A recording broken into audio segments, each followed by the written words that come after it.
sua misericordia, la sua fedeltà per ogni generazione.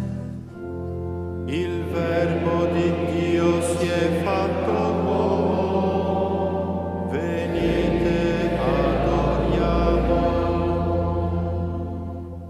Gloria al Padre, al Figlio e allo Spirito Santo, come era nel principio e ora e sempre, nei secoli dei secoli. Amen. Il Verbo di Dio si è fatto uomo, venite adoriamo. Inno delle lodi.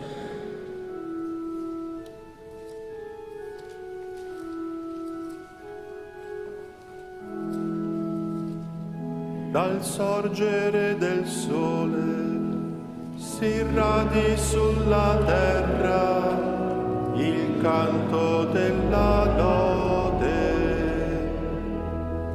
Il Creatore dei secoli prende forma mortale per redimere gli uomini. Maria Vergine Madre porta un segreto arcano nell'ombra dello Spirito. Dimora pura e santa, Tempio del Dio vivente, concepisce il Figlio. A te sia lode, o Cristo, al Padre e al Santo Spirito, nei secoli dei secoli. Amen.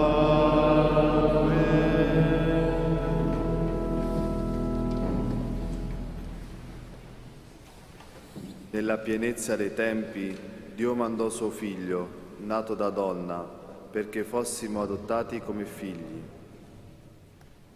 Perché le genti congiurano, perché invano cospirano i popoli. Dorgono i re della terra, e i principi congiurano insieme contro il Signore e contro il suo Messia. Spezziamo le loro catene, gettiamo via i loro legami. Se ne ride chi abita i cieli, schernisce dall'alto il Signore. Egli parla loro con ira, li spaventa nel suo sdegno. Io l'ho costituito mio sovrano, sul Sion mio santo monte. Annunzierò il decreto del Signore. Egli mi ha detto, tu sei mio figlio, io oggi ti ho generato. Chiedi a me, ti darò in possesso le genti e in dominio i confini della terra. Le spezzerai con scettro di ferro, come vasi di argilla le frantumerai. E ora, sovrani, siete saggi, istruitevi, giudici della terra, servite Dio con timore e con tremore esultate. Che non si sdegni e voi perdiate la via. Improvvisa divampa la sua ira, beato chi in lui si rifugia. Gloria al Padre e al Figlio e allo Spirito Santo, come era nel principio e ora e sempre, nei secoli dei secoli.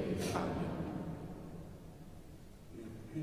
Nella pienezza dei tempi, Dio mandò suo Figlio nato da donna, perché fossimo adottati come figli. Entrando nel mondo, Cristo dice: un corpo mi hai preparato, io vengo, Dio, per fare la tua volontà. I cieli narrano la gloria di Dio e l'opera delle sue mani annunzia il firmamento. Il giorno al giorno mi affida il messaggio e la notte alla notte ne trasmette notizia. Non è linguaggio e non sono parole, di cui non si oda il suono. Per tutta la terra si diffonde la loro voce e ai confini del mondo la loro parola. Là pose una tenda per il sole che esce come sposo dalla stanza nuziale, esulta come prode che percorre la via. Egli sorge da un estremo del cielo e la sua corsa raggiunge l'altro estremo. Nulla si sottrae al suo calore. Gloria al Padre e al Figlio e allo Spirito Santo, come era nel principio e ora e sempre, nei secoli dei secoli. Amen. entrando nel mondo, Cristo dice: un corpo mi hai preparato, io vengo per fare la tua volontà. Questo è l'amore di Dio per noi. Ha mandato il suo unico Figlio perché in Lui avessimo la vita. E fonde il mio cuore liete parole, io canto al Re il mio poema. La mia lingua è stilo di scriba veloce. Tu sei il più bello tra i figli dell'uomo, sulle tue labbra è diffusa la grazia. Ti ha benedetto Dio per sempre. Cingi prode la spada al tuo fianco, nello splendore della tua maestà ti arrida la sorte, avanza per la verità, la mitezza e la giustizia. La tua destra ti mostri prodigi, le tue frecce acute colpiscono al cuore i tuoi nemici. Sotto di te cadono i popoli. Il tuo trono, Dio, dura per sempre, è scettro giusto lo scettro del tuo regno. Ami la giustizia e l'impietà detesti. Dio, il tuo Dio, ti ha consacrato con olio di letizia a preferenza dei tuoi uguali. Le tue vesti sono tutte mirra, aloe e cassia.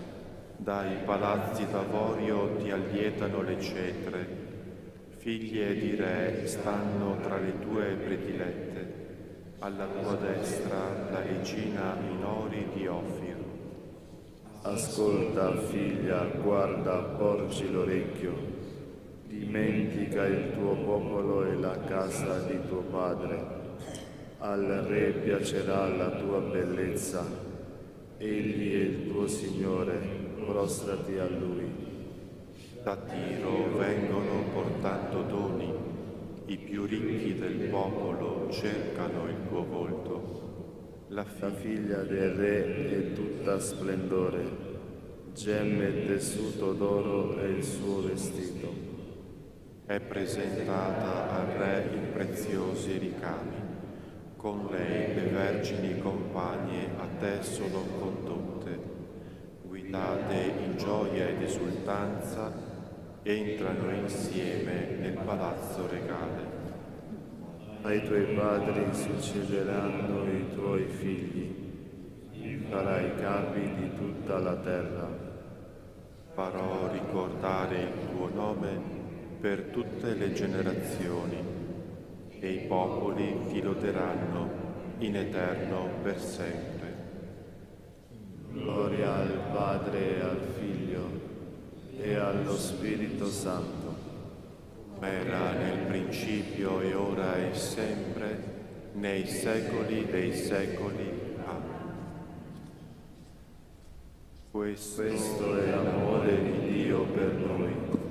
Ha mandato il suo unico Figlio perché Lui avessimo la vita. Il Verbo di Dio si è fatto carne, è venuto ad abitare con noi. Dal primo libro delle Cronache. Quando si fu stabilito in casa, Davide disse al profeta Natan: Ecco, io abito in una casa di cedro, mentre l'arca dell'alleanza del Signore sta sotto una tenda. Nathan rispose a Davide: fa quanto desideri in cuor tuo, perché Dio è con te. Allora in quella medesima notte fu rivolta a Nathan questa parola di Dio: va a riferire a Davide mio servo, dici il Signore, tu non mi costruirai la casa per la mia dimora. Difatti io non ho mai abitato in una casa da quando feci uscire Israele dall'Egitto fino ad oggi. Io passai da una tenda all'altra e da una dimora all'altra.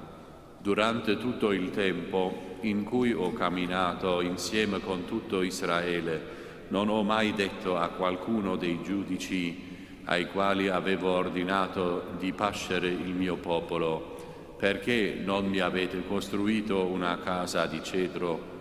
Ora riferirai al mio servo Davide, dice il Signore degli eserciti: io ti ho preso dal pascolo mentre seguivi il gregge, per costituirti principe sul mio popolo Israele. Sono stato con te in tutte le tue imprese. Ho distrutto tutti i tuoi nemici davanti a te. Renderò il tuo nome come quello dei più grandi personaggi sulla terra. Destinerò un posto per il mio popolo Israele. Ivi lo pianterò perché vi si stabilisca e non debba vivere ancora nell'instabilità e i malvagi non continuino ad angariarlo come una volta, come quando misi i giudici a capo di Israele. Umilierò tutti i tuoi nemici, mentre ingrandirò te. Il Signore ha intenzione di costruire a te una casa. Quando i tuoi giorni saranno finiti e te ne andrai con i tuoi padri, susciterò un discendente dopo di te, uno dei tuoi figli, e gli renderò saldo il regno. Costui mi costruirà una casa e io gli assicurerò il trono per sempre. Io sarò per lui un padre e lui sarà per me un figlio. Non ritirerò da lui il mio favore come l'ho ritirato dal tuo predecessore. Io lo farò star saldo nella mia casa, nel mio regno, il suo trono sarà sempre stabile. Nathan riferì a Davide tutte queste parole e tutta la presente visione.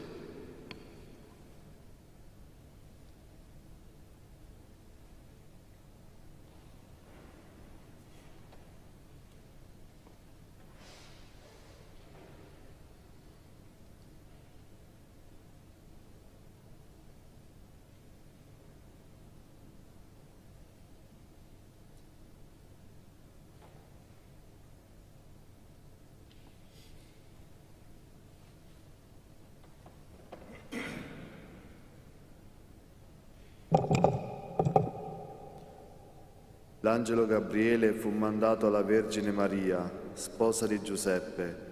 A lei, turbata per il mistero di luce, egli dà l'annunzio: non temere, Maria, hai trovato grazia presso Dio. Il figlio che tu concepirai sarà chiamato figlio dell'Altissimo. Ave Maria, piena di grazia, il Signore è con te. Il figlio che tu concepirai sarà chiamato figlio dell'Altissimo.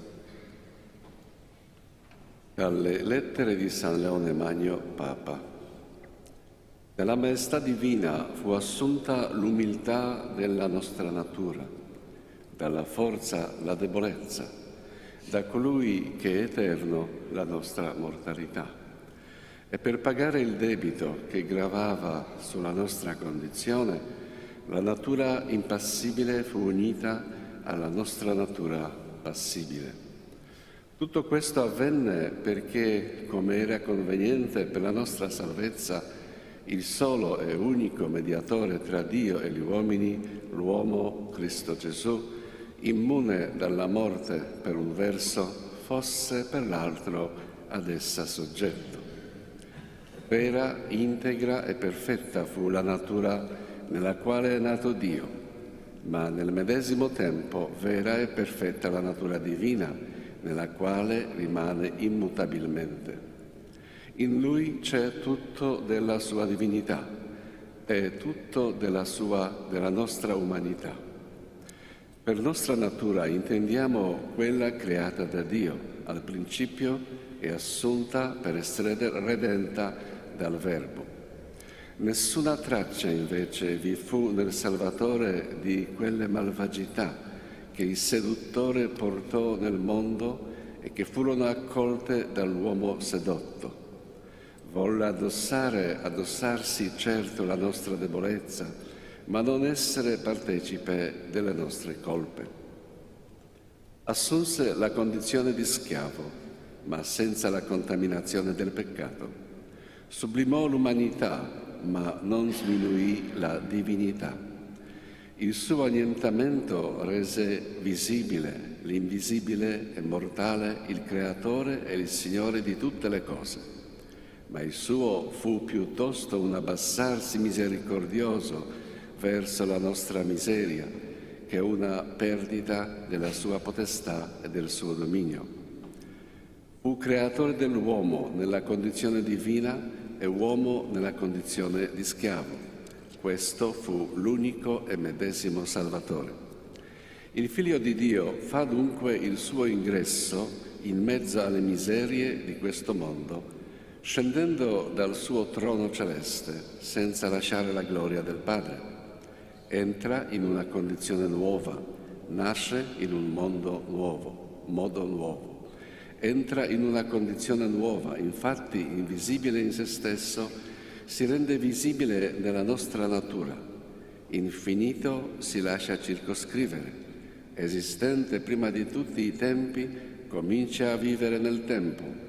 Padrone e Signore dell'universo, nasconde la sua infinita maestà, prende la forma di servo, impassibile e immortale, in quanto Dio non sdegna di farsi uomo passibile e soggetto alle leggi della morte. Colui infatti che è vero Dio e anche vero uomo, non vi è nulla di fittizio in questa unità, perché sussistono l'umiltà della natura umana e la sublimità della natura divina. Dio non subisce mutazione per la sua misericordia, così l'uomo non viene alterato per la dignità ricevuta. Ognuna delle nature opera in comunione con l'altra, tutto ciò che le è proprio. Il Verbo opera ciò che spetta al Verbo e l'umanità esegue ciò che è proprio della umanità. La prima di queste nature risplende per i miracoli che compie, l'altra soggiace agli oltraggi che subisce. E come il Verbo non rinunzia a quella gloria che possiede in tutto uguale al Padre, così l'umanità non abbandona la natura propria della specie. Non ci stancheremo di ripeterlo. L'unico e il medesimo è veramente figlio di Dio, è veramente figlio dell'uomo. È Dio perché il principio era il Verbo e il Verbo era presso Dio e il Verbo era Dio. E l'uomo perché il Verbo si fece carne e venne ad abitare in mezzo a noi.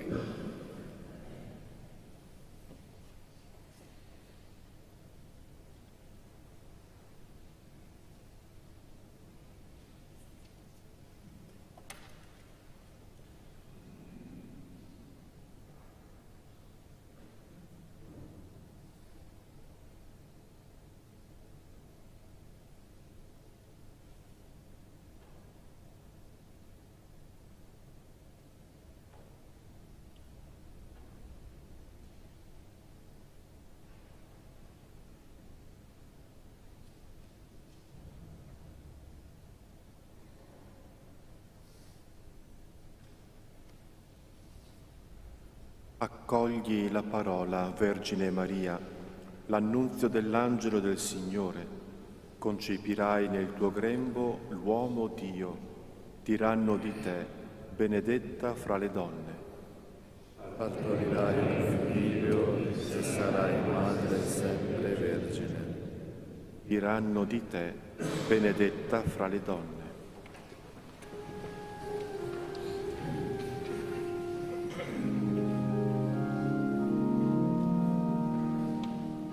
Noi ti lodiamo, Dio, ti proclamiamo, Signore. O eterno Padre, tutta la terra ti adora. A te cantano gli angeli e tutte le potenze dei cieli. Santo, Santo, Santo, il Signore Dio dell'universo. I cieli e la terra sono pieni della tua gloria. Acclama il coro degli apostoli e la candida schiera dei martiri. Le voci dei profeti si uniscono nella tua lode. La Santa Chiesa proclama la tua gloria. Adora il tuo unico Figlio e lo Spirito Santo Paraclito. O Cristo, Re della gloria, eterno Figlio del Padre, tu nascesti dalla Vergine Madre per la salvezza dell'uomo. Vincitore della morte, hai aperto ai credenti il regno dei cieli. Tu siedi alla destra di Dio nella gloria del Padre, verrai a giudicare il mondo alla fine dei tempi. Soccorri i tuoi figli, Signore, che hai redento col tuo sangue prezioso. Accoglici nella tua gloria, nell'assemblea dei santi.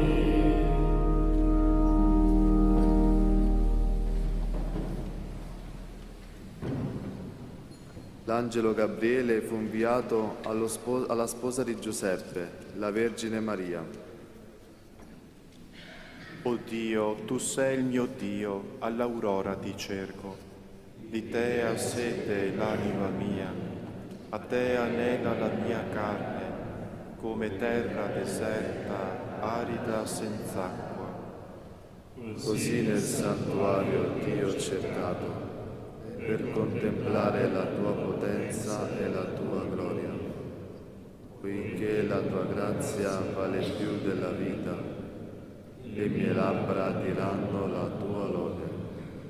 Così ti benedirò finché io viva, nel tuo nome alzerò le mie mani, mi sazierò come all'alto convito e con voci di gioia ti loderà la mia bocca.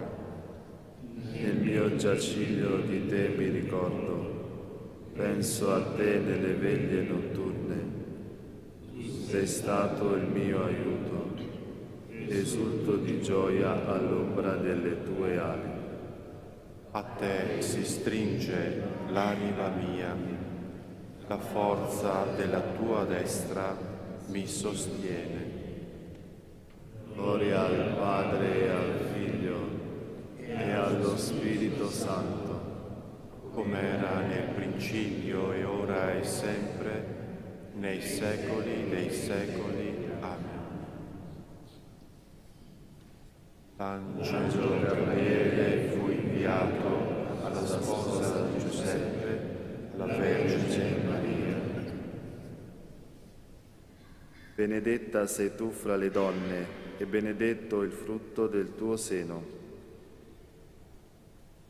Benedite opere tutte del Signore il Signore. Lodatelo ed esaltatelo nei secoli. Benedite angeli del Signore il Signore. Benedite cieli il Signore. Benedite acque tutte che siete sopra i cieli il Signore. Benedite potenze tutte del Signore il Signore. Benedite sole e luna il Signore. Benedite stelle del cielo il Signore. Benedite piogge e rugiade il Signore. Benedite o venti tutti il Signore. Benedite fuoco e calore il Signore. Benedite freddo e caldo il Signore. Benedite rugiada e brina il Signore. Benedite gelo e freddo il Signore. Benedite ghiacci e nevi il Signore. Benedite notti e giorni il Signore. Benedite luce e tenebre il Signore. Benedite folgori e nubi il Signore. Benedica la terra il Signore. Lo lodi e lo esalti nei secoli. Benedite monti e colline il Signore. Benedite creature tutte che germinate sulla terra il Signore. Benedite sorgenti il Signore. Benedite mari e fiumi il Signore.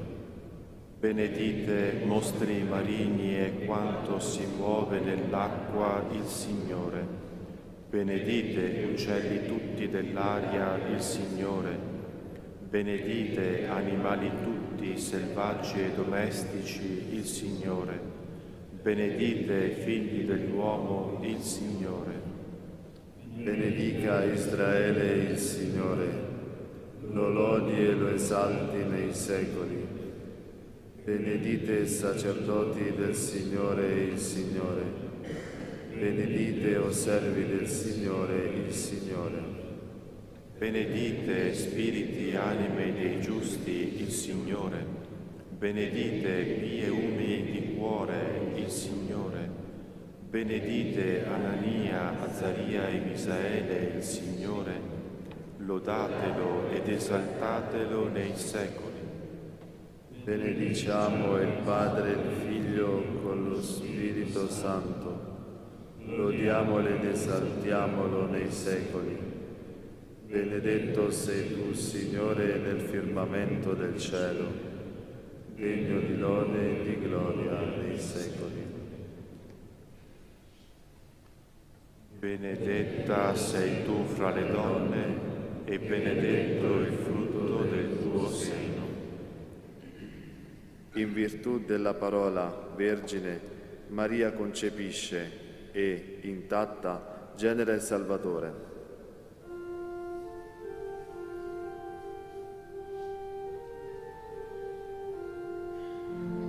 Cantate al Signore un canto nuovo, la sua lode nell'assemblea dei fedeli.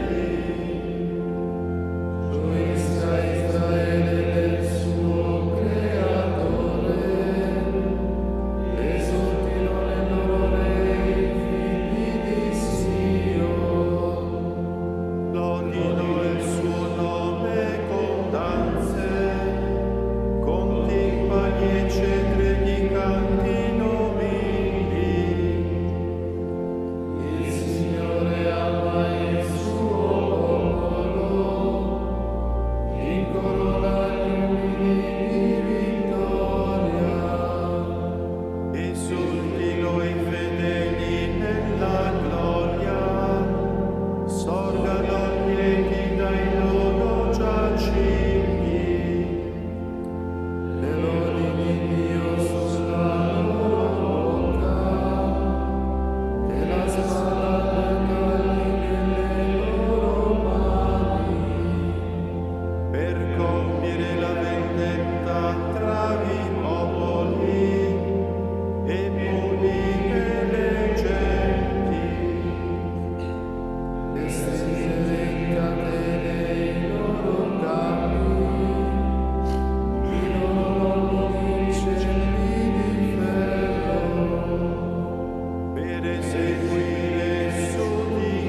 Cristo Gesù, pur essendo di natura divina, non considerò un tesoro geloso la sua uguaglianza con Dio, ma spogliò se stesso, assumendo la condizione di servo e divenendo simile agli uomini.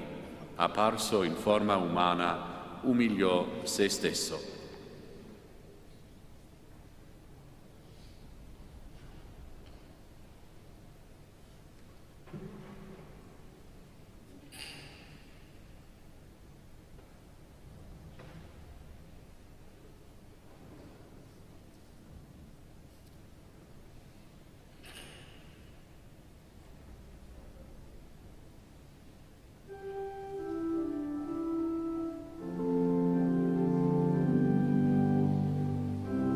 Ave Maria, piena di grazia, il Signore è con te.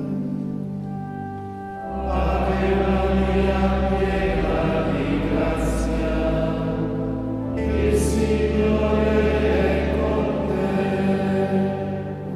Benedetta tu fra le donne, benedetto il frutto del tuo seno. Il Signore è con te. Gloria al Padre e al Figlio e allo Spirito Santo.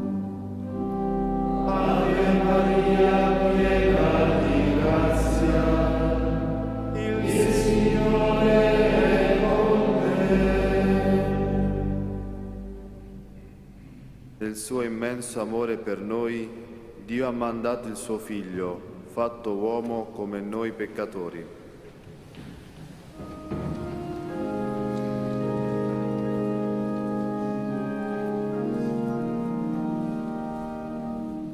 Benedetto il Signore Dio di Israele, perché ha visitato e redento il suo popolo e ha suscitato la salvezza potente nella casa di Davide suo servo, come aveva promesso per bocca dei suoi santi profeti di un tempo. Salvezza dai nostri nemici e dalle mani di quanti ci odiano. Così egli ha concesso misericordia ai nostri padri e si è ricordato della sua santa alleanza. E il giuramento fatto da Abramo nostro padre di concederci liberati dalle mani dei nemici, di servirlo senza timore in santità e giustizia, al suo cospetto per tutti i nostri giorni. E tu, bambino, sarai chiamato profeta dell'Altissimo, perché avrai innanzi al Signore la pravide sale, per dare al suo popolo la conoscenza della salvezza nella remissione dei suoi peccati. Grazie alla bontà misericordiosa del nostro Dio, per cui la ci ha dato il sole che sorge, per rischiarare quelli che stanno nelle tenebre e nell'ombra della morte,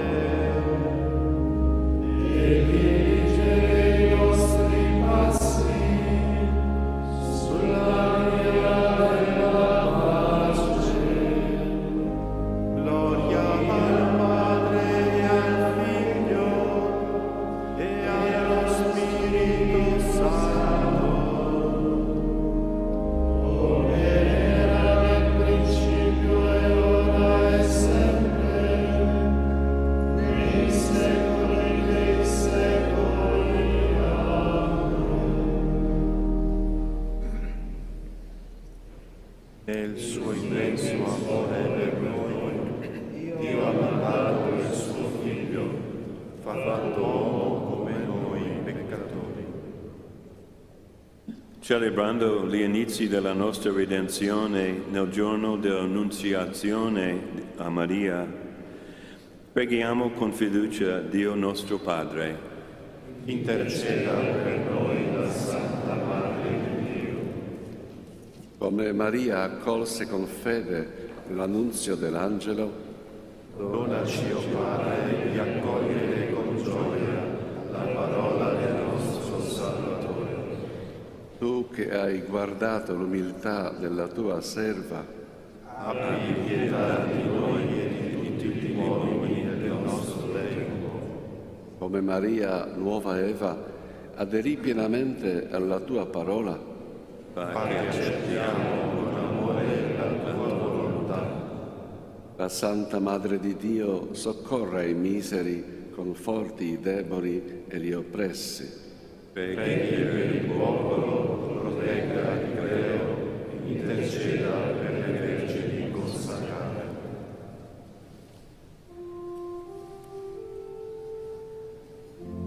Padre nostro, che sei nei cieli, sia santificato il tuo nome, venga il tuo regno, sia fatta la tua volontà, come in cielo e così in terra. Dacci oggi il nostro pane quotidiano e rimediamo i nostri debiti, come anche noi rimettiamo ai nostri debitori, e non abbandonarci alla tentazione, ma liberarci dal male. O Dio, tu hai voluto che il tuo Verbo si facesse uomo nel grembo della Vergine Maria. Concede a noi, che adoriamo il mistero del nostro Redentore, vero Dio e vero uomo, di essere partecipi della sua vita immortale. Per il nostro Signore Gesù Cristo, tuo Figlio, che è Dio, e vive e regna con te nell'unità dello Spirito Santo per tutti i secoli dei secoli. Amen. Il Signore sia con voi. E con il tuo spirito. Vi benedica Dio Onnipotente, Padre, Figlio, Spirito Santo. Amen. Rimaniamo, ma andate in pace. Rendiamo grazie a Dio.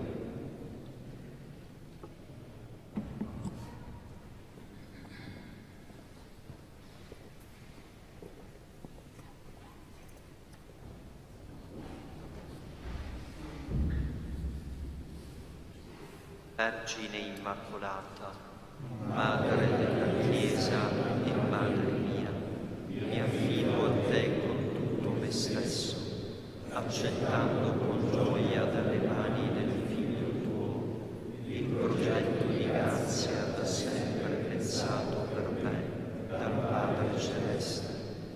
Fa che docile all'azione dello Spirito io divenga strumento efficace per l'edificazione del Regno, nella fedeltà alla vocazione ricevuta, in comunione con tutti i fratelli, specialmente i più poveri e bisognosi di perdono.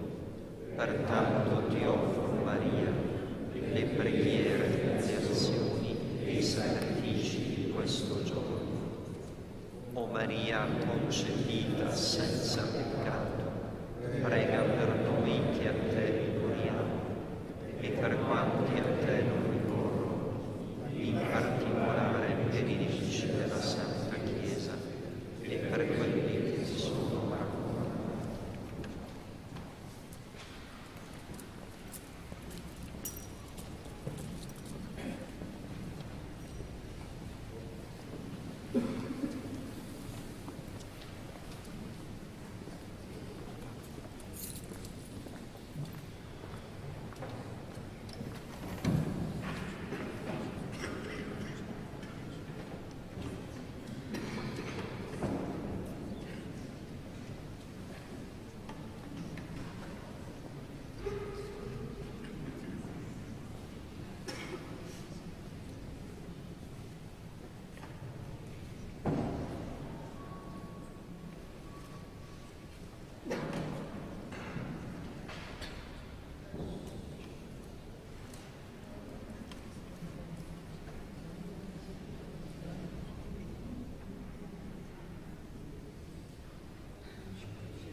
Eccomi, pagina 62.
Nel nome del Padre, del Figlio e dello Spirito Santo.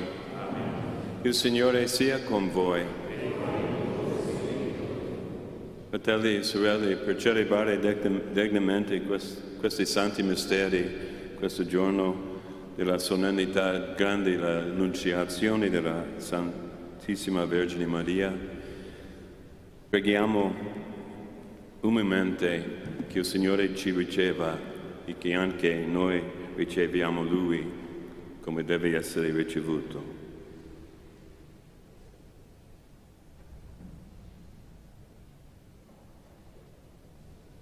Confesso a Dio Onnipotente e a voi fratelli e sorelle che ho molto peccato, pensieri, parole, opere, omissioni, per mia colpa, mia grandissima colpa.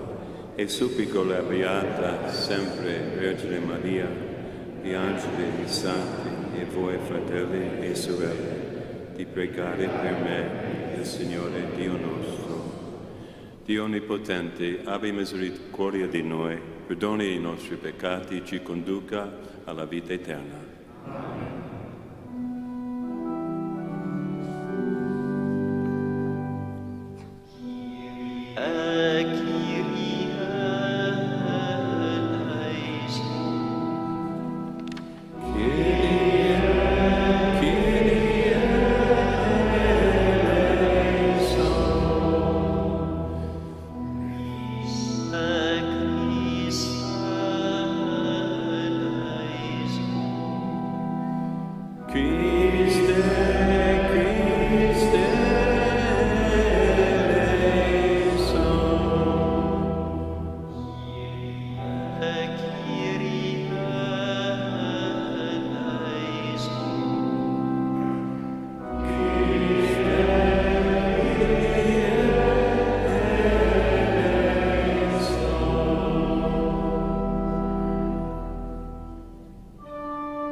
ti lodiamo, ti benediciamo, ti adoriamo, ti glorifichiamo, ti rendiamo grazie per la tua gloria immensa. Signore Dio, Re del cielo, Dio Padre onnipotente, Signore Figlio unigenito Gesù Cristo, Signore Dio, Agnello di Dio, Figlio del Padre, tu che togli i peccati del mondo, abbi pietà di noi. Tu che togli i peccati del mondo, accogli la nostra supplica. Tu che siedi alla destra del Padre, abbi pietà di noi, perché tu solo il Santo, tu solo il Signore, tu solo l'Altissimo Gesù Cristo, con lo Spirito Santo, nella gloria di Dio Padre. Amen. Preghiamo.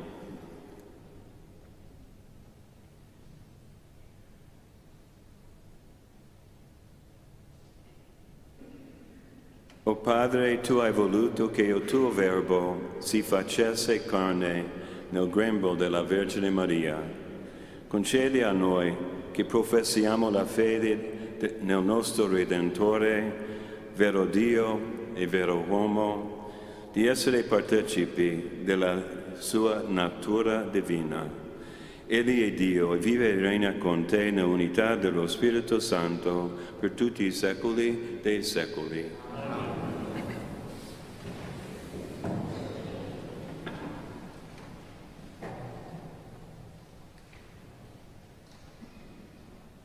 Dal libro del profeta Isaia.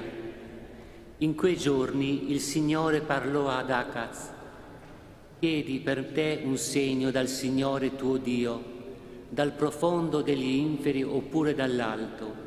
Ma Acaz rispose: non lo chiederò, non voglio tentare il Signore. Allora Isaia disse: ascoltate, casa di Davide. Non vi basta stancare gli uomini, perché ora vogliate stancare anche il mio Dio? Pertanto il Signore stesso vi darà un segno.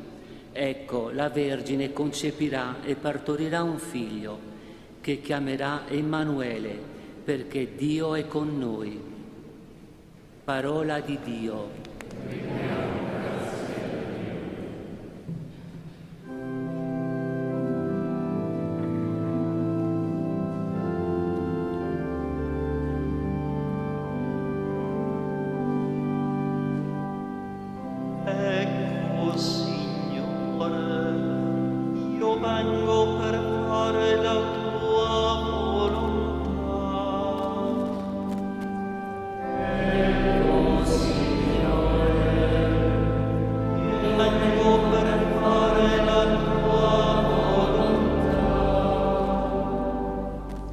Sacrificio e offerta non gradisci, gli orecchi mi hai aperto. Non hai chiesto olocausto né sacrificio per il peccato. Allora ho detto: ecco, io vengo. Ecco, Signore, io vengo per fare la tua volontà. Nel rotolo del libro su di me è scritto di fare la tua volontà. Mio Dio, questo io desidero, la tua legge è nel mio intimo. Ecco, Signore, io vengo per fare la tua volontà. Ho annunciato la tua giustizia nella grande assemblea. Vedi, non tengo chiuse le labbra, Signore, tu lo sai. Ecco, Signore, io vengo per fare la tua volontà. Non ho nascosto la tua giustizia dentro il mio cuore, la tua verità e la tua salvezza ho proclamato. Ecco, Signore,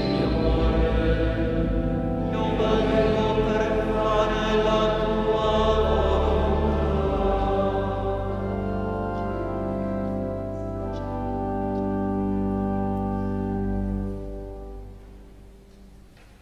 Dalla lettera agli Ebrei. Fratelli, è impossibile che il sangue di tori e di capri elimini i peccati. Per questo, entrando nel mondo, Cristo dice: Tu non hai voluto né sacrificio né offerta, un corpo invece mi hai preparato. Non hai gradito né olocausti né sacrifici per il peccato. Allora ho detto: Ecco, io vengo, poiché di me sta scritto nel rotolo del libro, per fare, o Dio, la tua volontà. Dopo aver detto: Tu non hai voluto e non hai gradito né sacrifici né offerte, né olocausti né sacrifici per il peccato, cose che vengono offerte secondo la legge, soggiunge: Ecco, io vengo a fare la tua volontà. Così egli abolisce il primo sacrificio per costituire quello nuovo. Mediante quella volontà siamo stati santificati per mezzo dell'offerta del corpo di Gesù Cristo, una volta per sempre. Parola di Dio.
Il Signore sia con voi. Dal Vangelo secondo Luca.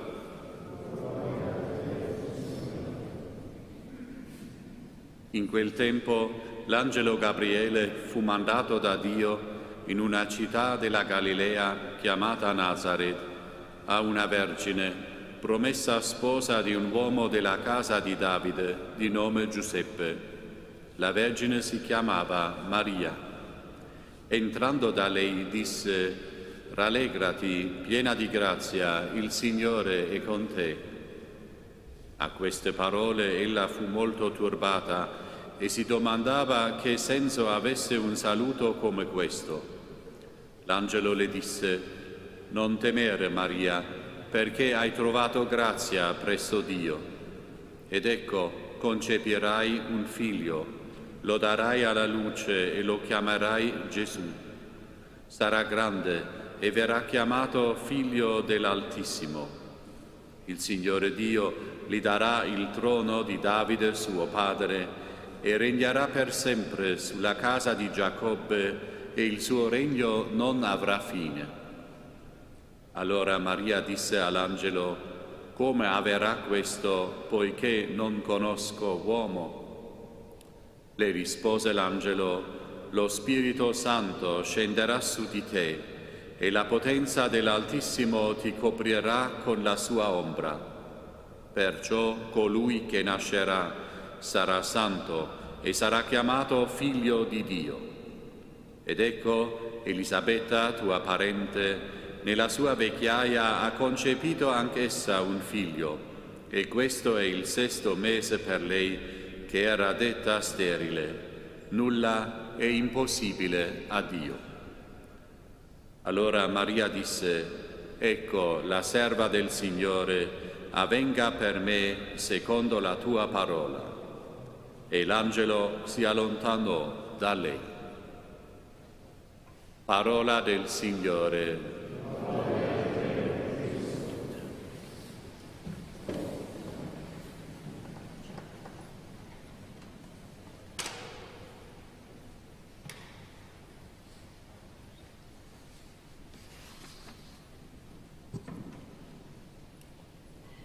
Ecco, la Vergine conceperà e partorirà un figlio che chiamerà Emanuele, perché Dio è con noi. Come tutti voi, ho sentito tante volte quel brano del profeta Isaia, quel famoso tipo biblico dell'Antico Testamento che si compie nel concepimento e nella nascita di Gesù per mezzo della Beata Vergine Maria. Ma quando l'ho riletto per la solennità odierna sono stato sorpreso da un'esplosione di gioia. Dio viene da noi. Lui è Emanuele, Dio con noi. Non sono le parole dell'angelo Gabriele a Maria, in un certo senso destinate anche a ciascuno di noi. Rallegrati, rallegrati, il Signore è con te. Non temere, perché hai trovato grazia presso a Dio. Il popolo dell'antica alleanza non avrebbe mai potuto immaginare il pieno significato di questa profezia. Dio è con noi, anche per noi, come uno di noi, assumendo il nostro corpo, nostra identità umana e diventando per noi sacrificio gradito a Dio, perché, come scrive l'autore della lettera agli Ebrei, era impossibile che il sangue di tori e capri elimina i peccati. San Francesco associava eloquentemente il concepimento e la nascita di Gesù al dono di sé nell'Eucaristia. Ecco, ogni giorno lui si umilia, come quando dalla sede regale discese nel grembo della Vergine. Ogni giorno egli stesso viene a noi, in apparenza umile. Ogni giorno discende dal seno del Padre sull'altare nelle mani del sacerdote. In tale maniera il Signore è sempre presente con i Suoi fedeli, come Egli stesso dice, ecco, io sono con voi sino alla fine del mondo. In verità Dio è con noi, ma il correlativo di ciò è che anche noi siamo con Lui. Dal seminario sono stato incuriosito della dimensione soggettiva della celebrazione dei sacramenti. Oggettivamente parlando, Gesù viene sempre a noi nelle celebrazioni sacramentali. Nell'Eucaristia Egli arriva come dono totale di sé, vero Dio, vero uomo. Ma viene a noi anche soggettivamente, personalmente. Viene come amante eroico e altruista del Padre e di ognuno di noi. Ed io, che porta io alla sua tavola? Sì, siamo qui alle 6:30 ogni mattina quasi, ci presentiamo oggettivamente. Ma cosa gli porto soggettivamente, personalmente a Lui, in questo incontro intimo con Emanuele, Dio con me? La Vergine Madre è il modello per eccellenza di chi accoglie bene il Signore. Papa Francesco chiama questa solennità la festa di sì, per il suo fiat. Ecco la serva del Signore, avvenga per me secondo la tua parola. E così ancora con le parole di San Francesco, la Vergine Maria divenne il suo palazzo, il suo tabernacolo, la sua dimora, la sua veste, la sua fanciulla, sua madre. 7 volte nelle letture della festa si ripete la risposta, ecco, io vengo per fare la tua volontà. come Maria e come Gesù stesso, che le nostre vite e pure i nostri corpi siano messi al servizio della volontà di Dio. Possa il nostro sì a Lui ogni giorno offrire Gesù un'altra porta per quale può venire fra di noi, con noi, portando la sua benedizione, la sua redenzione al mondo.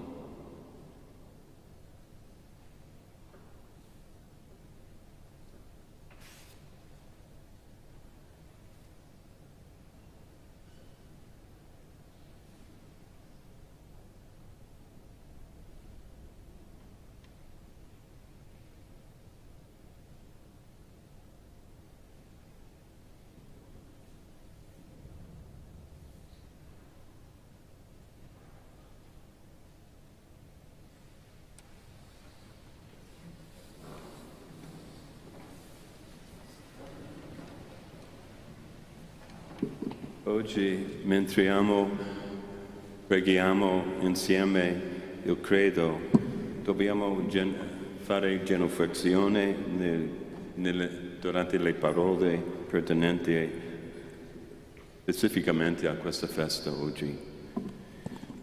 Credo in un solo Dio, Padre Onnipotente, Creatore del cielo e della terra, di tutte le cose visibili e invisibili. Credo in un solo Signore Gesù Cristo, unigenito Figlio di Dio, nato dal Padre prima di tutti i secoli, Dio da luce da luce, Dio vero da Dio vero, generato non creato, della stessa sostanza del Padre. Per mezzo di Lui tutte le cose sono state create, per noi uomini e per la nostra salvezza, discesi dal cielo.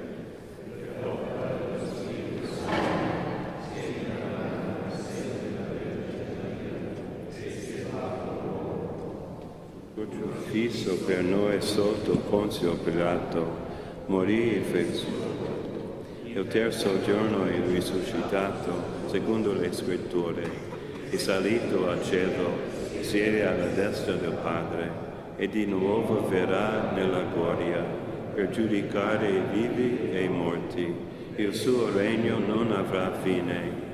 Credo nello Spirito Santo, che il Signore è dà la vita e procede dal Padre e dal Figlio. Con il Padre e il Figlio è adorato e glorificato, parlato per mezzo dei profeti.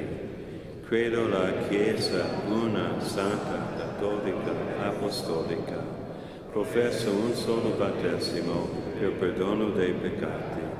Aspetto la risurrezione dei morti e la vita del mondo che verrà.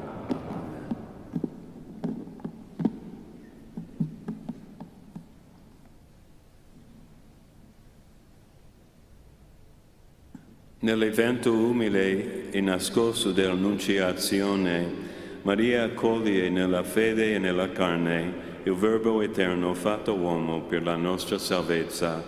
In comunione di fede e di speranza con la Vergine, rivolgiamo al Padre la nostra preghiera. Si compia in noi la tua parola, Signore. Si compia in noi la tua parola, Signore. Perché, a immagine di Maria piena di grazia, la Chiesa sia sempre più feconda nello Spirito, esulte per la santità del suo Figlio e raccolga nel suo grembo la intera famiglia degli uomini. Preghiamo. Si compia in noi la tua parola, Signore. Perché sul modello di Cristo, servo obbediente, la umanità intera aderisca con amore alla volontà del Padre, ponendola al centro delle scelte quotidiane. Preghiamo. Si compia in noi la tua parola, Signore. Perché al soffio dello Spirito dadore di vita, il deserto della incredulità e della durezza dei cuori fiorisca in opere di giustizia e di pace. Preghiamo. La tua parola, Signore. Perché con la con la materna intercessione di Maria, la dignità della persona umana creata a immagine di Dio sia riconosciuta, difesa e valorizzata. Preghiamo.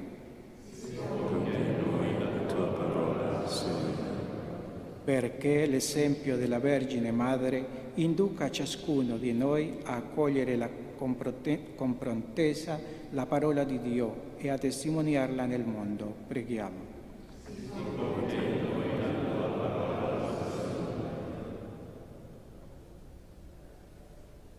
Infonde nel nostro spirito la tua grazia, o Padre, tu che con l'annunzio dell'angelo ci hai rivelato l'incarnazione del tuo Figlio, per la sua passione e la sua croce, e per l'intercessione della Beata Vergine Maria, guidaci alla gloria della risurrezione, per Cristo nostro Signore.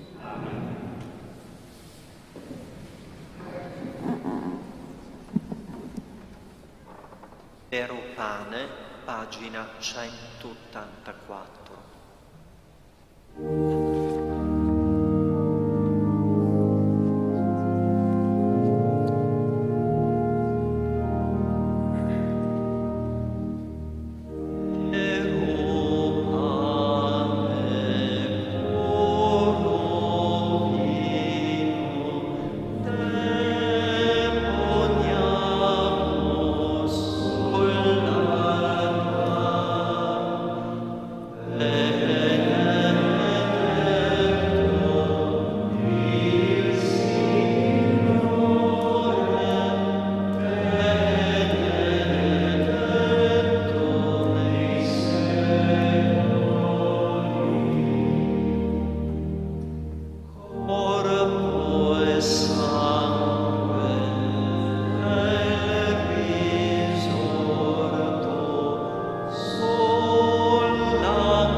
Pregate, fratelli e sorelle, perché il mio e il vostro sacrificio sia gradito a Dio Padre Onnipotente.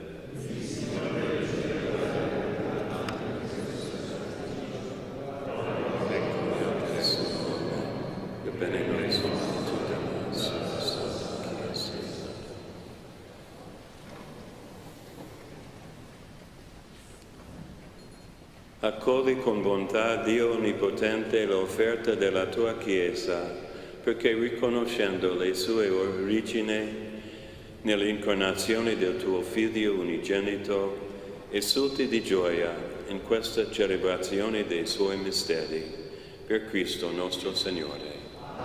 Il Signore sia con voi. In alto i nostri cuori. Rendiamo grazie al Signore nostro Dio. È veramente cosa buona e giusta, nostro dovere e fonte di salvezza, rendere grazie sempre in ogni luogo a te, Signore Padre Santo, Dio Onnipotente ed Eterno, per Cristo, Signore nostro. All'annunzio dell'angelo, la Vergine accolse nella fede la tua parola, e per l'azione misteriosa dello Spirito Santo concepì e portò in grembo con ineffabile amore il primogenito dell'umanità nuova, che doveva compiere le promesse di Israele e rivelarsi al mondo come il Salvatore atteso dalle genti. Per questo mistero le schiere degli angeli adorano la tua gloria e per l'eternità si allietano al tuo cospetto. A loro canto concedi, o Signore, che si uniscono le nostre umili voci nell'inno di lode.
Veramente santo sei tu, o Padre, ed è giusto che ogni creatore ti lodi.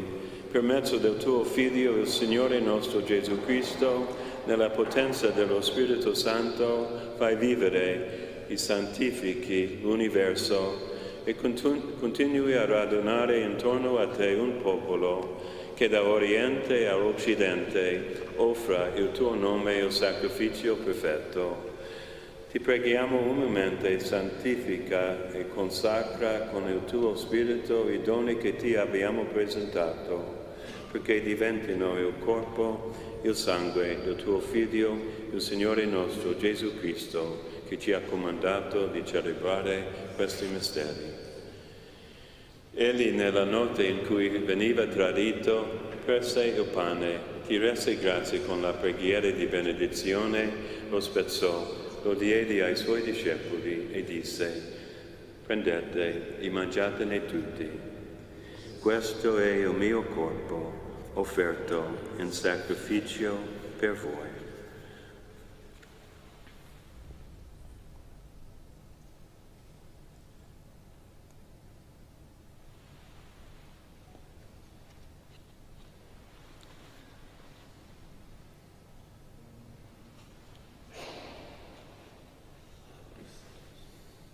Allo stesso modo, dopo aver cenato, prese il calice, ti rese grazie con la preghiera di benedizione, lo diede ai suoi discepoli e disse: prendete e bevetene tutti.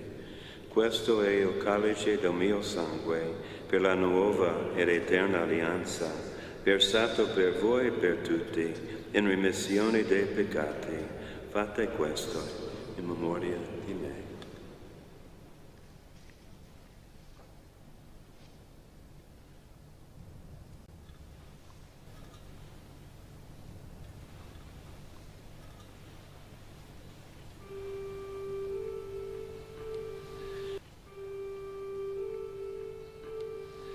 Mistero della fede, annunziamo la tua morte, Signore, proclamiamo la tua risurrezione nell'attesa della tua venuta. Celebrando il memoriale della passione redentrice del tuo Figlio, della sua mirabile risurrezione e ascensione al cielo, nell'attesa della sua venuta nella gloria, ti offriamo, o Padre, in rendimento di grazie, questo sacrificio vivo e santo. Guarda con amore e riconosci nell'offerta della tua Chiesa la vittima immolata per la nostra redenzione. E a noi che ci nutriamo del corpo e del sangue del tuo Figlio, dona la pienezza dello Spirito Santo, perché diventiamo in Cristo un solo corpo e uno solo Spirito. Lo Spirito Santo faccia di noi un'offerta perenneata e gradita, perché possiamo ottenere il regno promesso con i tuoi eletti, con la Beata Maria, Vergine Madre di Dio, San Giuseppe suo sposo, i tuoi santi apostoli, i gloriosi martiri e tutti i santi nostri intercessori presso di te. Ti preghiamo, Padre, questo sacrificio della nostra riconciliazione doni pace e salvezza al mondo intero.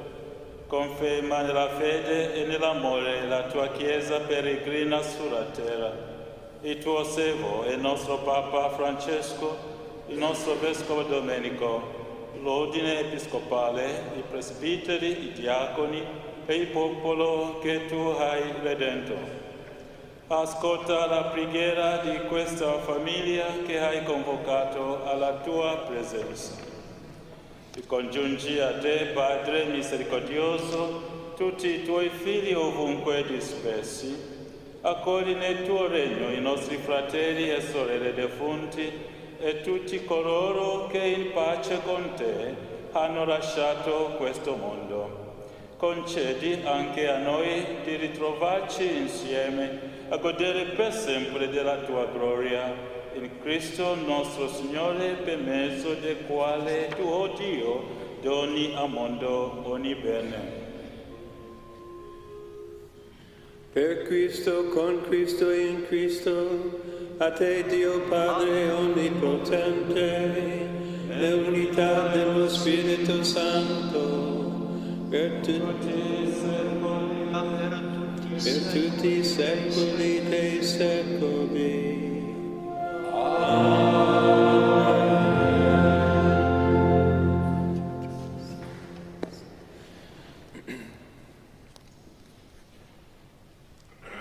Guidati dallo Spirito di Gesù e illuminati dalla sapienza del Vangelo, possiamo dire: Padre nostro che sei nei cieli, sia santificato il tuo nome, venga il tuo regno, sia fatta la tua volontà, come in cielo così in terra.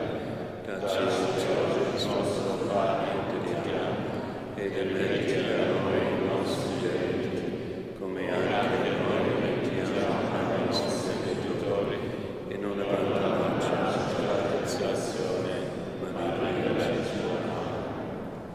Liberaci, o Signore, da tutti i mali, concedi la pace ai nostri giorni, e con l'aiuto della tua misericordia vivremo sempre liberi dal peccato e sicuri da ogni turbamento, nell'attesa che si compia la beata speranza e venga il nostro Salvatore Gesù Cristo. Regno tu la potenza e la gloria per sempre. Signore Gesù Cristo, che hai detto ai tuoi apostoli: vi lascio la pace, vi do la mia pace, non guardare ai nostri peccati, ma alla fede della tua Chiesa, e donale unità e pace, secondo la tua volontà, tu che vivi e regni nei secoli dei secoli. Amen. La pace del Signore sia sempre con voi. E con il tuo spirito. Cambiatevi il dono della pace.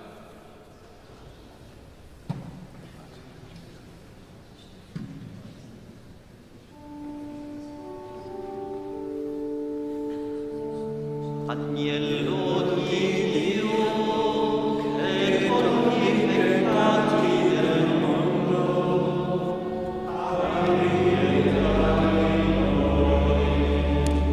Agnello di Dio, che togli i peccati del mondo, abbi pietà di noi. Agnello di Dio, che togli i peccati del mondo, dona a noi la pace. Ecco l'agnello di Dio, ecco colui che toglie i peccati del mondo. Beati gli invitati alla cena dell'agnello. Oh Signore, non sono degno di partecipare alla tua mensa, ma di soltanto una parola e io sarò salvato.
Pane vivo spezzato per noi, pagina 130.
Preghiamo.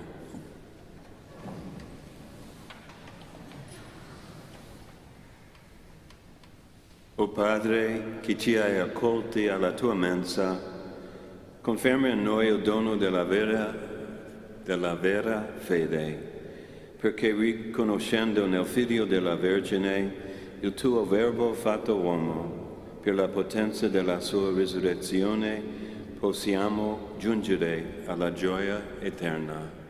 Per Cristo nostro Signore. Amen.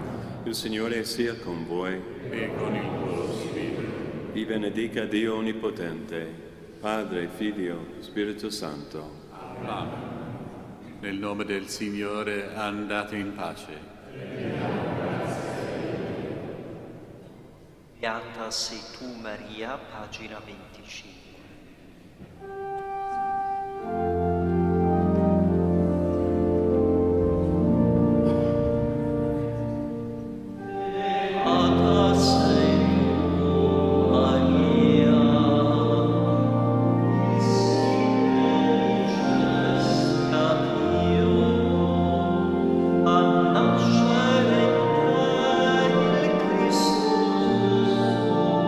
Oh, Madre di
L'angelo del Signore portò l'annuncio a Maria ed ella concepì per opera dello Spirito Santo. Ave o Maria, piena di grazia, il Signore è con te. Tu sei la benedetta fra le donne, benedetto è il frutto del tuo seno, Gesù. Santa Maria, Madre di Dio, prega per noi peccatori, adesso e nell'ora della nostra morte. Amen. Eccomi, sono la serva del Signore, si compie in me la tua parola. Ave o Maria, piena di grazia, il Signore è con te. Tu sei la benedetta fra le donne, benedetto è il frutto del tuo seno, Gesù. Santa Maria, Madre di Dio, prega per noi peccatori, adesso e nell'ora della nostra morte. Amen. E il Verbo si fece carne e venne ad abitare in mezzo a noi. Ave o Maria, piena di grazia, il Signore è con te. Tu sei la benedetta fra le donne, benedetto è il frutto del tuo seno, Gesù. Santa Maria, Madre di Dio, prega per noi peccatori, adesso e nell'ora della nostra morte. Amen. Prega per noi, Santa Madre di Dio, affinché siamo resi degni delle promesse di Cristo. Preghiamo. Infondi nel nostro spirito la tua grazia, o Padre, tu che all'annuncio dell'angelo ci hai rivelato l'incarnazione del tuo Figlio, per la sua passione e la sua croce guidaci alla gloria della risurrezione, per Cristo nostro Signore. Amen. Gloria al Padre, al Figlio e allo Spirito Santo, come era nel principio, ora e sempre, nei secoli dei secoli. Amen. Gloria al Padre, al Figlio e allo Spirito Santo, come era nel principio, ora e sempre, nei secoli dei secoli. Amen. Gloria al Padre, al Figlio e allo Spirito Santo, come era nel principio, ora e sempre, nei secoli dei secoli. Amen. Angelo di Dio, che sei il mio custode, illumina, custodisci, regge e governa me, che ti fui affidato dalla pietà celeste. Amen. Per i nostri cari defunti e per le anime del purgatorio, l'eterno riposo dona loro, Signore, risplenda ad essi la luce perpetua, riposino in pace. Amen. L'eterno riposo dona loro, Signore, risplenda ad essi la luce perpetua, riposino in pace. Amen. L'eterno riposo dona loro, Signore, risplenda ad essi la luce perpetua, riposino in pace. Amen.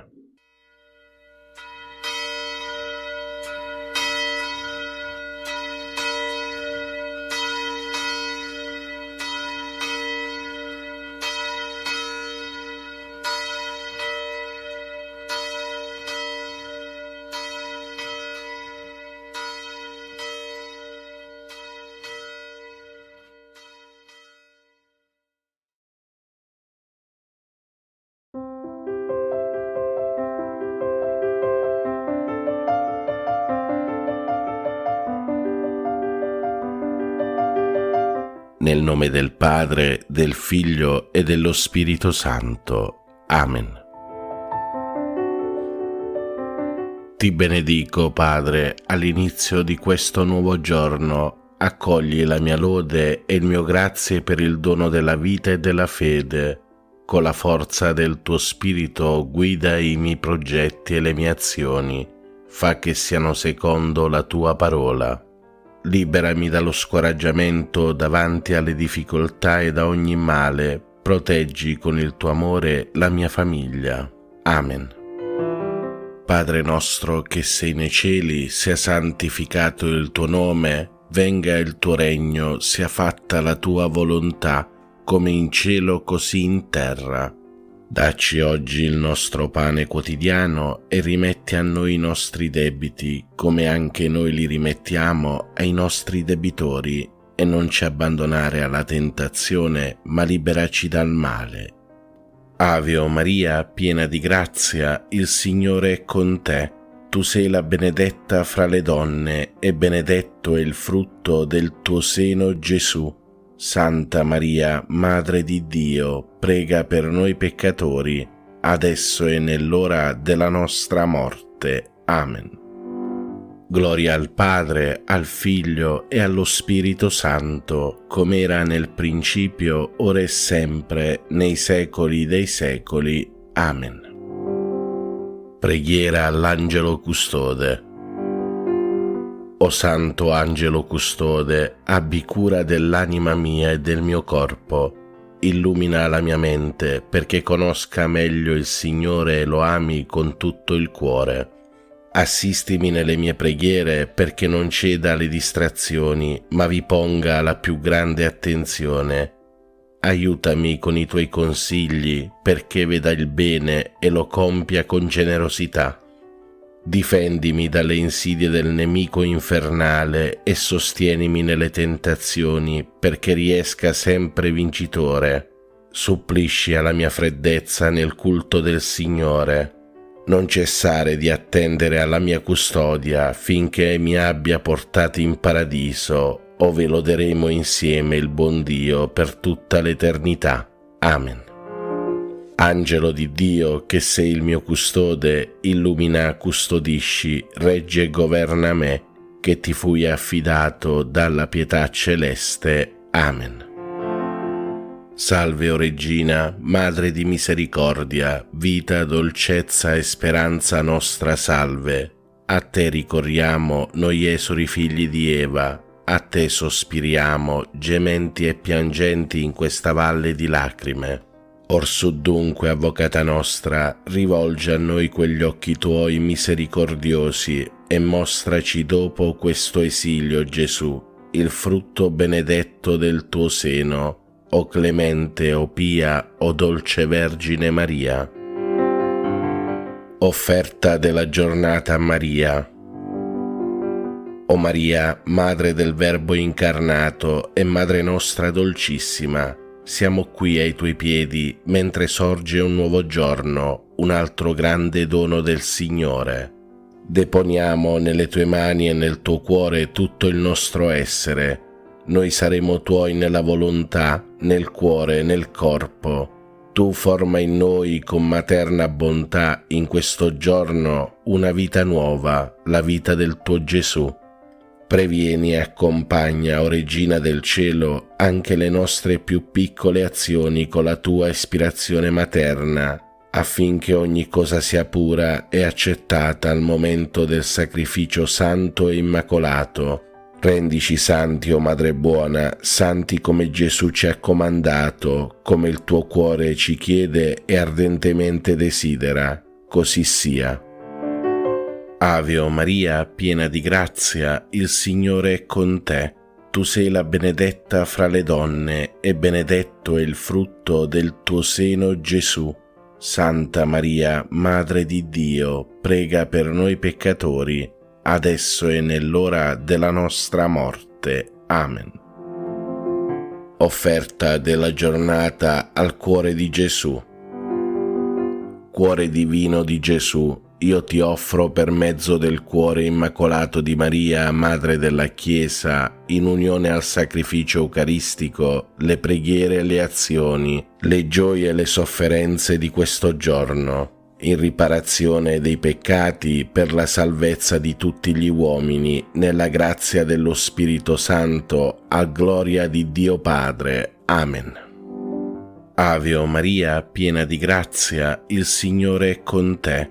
Tu sei la benedetta fra le donne, e benedetto è il frutto del tuo seno, Gesù.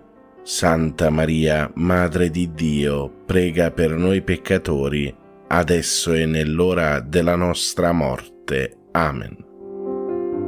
Atto di fede. Mio Dio, io credo in te, Padre che con amore chiami ogni uomo per nome.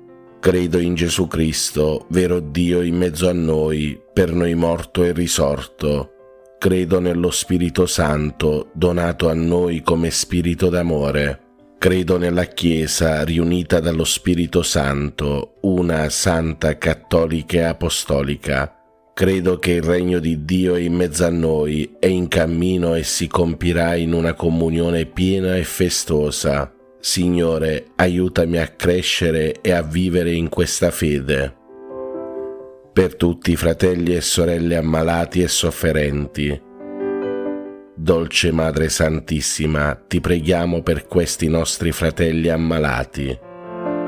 Padre nostro che sei nei cieli, sia santificato il tuo nome, venga il tuo regno, sia fatta la tua volontà, come in cielo così in terra. Dacci oggi il nostro pane quotidiano e rimetti a noi i nostri debiti, come anche noi li rimettiamo ai nostri debitori, e non ci abbandonare alla tentazione, ma liberaci dal male. Ave o Maria, piena di grazia, il Signore è con te. Tu sei la benedetta fra le donne, e benedetto è il frutto del tuo seno, Gesù. Santa Maria, Madre di Dio, prega per noi peccatori, adesso e nell'ora della nostra morte. Amen. Atto di speranza. Mio Dio, so che il tuo amore è forte e fedele e che non verrà meno neppure dopo la morte. Per questo, e non per quanto sono capace di fare, spero di poter camminare nelle tue vie e giungere con te a una gioia senza fine. Signore, aiutami a vivere ogni giorno in questa gioiosa speranza. Amen. Per tutti i fratelli e sorelle poveri e senza lavoro. Dolce Madre Santissima, ti preghiamo per questi nostri fratelli poveri. Padre nostro che sei nei cieli, sia santificato il tuo nome, venga il tuo regno, sia fatta la tua volontà, come in cielo così in terra. Dacci oggi il nostro pane quotidiano e rimetti a noi i nostri debiti, come anche noi li rimettiamo ai nostri debitori, e non ci abbandonare alla tentazione, ma liberaci dal male. Ave o Maria, piena di grazia, il Signore è con te. Tu sei la benedetta fra le donne, e benedetto è il frutto del tuo seno, Gesù. Santa Maria, Madre di Dio, prega per noi peccatori, adesso e nell'ora della nostra morte. Amen. Atto di dolore.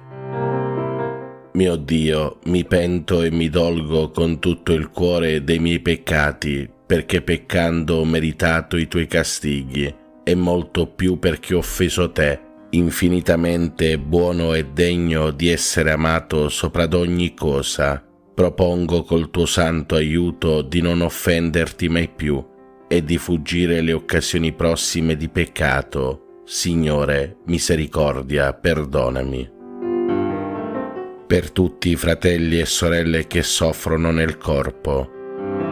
O Madre, ti preghiamo per questi nostri fratelli affinché tu li guarisca.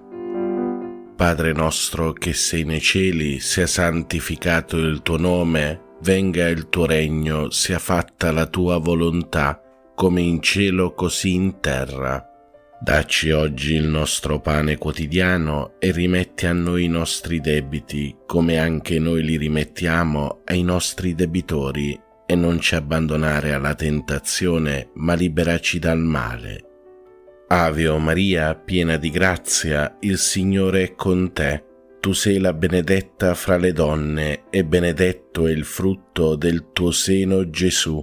Santa Maria, Madre di Dio, prega per noi peccatori, adesso e nell'ora della nostra morte. Amen.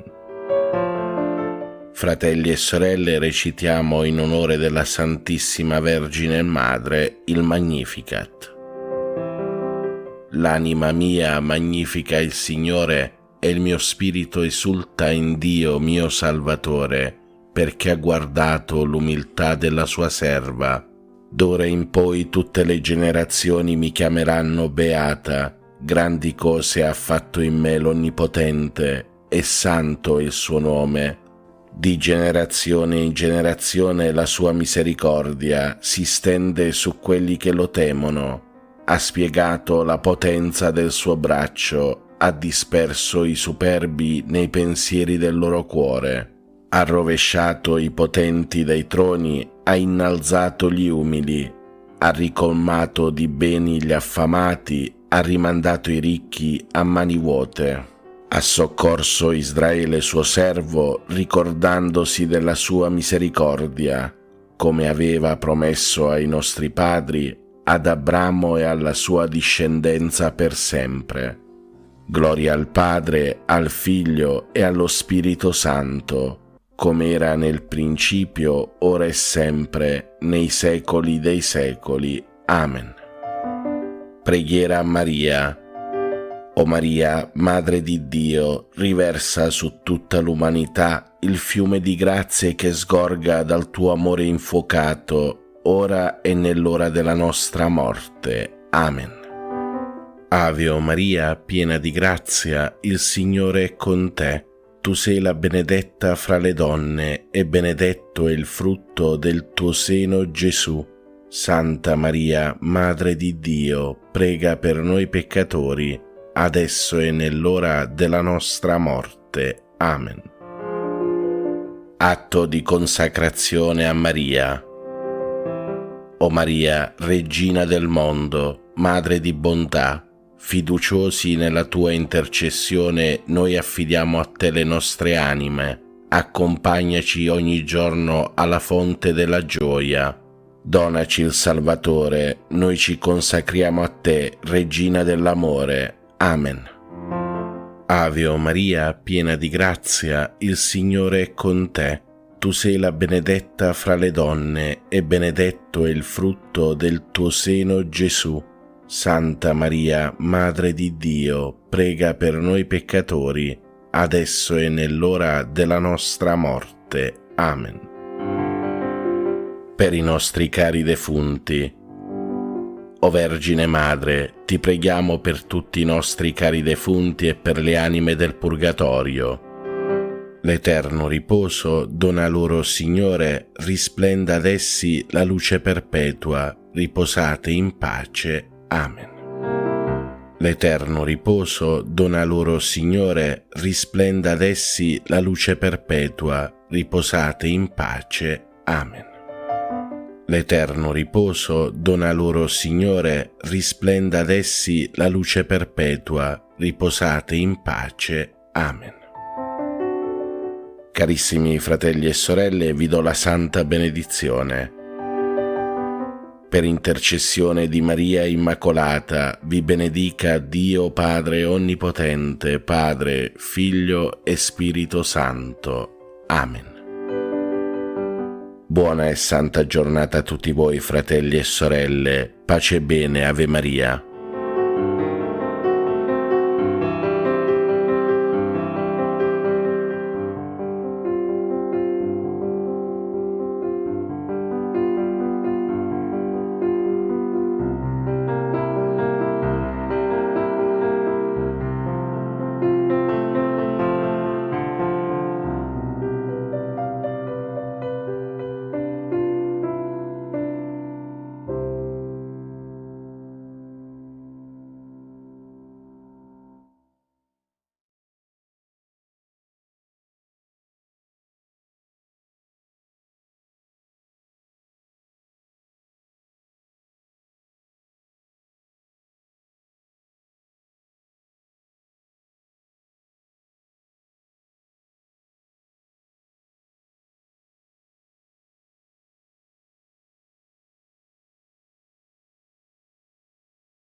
L'angelo del Signore portò l'annuncio a Maria ed ella concepì per opera dello Spirito Santo. Ave o Maria, piena di grazia, il Signore è con te. Tu sei la benedetta fra le donne, benedetto è il frutto del tuo seno, Gesù. Santa Maria, Madre di Dio, prega per noi peccatori, adesso e nell'ora della nostra morte. Amen. Eccomi, sono la serva del Signore, si compie in me la tua parola. Ave o Maria, piena di grazia, il Signore è con te. Tu sei la benedetta fra le donne, benedetto è il frutto del tuo seno, Gesù. Santa Maria, Madre di Dio, prega per noi peccatori, adesso e nell'ora della nostra morte. Amen. E il Verbo si fece carne e venne ad abitare in mezzo a noi. Ave o Maria, piena di grazia, il Signore è con te. Tu sei la benedetta fra le donne, benedetto è il frutto del tuo seno, Gesù. Santa Maria, Madre di Dio, prega per noi peccatori, adesso e nell'ora della nostra morte. Amen. Prega per noi, Santa Madre di Dio, affinché siamo resi degni delle promesse di Cristo. Preghiamo. Infondi nel nostro spirito la tua grazia, o Padre, tu che all'annuncio dell'angelo ci hai rivelato l'incarnazione del tuo Figlio, per la sua passione e la sua croce guidaci alla gloria della risurrezione, per Cristo nostro Signore. Amen. Gloria al Padre, al Figlio e allo Spirito Santo, come era nel principio, ora e sempre, nei secoli dei secoli. Amen. Gloria al Padre, al Figlio e allo Spirito Santo, come era nel principio, ora e sempre, nei secoli dei secoli. Amen. Gloria al Padre, al Figlio e allo Spirito Santo, come era nel principio, ora e sempre, nei secoli dei secoli. Amen.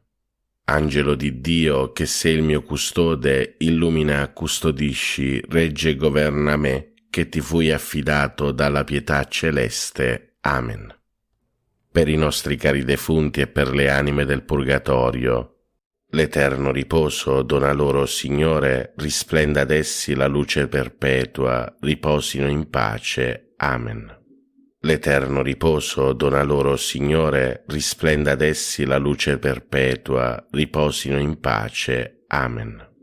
L'eterno riposo dona loro, Signore, risplenda ad essi la luce perpetua, riposino in pace. Amen.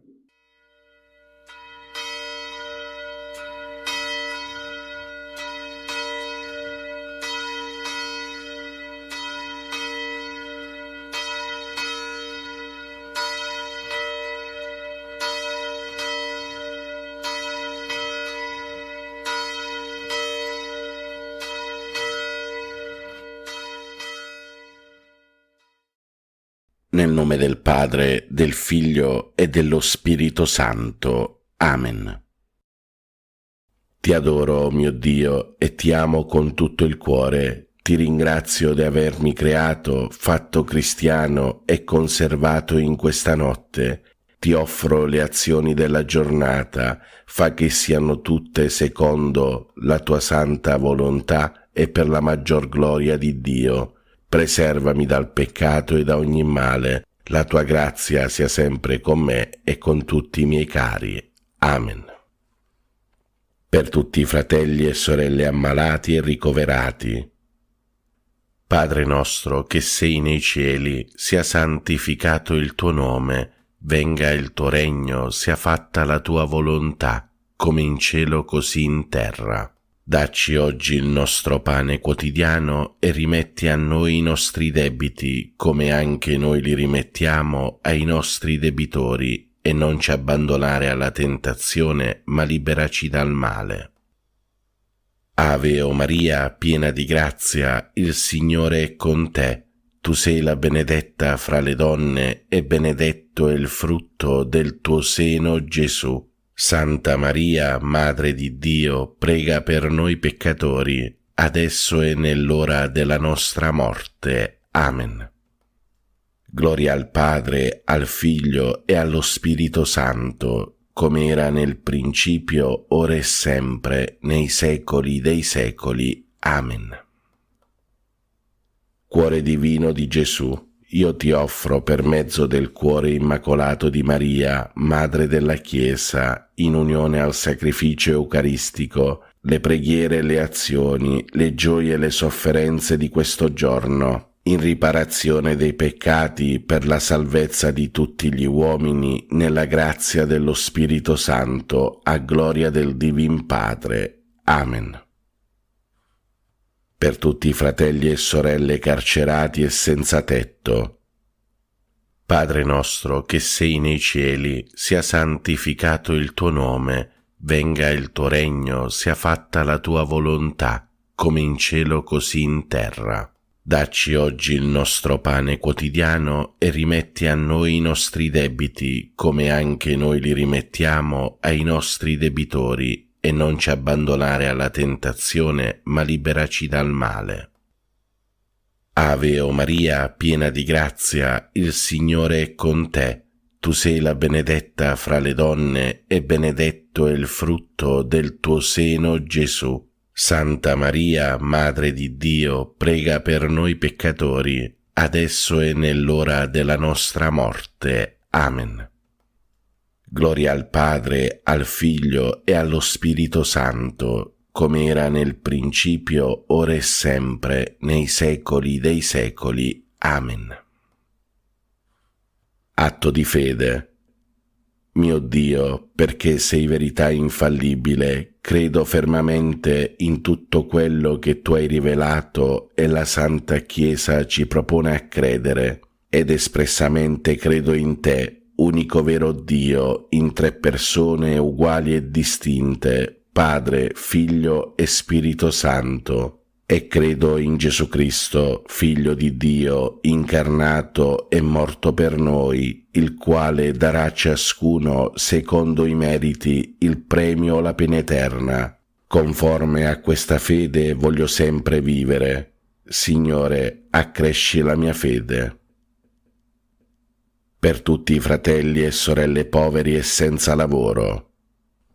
Padre nostro che sei nei cieli, sia santificato il tuo nome, venga il tuo regno, sia fatta la tua volontà, come in cielo così in terra. Dacci oggi il nostro pane quotidiano e rimetti a noi i nostri debiti, come anche noi li rimettiamo ai nostri debitori, e non ci abbandonare alla tentazione, ma liberaci dal male. Ave o Maria, piena di grazia, il Signore è con te. Tu sei la benedetta fra le donne e benedetto è il frutto del tuo seno, Gesù. Santa Maria, Madre di Dio, prega per noi peccatori, adesso e nell'ora della nostra morte. Amen. Gloria al Padre, al Figlio e allo Spirito Santo, come era nel principio, ora e sempre, nei secoli dei secoli. Amen. Atto di speranza. Mio Dio, spero dalla tua bontà, per le tue promesse e per i meriti di Gesù Cristo nostro Salvatore, la vita eterna e le grazie necessarie per meritarla con le buone opere che io debbo fare e voglio fare, Signore, che io possa goderti in eterno. Amen. Per tutti i fratelli e sorelle benefattori e collaboratori. Padre nostro che sei nei cieli, sia santificato il tuo nome, venga il tuo regno, sia fatta la tua volontà, come in cielo così in terra.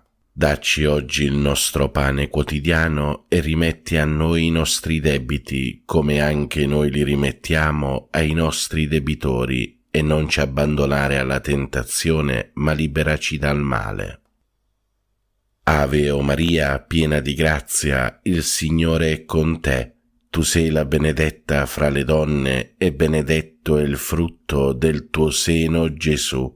Santa Maria, Madre di Dio, prega per noi peccatori, adesso e nell'ora della nostra morte. Amen. Gloria al Padre, al Figlio e allo Spirito Santo, come era nel principio, ora e sempre, nei secoli dei secoli. Amen. Atto di carità. Mio Dio, ti amo con tutto il cuore sopra ad ogni cosa, perché sei bene infinito e nostra eterna felicità, e per amore tuo amo il prossimo come me stesso, e perdono le offese ricevute. Signore, che io ti ami sempre più. Amen. Per tutti i fratelli e sorelle anziani e nelle case di riposo. Padre nostro che sei nei cieli, sia santificato il tuo nome, venga il tuo regno, sia fatta la tua volontà, come in cielo così in terra. Dacci oggi il nostro pane quotidiano e rimetti a noi i nostri debiti, come anche noi li rimettiamo ai nostri debitori, e non ci abbandonare alla tentazione, ma liberaci dal male. Ave o Maria, piena di grazia, il Signore è con te. Tu sei la benedetta fra le donne, e benedetto è il frutto del tuo seno, Gesù. Santa Maria, Madre di Dio, prega per noi peccatori, adesso e nell'ora della nostra morte. Amen. Gloria al Padre, al Figlio e allo Spirito Santo, come era nel principio, ora e sempre, nei secoli dei secoli. Amen. Fratelli e sorelle, chiediamo al Signore perdono per tutti i nostri peccati e chiediamolo con un atto di dolore. Mio Dio, mi pento e mi dolgo con tutto il cuore dei miei peccati, perché peccando ho meritato i tuoi castighi, e molto più perché ho offeso te, infinitamente buono e degno di essere amato sopra ad ogni cosa. Propongo con il tuo santo aiuto di non offenderti mai più e di fuggire le occasioni prossime di peccato. Signore, misericordia, perdonami. Per tutti i nostri cari defunti e per le anime del purgatorio, specialmente quelle più sole, disperse, abbandonate e consacrate, e per quelle che non prega mai nessuno. Eterno Padre, per la tua infinita bontà, accogli nel tuo regno i nostri cari defunti, non imputare loro nessuna colpa commessa a causa della loro fragilità umana. L'eterno riposo dona loro, Signore, risplenda ad essi la luce perpetua, riposate in pace. Amen. L'eterno riposo dona loro, Signore, risplenda ad essi la luce perpetua, riposate in pace. Amen. L'eterno riposo dona loro, Signore, risplenda ad essi la luce perpetua, riposate in pace. Amen. Preghiamo per tutti i bambini e i giovani del mondo. Ave o Maria, piena di grazia, il Signore è con te. Tu sei la benedetta fra le donne, e benedetto è il frutto del tuo seno, Gesù. Santa Maria, Madre di Dio, prega per noi peccatori, adesso e nell'ora della nostra morte. Amen.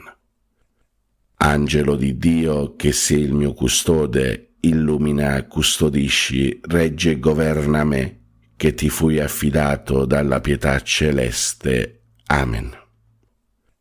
Fratelli e sorelle, vi do la santa benedizione. Per intercessione di Maria Immacolata e di tutti i santi vi benedica Dio Padre Onnipotente, Padre, Figlio e Spirito Santo. Amen. Buona e santa giornata a tutti, fratelli e sorelle. Dio vi benedica sempre. Pace e bene, Ave Maria.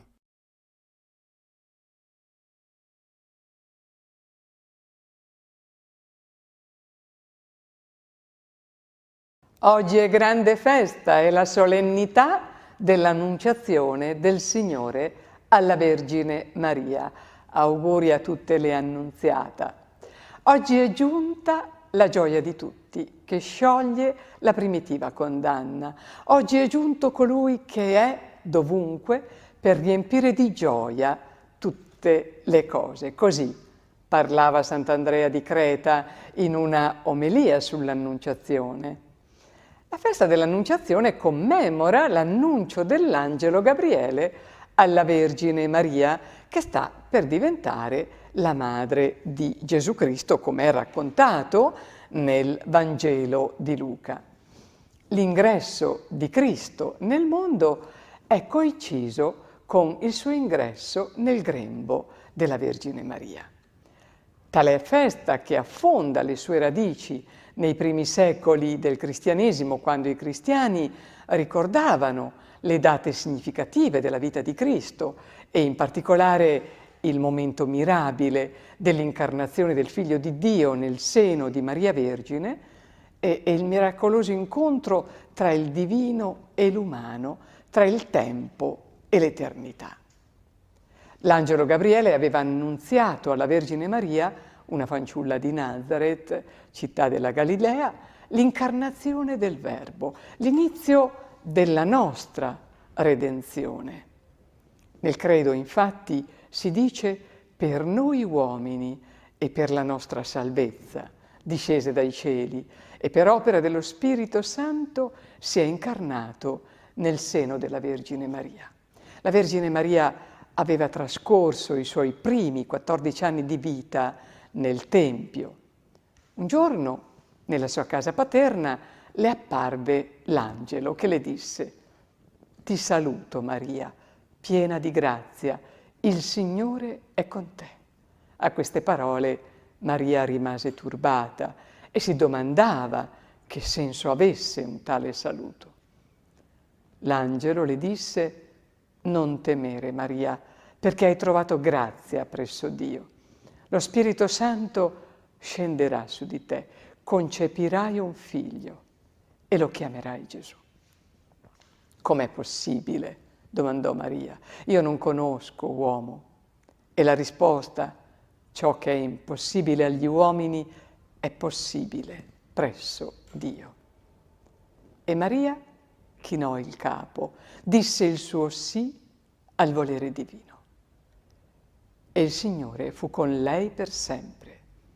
Durante i mesi della gravidanza, al momento della nascita di Gesù a Betlemme, lontano da casa, nel momento drammatico della fuga in Egitto. È stato con lei nei giorni di lavoro a Nazareth e poi quando Gesù ha cominciato a farle sentire il distacco. La prima volta all'età di 12 anni, poi altre volte nel corso della vita pubblica, fino al terribile momento della croce. Come Maria stessa cantò nel Magnificat: «Dio si è rivelato sempre fedele alle sue promesse, non cessò di ricordare la sua misericordia». Nella preghiera dell'Ave Maria i cristiani ripetono il saluto dell'angelo, ripensando a come il Signore fu veramente con lei in tutta la sua vita. Ma la preghiera cristiana che maggiormente ricorda l'Annunciazione è quella dell'Angelus, che tradizionalmente veniva ripetuta 3 volte al giorno, al mattino, a mezzogiorno e alla sera, al suono di una campana. Prende il nome dalla parola iniziale della preghiera in latino, Angelus, Angelus Domini, Nunziavit Mariae. L'angelo del Signore portò l'annunzio a Maria. Ciò che maggiormente colpisce della festa dell'Annunciazione è il senso della gioia soffusa, talvolta soffusa, ma sempre profonda, che traspare negli inni, nelle preghiere e nelle omelie. Nella Chiesa antica la festa era associata alla stessa festa del Santo Natale. Più tardi però, quando l'importanza della Natività del Signore si è accresciuta con la formazione di un suo ciclo, la festa dell'Annunciazione ha assunto sempre maggiore autonomia dal primitivo nucleo, fino a costituire nel VI secolo, all'epoca dell'imperatore Giustiniano, una festa mariana distaccata, autonoma. Perché il 25 marzo? La risposta è chiara: sin dagli inizi l'Annunciazione era celebrata il 25 marzo, poiché vi era l'opinione che Gesù si fosse incarnato in coincidenza dell'equinozio di primavera, tempo in cui, secondo le concezioni dell'antichità, è stato creato il mondo, è stato creato il primo uomo.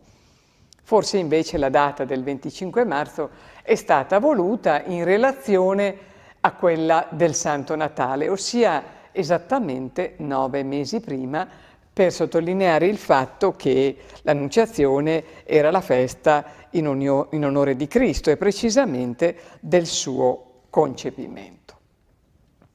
La celebrazione venne introdotta nella Chiesa romana nel VII secolo da Papa Sergio. Per l'occasione era prescritta una solenne processione a Santa Maria Maggiore, la grande basilica. I mosaici della basilica erano legati infatti alla divina maternità di Maria, venerata come la Theotokos, cioè la Madre di Dio, come stabilito nel 431 dal Concilio di Efeso. C'è chi ritiene che la festa odierna dell'Annunciazione risaliva al IV secolo e che venisse celebrata a Betlemme, nella basilica costruita sul luogo in cui si credeva fosse avvenuta l'Annunciazione.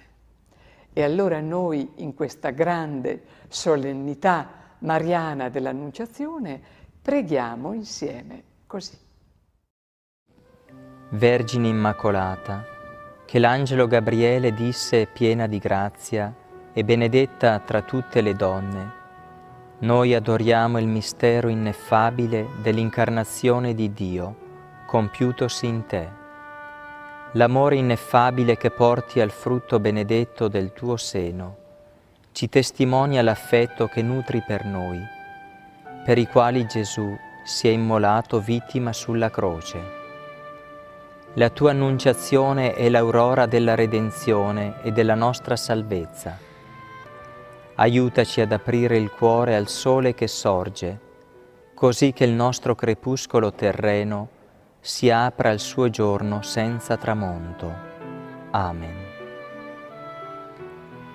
O glorioso Arcangelo San Gabriele, tu hai avuto la gioia e l'onore di recarti quale messaggero celeste dalla futura regina degli angeli, di raccogliere raggiante il suo fiat e di adorare, primo fra gli angeli, il Verbo eterno incarnato nel suo seno. Ti prego di ottenermi lo stesso tuo amore, alla gloriosa Madre di Dio e a Gesù tuo e mio Signore.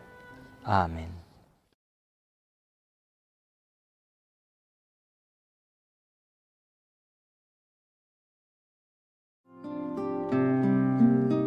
Dal Vangelo secondo Luca. In quel tempo l'angelo Gabriele fu mandato da Dio in una città della Galilea chiamata Nazaret, a una vergine promessa sposa ad un uomo della casa di Davide di nome Giuseppe. La vergine si chiamava Maria. Entrando da lei disse: «Rallegrati, piena di grazia, il Signore è con te». A queste parole ella fu molto turbata e si domandava che senso avesse un saluto come questo. L'angelo le disse: «Non temere, Maria, perché hai trovato grazia presso Dio. Ed ecco, concepirai un figlio, lo darai alla luce e lo chiamerai Gesù.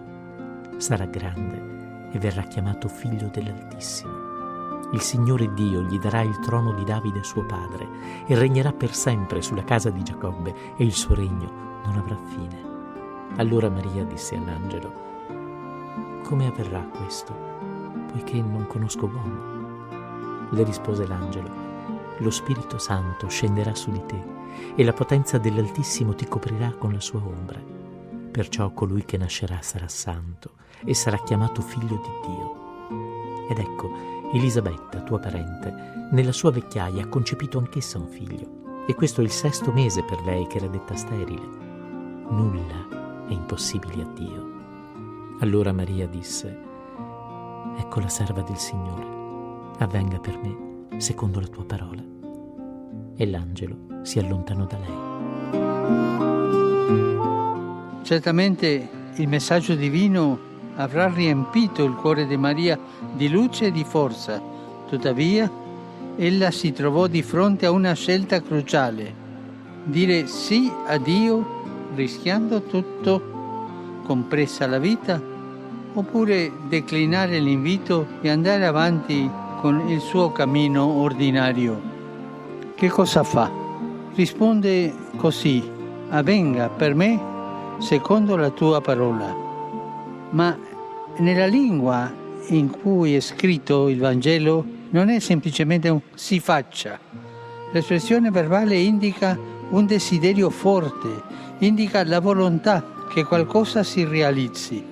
Maria, in altre parole, non dice: se deve avvenire avvenga, se non si può altrimenti. Non è una rassegnazione, è una innamorata disposta a servire in tutto e subito il suo Signore.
Siano lodati Gesù e Maria.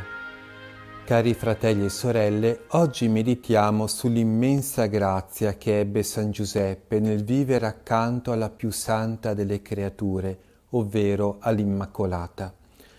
San Giuseppe era il più grande santo dopo l'Immacolata, senza dubbio, ma la vita di unione con lei lo portò a vertici inimmaginabili, lo elevò sino alle vette dell'amore creato. Dalla vita di unione con Maria derivò per San Giuseppe ogni bene. Così scriveva un autore. Chi potrebbe dire le ricchezze che Maria arrecò a San Giuseppe e i frutti inestimabili che egli raccolse dalla sua angelica unione con l'augusta Madre di Dio? O San Giuseppe, quanto la vostra vita è stata beata su questa terra, quanto grande è la vostra grazia d'aver ricevuto dal cielo una sposa tanto saggia e perfetta, di conversare castamente con la più santa delle creature. Non possiamo dubitare, il titolo glorioso di sposo della Madre di Dio fu per San Giuseppe sorgente di infiniti e meravigliosi privilegi. Quale grazia per voi, o San Giuseppe, aver avuto sotto gli occhi gli ammirabili esempi di quella sposa di cui tutte le parole e le azioni furono altrettanti modelli di perfezione. Superiore a Maria per l'autorità di cui Dio lo aveva rivestito quale suo rappresentante presso il Figlio Divino, San Giuseppe non ignorava che la sua santa sposa vinceva lui per gli insigni privilegi che aveva donato a lei il Signore. Maria dirigeva Giuseppe, lo illuminava e lo animava col buon esempio, ed egli, docile alle lezioni della sua sposa immacolata, imparava a vedere le cose come lei le vedeva, a disprezzare ciò che lei disprezzava, ad amare quello che lei amava, ad operare come lei operava. O Maria, che così vivamente brami di vedere il bel fuoco dell'amore divino accendersi sulla terra, di quali torrenti di pure fiamme non avete voi mai infiammato il cuore del vostro sposo? Se è vero che la bocca parla dall'abbondanza del cuore, si può ben dire che le conversazioni di Maria e di Giuseppe siano state tutte celesti e ordinate alla gloria di Dio. Cari fratelli e sorelle, dalla vita di unione con Maria deriverà anche per noi ogni bene. Dio affida all'Immacolata il compito di elevare i nostri cuori. San Giuseppe è per noi modello di questa vita di unione con la Madonna. Come San Giuseppe, anche noi non dobbiamo temere di prendere la Madonna nella nostra vita e così vivere per lei, alla sua presenza, per suo amore. San Giuseppe era tutto di Maria perché sposo virginale di lei, e noi saremo tutti di Maria consacrandoci a lei. Vita di unione con la nostra diletta, unione costante, unione d'amore. Beati coloro che si nutrono dei vostri frutti. La vita di unione con Maria è quella virtù che dobbiamo praticare se veramente vogliamo vivere bene la nostra consacrazione a lei. La consacrazione alla Madonna non è dunque solo una bella formula da recitare, ma è un impegno che dura per tutta la vita, l'impegno più bello che ci possa essere, l'impegno di vivere cuore a cuore con colei che è la nostra Madre tenerissima. Questa vita di unione si realizza per mezzo di una costante preghiera fino a vivere sempre la sua dolce e soave presenza. La vita di unione con Maria è una disposizione intima e abituale, frutto di un grande amore per la Regina dei nostri cuori, per la quale l'anima è sempre rivolta a lei per renderle i suoi omaggi, per invocarla e per imitarla. L'anima in tutte le sue opere chiama Maria in suo aiuto, non vuol vivere e agire fuorché nella materna di lei presenza. Vivere alla presenza di Maria è questa la grazia più bella e soave che possa ricevere un'anima a lei devota. Cari fratelli e sorelle, domandiamo a San Giuseppe questa grazia così grande e rivolgiamoci a Lui con la solita preghiera. Ricordati, o purissimo sposo di Maria Vergine, o caro mio protettore San Giuseppe, che mai si udì aver alcuno invocato la tua protezione e chiesto il tuo aiuto senza essere stato consolato. Con questa fiducia io vengo a te e a te fervorosamente mi raccomando. O San Giuseppe, ascolta la mia preghiera, accoglila pietosamente ed esaudiscila. Amen. E per intercessione della Beata Vergine Maria di San Giuseppe, vi benedica e vi custodisca il Signore Onnipotente e vi liberi da ogni male, nel nome del Padre e del Figlio e dello Spirito Santo. Amen. Siano lodati Gesù, Maria e Giuseppe.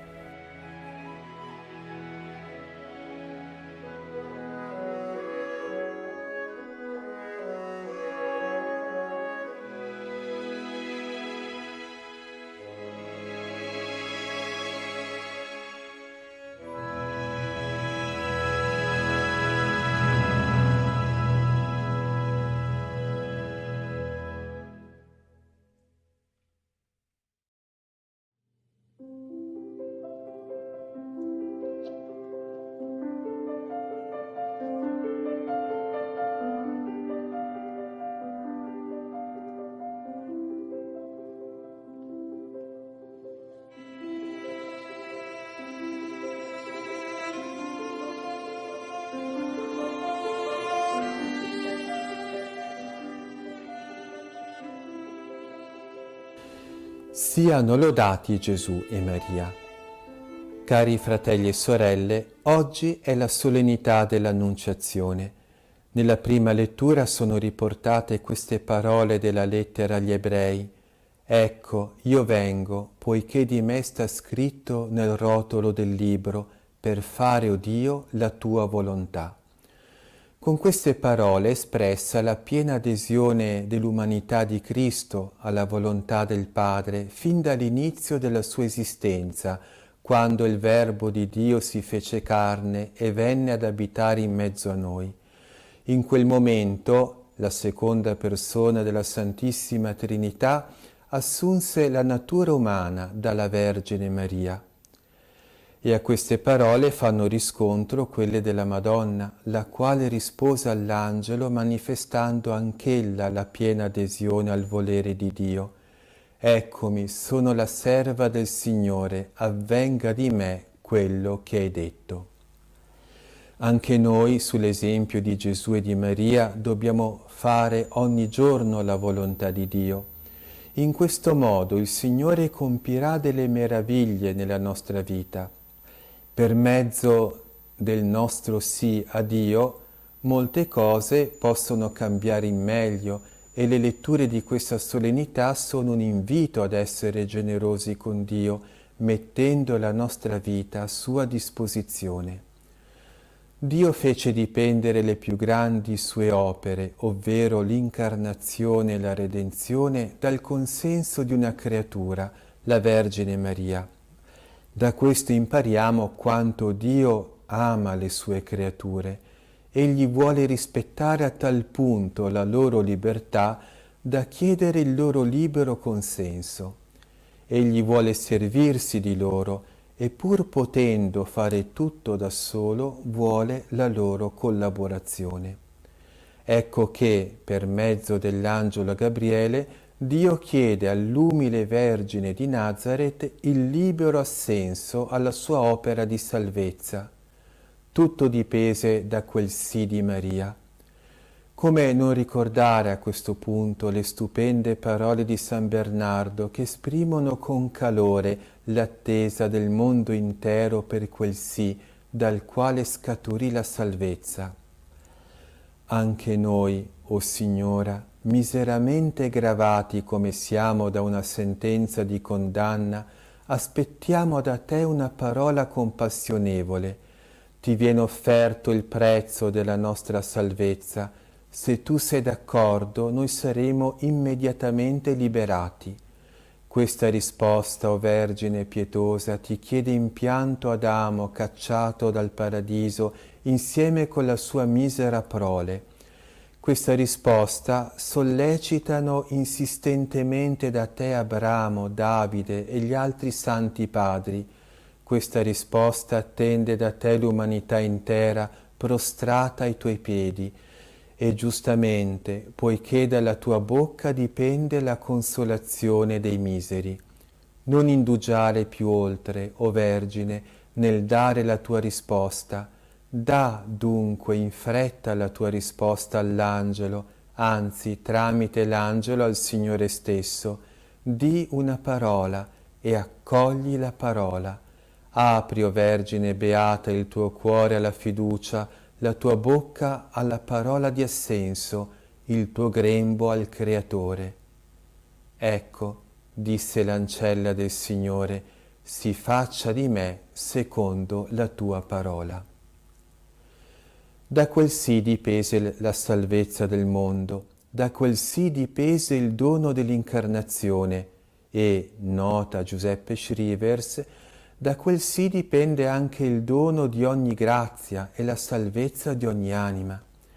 In poche parole, come dal sì di Maria noi abbiamo ricevuto il principio della grazia, ovvero Gesù Redentore, così da quel sì il Signore fa dipendere la distribuzione di ogni singola grazia. Il sì della Vergine ha deciso le sorti del mondo. E quando la Madonna pronunciava il suo sì, sapeva quello che diceva, sapeva che diveniva nostra madre e che ciò significava unire il suo dolore di corredentrice al dolore salvifico di Gesù suo figlio. Giuseppe Schrivers così riporta nel suo libro La Madre Mia. Non solo la Vergine Divina, concependo Gesù, diveniva di fatto nostra madre, ma ne aveva anche coscienza. Come avrebbe potuto Dio nasconderle questo mistero? Ella non ha solamente conosciuto le conseguenze del suo sì che pronunciava, ma le ha accettate realmente, volontariamente, con tutto l'ardore del suo cuore materno, per liberarci dall'inferno. Ecco la prova del vero amore, quando si accetta la volontà di Dio, anche quando questa comporta sofferenza. La Vergine Maria accolse con tutto il suo cuore quel dolore, perché comprese che da ciò doveva scaturire la salvezza del mondo. Quando Maria disse il suo sì, sapeva tutto questo, e mai si tirò indietro. continuò a ripetere il suo sì per tutta la vita, in modo particolare sul Calvario, in unione con la vittima divina. L'Annunciazione fu perciò un mistero di gioia, ma anche di dolore, accolto e offerto con generosità. Un'ultima riflessione. Il saluto dell'angelo Gabriele alla Vergine Maria fu la prima Ave Maria recitata. Con quel saluto iniziò la salvezza nel mondo intero e, come insegna San Luigi di Monforte, sarà sempre per mezzo di questo saluto, ovvero della preghiera dell'Ave Maria, che la salvezza entrerà in ogni anima in particolare. Facciamo entrare la salvezza nella nostra anima con la recita attenta, devota e amorosa di questa bellissima preghiera. E ora, cari fratelli e sorelle, termino con la benedizione. Per intercessione della Beata Vergine Maria di San Giuseppe, vi benedica e vi custodisca il Signore Onnipotente e vi liberi da ogni male, nel nome del Padre e del Figlio e dello Spirito Santo. Amen. Siano lodati Gesù e Maria.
Il rosario è una preghiera bellissima che è da secoli che piccoli, grandi, anziani recitano, dicono e man mano che dicono le Ave Marie si sentono più sereni, più contenti. È un effetto di questa fede che Maria, la nostra mamma del cielo, ci sta ascoltando. Noi non vediamo niente, ci stanchiamo. Io ricordo quando ero bambino che andavo in chiesa alla sera, il mese di maggio, non vedevamo l'ora, perché dopo si andava a giocare a nascondiglio, eccetera. Però il rosario lo dicevo da bambino come sapevo dirlo quella volta. Dopo sono cresciuto, l'ho detto da grande, e adesso che sono anche sacerdote lo dico in una maniera tanto più bella, perché ho visitato tanti santuari, tanti posti dove Maria è apparsa. E allora, immaginando che è lì presente, sapendo che ci ascolta, non prego per me, ma per tutti. Per cui sento ogni giorno la gioia di dire questo rosario, ma il mese di maggio è per tanti, per unirsi nelle famiglie, per sentirsi vicini. E questo ripetere le Ave Marie può stancare, ma è sempre un momento di gioia in cui diamo un piccolo atto di amore a Maria e con Maria a tutta la famiglia, a tutto il mondo. E quindi noi seminiamo le Ave Marie. Io dico, cosa fai in chiesa qualche volta? Cammino su e giù per la chiesa e semino le Ave Marie. È un modo di dire seminare, ma entreranno nel cuore di tanti.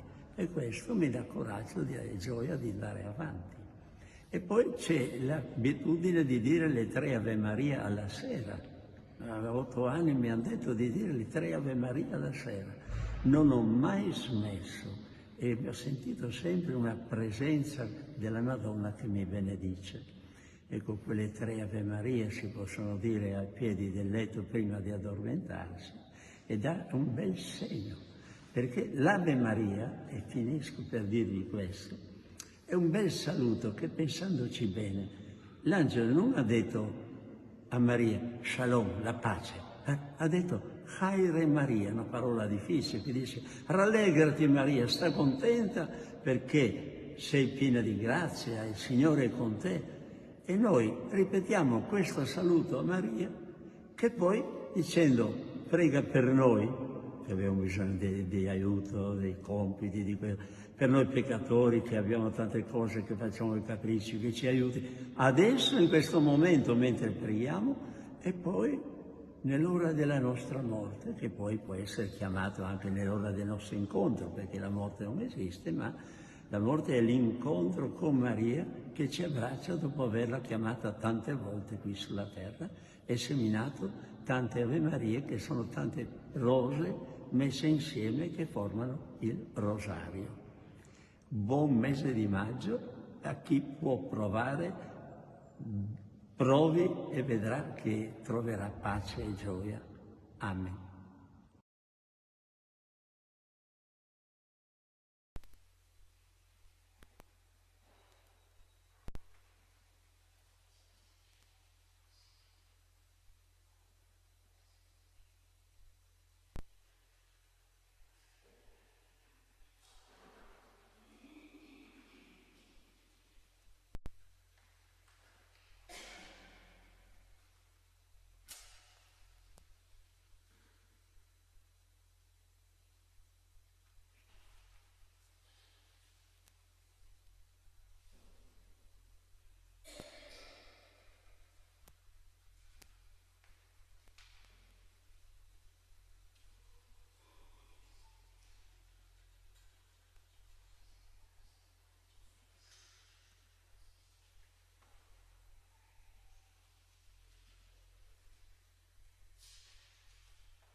Prega per noi, Santa Madre di Dio.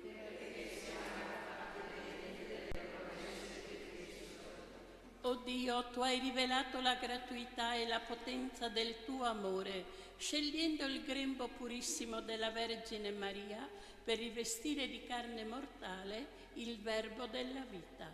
Concedi anche a noi di accoglierlo e generarlo nello Spirito, con l'ascolto della tua parola, nell'obbedienza della fede. Per Cristo nostro Signore. Trinità d'amore.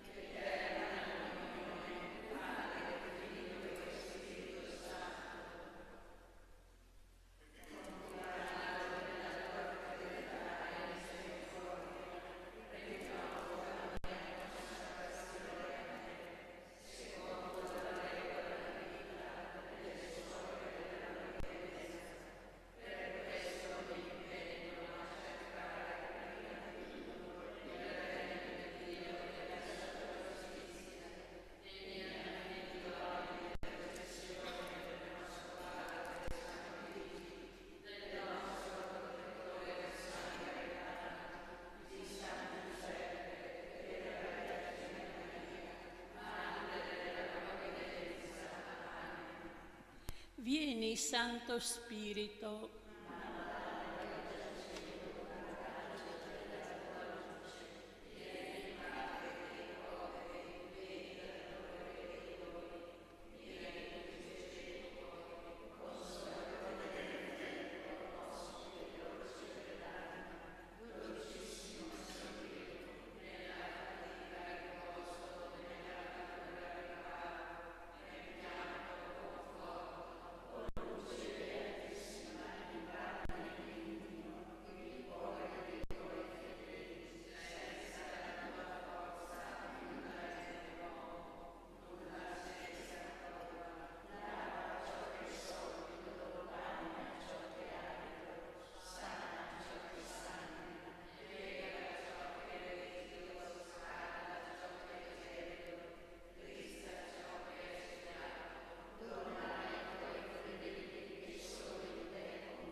Manda il tuo Spirito, Signore. O Dio, tu ci hai creati a tua immagine, il nostro cuore è inquieto finché non riposa in te. Donaci di gustare la dolcezza del tuo Spirito, che è amore, per Cristo nostro Signore. Gesù, Giuseppe e Maria.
Cristo Gesù, pur essendo di natura divina, non considerò un tesoro geloso la sua uguaglianza con Dio, ma spogliò se stesso, assumendo la condizione di servo e divenendo simile agli uomini.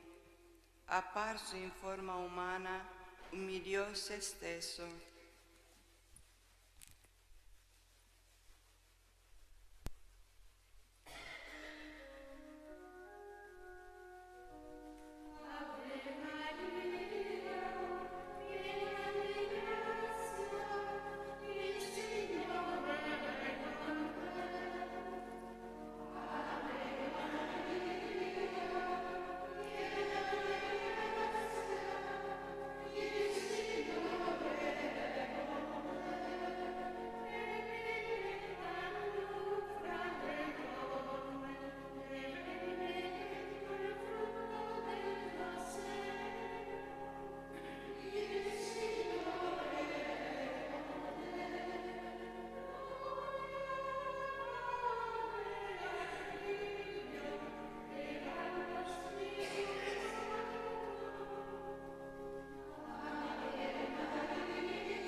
Celebrando gli inizi della nostra redenzione, nel giorno dell'Annunciazione a Maria, preghiamo con fiducia Dio nostro. Di Dio. Come Maria accolse con fede l'annuncio dell'angelo, donaci, o Padre, di accogliere con gioia la parola del nostro Salvatore.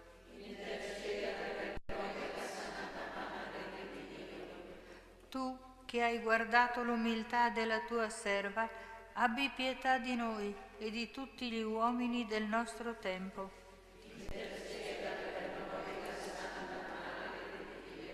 Come Maria, nuova Eva, aderì pienamente alla tua parola, fa che accettiamo con amore la tua volontà.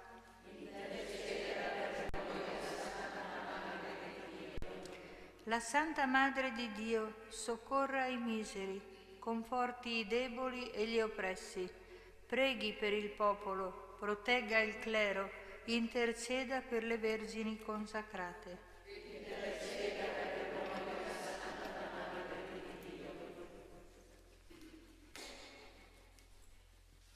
Padre nostro,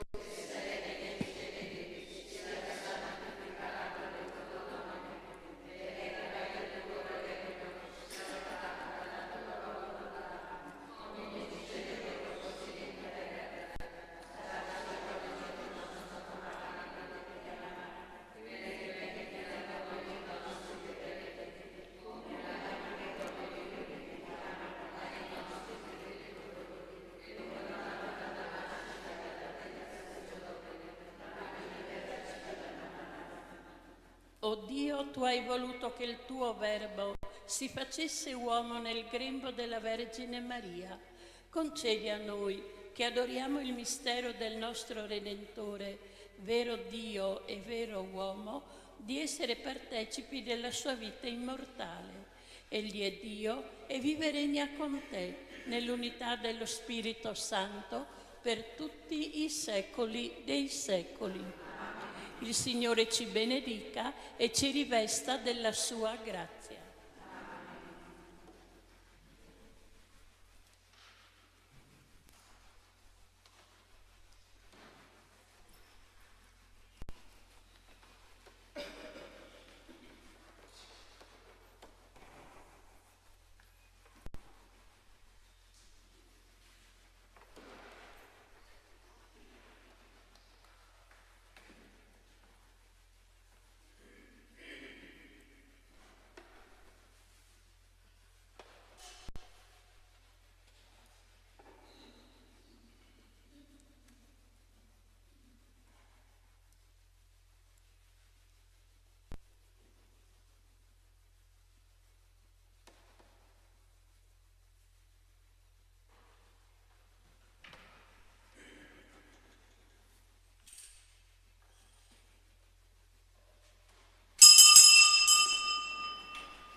Nel nome del Padre, e del Figlio, e dello Spirito Santo. Il Signore sia con voi. Celebriamo oggi la solennità dell'Annunciazione del Signore.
Dio Onnipotente, abbia misericordia di noi, perdoni i nostri peccati e ci conduca alla vita eterna.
hai voluto che il tuo Verbo si facesse carne nel grembo della Vergine Maria. Concedi a noi, che professiamo la fede nel nostro Redentore, vero Dio e vero uomo, di essere partecipi della sua natura divina.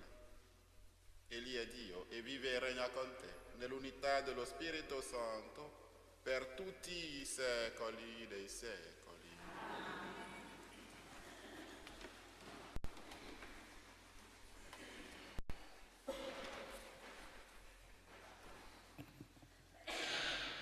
Dal libro del profeta Isaia. In quei giorni il Signore parlò ad Acaz: chiedi per te un segno dal Signore, tuo Dio, dal profondo delle inferi oppure dall'alto. Ma Acaz rispose: non lo chiederò, non voglio tentare il Signore. Allora Isaia disse: ascoltate, casa di Davide. Non vi basta stancare gli uomini, perché ora vogliate stancare anche il mio Dio? Pertanto il Signore stesso vi darà un segno.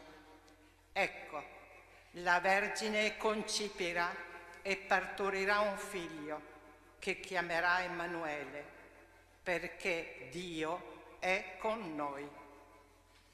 Parola di Dio.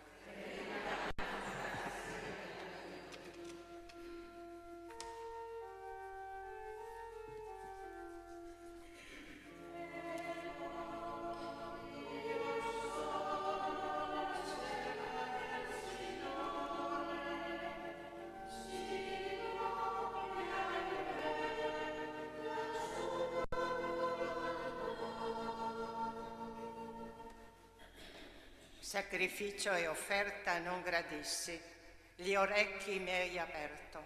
Non hai chiesto olocausti né sacrificio per il peccato. Allora ho detto: ecco, io vengo.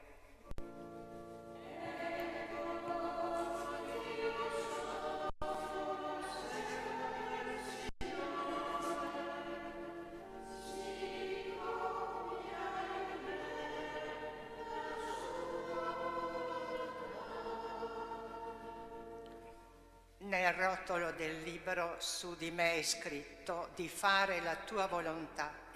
Mio Dio, questo io desidero. La tua legge è nel mio intimo.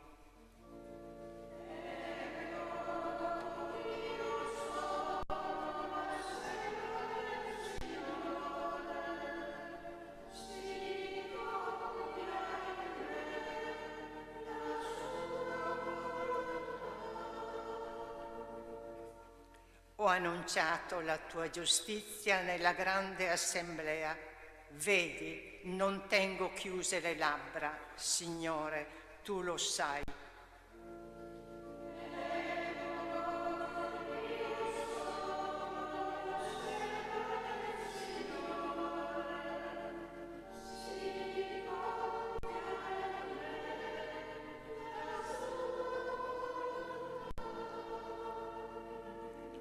Non ho nascosto la tua giustizia dentro il mio cuore. La tua verità e la tua salvezza ho proclamato.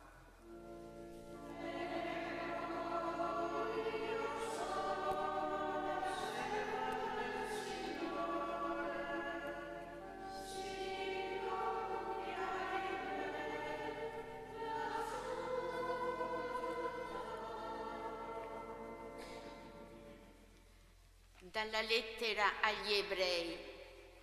Fratelli, è impossibile che il sangue di tori e di capri elimini i peccati. Per questo, entrando nel mondo, Cristo dice: tu non hai voluto né sacrificio né offerta, un corpo invece mi hai preparato. Non hai gradito né olocausti né sacrifici per il peccato. Allora ho detto: ecco, io vengo, poiché di me sta scritto nel rotolo del libro, per fare, o Dio, la tua volontà. Dopo aver detto Tu non hai voluto e non hai gradito né sacrifici né offerte, né olocausti né sacrifici per il peccato, cose che vengono offerte secondo la legge, soggiunge: ecco, io vengo a fare la tua volontà.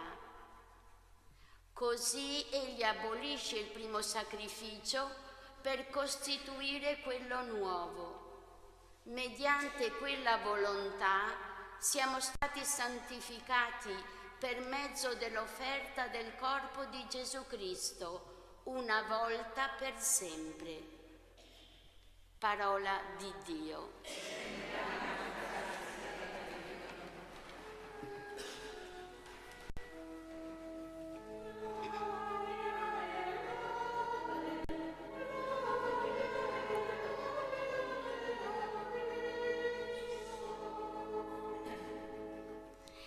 Il Verbo si fece carne e venne ad abitare in mezzo a noi, e noi abbiamo contemplato la sua gloria.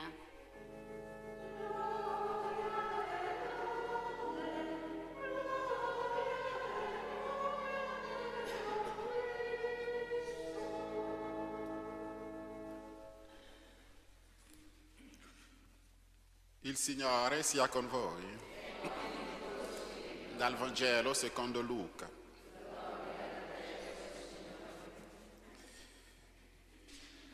In quel tempo l'angelo Gabriele fu mandato da Dio in una città della Galilea chiamata Nazareth a una vergine promessa sposa di un uomo della casa di Davide di nome Giuseppe. La vergine si chiamava Maria. Entrando da lei disse: rallegrati, piena di grazia, il Signore è con te. A queste parole, ella fu molto turbata e si domandava che senso avesse un saluto come questo. L'angelo le disse: non temere, Maria, perché hai trovato grazia presso Dio. Ed ecco, concepirai un figlio, lo darai alla luce e lo chiamerai Gesù. Sarà grande e verrà chiamato figlio dell'Altissimo. Il Signore Dio gli darà il trono di Davide suo padre e regnerà per sempre sulla casa di Giacobbe, e il suo regno non avrà fine. Allora Maria disse all'angelo: come avverrà questo, poiché non conosco uomo? Le rispose l'angelo: lo Spirito Santo scenderà su di te e la potenza dell'Altissimo ti coprirà con la sua ombra. Perciò colui che nascerà sarà santo e sarà chiamato figlio di Dio. Ed ecco, Elisabetta, tua parente, nella sua vecchiaia, ha concepito anche essa un figlio, e questo è il 6° mese per lei, che era detta sterile. Nulla è impossibile a Dio. Allora Maria disse: ecco la serva del Signore, avvenga per me secondo la tua parola. E l'angelo si allontanò da lei. Parola del Signore.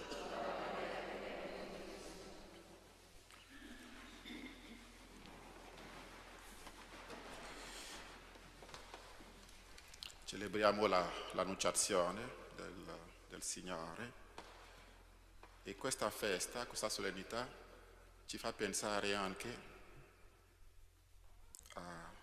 ci fa riflettere sulla nostra vocazione. Ecco, la nostra vocazione. Allora, siamo invitati a farsi la domanda: ma come posso essere anche io utile al Signore? Come posso aiutare a diffondere il Vangelo, no? La buona notizia di Cristo? Ecco la domanda fondamentale. E poi la risposta è che tutti noi abbiamo una vocazione comune, di essere ambasciatori di Cristo ovunque siamo, di essere la bocca di Gesù Cristo ovunque siamo, di essere gli occhi di Gesù Cristo ovunque siamo, di essere le mani, i piedi di Gesù Cristo. E questa è la nostra vocazione comune. E poi il luogo, il dove esercitiamo questa vocazione può cambiare, però questa vocazione è comune a tutti i cristiani, essere ambasciatori di Cristo. E quando abbiamo capito questo, che siamo invitati, chiamati ad essere ambasciatori di Cristo, tutti noi, allora ci viene un'altra domanda. Ci rendiamo conto che abbiamo dei limiti. L'altra domanda che viene a me, come riuscire, come fare, siccome noi, come è stato il caso di Maria, siccome noi abbiamo dei limiti, siamo peccatori, siamo senza meriti, non abbiamo nessuna competenza. Allora, come posso essere il volto di Gesù là dove sono? Come posso essere la voce di Gesù? Come posso? Non ho la forza, non so come fare. E il Signore ci risponde. E la risposta ce l'abbiamo già in questo brano del Vangelo di Luca. Per ogni missione affidata all'uomo, il Signore comunica il suo Spirito Santo. Per ogni missione riceviamo lo Spirito Santo. A Maria l'angelo disse: lo Spirito Santo scenderà su di te. E per ogni missione che riceviamo da parte del Signore ci dà la forza e lo Spirito Santo per compiere questa missione. È stato anche il caso dei discepoli a Pentecoste. Ogni giorno il Signore ci comunica il suo Spirito Santo. Ogni giorno, anche questa mattina, il Signore ci comunica il suo Spirito Santo. Il problema è come aiutare lo Spirito Santo ad essere efficace nella nostra vita. È tutto qui il problema. Come lo Spirito Santo può essere efficace nella nostra vita. E è questo che ci insegna oggi Maria. Dio che ci comunica il suo Spirito. Noi, come Maria ce lo insegna, siamo invitati a dare la nostra disponibilità a questo Spirito Santo, ad aprire il nostro cuore e a dire come Maria e anche come il Salmo che abbiamo ascoltato: vengo, Signore, a fare la tua volontà. La nostra disponibilità è ciò che blocca oppure apre la porta allo Spirito Santo. Sia siamo disponibili allo Spirito Santo e Lui agisce in noi, oppure ci chiudiamo e non può agire in noi.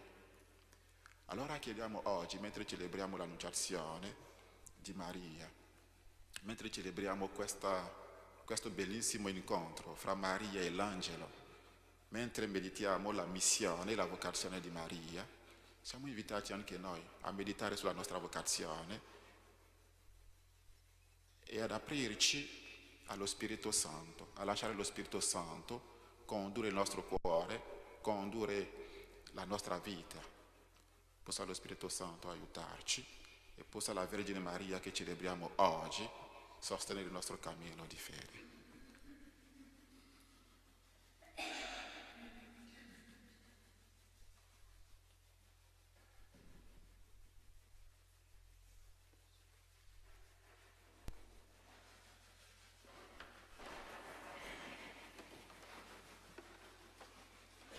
Credo in un solo Dio.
con fede viva, innalziamo a Dio Padre le nostre preghiere per noi, per la Chiesa e per tutto il mondo.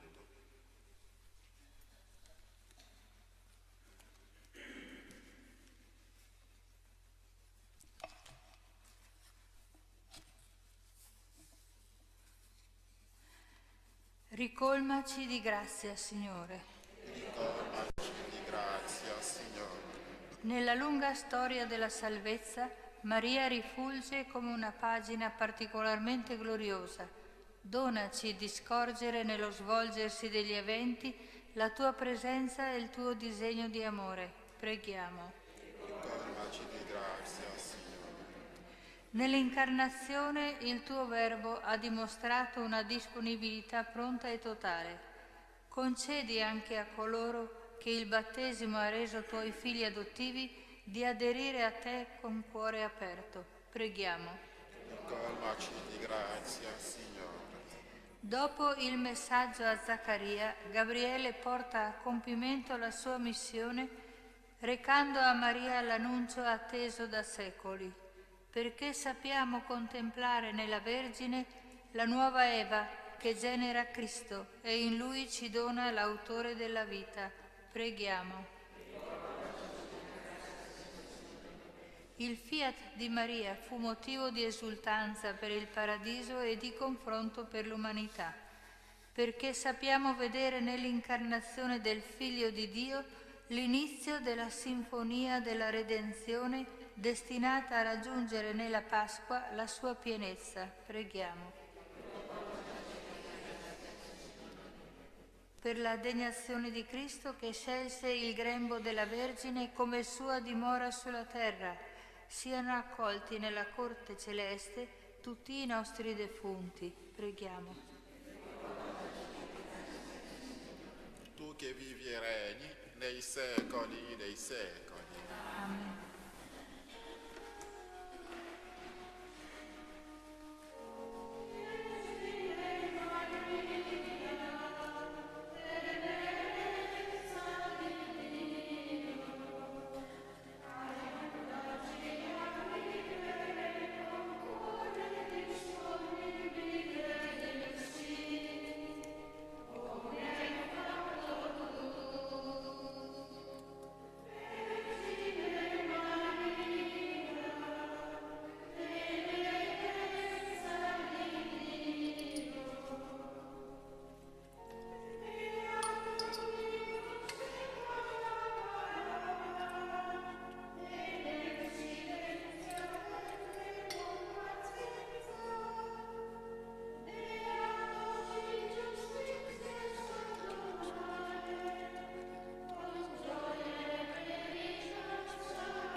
Pregate perché il mio e il vostro sacrificio sia gradito a Dio Padre Onnipotente.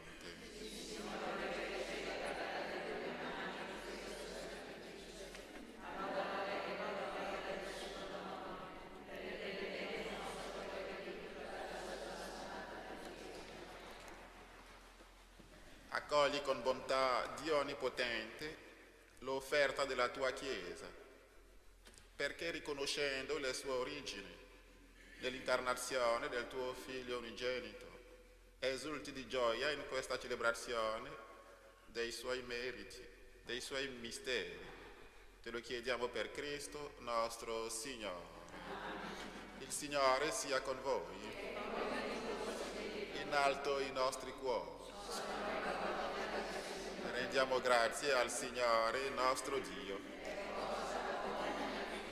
È veramente cosa buona e giusta, nostro dovere e fonte di salvezza, rendere grazie sempre e in ogni luogo a te, Signore, Padre Santo, Dio Onnipotente ed Eterno, per Cristo, Signore nostro.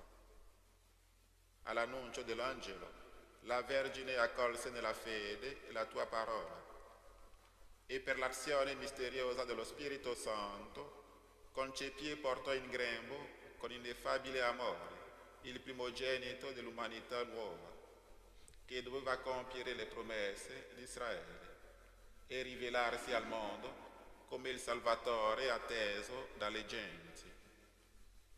Per questo mistero le schiere degli angeli adorano la tua gloria e per l'eternità si allietano al tuo cospetto. Al loro canto concedi, o Signore, che si uniscano le nostre umili voci nell'inno di lode.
Veramente santo sei tuo Padre, fonte di ogni santità.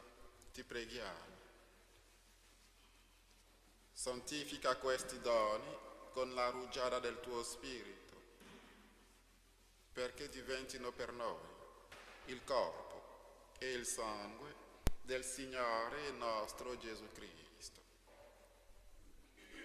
Egli, consegnandosi volontariamente alla passione, prese il pane, rese grazie, lo spezzò, lo diede ai suoi discepoli e disse: prendete e mangiatene tutti, questo è il mio corpo offerto in sacrificio per voi.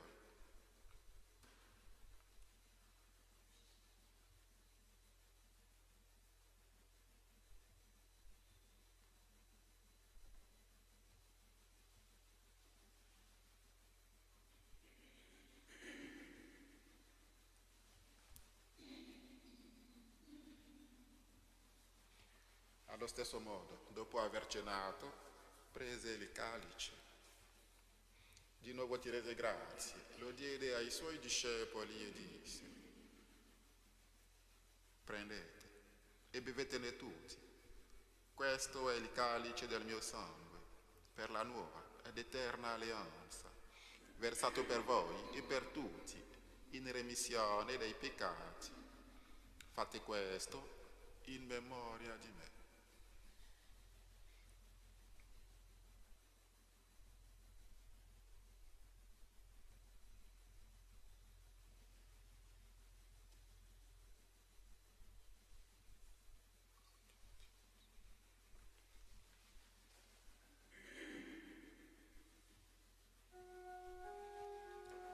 Mistero della fede.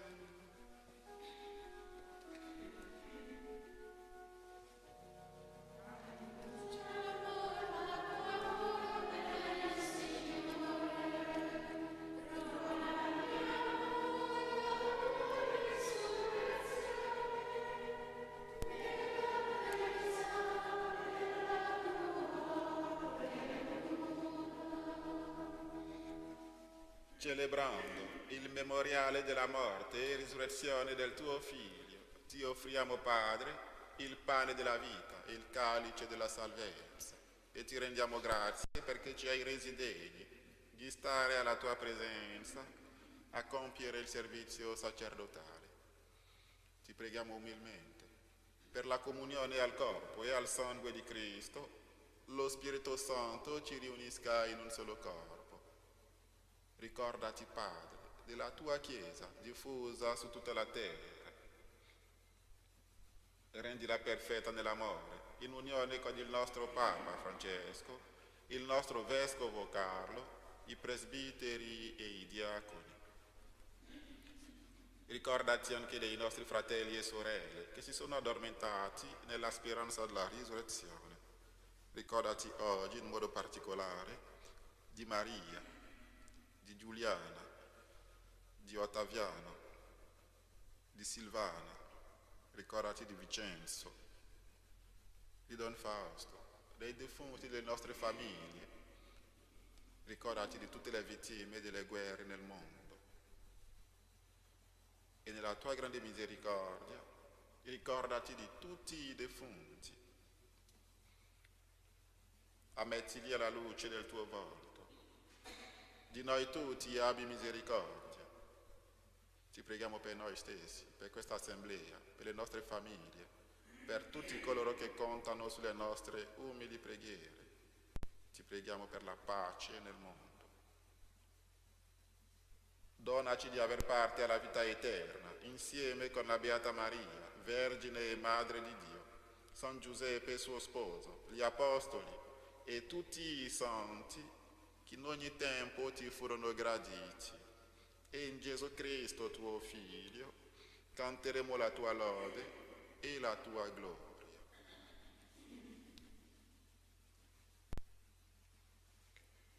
Per Cristo, con Cristo e in Cristo, a te Dio Padre Onnipotente, nell'unità dello Spirito Santo, ogni onore e gloria per tutti i secoli dei secoli.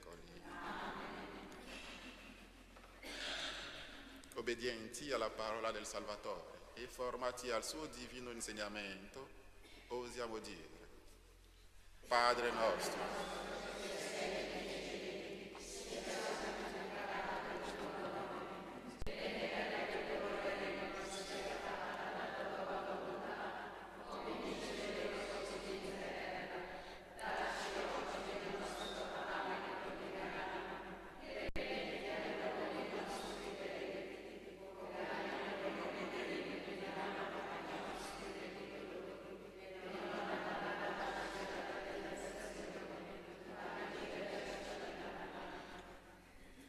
liberaci, o Signore, da tutti i mali, concedi la pace ai nostri giorni e con l'aiuto della tua misericordia vivremo sempre liberi dal peccato e sicuri da ogni turbamento, nell'attesa che si compia la beata speranza e venga il nostro Salvatore Gesù Cristo.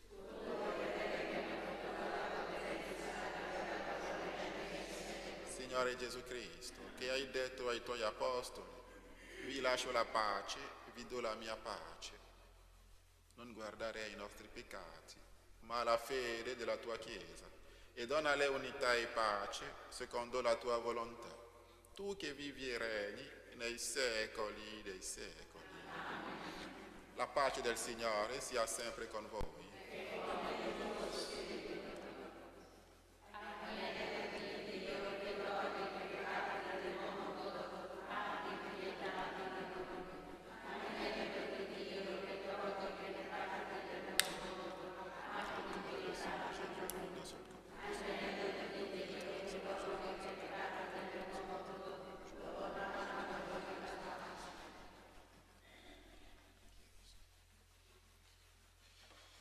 Ecco l'agnello di Dio, ecco colui che toglie i peccati del mondo, beati gli invitati alla cena dell'agnello.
Ciao, mi chiamo Sophie e fino a qualche mese fa vivevo a Hong Kong, una metropoli di 7 milioni di abitanti.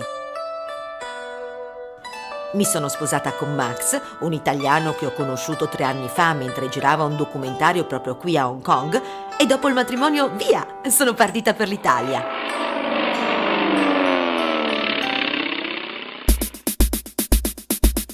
È tutto così diverso qui. Per questo ho capito che devo viaggiare un po' per conoscere la mia nuova terra. Una mia amica per lavoro conosce un sacco di bei posti e così ogni weekend partiamo alla scoperta dei paesi del Friuli Venezia Giulia, divertendoci tra l'altro un mondo. Una cosa importante, questa non è la mia voce.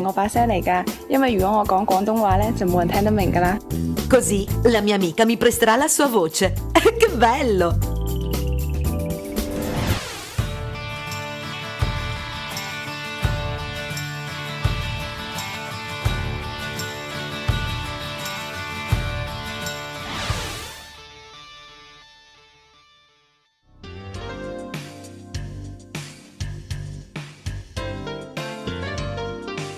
Sarà una gita speciale e quindi con me ho portato Lu, una mia amica di Shanghai.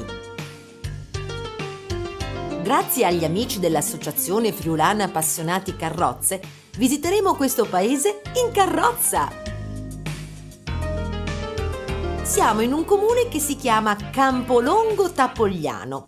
La verità è che fino a qualche anno fa erano 2 paesi ben distinti. Per una complicata serie di eredità, Campolongo fin dal 1420 faceva parte della Serenissima, mentre Tapogliano era sotto il dominio dell'imperatore d'Austria. Quindi qui c'era un confine tra 2 stati. Per anni, di notte gli abitanti si sono spostati l'un l'altro le croci dei confini e spesso arrivavano alle mani. La questione arrivò alle alte sfere dei 2 stati, ma solo nella seconda metà del 1700 si definì una chiara linea di frontiera con un trattato che pose fine alle questioni. Per ricordare la vecchia Repubblica Veneta, il leone di San Marco qui a Campolongo lo troviamo un po' ovunque. Sulla facciata del municipio, alla base del campanile della chiesa di San Giorgio, sullo stemma comunale, approvato solo 20 anni fa. Mentre a Tapogliano il tipico campanile a cipolla ci ricorda che questo era territorio dell'imperatore austriaco. Entrambi gli stati si contesero per moltissimi anni la chiesetta di San Leonardo e i suoi terreni. Così gli affittuari di questi campi non sapevano mai se dovevano pagare le tasse a Venezia o a Vienna. Un bel problema. Dovevano rispettare i proclami di quale stato?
Nel nome del Padre, del Figlio e dello Spirito Santo. Amen.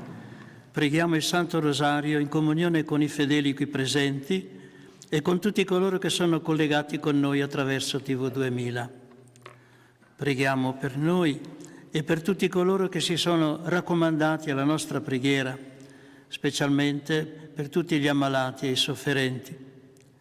Onoriamo e invochiamo la Santissima Madre di Dio col titolo di Madonna che scioglie i nodi. Questa sera meditiamo i misteri della gioia del Santo Rosario. Primo mistero della gioia, l'annuncio a Maria.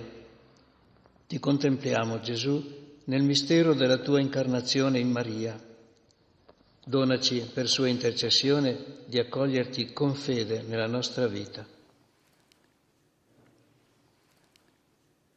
Maria che scioglie i nodi, prega per noi.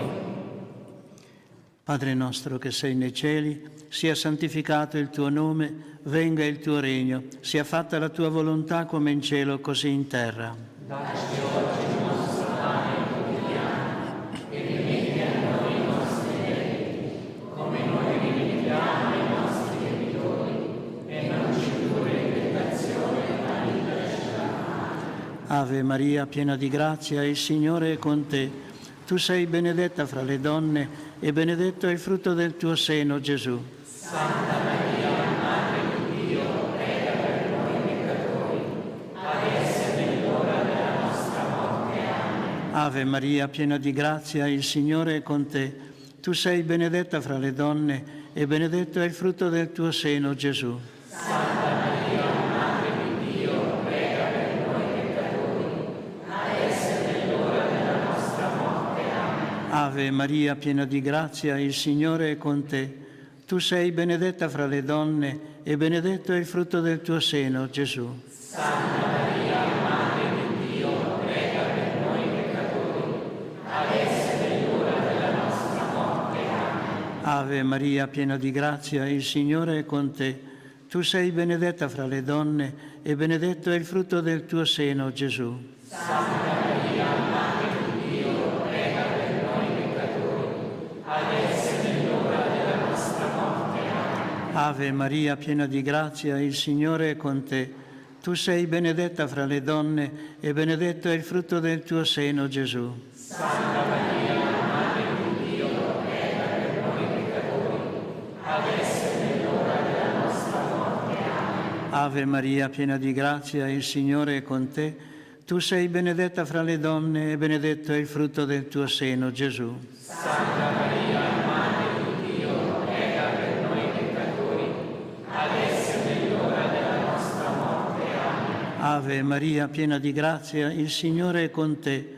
Tu sei benedetta fra le donne e benedetto è il frutto del tuo seno, Gesù. Santa Maria, Madre di Dio, prega per noi peccatori, adesso è nell'ora della nostra morte. Amen. Ave Maria, piena di grazia, il Signore è con te.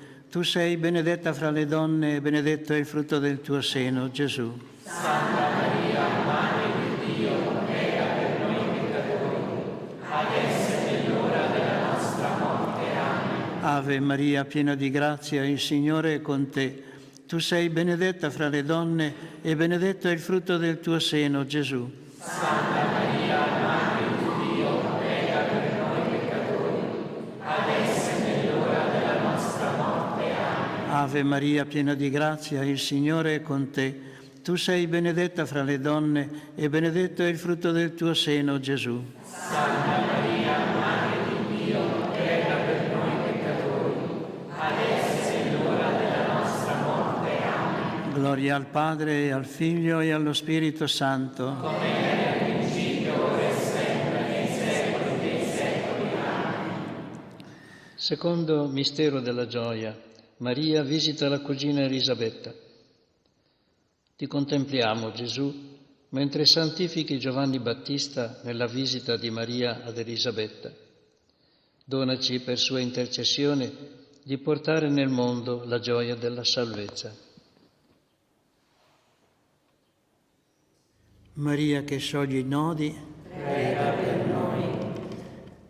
Padre nostro che sei nei cieli, sia santificato il tuo nome, venga il tuo regno, sia fatta la tua volontà come in cielo così in terra. Dacci oggi il nostro pane quotidiano e rimetti a noi i nostri debiti, come noi rimettiamo ai nostri debitori, e non ci indurre in tentazione, ma liberaci dal male. Ave Maria, piena di grazia, il Signore è con te. Tu sei benedetta fra le donne e benedetto è il frutto del tuo seno, Gesù. Santa Maria, Madre di Dio, prega per noi peccatori, adesso è nell'ora della nostra morte. Amen. Ave Maria, piena di grazia, il Signore è con te. Tu sei benedetta fra le donne e benedetto è il frutto del tuo seno, Gesù. Santa Maria, Madre di Dio, prega per noi peccatori, adesso è nell'ora della nostra morte. Amen. Ave Maria, piena di grazia, il Signore è con te. Tu sei benedetta fra le donne e benedetto è il frutto del tuo seno, Gesù. Santa Maria, Madre di Dio, prega per noi peccatori, adesso è nell'ora della nostra morte. Amen. Ave Maria, piena di grazia, il Signore è con te. Tu sei benedetta fra le donne e benedetto è il frutto del tuo seno, Gesù. Santa Maria, Madre di Dio, prega per noi peccatori, adesso è nell'ora della nostra morte. Amen. Ave Maria, piena di grazia, il Signore è con te. Tu sei benedetta fra le donne e benedetto è il frutto del tuo seno, Gesù. Santa Maria, Madre di Dio, prega per noi peccatori, adesso è nell'ora della nostra morte. Amen. Ave Maria, piena di grazia, il Signore è con te. Tu sei benedetta fra le donne e benedetto è il frutto del tuo seno, Gesù. Santa Maria, Madre di Dio, prega per noi peccatori, adesso è nell'ora della nostra morte. Amen. Ave Maria, piena di grazia, il Signore è con te. Tu sei benedetta fra le donne e benedetto è il frutto del tuo seno, Gesù. Santa Maria, Madre di Dio, prega per noi peccatori, adesso è nell'ora della nostra morte. Amen. Ave Maria, piena di grazia, il Signore è con te. Tu sei benedetta fra le donne e benedetto è il frutto del tuo seno, Gesù. Santa Maria, Madre di Dio, prega per noi peccatori, adesso è nell'ora della nostra morte. Amen. Ave Maria, piena di grazia, il Signore è con te. Tu sei benedetta fra le donne e benedetto è il frutto del tuo seno, Gesù. Santa Maria, Madre di Dio, prega per noi peccatori, adesso è nell'ora della nostra morte. Amen. Ave Maria, piena di grazia, il Signore è con te. Tu sei benedetta fra le donne e benedetto è il frutto del tuo seno, Gesù. Santa Maria, Madre di Dio, prega per noi peccatori, adesso è nell'ora della nostra morte. Amen. Gloria al Padre, al Figlio e allo Spirito Santo. Come era nel principio, ora e sempre, nei secoli dei secoli. Amen. Terzo mistero della gioia. Gesù nasce a Betlemme. Ti contempliamo, Gesù, nel mistero della tua nascita. Donaci, per intercessione di Maria, di accogliere e proteggere la vita nascente. Maria che scioglie i nodi, prega per noi.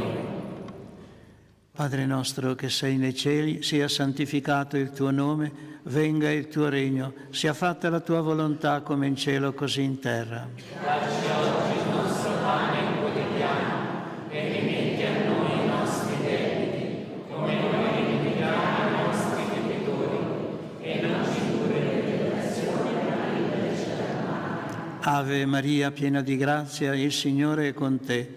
Tu sei benedetta fra le donne e benedetto è il frutto del tuo seno, Gesù. Santa Maria, Madre di Dio, prega per noi peccatori, adesso è nell'ora della nostra morte. Amen. Ave Maria, piena di grazia, il Signore è con te.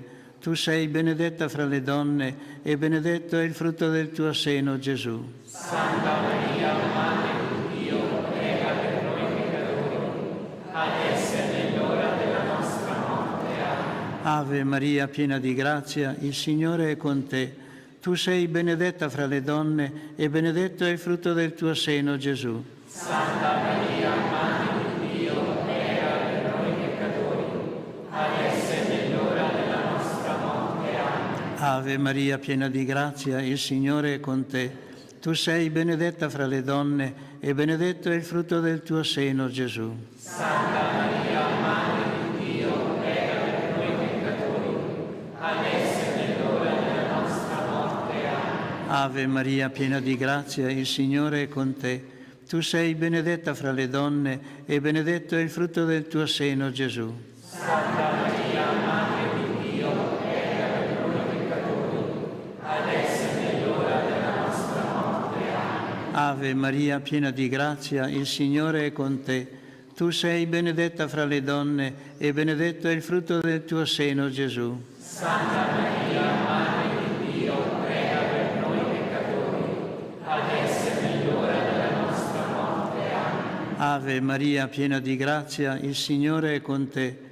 Tu sei benedetta fra le donne e benedetto è il frutto del tuo seno, Gesù. Santa Maria, Madre di Dio, prega per noi peccatori, adesso e nell'ora della nostra morte. Amen. Ave Maria, piena di grazia, il Signore è con te. Tu sei benedetta fra le donne e benedetto è il frutto del tuo seno, Gesù. Santa Maria, Madre di Dio, prega per noi peccatori, adesso e nell'ora della nostra morte. Amen. Ave Maria, piena di grazia, il Signore è con te. Tu sei benedetta fra le donne e benedetto è il frutto del tuo seno, Gesù. Santa Maria, Madre di Dio, prega per noi peccatori, adesso e nell'ora della nostra morte. Amen. Ave Maria, piena di grazia, il Signore è con te.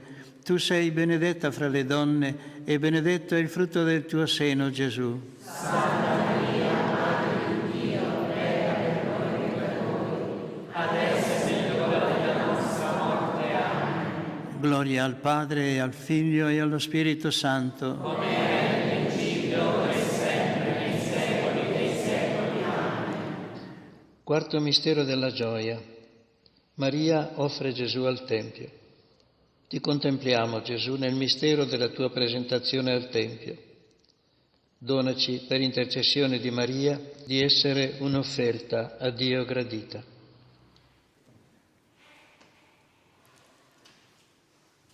Maria che scioglie i nodi, prega per noi. Padre nostro che sei nei cieli, sia santificato il tuo nome, venga il tuo regno, sia fatta la tua volontà come in cielo così in terra. Dacci oggi il nostro pane quotidiano e rimetti a noi i nostri debiti, come noi rimettiamo ai nostri debitori, e non ci indurre in tentazione, ma liberaci dal male. Ave Maria, piena di grazia, il Signore è con te. Tu sei benedetta fra le donne e benedetto è il frutto del tuo seno, Gesù. Santa Maria, Madre di Dio, prega per noi peccatori, adesso e nell'ora della nostra morte. Amen. Ave Maria, piena di grazia, il Signore è con te. Tu sei benedetta fra le donne e benedetto è il frutto del tuo seno, Gesù. Santa Maria, Madre di Dio, prega per noi peccatori, adesso e nell'ora della nostra morte. Amen. Ave Maria, piena di grazia, il Signore è con te. Tu sei benedetta fra le donne e benedetto è il frutto del tuo seno, Gesù. Santa Maria, Madre di Dio, prega per noi peccatori, adesso e nell'ora della nostra morte. Amen. Ave Maria, piena di grazia, il Signore è con te. Tu sei benedetta fra le donne e benedetto è il frutto del tuo seno, Gesù. Santa Maria, Madre di Dio, prega per noi peccatori, adesso e nell'ora della nostra morte. Amen. Ave Maria, piena di grazia, il Signore è con te. Tu sei benedetta fra le donne e benedetto è il frutto del tuo seno, Gesù. Santa Maria, Madre di Dio, prega per noi peccatori, adesso e nell'ora della nostra morte. Amen. Ave Maria, piena di grazia, il Signore è con te. Tu sei benedetta fra le donne e benedetto è il frutto del tuo seno, Gesù. Santa Maria, Madre di Dio, prega per noi peccatori, adesso e nell'ora della nostra morte. Amen. Ave Maria, piena di grazia, il Signore è con te. Tu sei benedetta fra le donne e benedetto è il frutto del tuo seno, Gesù. Santa Maria, Madre di Dio, prega per noi peccatori, adesso è nell'ora della nostra morte. Amen. Ave Maria, piena di grazia, il Signore è con te. Tu sei benedetta fra le donne e benedetto è il frutto del tuo seno, Gesù. Santa Maria, Madre di Dio, prega per noi peccatori, adesso è nell'ora della nostra morte. Amen. Ave Maria, piena di grazia, il Signore è con te. Tu sei benedetta fra le donne e benedetto è il frutto del tuo seno, Gesù. Santa Maria, Madre di Dio, prega per noi peccatori, adesso è nell'ora della nostra morte. Amen. Ave Maria, piena di grazia, il Signore è con te. Tu sei benedetta fra le donne e benedetto è il frutto del tuo seno, Gesù. Santa Maria, Madre di Dio, prega per noi peccatori, adesso è nell'ora della nostra morte. Amen. Gloria al Padre e al Figlio e allo Spirito Santo. Come era nel principio. Gesù è ritrovato nel Tempio. Ti contempliamo, Gesù, nel mistero del tuo ritrovamento nel Tempio.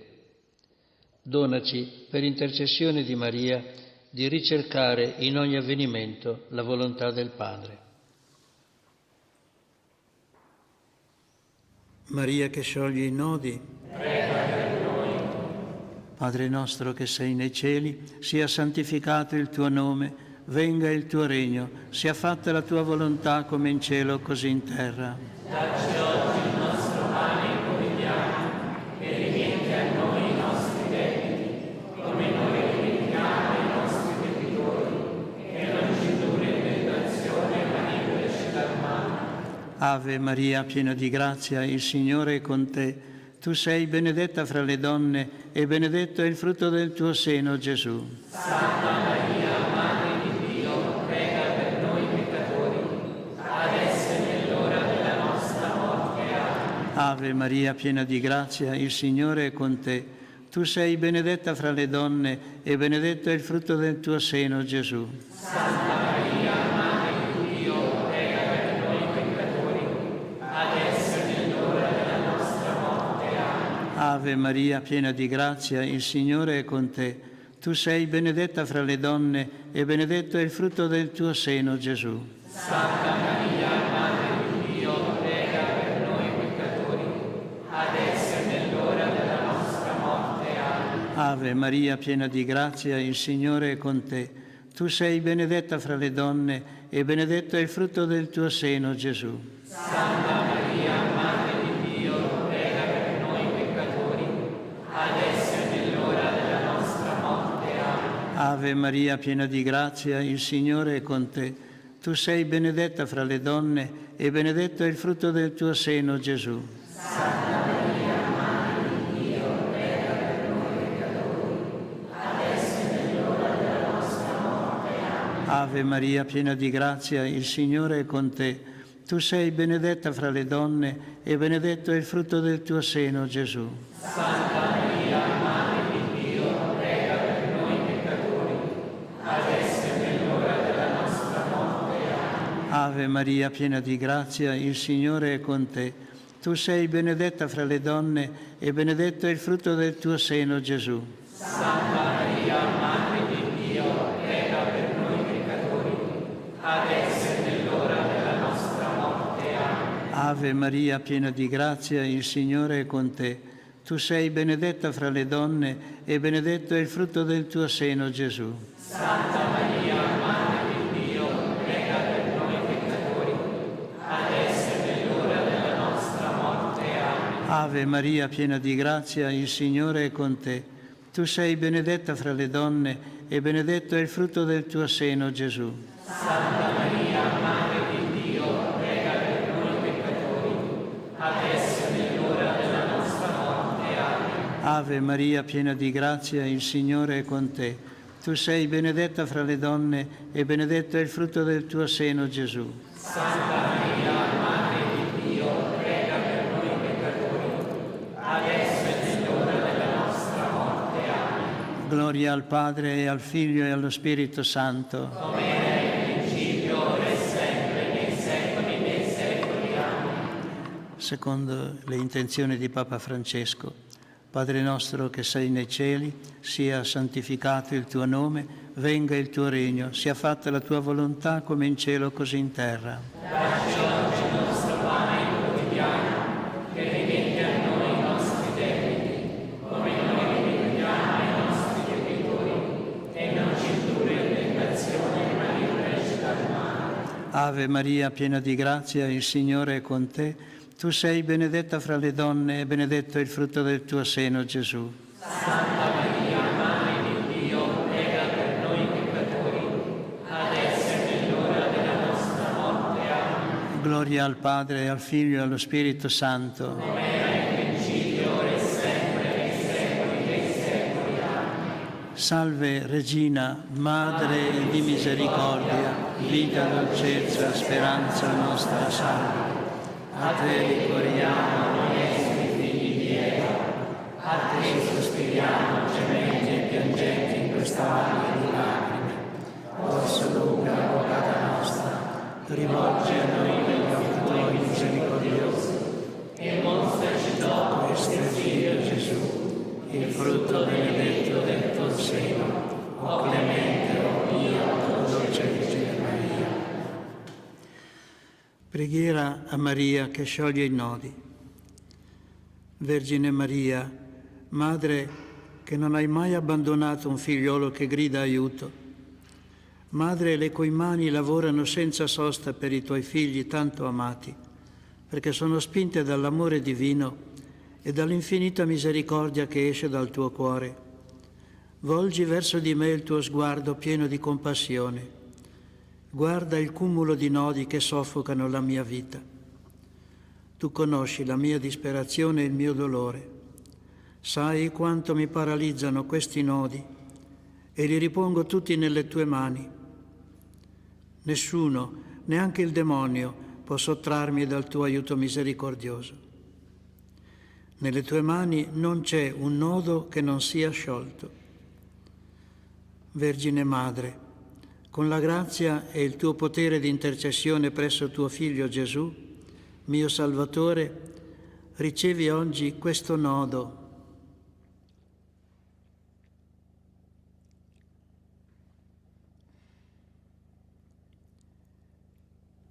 Per la gloria di Dio ti chiedo di scioglierlo e di scioglierlo per sempre. Spero in te. Sei l'unica consolatrice che il Padre mi ha dato. Sei la fortezza delle mie deboli forze, la ricchezza delle mie miserie, la liberazione da tutto ciò che mi impedisce di essere con Cristo. Accogli la mia richiesta, preservami, guidami, proteggimi, sii il mio rifugio. Maria che scioglie i nodi, prega per noi. Il Signore sia con voi. E con il tuo spirito. Vi benedica Dio Onnipotente, Padre, Figlio e Spirito Santo. Amen. Sia lodato Gesù Cristo. Oggi e sempre sia lodato.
Dalla Santa Casa di Loreto trasmettiamo ora la Santa Messa quotidiana. Con le vostre candele offerte alla Madonna di Loreto. Preghiamo in comunione con ognuno di voi che vi unite a noi in questa celebrazione e affidiamo alla Vergine Lauretana tutte le vostre intenzioni.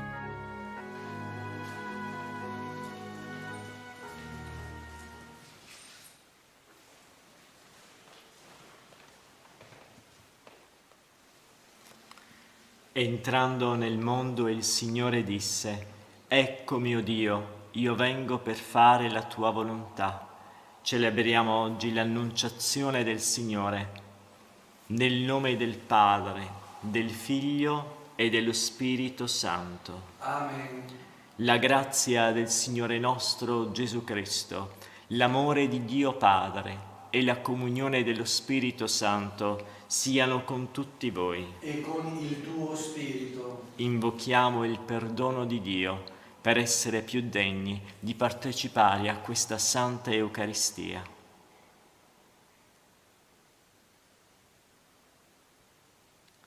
Pietà di noi, Signore. Contro di te abbiamo peccato. Mostraci, Signore, la tua misericordia. E donaci la tua salvezza. Dio Onnipotente abbia misericordia di noi, perdoni i nostri peccati e ci conduca alla vita eterna. Amen.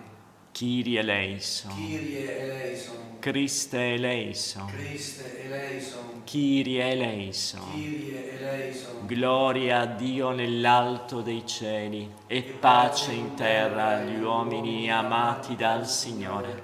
Noi ti lodiamo, ti benediciamo, ti adoriamo, ti glorifichiamo, ti rendiamo grazie per la tua gloria immensa. Signore Dio, Re del cielo, Dio Padre onnipotente, Signore Figlio unigenito Gesù Cristo, Signore Dio, Agnello di Dio, Figlio del Padre, tu che togli i peccati del mondo, abbi pietà di noi. Tu che togli i peccati del mondo, accogli la nostra supplica. Tu che siedi alla destra del Padre, abbi pietà di noi, perché tu solo il Santo, tu solo il Signore, tu solo l'Altissimo Gesù Cristo, con lo Spirito Santo, nella gloria di Dio Padre. Amen. Preghiamo. O Padre, tu hai voluto che il tuo Verbo si facesse carne nel grembo della Vergine Maria. Concedi a noi, che professiamo la fede nel nostro Redentore, vero Dio e vero uomo, di essere partecipi della sua natura divina. Egli è Dio e vive e regna con te, nell'unità dello Spirito Santo per tutti i secoli dei secoli. Amen.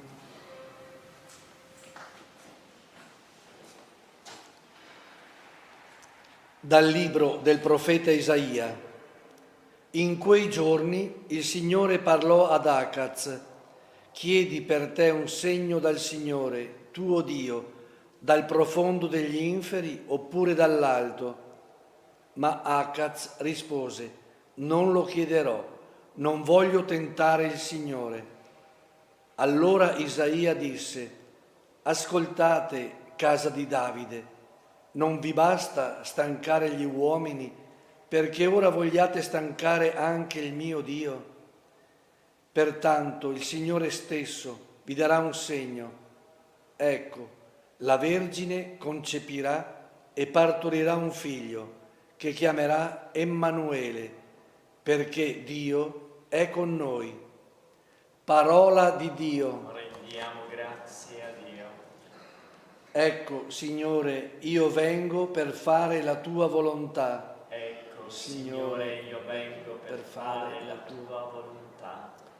Sacrificio e offerta non gradisci, gli orecchi mi hai aperto, non hai chiesto olocausto né sacrificio per il peccato.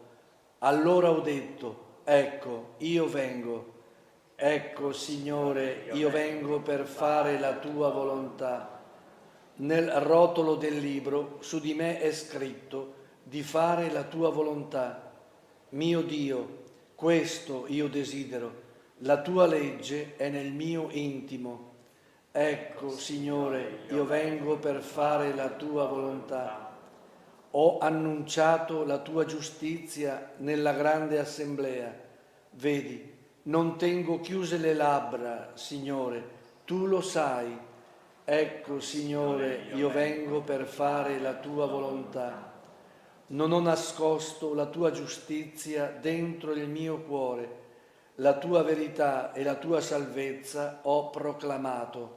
Ecco, Signore, io vengo per fare la tua volontà.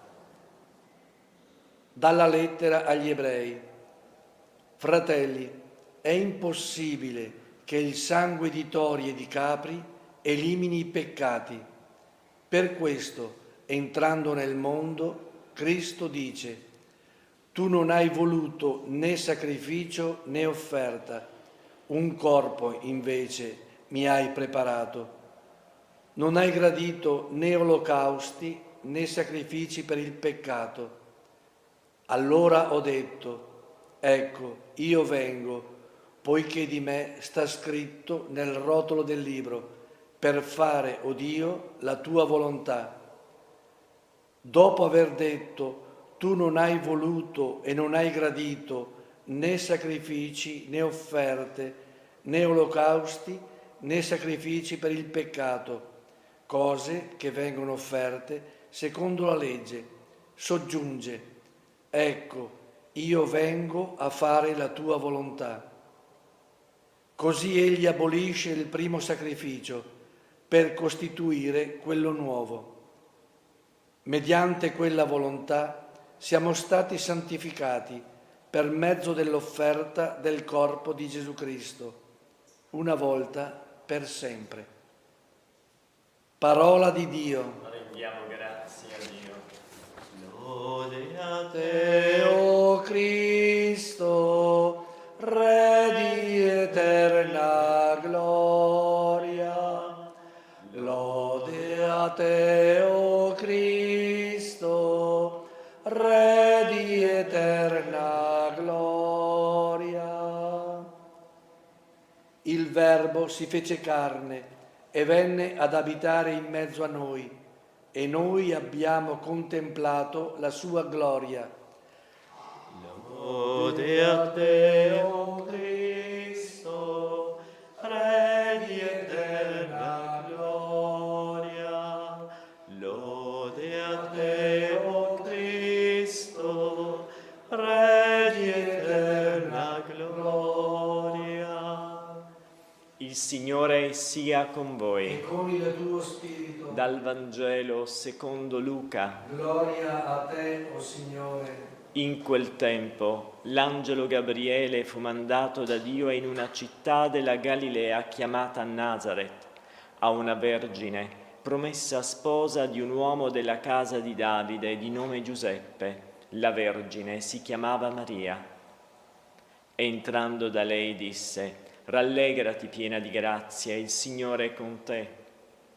A queste parole ella fu molto turbata e si domandava che senso avesse un saluto come questo.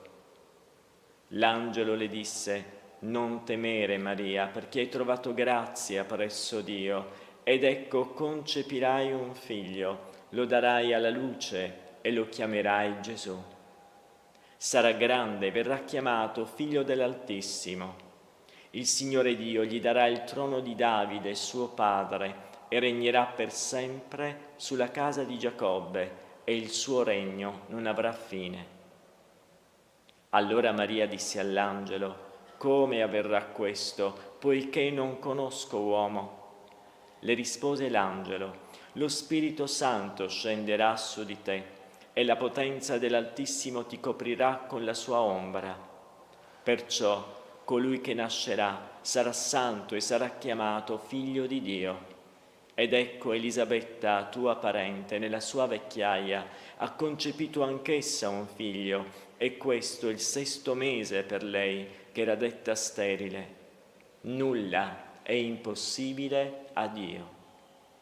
Allora Maria disse: ecco la serva del Signore, avvenga per me secondo la tua parola. E l'angelo si allontanò da lei. Parola del Signore. Lode a te, o Cristo.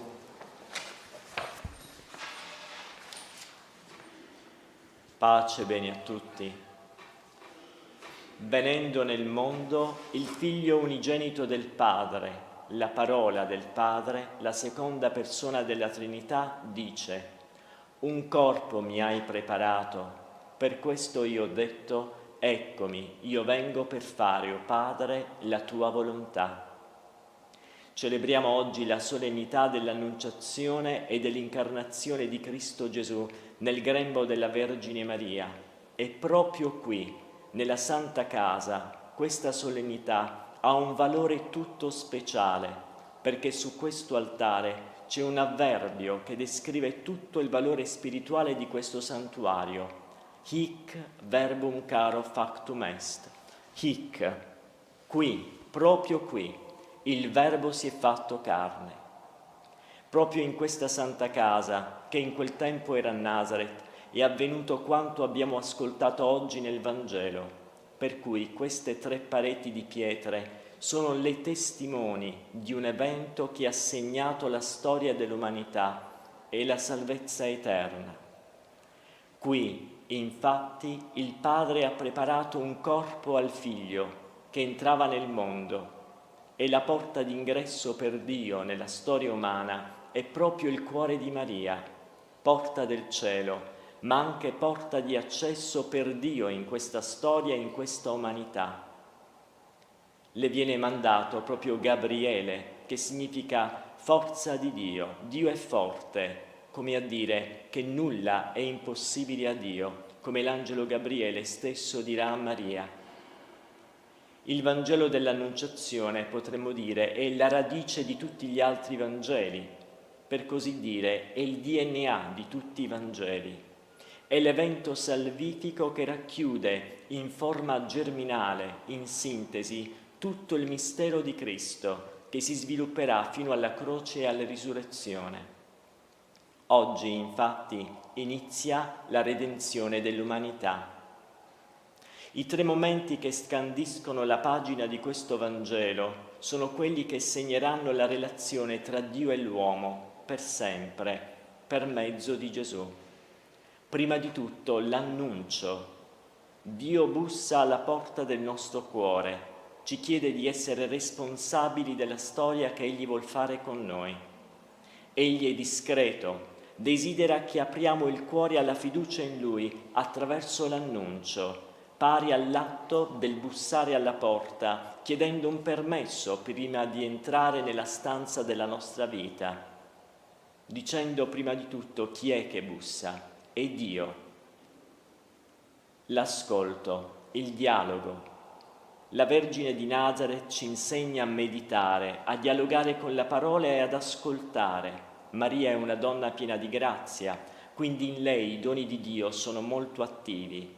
La Vergine sa intelligere, cioè leggere dentro gli eventi della storia, con grande coinvolgimento personale. Infatti si domandava che senso avesse un saluto come quello che le rivolge l'Arcangelo Gabriele, e poi chiede all'angelo come avverrà questo, cioè come si fa questa volontà di Dio, come io devo compierla. Maria è una donna che sa ascoltare, è attiva nel disegno di Dio, è responsabile in questo disegno. E mentre dialoga con l'angelo, dialoga con la parola di Dio stessa, che si fa presente per mezzo dell'angelo, in questo dialogo nel suo cuore nascono sempre di più i desideri di compiere quello che l'angelo le sta dicendo. Sono proprio i desideri che formano l'amore, che dicono l'amore di un cuore che si apre a Dio. Infatti Maria darà, e questo è il 3° momento, il suo assenso. Eccomi, sono la serva del Signore, desidero che quello che tu hai detto avvenga nel mio cuore. Avviene proprio così. Dio prima ci fa una proposta di grazia, poi c'è un dialogo, una meditazione, un ascolto, un tempo di sedimentazione di quella parola, e poi, dopo il dialogo, con il dialogo, lo Spirito Santo in noi accende il desiderio di Dio. Quando il desiderio di Dio e il desiderio dell'uomo si fondono, allora la parola di Dio si fa carne dentro di noi. Papa Francesco, in questo giorno, proprio il 25 marzo del 2019, firmò su questo altare il documento da lui stesso composto per i giovani di questo tempo, Christus Vivit.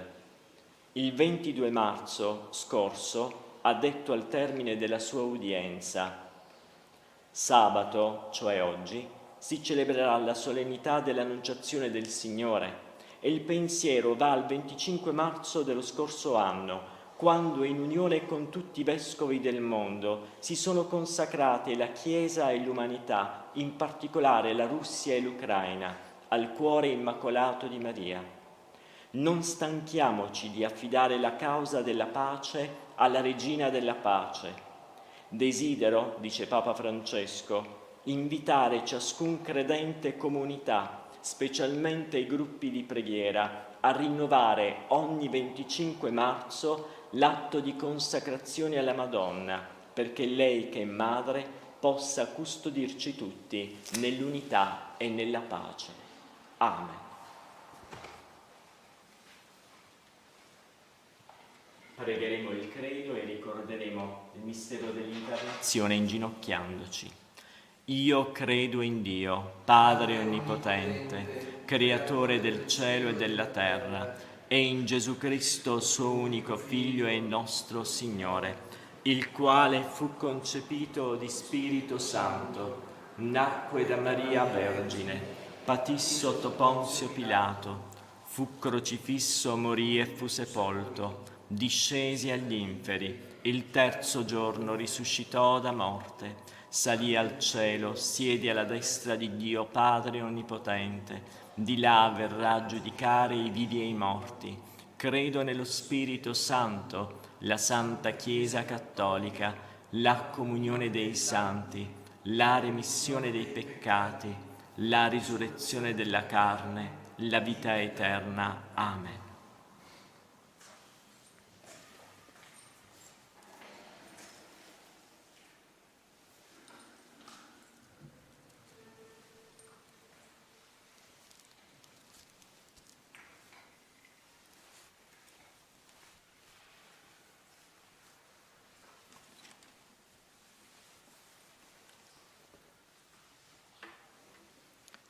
Benedetto sei tu, Signore Dio dell'universo. Dalla tua bontà abbiamo ricevuto questo pane, frutto della terra e del lavoro dell'uomo. Lo presentiamo a te perché diventi per noi cibo di vita eterna. Benedetto nei secoli il Signore.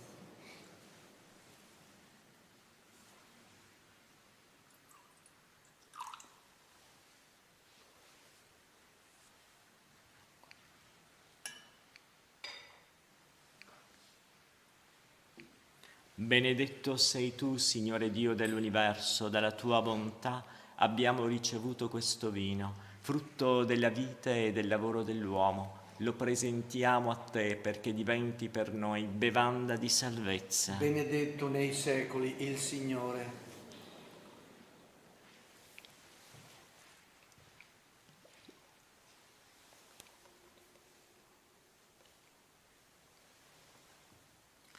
Pregate, fratelli e sorelle, perché il mio e il vostro sacrificio sia gradito a Dio Padre Onnipotente. Il Signore riceva dalle tue mani questo sacrificio, a lode e gloria del suo nome, per il bene nostro e di tutta la sua Santa Chiesa. Accogli con bontà, Dio Onnipotente, l'offerta della tua Chiesa, perché riconoscendo le sue origini nell'incarnazione del tuo Figlio unigenito, esulti di gioia in questa celebrazione dei suoi misteri, per Cristo nostro Signore. Amen. Il Signore sia con voi. E con il tuo spirito. In alto i nostri cuori Sono rivolti al Signore. rendiamo grazie al Signore nostro Dio. È cosa buona e giusta. È veramente cosa buona e giusta, nostro dovere e fonte di salvezza, rendere grazie sempre in ogni luogo, a te, Signore Padre Santo, Dio onnipotente ed eterno, per Cristo Signore nostro. All'annuncio dell'angelo, la Vergine accolse nella fede la tua parola e per l'azione misteriosa dello Spirito Santo concepì e portò in grembo con ineffabile amore il primogenito dell'umanità nuova, che doveva compiere le promesse di Israele e rivelarsi al mondo come il Salvatore atteso dalle genti. Per questo mistero le schiere degli angeli adorano la tua gloria e per l'eternità si allietano al tuo cospetto. Al loro canto concedi, Signore, che si uniscano le nostre umili voci nell'inno di lode. Santo, Santo, Santo, il Signore è Dio dell'universo. I cieli e la terra sono pieni della tua gloria. Osanna nell'alto dei cieli. Benedetto colui che viene nel nome del Signore. Osanna nell'alto dei cieli. Veramente santo sei tuo Padre, fonte di ogni santità, ti preghiamo. Santifica questi doni con la rugiada del tuo Spirito, perché diventino per noi il corpo e il sangue del Signore nostro Gesù Cristo. Egli, consegnandosi volontariamente alla passione, prese il pane e rese grazie, lo spezzò, lo diede ai suoi discepoli e disse: prendete e mangiatene tutti, questo è il mio corpo, offerto in sacrificio per voi.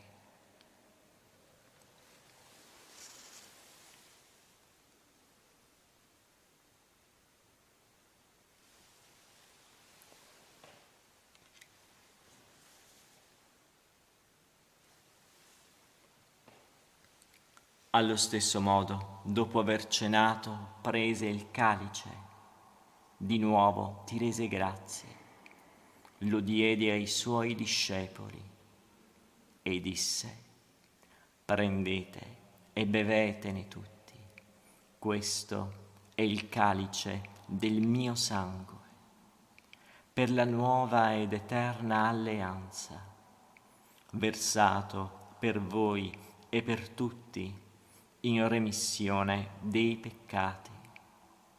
Fate questo in memoria di me.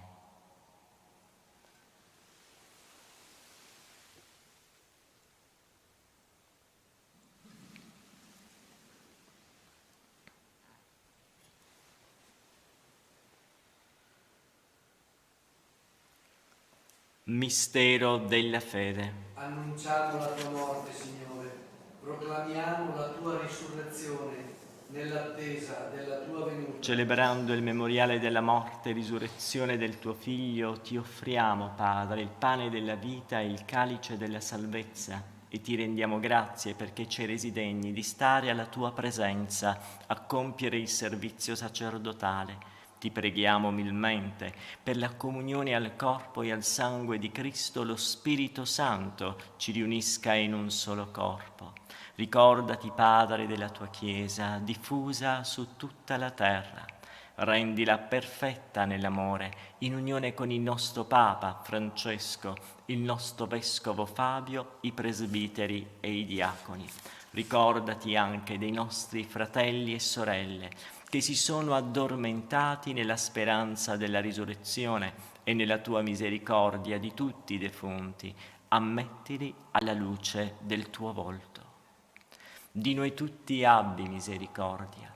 Donaci di aver parte alla vita eterna, insieme con la Beata Maria, Vergine e Madre di Dio, San Giuseppe suo sposo, con gli Apostoli, i Martiri, i Santi Francesco e Chiara d'Assisi, San Pio da Pietrelcina e tutti i Santi che in ogni tempo ti furono graditi, e in Gesù Cristo tuo Figlio canteremo la tua lode e la tua gloria. Per Cristo, con Cristo e in Cristo, a te, Dio Padre Onnipotente, nell'unità dello Spirito Santo, ogni onore e gloria per tutti i secoli dei secoli. Amen. Annuncio, ascolto e assenso, i 3 momenti dell'evangelizzazione. Chiediamo che la parola di Dio si faccia carne come in Maria. Padre nostro, che sei nei cieli, sia santificato il tuo nome. Venga il tuo regno, sia fatta la tua volontà, come in cielo, così in terra. Dacci oggi il nostro pane quotidiano e rimetti a noi i nostri debiti, come anche noi li rimettiamo ai nostri debitori. E non abbandonarci alla tentazione, ma liberaci dal male. Liberaci, o Signore, da tutti i mali. Concedi la pace ai nostri giorni e con l'aiuto della tua misericordia vivremo sempre liberi dal peccato e sicuri da ogni turbamento, nell'attesa che si compia la beata speranza e venga il nostro Salvatore, Gesù Cristo. Tuo è il regno, tua è la promessa, la gloria dei secoli. Signore Gesù Cristo, che hai detto ai tuoi apostoli: vi lascio la pace, vi do la mia pace. Non guardare ai nostri peccati, ma alla fede della tua Chiesa, e donale unità e pace secondo la tua volontà, tu che vivi e regni nei secoli dei secoli. Amen. La pace del Signore sia sempre con voi. E con il tuo spirito. Agnello di Dio, che togli i peccati del mondo, abbi pietà di noi. Agnello di Dio, che togli i peccati del mondo, abbi pietà di noi. Agnello di Dio, che togli i peccati del mondo, dona a noi la pace.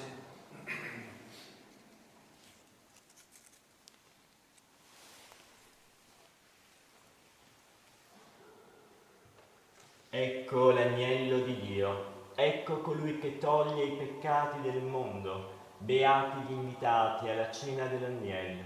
O Signore, non son degno di partecipare alla tua mensa, ma di soltanto una parola e io sarò salvato.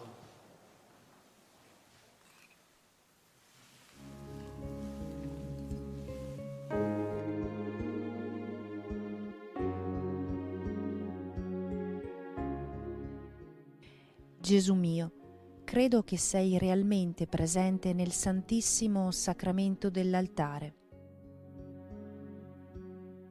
Ti amo sopra ogni cosa e ti desidero nell'anima mia. Poiché ora non posso riceverti sacramentalmente, vieni almeno spiritualmente nel mio cuore.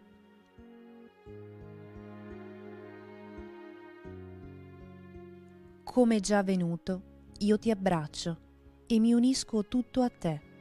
Non permettere che io abbia mai a separarmi da te.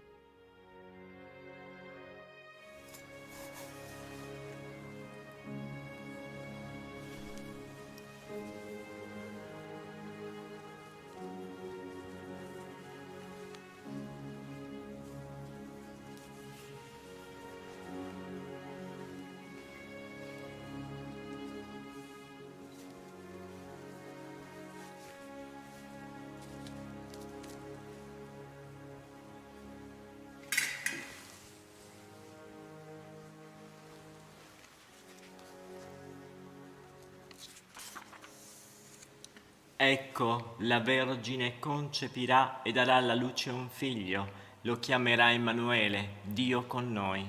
Preghiamo. O Padre, che ci hai accolti alla tua mensa, conferma in noi il dono della vera fede, perché riconoscendo nel Figlio della Vergine il tuo Verbo fatto uomo, per la potenza della sua risurrezione, possiamo giungere alla gioia eterna, per Cristo nostro Signore. Il Signore sia con voi. Con il tuo spirito. Vi benedica Dio Onnipotente, Padre, Figlio e Spirito Santo. Amen. La messa è finita nel nome del Signore Gesù. Andate in pace. Rendiamo grazie a Dio. Accendiamo ora la lampada, segno della nostra preghiera. che arderà davanti all'immagine della Vergine.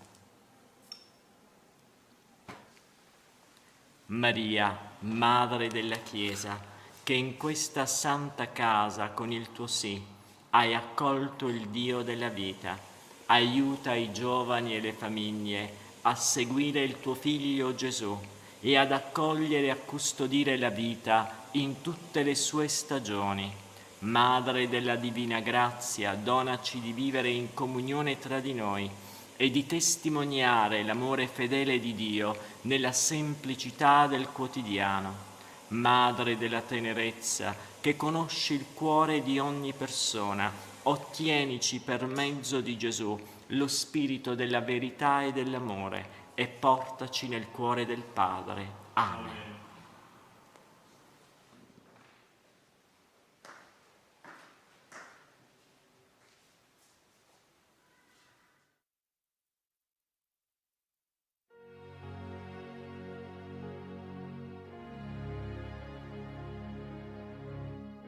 Abbiamo trasmesso dalla Santa Casa di Loreto la Santa Messa quotidiana. Grazie per aver pregato insieme con noi. Continua la tua preghiera con l'offerta di una candela. Quella fiamma sarà il segno della tua fede, della tua preghiera e del tuo ringraziamento alla Vergine Lauretana.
Cari amici, benvenuti sul mio canale.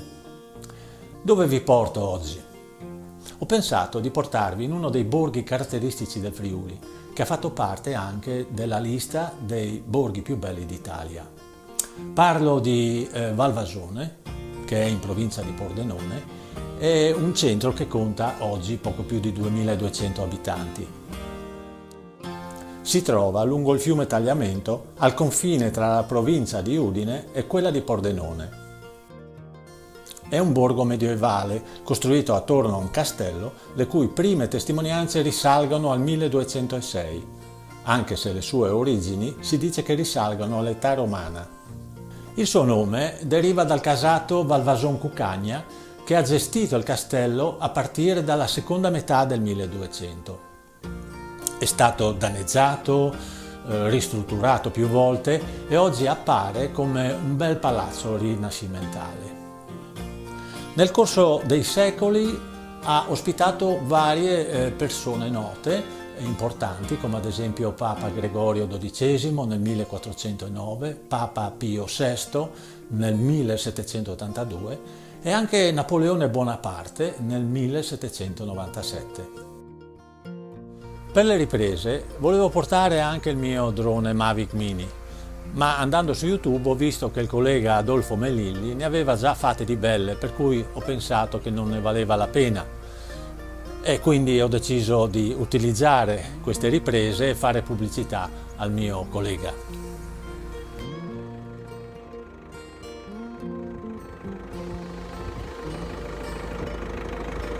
Mi dimenticavo. Per la musica ho deciso di dare spazio a due youtuber che a me piacciono tantissimo, gli Overdrive Duo. Andiamo!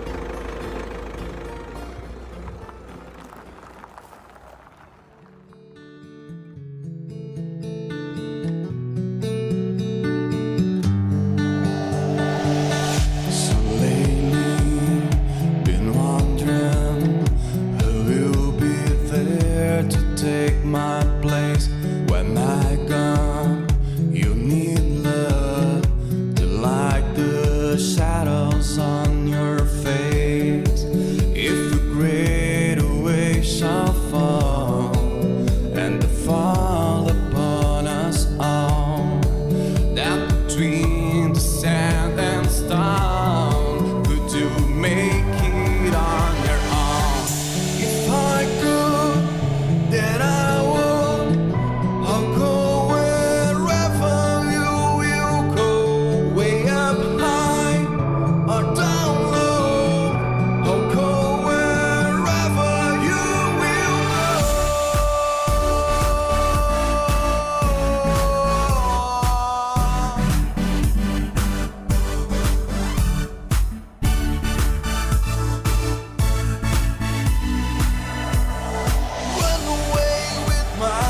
Durante le recenti fasi di restauro di alcune case sono venuti alla luce antichi e preziosi affreschi.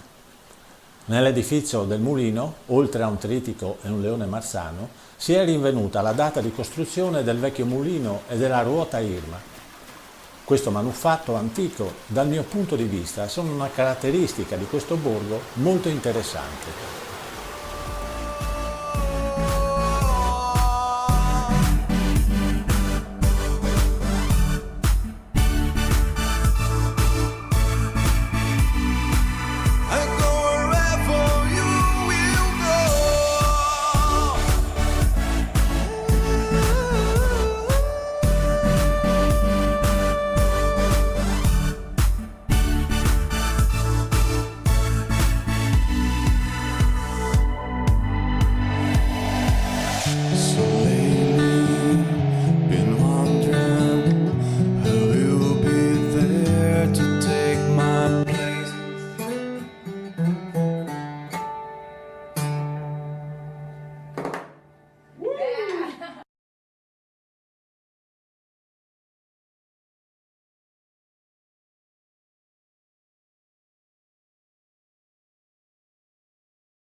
Bentrovati in aggiornamento con il TG di 3B, diamo come sempre prima uno sguardo al satellite, ci fa vedere l'evoluzione e il movimento delle perturbazioni e intanto troviamo questa linea frontale che interessa la Spagna, la Francia, gli stati centrali del vecchio continente, ma anche le regioni settentrionali con qualche pioggia nelle prossime ore su Liguria e Arco Alpino. Al centro-sud invece permangono condizioni anticicloniche, di fatto in questo venerdì non notiamo nuvole proprio al centro-sud, anzi una bella giornata.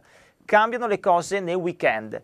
Nel corso di sabato bel tempo un po' dappertutto tra sole e nubi sparse, mentre domenica giungerà questo fronte freddo dal nord Europa, varicherà l'area alpina dal pomeriggio con l'arrivo di piogge temporali al centro-nord. La mappa successiva ci conferma infatti domenica inizialmente bel tempo, dal pomeriggio rapidi temporali a nord-ovest, soprattutto Levante Ligure e Lombardia, poi entro la serata il nord-est, le regioni centrali, Marche e Medio Tirreno. Per il sud, qui la perturbazione giungerà nel corso di lunedì, con annesso calo delle temperature perché poi i venti su tutta Italia ruoteranno in avvio di settimana da nord-nord-ovest. Ulteriori dettagli e approfondimenti scaricando l'app di 3B Meteo visitando il nostro sito web. Accuse dalle Nazioni Unite commesse esecuzioni sommarie di prigionieri sia da parte delle forze ucraine che da quelle russe. Francia, oltre 400 arresti durante le manifestazioni contro la riforma delle pensioni. Alcuni fermi sono arbitrari, denunciano parenti e amici degli arrestati. Esercitazioni militari di Seul e Stati Uniti dopo il drone testato dalla Corea del Nord, un dispositivo in grado di provocare uno tsunami. Accuse pesanti quelle che arrivano dalle Nazioni Unite. Secondo il Palazzo di Vetro, sia le forze ucraine che quelle russe avrebbero commesso decine di esecuzioni sommarie di prigionieri di guerra, una situazione estremamente drammatica. We are deeply concerned about the summary execution of up to 25 Russian prisoners of war and persons hors de combat by Ukrainian armed forces, which we have documented. We are also deeply concerned by the summary execution of 15 Ukrainian prisoners of war shortly after being captured by Russian armed forces. The Wagner Group military and security contractors perpetrated 11 of these executions. Da tempo Kiev e Mosca si lanciano accuse a vicenda su abusi e maltrattamenti. All'inizio di marzo un video che mostrava la presunta esecuzione di un prigioniero ucraino da parte dei russi aveva sollevato forti polemiche e sconvolto l'Ucraina.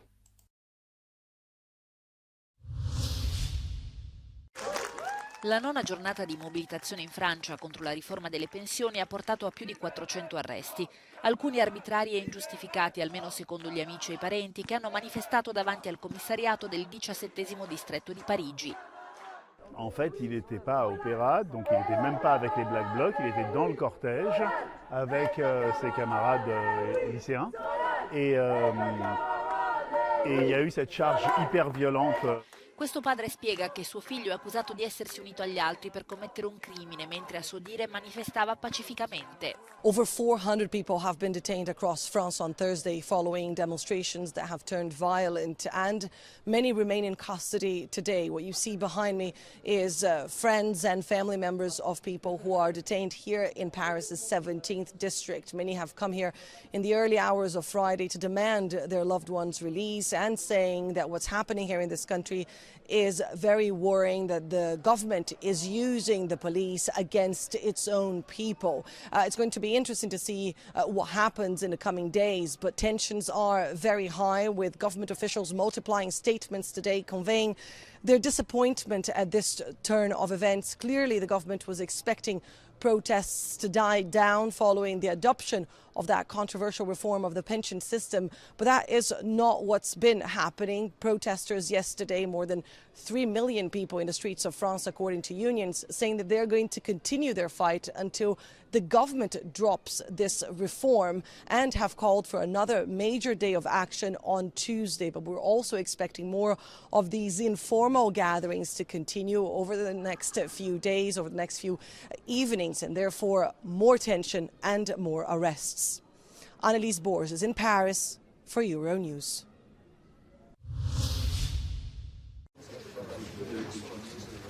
Un passo molto concreto verso una vera difesa europea. Con queste parole il Presidente del Consiglio europeo, Charles Michel, ha definito il piano europeo da 2 miliardi approvato giovedì per l'invio all'Ucraina nei prossimi 12 mesi di 1 milione di munizioni per aiutare il paese a difendersi dalle truppe russe. Dal canto suo, la Presidente della Commissione europea, Ursula von der Leyen, ha sottolineato il dramma delle deportazioni dei bambini ucraini. There's one topic that is especially important to me, that is the case of abducted Ukrainian children. It is a horrible reminder of the darkest times of our history, what's happening there, to deport children. This is a war crime. In queste immagini i bambini ucraini si ricongiungono con i loro familiari a Kiev, dove sono stati portati da un pullman proveniente dal territorio controllato dalla Russia.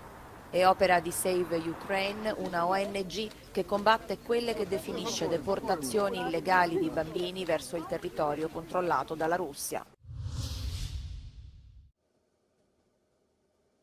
Queste immagini arrivano dalla Corea del Sud, mostrano esercitazioni militari congiunte con gli Stati Uniti poche ore dopo che il regime di Pyongyang ha annunciato di aver testato per la prima volta un drone sottomarino con capacità nucleare in grado di generare giganteschi tsunami radioattivi. Durante le esercitazioni militari, aerei da combattimento di Seul insieme a un velivolo statunitense hanno lanciato missili terra-aria. L'obiettivo era verificare la capacità di effettuare attacchi di precisione per neutralizzare, se necessario, la minaccia nucleare della Corea del Nord. Le tensioni militari sono infatti al culmine. Il ritmo dei test sulle armi nordcoreane e delle esercitazioni militari congiunte Stati Uniti-Corea del Sud è accelerato nell'ultimo anno. Il drone in questione intanto si chiama Hail, una parola coreana che significa maremoto tsunami. Nel frattempo il quotidiano ufficiale del Comitato Centrale del Partito del Lavoro di Corea ha pubblicato una foto del leader supremo Kim Jong-un che sorride accanto a un grande oggetto a forma di siluro in una struttura interna non specificata. Wagner Group leader Yevgeny Prigozhin claims that Ukraine has 200,000 reserves concentrating to attack along the entire eastern front line. Now, the Institute for the Study of War says Prigozhin's exaggerated statements about the imminent threat to Russian forces are likely an attempt to secure more supplies and reinforcements from the Russian Ministry of Defense to save his forces in Bakhmut. Prigozhin denied the Kremlin's claims that Russia is fighting NATO in Ukraine and questioned whether there are actually Nazis in Ukraine, as the Kremlin constantly claims. Prigozhin stated that Russia is fighting exclusively with Ukrainians and some what he called Russophobic mercenaries who voluntarily support Ukraine, but not NATO itself. Ukrainian Ground Forces Commander Alexander Syrsky stated that Wagner Group elements remain the main Russian force operating in the Bakhmut direction and that they have not yet lost their offensive capabilities. Syrsky noted that while Wagner forces still have a numerical advantage on the front line, Ukrainian forces continue to exhaust the mercenaries here. In the Avdiivka direction, Russian forces continue to form new brigades from legacy standing the so-called Donetsk People's Republic, breakaway Russia-controlled region units and mobilized personnel. Russian forces continue to attack Ukrainian positions around Avdiivka. The Institute for the Study of War is quoting a Russian source that is claiming that it is too early to speculate about Russian efforts to create a cauldron around Avdiivka and about operational successes in the area. Ukraine's top ground forces commander said that his forces would soon begin a counter-offensive after withstanding Russia's brutal winter campaign. Venerdì la Francia si è unita alla schiera di governi che vieta ai dipendenti pubblici di utilizzare TikTok. La misura, che ha avuto effetto immediato, riguarda tutti i 2,5 milioni di lavoratori del settore. A tutti è proibito installare e utilizzare applicazioni ricreative come TikTok o Netflix sui loro telefoni di lavoro. Prima della Francia, altri paesi come il Regno Unito, il Canada o gli Stati Uniti hanno adottato misure simili per i loro dipendenti pubblici. Lo stesso ha fatto la Commissione europea. Il timore è che la Cina utilizzi l'applicazione ai fini di spionaggio.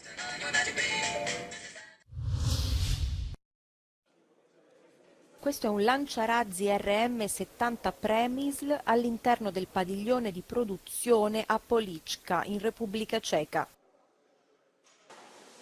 È in grado di lanciare 40 missili in 90 secondi e di ricaricarsi rapidamente.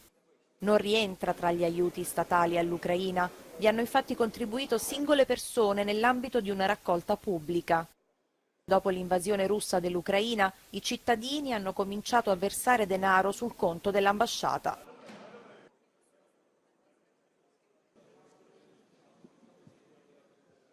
Tak jsme založili celý ten projekt, kterému jsme dali jméno Dárek pro Putina a začali jsme dělat jako řízenou crowdfundingovou kampaň, v rámci který jsme začali prostě vybírat na jednotlivý konkrétní zbraně. Così sono stati acquistati un carro armato, droni, munizioni ed è stato finanziato l'addestramento di specialisti e di soccorritori. Problém je v tom, že ta příčina toho utrpení lidského je vojenská agrese a ta se nedá zastavit slovy, ta se musí zastavit. In un anno più di 120.000 donatori hanno inviato 442 milioni di corone di aiuti all'Ucraina, ossia più di 18 milioni di euro. Že ty lidé o tom slyší, že vidí, že ostatní dávají, že ta situace na té Ukrajině skutečně vyžaduje to, že nemůžete jít proti prostě těm hordám ruských vojáků s holýma rukama. Tak ta podpora médií je ohromně důležitá. La campagna va avanti con successo. Il prossimo obiettivo è finanziare la cura dei soldati ucraini gravemente feriti. Jiří Skácel, Euronews, Polička, Česká republika.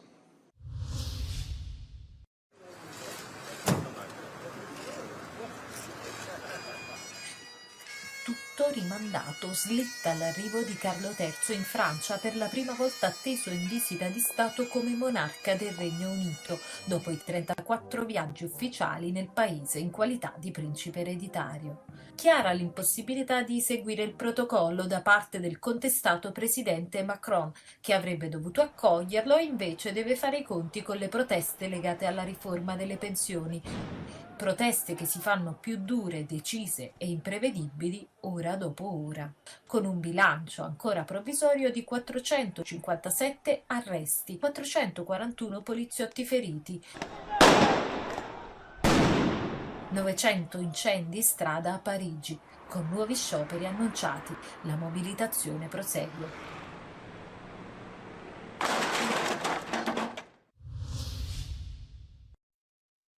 È stato uno dei primi scienziati a lanciare l'allarme sul surriscaldamento globale.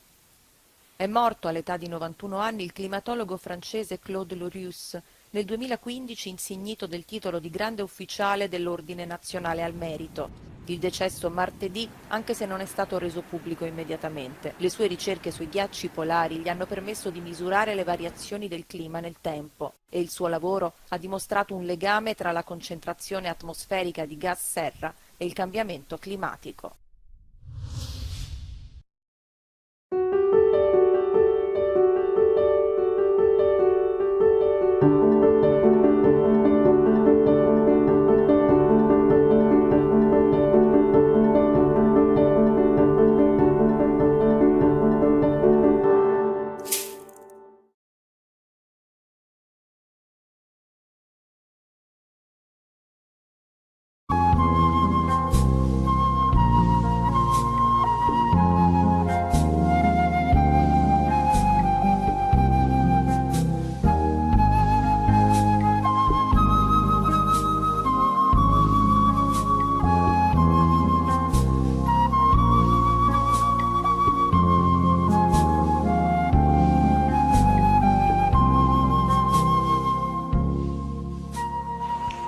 Nel nome del Padre, del Figlio e dello Spirito Santo.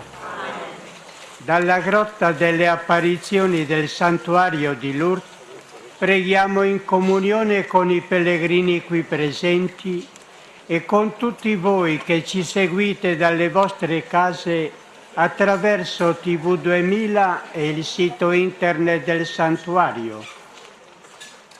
Preghiamo per noi e per quanti si sono raccomandati alla nostra preghiera.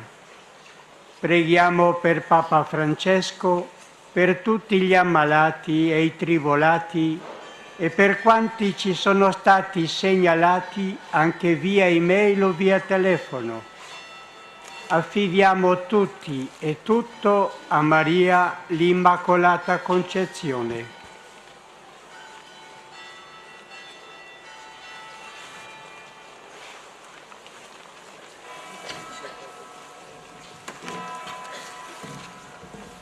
Ci guida nella preghiera di oggi la contemplazione dei misteri della gioia. Primo mistero, l'annuncio dell'angelo a Maria. Maria è una ragazza come tutte e vive la vita ordinaria del suo villaggio. Ma quel giorno, di fronte a quelle parole dell'angelo, rimase turbata. La parola di Dio non lascia mai indifferenti quando la si ascolta. Maria vince la diffidenza, anzi si fida totalmente dell'angelo. Da quel giorno cambiò non solo la sua vita, ma anche la storia del mondo. Padre nostro che sei nei cieli, sia santificato il tuo nome. Venga il tuo regno, sia fatta la tua volontà come in cielo così in terra. Dacci oggi il nostro pane quotidiano e rimetti a noi i nostri debiti, come noi li rimettiamo ai nostri debitori, e non ci indurre in tentazione, ma liberaci dal male. Ave Maria, piena di grazia, il Signore è con te. Tu sei benedetta fra le donne e benedetto è il frutto del tuo seno, Gesù. Santa Maria, Madre di Dio, prega per noi peccatori, adesso Ave Maria, piena di grazia, il Signore è con te. Tu sei benedetta fra le donne e benedetto è il frutto del tuo seno, Gesù. Santa Maria, Madre di Dio, prega per noi peccatori, adesso è l'ora della nostra morte. Amen. Ave Maria, piena di grazia, il Signore è con te. Tu sei benedetta fra le donne e benedetto è il frutto del tuo seno, Gesù. Santa Maria, Madre di Dio, prega per noi peccatori, adesso è l'ora della nostra morte. Amen. Ave Maria, piena di grazia, il Signore è con te. Tu sei benedetta fra le donne e benedetto è il frutto del tuo seno, Gesù. Santa Maria, Madre di Dio, prega per noi peccatori, adesso è l'ora della nostra morte. Amen. Ave Maria, piena di grazia, il Signore è con te. Tu sei benedetta fra le donne e benedetto è il frutto del tuo seno, Gesù. Santa Maria, Madre di Dio, prega per noi peccatori, adesso è l'ora della nostra morte. Amen. Ave Maria, piena di grazia, il Signore è con te. Tu sei benedetta fra le donne e benedetto è il frutto del tuo seno, Gesù. Santa Maria, Madre di Dio, prega per noi peccatori, adesso è l'ora della nostra morte. Amen. Ave Maria, piena di grazia, il Signore è con te. Tu sei benedetta fra le donne e benedetto è il frutto del tuo seno, Gesù. Santa Maria, Madre di Dio, prega per noi peccatori, adesso è l'ora della nostra morte.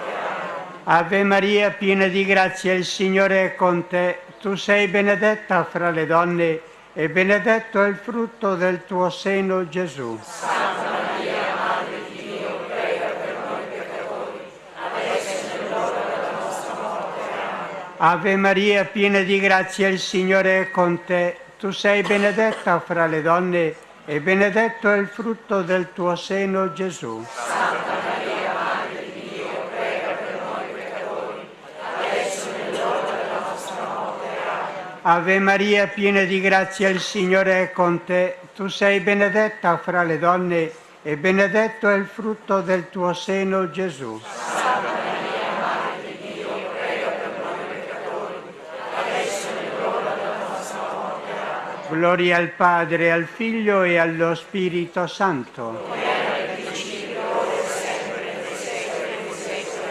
Amen. Secondo mistero, la visita di Maria a Elisabetta. Maria va in fretta dalla parente Elisabetta. Il Vangelo non fa mai restare fermi dove si è, fa alzare dall'egocentrismo e spinge ad andare in fretta verso gli altri, soprattutto se sofferenti e bisognosi. Solo così saremo pienamente e profondamente gioiosi. Padre nostro che sei nei cieli, sia santificato il tuo nome, venga il tuo regno, sia fatta la tua volontà come in cielo così in terra. Dacci oggi il nostro pane quotidiano e rimetti a noi i nostri debiti, come noi rimettiamo ai nostri debitori, e non ci indurre in tentazione, ma liberaci dal male. Ave Maria, piena di grazia, il Signore è con te. Tu sei benedetta fra le donne e benedetto è il frutto del tuo seno, Gesù. Santa Maria, Madre di Dio, prega per noi peccatori, adesso è l'ora della nostra morte. Amen. Ave Maria, piena di grazia, il Signore è con te. Tu sei benedetta fra le donne e benedetto è il frutto del tuo seno, Gesù. Santa Maria, Madre di Dio, prega per noi peccatori, adesso è l'ora della nostra morte. Amen. Ave Maria, piena di grazia, il Signore è con te. Tu sei benedetta fra le donne e benedetto è il frutto del tuo seno, Gesù. Santa Maria, Madre di Dio, prega per noi peccatori, adesso è l'ora della nostra morte. Amen. Ave Maria, piena di grazia, il Signore è con te. Tu sei benedetta fra le donne e benedetto è il frutto del tuo seno, Gesù. Santa Maria, Madre di Dio, prega per noi peccatori, adesso è l'ora della nostra morte.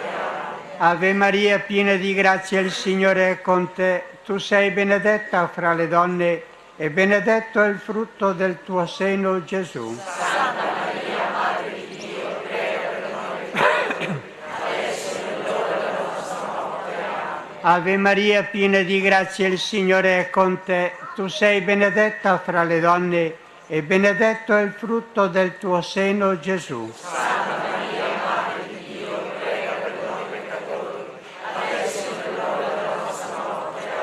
Amen. Ave Maria, piena di grazia, il Signore è con te. Tu sei benedetta fra le donne e benedetto è il frutto del tuo seno, Gesù. Santa Maria, Madre di Dio, prega per noi peccatori, adesso è l'ora della nostra morte. Amen. Ave Maria, piena di grazia, il Signore è con te. Tu sei benedetta fra le donne e benedetto è il frutto del tuo seno, Gesù. Santa Maria, Madre di Dio, prega per noi peccatori, adesso è l'ora della nostra morte. Amen. Ave Maria, piena di grazia, il Signore è con te. Tu sei benedetta fra le donne e benedetto è il frutto del tuo seno, Gesù. Santa Maria, Madre di Dio, prega per noi peccatori, adesso è l'ora della nostra morte. Amen. Ave Maria, piena di grazia, il Signore è con te. Tu sei benedetta fra le donne e benedetto è il frutto del tuo seno, Gesù. Santa Maria, Madre di Dio, prega per noi peccatori, adesso è l'ora della nostra morte. Amen. Gloria al Padre, al Figlio e allo Spirito Santo. Come era nel principio, ora e sempre, nei secoli dei secoli. Amen. Terzo mistero, la nascita di Gesù a Betlemme. È la notte del mistero di Dio che si fa bambino e fatto da donna. A noi è chiesto di continuare ad ascoltare le parole dell'angelo. Vi è nato un Salvatore, un bambino. Alziamoci dalla nostra autosufficienza e uniamoci a quei pastori. Vedremo anche noi il bambino Gesù. Padre nostro che sei nei cieli, sia santificato il tuo nome, venga il tuo regno, sia fatta la tua volontà come in cielo così in terra. Dacci oggi il nostro pane quotidiano, rimetti a noi i nostri debiti, come noi rimettiamo ai nostri debitori, e non ci indurre in tentazione, ma liberaci dal male. Ave Maria, piena di grazia, il Signore è con te. Tu sei benedetta fra le donne e benedetto è il frutto del tuo seno, Gesù. Santa Maria, Madre di Dio, prega per noi peccatori, adesso è l'ora della nostra morte. Amen. Ave Maria, piena di grazia, il Signore è con te. Tu sei benedetta fra le donne e benedetto è il frutto del tuo seno, Gesù. Santa Maria, Madre di Dio, prega per noi peccatori, adesso è l'ora della nostra morte. Amen. Ave Maria, piena di grazia, il Signore è con te. Tu sei benedetta fra le donne e benedetto è il frutto del tuo seno, Gesù. Santa Maria, Madre di Dio, prega per noi peccatori, adesso è l'ora della nostra morte. Amen. Ave Maria, piena di grazia, il Signore è con te. Tu sei benedetta fra le donne e benedetto è il frutto del tuo seno, Gesù. Santa Maria, Madre di Dio, prega per noi peccatori, adesso è l'ora della nostra morte. Amen. Ave Maria, piena di grazia, il Signore è con te. Tu sei benedetta fra le donne e benedetto è il frutto del tuo seno, Gesù. Santa Maria, Madre di Dio, prega per noi peccatori, adesso è l'ora della nostra morte. Amen. Ave Maria, piena di grazia, il Signore è con te. Tu sei benedetta fra le donne e benedetto è il frutto del tuo seno, Gesù. Santa Maria, Madre di Dio, prega per noi peccatori, adesso è l'ora della nostra morte. Amen. Ave Maria, piena di grazia, il Signore è con te. Tu sei benedetta fra le donne e benedetto è il frutto del tuo seno, Gesù. Santa Maria, Madre di Dio, prega per noi peccatori, adesso è l'ora della nostra morte. Amen. Ave Maria, piena di grazia, il Signore è con te. Tu sei benedetta fra le donne e benedetto è il frutto del tuo seno, Gesù. Santa Maria, Madre di Dio, prega per noi peccatori, adesso è l'ora della nostra morte. Amen. Ave Maria, piena di grazia, il Signore è con te. Tu sei benedetta fra le donne e benedetto è il frutto del tuo seno, Gesù. Santa Maria, Madre di Dio, prega per noi peccatori, adesso è l'ora della nostra morte. Amen. Ave Maria, piena di grazia, il Signore è con te. Tu sei benedetta fra le donne e benedetto è il frutto del tuo seno, Gesù. Santa Maria, Madre di Dio, prega per noi peccatori, adesso è l'ora della nostra morte. Amen. Gloria al Padre, al Figlio e allo Spirito Santo. Come era nel principio, ora e sempre, nei secoli dei secoli. Amen. Quarto mistero, la presentazione di Gesù al Tempio. Il cuore dei due anziani Simeone e di Anna sono sorpresi nel vedere questo bambino che prendono in braccio. Ora il loro cuore sa che la fede non è stata vana. Ora sono consolati dalla gioia di aver visto e accolto il Dio fatto uomo, il Dio con noi. Padre nostro che sei nei cieli, sia santificato il tuo nome, venga il tuo regno, sia fatta la tua volontà come in cielo così in terra. Dacci oggi il nostro pane quotidiano e rimetti a noi i nostri debiti, come noi rimettiamo ai nostri debitori, e non ci indurre in tentazione, ma liberaci dal male.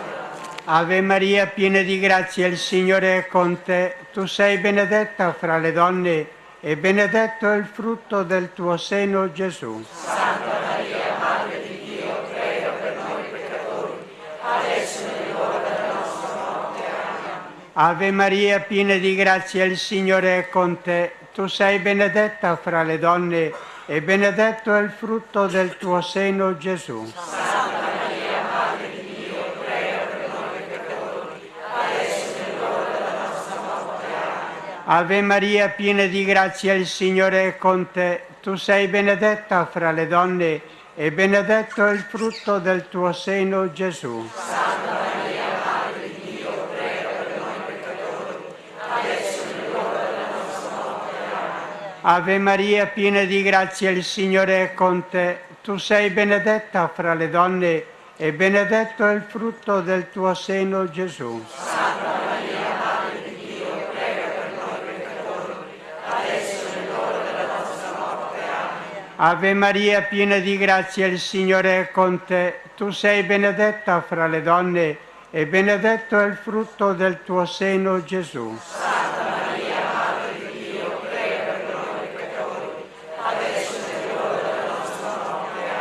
Amen. Ave Maria, piena di grazia, il Signore è con te. Tu sei benedetta fra le donne e benedetto è il frutto del tuo seno, Gesù. Santa Maria, Madre di Dio, prega per noi peccatori, adesso è l'ora della nostra morte. Amen. Ave Maria, piena di grazia, il Signore è con te. Tu sei benedetta fra le donne e benedetto è il frutto del tuo seno, Gesù. Santa Maria, Madre di Dio, prega per noi peccatori, adesso è l'ora della nostra morte. Amen. Ave Maria, piena di grazia, il Signore è con te. Tu sei benedetta fra le donne e benedetto è il frutto del tuo seno, Gesù. Santa Maria, Madre di Dio, prega per noi peccatori, adesso è l'ora della nostra morte.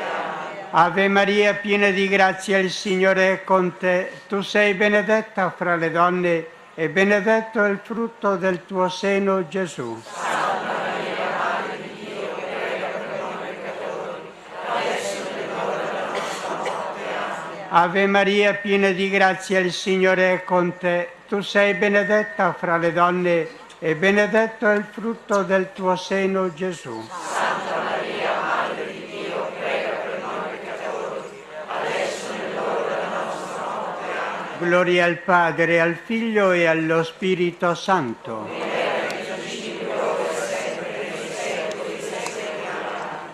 Quinto mistero, Gesù è ritrovato tra i dottori del Tempio. Maria e Giuseppe insegnano ad avere la giusta preoccupazione, non perdere mai il Signore. Essi, quando lo persero, non smisero di cercarlo e lo ritrovarono, ma non nel luogo dove essi pensavano. Lo trovarono nel luogo della preghiera. Gesù lo si trova anzitutto nella preghiera, nel Vangelo, nei fratelli. Padre nostro che sei nei cieli, sia santificato il tuo nome, venga il tuo regno, sia fatta la tua volontà come in cielo così in terra. Dacci oggi il nostro pane quotidiano, rimetti a noi i nostri debiti, come noi rimettiamo ai nostri debitori, e non ci indurre in tentazione, ma liberaci dal male. Ave Maria, piena di grazia, il Signore è con te. Tu sei benedetta fra le donne e benedetto è il frutto del tuo seno, Gesù. Santa Maria, Madre di Dio, prega per noi peccatori, adesso è l'ora della nostra morte. Amen. Ave Maria, piena di grazia, il Signore è con te. Tu sei benedetta fra le donne e benedetto è il frutto del tuo seno, Gesù. Santa Maria, Madre di Dio, prega per noi peccatori, adesso è l'ora della nostra morte. Amen. Ave Maria, piena di grazia, il Signore è con te. Tu sei benedetta fra le donne e benedetto è il frutto del tuo seno, Gesù. Santa Maria, Madre di Dio, prega per noi peccatori, adesso è l'ora della nostra morte. Amen. Ave Maria, piena di grazia, il Signore è con te. Tu sei benedetta fra le donne e benedetto è il frutto del tuo seno, Gesù. Santa Maria, Madre di Dio, prega per noi peccatori, adesso è l'ora della nostra morte. Amen. Ave Maria, piena di grazia, il Signore è con te. Tu sei benedetta fra le donne e benedetto è il frutto del tuo seno, Gesù. Santa Maria, Madre di Dio, prega per noi peccatori, adesso è l'ora della nostra morte. Amen. Ave Maria, piena di grazia, il Signore è con te. Tu sei benedetta fra le donne e benedetto è il frutto del tuo seno, Gesù. Santa Maria, Madre di Dio, prega per noi peccatori, adesso è l'ora della nostra morte. Amen. Ave Maria, piena di grazia, il Signore è con te. Tu sei benedetta fra le donne e benedetto è il frutto del tuo seno, Gesù. Santa Maria, Madre di Dio, prega per noi peccatori, adesso è l'ora della nostra morte. Amen. Ave Maria, piena di grazia, il Signore è con te. Tu sei benedetta fra le donne e benedetto è il frutto del tuo seno, Gesù. Santa Maria, Madre di Dio, prega per noi peccatori, adesso è l'ora della nostra morte. Amen. Ave Maria, piena di grazia, il Signore è con te. Tu sei benedetta fra le donne e benedetto è il frutto del tuo seno, Gesù. Santa Maria, Madre di Dio, prega per noi peccatori, adesso è l'ora della nostra morte. Amen. Ave Maria, piena di grazia, il Signore è con te. Tu sei benedetta fra le donne e benedetto è il frutto del tuo seno, Gesù. Santa Maria, Madre di Dio, prega per noi peccatori, adesso è l'ora della nostra morte. Amen. Gloria al Padre, al Figlio e allo Spirito Santo.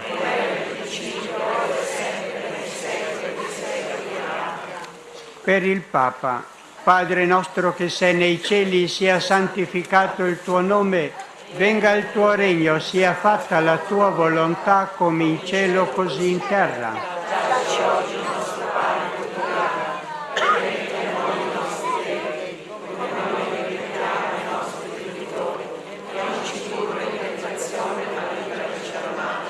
Ave Maria, piena di grazia, il Signore è con te. Tu sei benedetta fra le donne e benedetto è il frutto del tuo seno, Gesù. Santa Maria, Madre di Dio, prega per noi peccatori, adesso è l'ora della nostra morte. Amen. Gloria al Padre, al Figlio e allo Spirito Santo.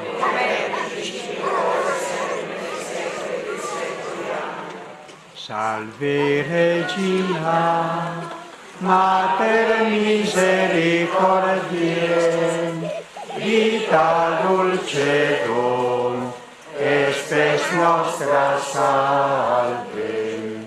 A te clamamus, exules filii suspiramus, gementes sequentes, in lacrimarum vallem, Eia ergo advocata nostra, illos tuos misericordes oculos a nos convertem. Et Iesum benedictum fructum ventris tui, nobis post hoc exilium ostendem. O clemens, o via, o dulcis, Virgo Maria. Insegna anche a noi, Signore, te lo preghiamo, l'umiltà del cuore per essere annoverati tra i piccoli del Vangelo, ai quali il Padre ha promesso di rivelare i misteri del suo regno. Aiutaci a pregare senza mai stancarci, certi che il Dio conosce ciò di cui abbiamo bisogno, prima ancora che lo domandiamo. Ottienici uno sguardo di fede, capace di riconoscere prontamente nei poveri e nei sofferenti il volto stesso di Gesù. Sostienici nell'ora del combattimento e della prova e, se cadiamo, fa che sperimentiamo la gioia del sacramento del perdono. Trasmettici la tua tenera devozione verso Maria, Madre di Gesù e Madre nostra. Accompagnaci nel pellegrinaggio terreno verso la patria beata, dove speriamo di giungere anche noi per contemplare in eterno la gloria del Padre, del Figlio e dello Spirito Santo. Amen. Nostra Signora di Lourdes, prega per noi. Maria Madre della Consolazione, Prega per noi. Santa Bernardetta, Prega per noi. e la benedizione di Dio Onnipotente, Padre, Figlio e Spirito Santo discenda su di voi e con voi rimanga sempre. Amen. Maria Immacolata, in te noi crediamo e sotto il tuo manto conforto cerchiamo. Ave, Ave, Ave Maria, Ave, Ave, Ave Maria. Sia lodato Gesù Cristo. A tutti buonasera.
Carissimi amici, pace e bene a tutti. Abbiamo dedicato una trasmissione alle apparizioni della Madonna a Ischia, Zaro, un paesino dell'isola di Ischia nel Golfo di Napoli. Penso che abbiate sentito parlare, forse non tanto delle apparizioni della Madonna, ma di Ischia avrete sentito parlare.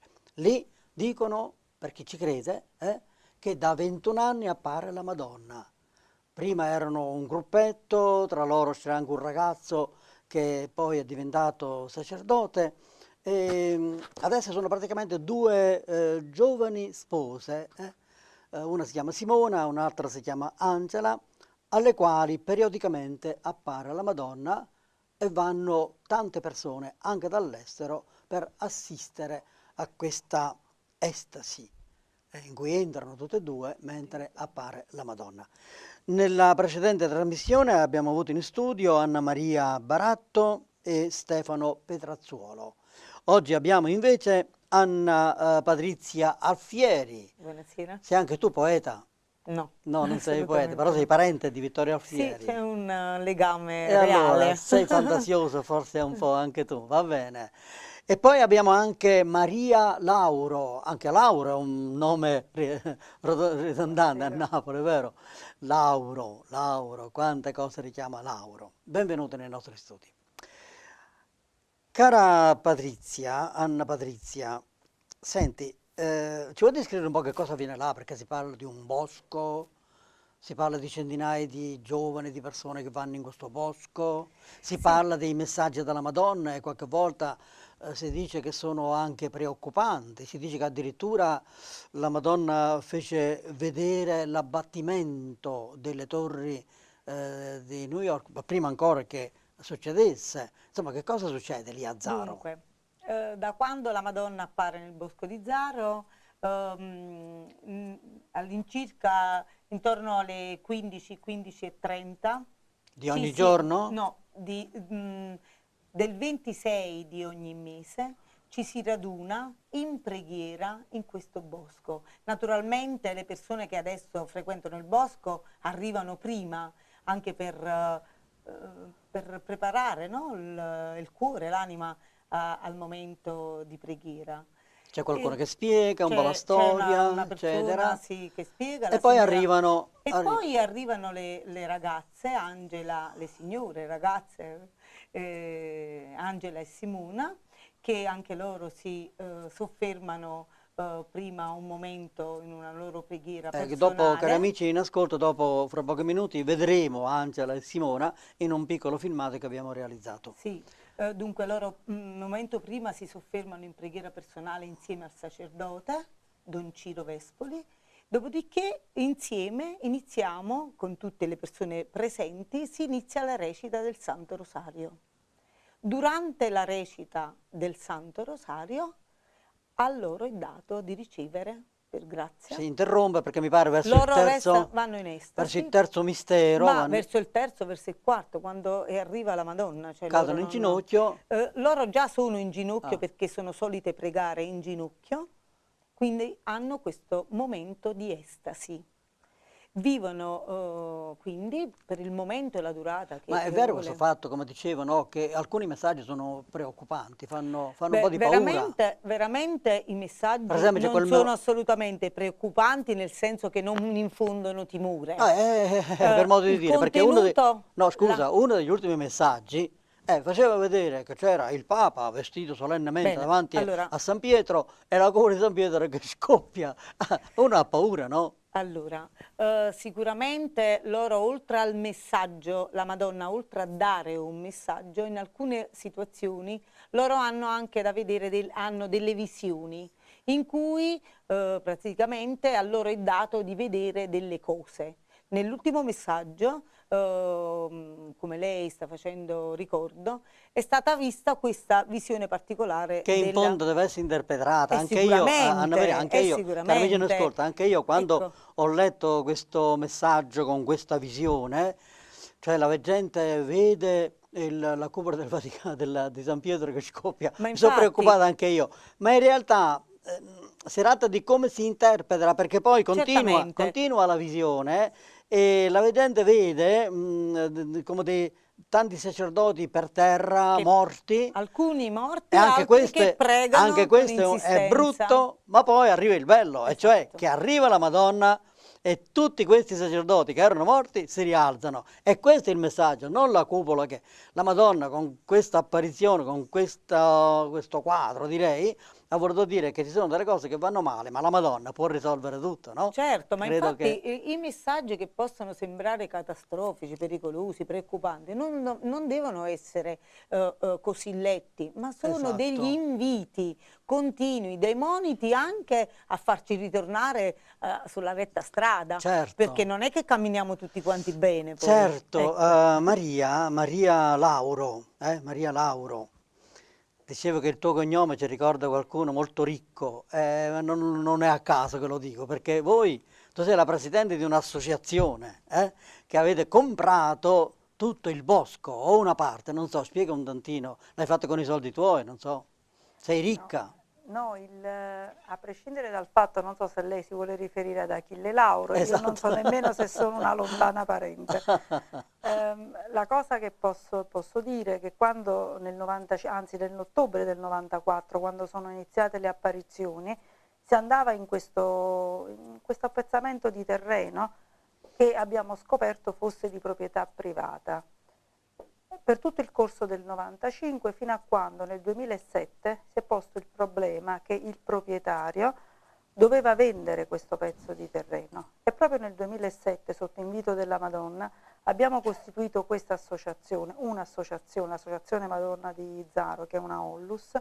Abbiamo, sia singolarmente sia con altri amici, abbiamo raccolto soldi, abbiamo chiesto l'aiuto alle persone e nel giro di brevissimo, perché la cifra era piuttosto consistente che ci veniva chiesto per comprarlo, e nel giro di un anno, e per essere precisi, il problema si è creato l'8 dicembre all'Immacolata e l'8 dicembre successivo abbiamo chiuso il compromesso e abbiamo raccolto i soldi.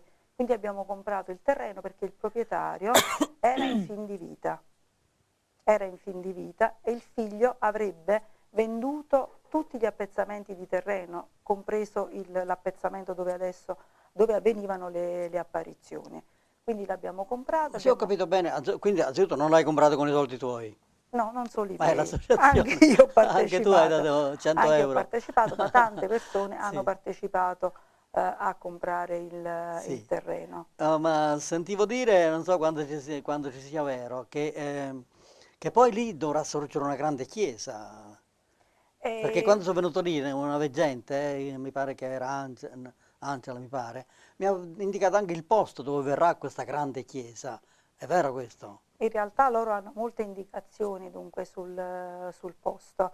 E in realtà la prima cosa, l'associazione, dobbiamo tutelare il posto, accogliere i pellegrini e creare cenacoli di preghiera e nello stesso tempo diffondere i messaggi. Questi sono i principi che noi come associazione ci siamo posti.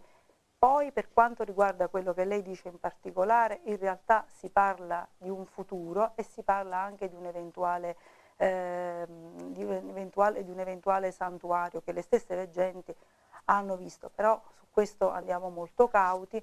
E innanzitutto quello che in questo momento è importantissimo è aspettare i lavori della Commissione. Parla un po' di questa posizione della Chiesa, di questa commissione, in che cosa consiste? In realtà la Chiesa ad Ischia, a partire dal 95 con Perché il vescovo, è diocesi Ischia, c'è un vescovo ad Ischia. Sì, con il vescovo che allora ha assistito alle apparizioni, era vescovo durante le prime apparizioni, Monsignor Antonio Pagano, come in seguito padre Filippo Strofaldi, sono stati sempre molto attenti, molto vigili alle apparizioni. Hanno assistito alle apparizioni anche loro?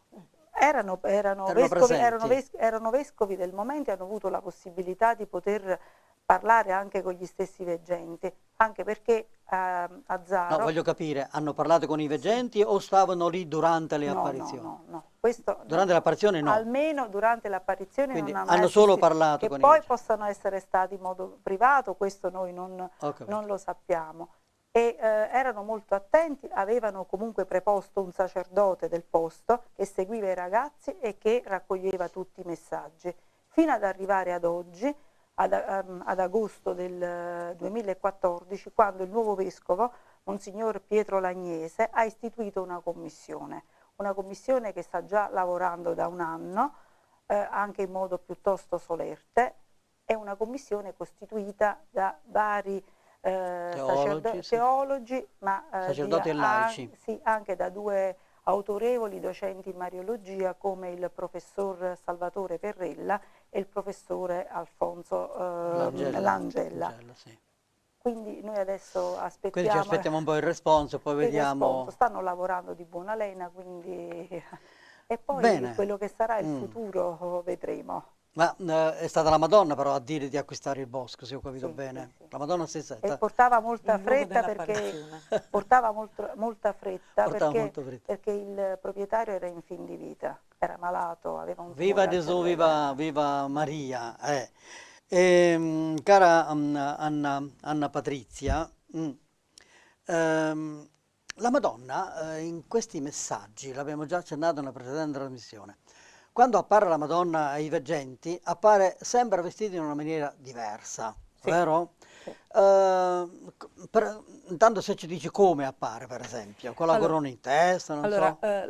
La mamma regina del Bosco di Zaro precisamente è vestita con un abito bianco, ha un cuore di rose che fuoriesce dal petto, cioè proprio piazzato sul petto, un manto azzurro, sui piedini che sono comunque staccati sempre dal suolo, ha altri boccioli di rose, ha le mani aperte proprio per accogliere noi figli, quindi è nello stesso tempo per accogliere le nostre richieste. E dicono che è di una bellezza. Ed è di una bellezza, non è molto chiara, di carnagione, degli occhi azzurro-verdi che sono indescrivibili a quello che dicono sì, le veggenti. È di una bellezza indescrivibile, qualunque bellezza sulla terra non è paragonabile. Ecco, allora la Madonna appare sempre vestita in una maniera diversa. Io mi ricordo che quando cominciò ad apparire la Madonna, cari amici, non dovete ridere perché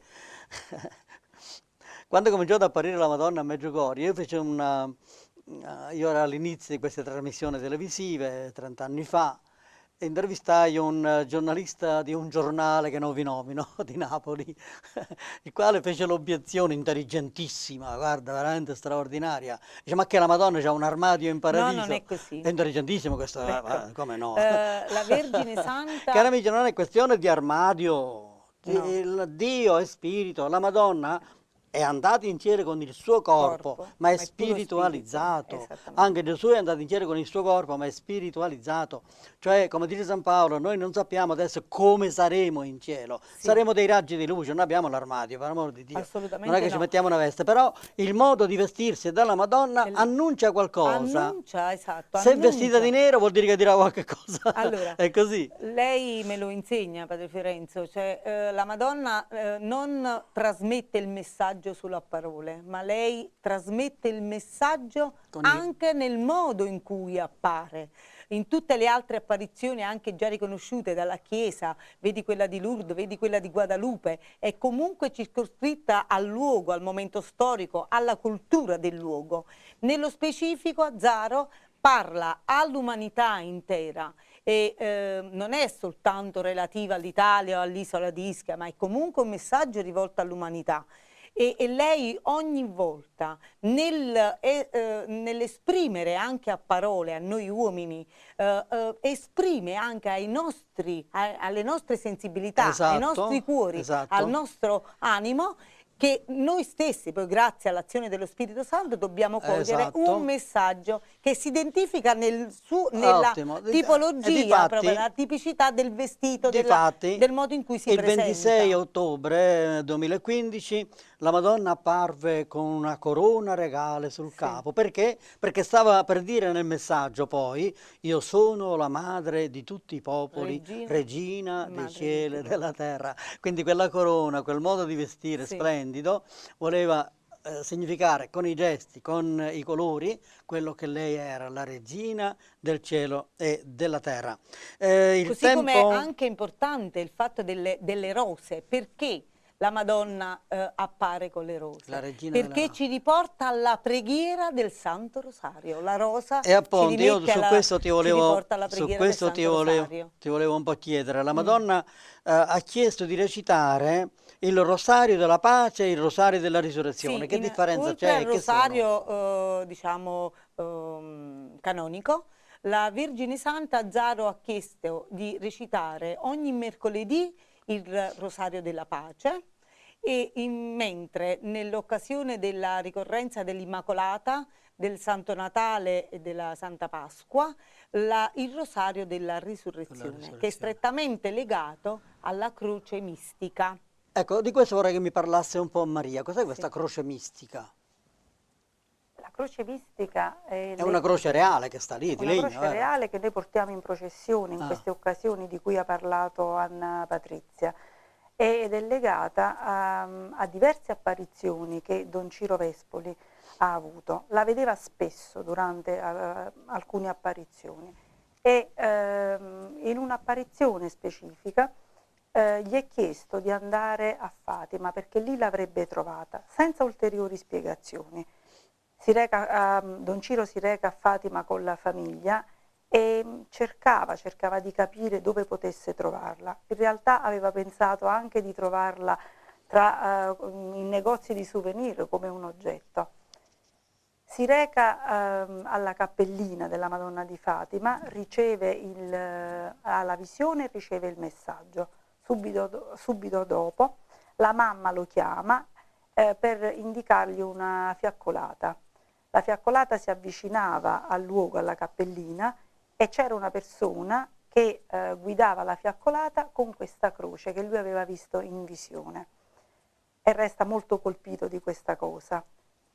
Per avere ulteriori spiegazioni chiede al sacerdote del gruppo la sera stessa in albergo dove avesse potuto prendere quella croce, e il sacerdote spiega che l'aveva trovata in un ripostiglio, l'aveva ripulita e l'aveva usata per quella fiaccolata. E adesso sta nel bosco, vero? Adesso l'ha riprodotta, no, quella l'ha riprodotta? L'ha riprodotta perché l'ha ripresa il sacerdote, ma noi l'abbiamo riprodotta.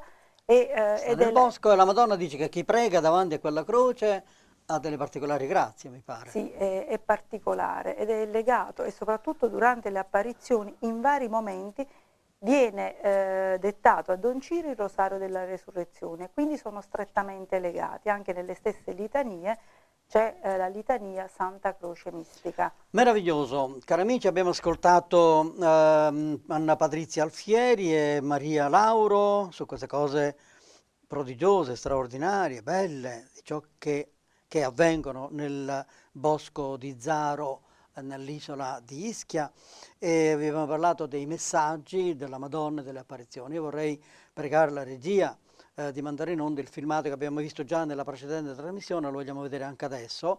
Intanto saluto Anna Patrizia e Maria Lauro, perché subito dopo il filmato, cari amici, avremo due altre persone, sono quelle di cui vi ha parlato un ospite della precedente trasmissione. Si parlava di un uomo che era andato in coma, era quasi morto, e che invece attraverso le preghiere riprese vita, e lì conoscerete questo signore, la sua signora, eccetera, subito dopo il filmato. Intanto prego la regia di mandarlo in onda.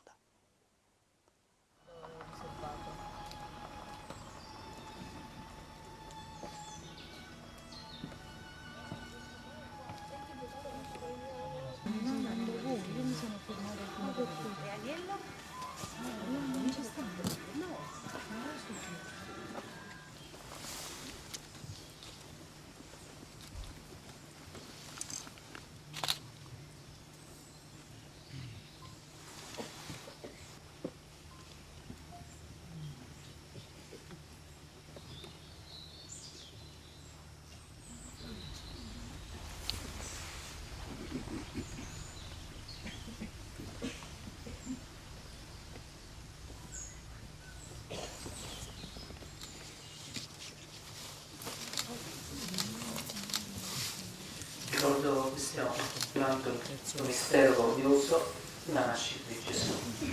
Ave Maria, piena di grazia, gloria al Padre, al Figlio e allo Spirito Santo. Gesù. Ho visto mamma, aveva un velo bianco sul capo, con la corona da regina, sulle spalle un manto rosso e un vestito verde, in vita una cintura d'oro. I suoi piedi scalzi poggiavano sul mondo. Tra le braccia aveva Gesù bambino, vestito con una tunica rossa, sul capo una corona da re, e tra le sue piccole manine stringeva un piccolo globo del mondo. Sia lodato Gesù Cristo. Oggi e sempre, sia lodato. Cari figli, vengo a voi come madre di tutti i popoli, regina dei cieli e della terra. Figli miei, io sono la porta, il mezzo e non il fine. Io vengo per portarvi tutti al mio amato figlio Gesù. Egli, figli, vi ama immensamente e ha dato la sua vita per ciascuno di voi, per salvarvi. Figli miei, io vi amo, vi chiedo ancora preghiera. Figli miei, come una madre veglia sul suo neonato che dorme nella culla, così io veglio su ciascuno di voi. Ma, ahimè, figli miei, troppe volte voi non mi ascoltate, non ascoltate la mia voce e fuggite lontani da me, così lontani che io non riesco più a proteggervi come vorrei. Figli miei, il Signore Dio Padre, nel suo immenso amore, vi ha creati liberi, liberi anche di non amarlo, di allontanarvi da Lui. Figli miei, vi prego, ascoltatevi, lasciatevi amare, lasciatevi cullare tra le mie braccia. Figli miei, vi amo e ancora una volta vi chiedo preghiera, preghiera per la mia amata Chiesa, per i miei figli prediletti, che sono i più tentati e che spesso cadono, trascinando con sé tante anime. Figli miei, vi amo e sono felice di vedervi qui riuniti nel mio bosco benedetto, luogo di grandi grazie. Passo in mezzo a voi e vi accarezzo, accolgo le vostre preghiere e le pongo ai piedi di Dio Padre. Vi amo, figli. Adesso vi do la mia santa benedizione. Grazie per essere accorsi a me.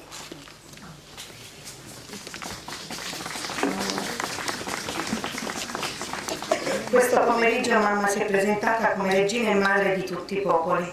Era avvolta in una luce bianchissima, era completamente vestita di bianco, i bordi del suo vestito erano dorati. La mamma aveva il mondo sotto i suoi piedi scalzi, nelle mani giunte in preghiera una lunga corona di luce del Santo Rosario.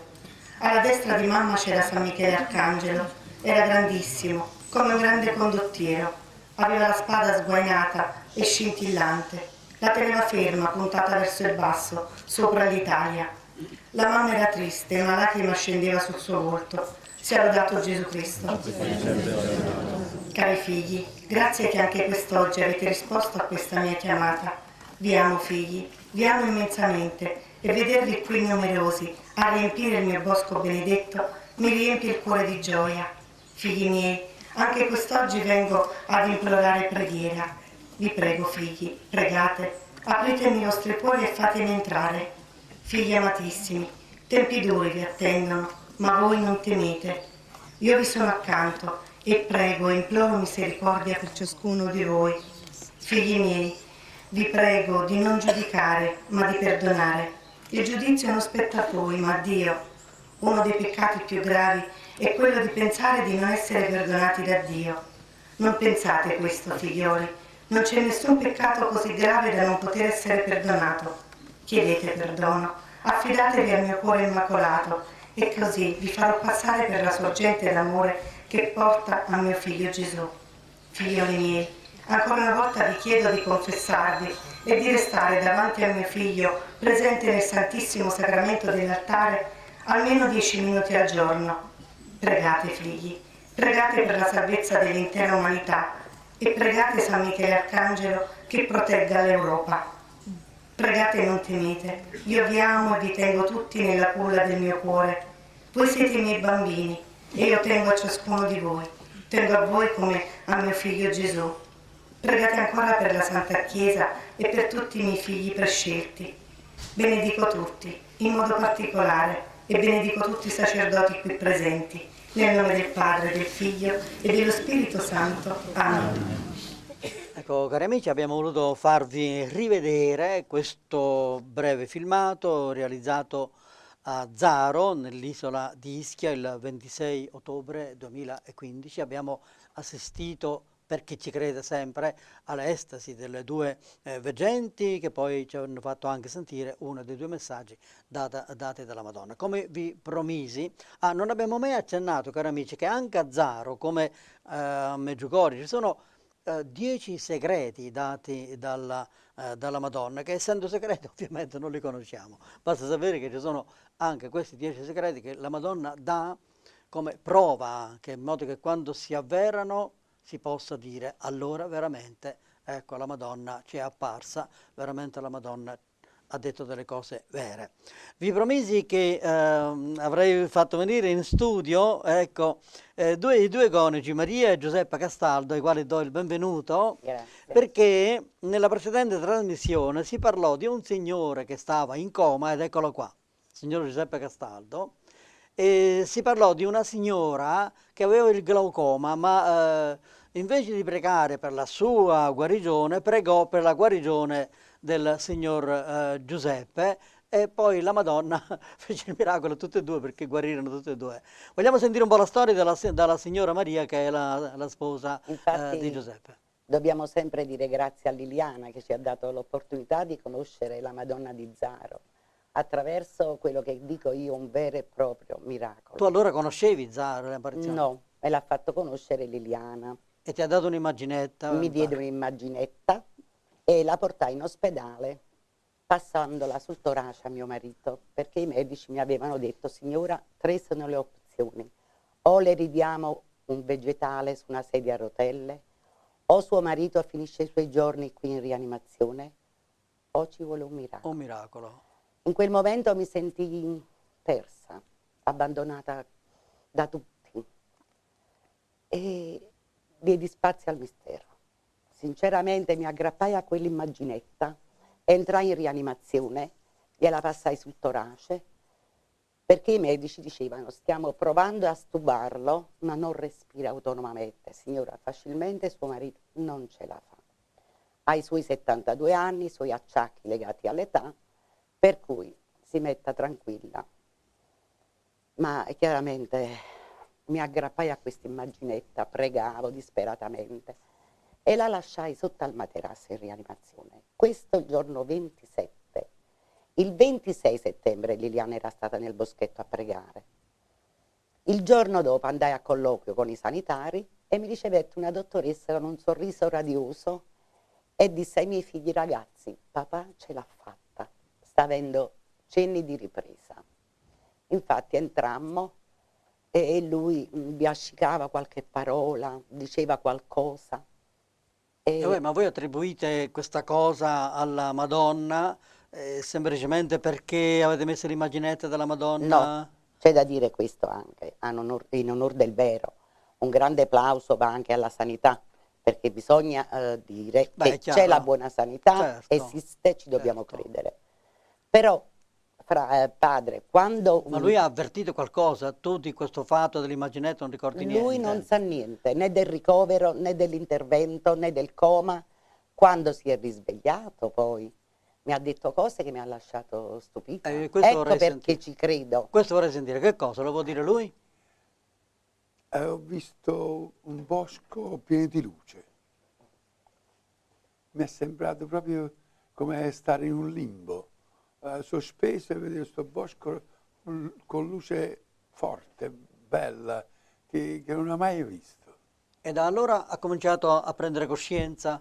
Sì, dopo ho incominciato a prendere coscienza, perché la mia signora mi teneva la mano, mi stringeva per sentirmi, come per dire sei vivo, mi stringeva e mi parlava per farmi essere cosciente. E siete mai andate poi nel bosco di Ischia, e corrispondeva un po' a quello visto? Liliana mi ha portato, lui per motivi di salute non è mai venuto? No. Però Liliana mi portò a pregare e feci la mia testimonianza, perché io ci credo, io l'ho vissuto sulla mia pelle, Io l'ho respirata questa... E quanto tempo fa è avvenuto questo fatto? 3 anni fa, a settembre del bene. 2012. Adesso Non ha riportato esiti, niente, sta benissimo. Forse si può dire pure meglio di prima. Voi siete cattolici tutte e due, Sì. praticanti? Sì, praticanti, Sono stato anche nelle comunità, sono fatto anche capo comunità nella chiesa di Sant'Anna in Afragola. Ma continuando una vita precedente così religiosa oppure prima non era? Sempre, già mio padre era presidente dell'Associazione Cattolica dei Sacri Adesso un Cuori. po' in più. Poi io sono stato nell'Associazione della chiesa di Sant'Anna, poi sono partito in polizia e ho fatto 40 anni fra fuori e dentro. Quindi lei è un ex poliziotto? Un ex maresciallo della polizia.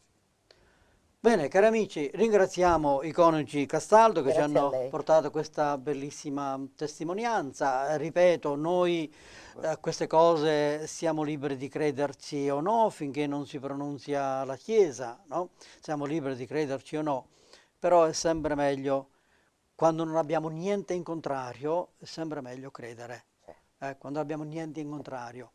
Perché se la Madonna appare, molti dicono che sono inutili le apparizioni della Madonna. Allora io mi domando, le apparizioni di Lourdes, di Fatima, che sono approvate dalla Chiesa, quindi sono vere, sono cose inutili? Assolutamente no. Se la Madonna è apparsa a Fatima, a Lourdes, vuol dire che è utile, almeno utile, non so se sia necessario, ma utile all'umanità, il fatto che appare. E poi a me mi commuove in un modo particolare il fatto che la Madonna ogni volta che appare, mi ricordo quando chiedeva alle veggenti di Fatima, di Lourdes, puoi venire, puoi farmi il favore di venire qui, c'è la Madonna, la regina, che chiede il favore. Grandioso.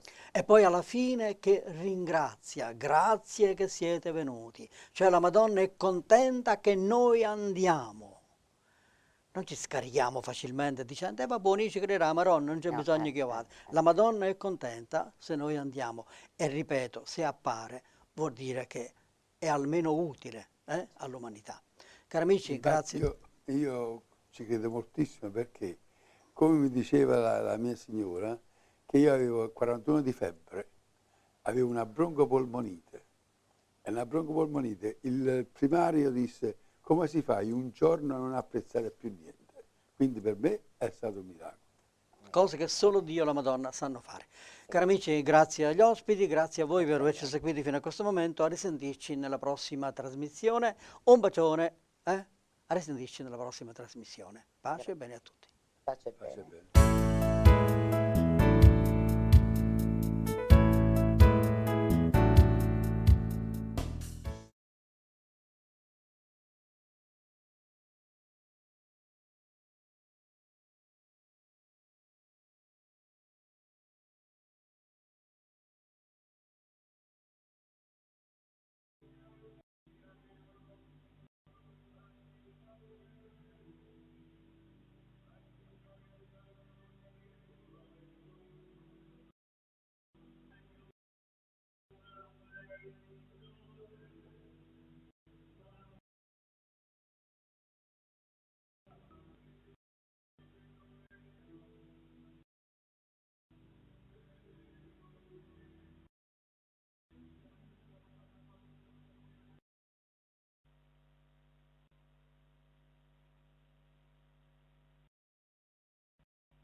Benvenuto a tutto il pubblico di TV2000 in questi giorni che ormai poche ore ci separano dalla Pasqua, dalla resurrezione di Cristo, Cristo che vince il diavolo. Oggi in questa particolare puntata vogliamo portarvi a braccetto presso quel mondo dell'occulto che sentiremo si compone di tantissimi fatti e soprattutto di episodi inquietanti. Lo sentiremo dal diretto interessato che ovviamente poi vi presenteremo. A farvi compagnia in questa puntata ci sarà con noi il collega Paolo Rodari, il vaticanista del Foglio, che ringrazio e a cui do il benvenuto. Grazie a voi.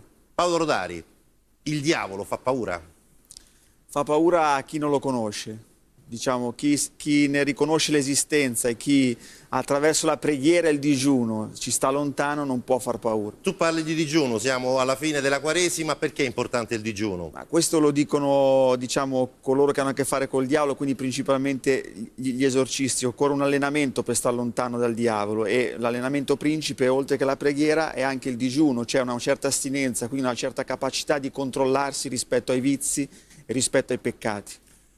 Perché il diavolo fa paura? Perché il diavolo esiste, ma soprattutto cosa fa? Cosa fa? Tenta l'uomo, cerca di portare l'uomo non solo al peccato ma anche all'autodistruzione, all'autoannullamento. Il diavolo vuole dividere l'uomo, vuole dividere tutto e vuole distruggere ogni cosa. Questo è il suo compito nel mondo. E noi proprio per questo, proprio per farvi raccontare da chi combatte tutti i giorni da 26 anni, compresi i giorni di Pasqua e di Natale, abbiamo chiesto a Padre Amort di illustrarci passo passo quello che succede nel mondo dell'occulto. Sentiamolo insieme.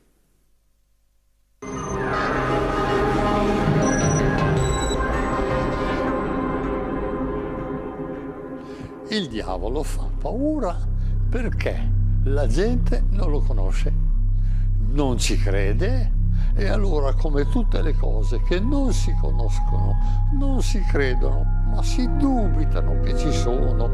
Uno lo vede raffigurato in tante raffigurazioni spaventose, fa paura.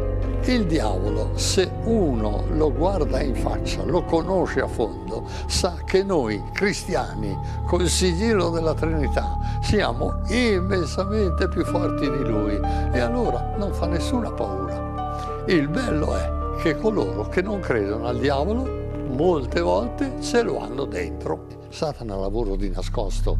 Il lavoro principale di Satana è tentare l'uomo al peccato per portarselo all'inferno. E allora Gesù lo combatte soprattutto con tutta la sua predicazione. È tutta contro Satana. Non so, il satanismo insegna, tutte le scuole sataniche, fai tutto quello che vuoi. Gesù insegna, vuoi salvarti, vuoi andare in paradiso, osserva i 10 comandamenti, altro che fai quello che vuoi. Il satanismo insegna, e la gente lo osserva anche se non sa che è satanismo. Non c'è nessun Dio sopra di te, sei tu il Dio di te stesso. Non c'è nessuna autorità su di te. E Gesù insegna, massimo comandamento, amare e servire Dio con tutta la mente, il cuore e le forze. Altro che fai quello che vuoi.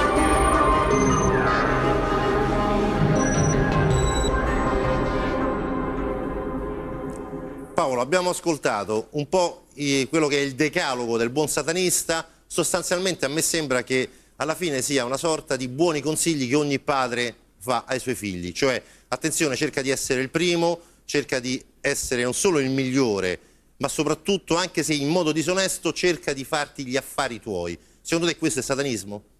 Non so se questo è satanismo, però a me colpisce molto, scrivendo questo libro con Padre Amort, lui ha sempre sostenuto che non ci sono vie di mezzo, si sta con Cristo, si sta con Satana. E questo significa che coloro che non seguono le leggi naturali scritte, che hanno scritto all'interno del proprio cuore, e che quindi anche non seguono Cristo, in qualche modo stanno da un'altra parte. Quindi primeggiare l'invidia, la superbia, insomma i peccati e i vizi contro i quali la Chiesa chiede e insegna a star lontano, portano in qualche modo da un'altra parte. Ora io sono un giornalista, non so dire fino in fondo se portano veramente a Satana. Amort dice di sì, sostiene di sì. Quindi chi non è con me è contro di me, cioè chi è che non è con il cristianesimo è necessariamente, visto che non ci sono le vie di mezzo, è con Satana. E vediamo come Padre Amort ci dice funzioni il satanismo.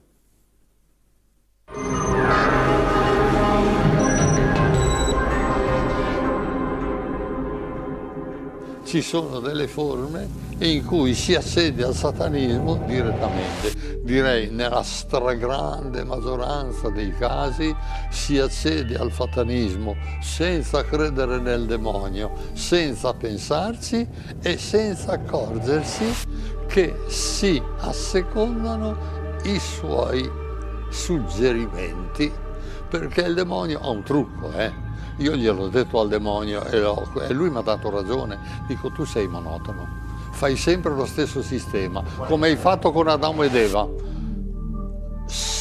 Perché non mangiate di sto frutto? Perché Dio ci ha detto che se ne mangeremo moriremo. No, non è vero. Dio è un bugiardo, Dio non esiste. Se ne mangerete sarete simili a Dio, perché conoscerete il bene e il male. Dico, vedi, il tuo sistema è di far apparire alla gente il peccato come una conquista. Addirittura le leggi hanno divulgato l'assassinio dell'aborto, che è un vero omicidio, facendolo passare come un segno del progresso civile. Un segno del progresso, ammazzare. Ma dite un po', la maggior parte della gente segue il demonio così, senza rendersene conto. Però ci sono anche quelli che lo seguono direttamente. Tutti abbiamo sentito parlare di sette sataniche, tutti abbiamo sentito parlare di messe nere. Ci sono persone che si consacrano a Satana, che diventano sacerdoti di Satana. Io ho bucciato nelle consacrazioni a Satana. Sono tutte uguali, scritte col sangue. Satana, tu sei mio Dio, mi consacro a te, voglio essere tuo nella vita e nell'eternità, dammi successo, dammi soldi, dammi piaceri, tutto qui. Questa è la consacrazione a Satana. E bruciano il certificato di battesimo, per cui alle volte io dico, sacerdoti, quando vi chiedono il certificato di battesimo state attenti e chiedete a che scopo, per quale motivo, perché ci sono di quelli che lo richiedono per bruciarlo. Ecco, rinnegare il battesimo ricevuto. Questi si danno a Satana direttamente.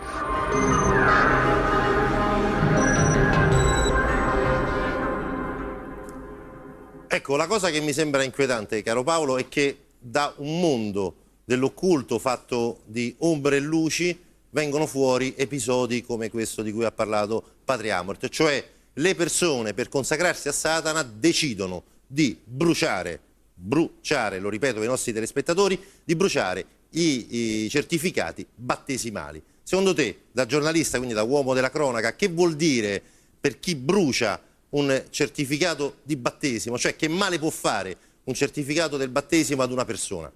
Probabilmente è un modo per liberarsi di una cosa a cui non vogliono appartenere, e nelle messe nere sempre si usano simboli, non solo simboli ma anche oggetti, segni cari sacri per la Chiesa. Li si prendono e si capovolgono, si bruciano, si distruggono, cioè è un'azione simbolica che però segna un patto, segna un sigillo col diavolo. Probabilmente queste persone sono state battezzate da piccole, vogliono rinnegare questa appartenenza che non sentono più loro, e quindi simbolicamente ma anche come segno di un patto che si stringe bruciano questo pezzo di carta. Bruciano il certificato di battesimo e stilano. Questa è la grande novità che noi ovviamente cercheremo di portarvi in studio. Ci sono persone che per consacrarsi a Satana e quindi per abbracciare il satanismo decidono di fare un patto di sangue, cioè un vero e proprio scritto con cui la persona, nome e cognome, decide di dare tutto se stesso, anima compresa, quindi di vendere l'anima al diavolo. Ma andiamo con calma, perché ne abbiamo ancora altre da sentire, soprattutto entriamo adesso in quello che è il mondo dei malefici, e insegna sempre Padre Amorth.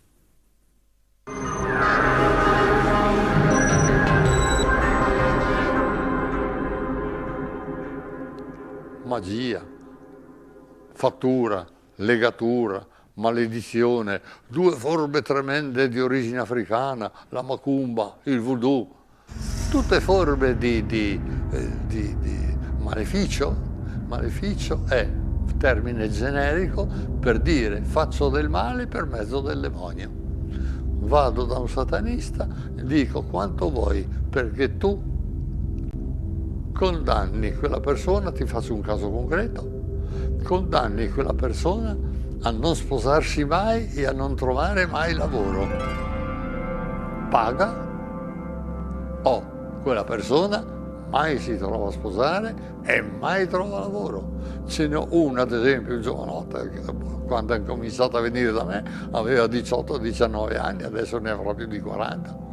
Lo esorcizzo, aveva anche dei disturbi fisici, perché il demonio dà anche quelli, specie alla testa e allo stomaco. Sono diminuiti, è migliorato, ma adesso che ha 40 anni è ancora senza, ed è anche un bel ragazzo, senza moglie e senza lavoro. E anche la magia bianca è sempre ricorso a Satana. Quas'è la magia bianca? Uno, mettiamo, ha un cancro, ci picchia, va da un mago, va da uno stregone, da uno legato a Satana. Ho questo cancro, me lo puoi guarire? Sì. Quanto vuoi? Cifre, bene, paga, ha subito l'impressione di stare meglio. Per un certo periodo sta meglio, dice, oh perbacco, quel mago mi ha guarito. Poi ci ricasca peggio di prima. Oh. E allora torna dai medici e niente da fare. Alla fine dice, beh, quel mago però mi aveva guarito. Torna dal mago. Dice, adesso ci vuole una cifra maggiore perché è stato colpito in maniera più grave. Si fa il cliente. Si fa il cliente, sempre con cifre maggiori. Ed è lui che prima lo fa star bene. Il demonio può togliere il male, lo può togliere per un po', poi ritorna peggio di prima. Ecco la magia bianca, per cui è sempre operazione di Satana, sempre operazione di Satana, e non ottiene niente.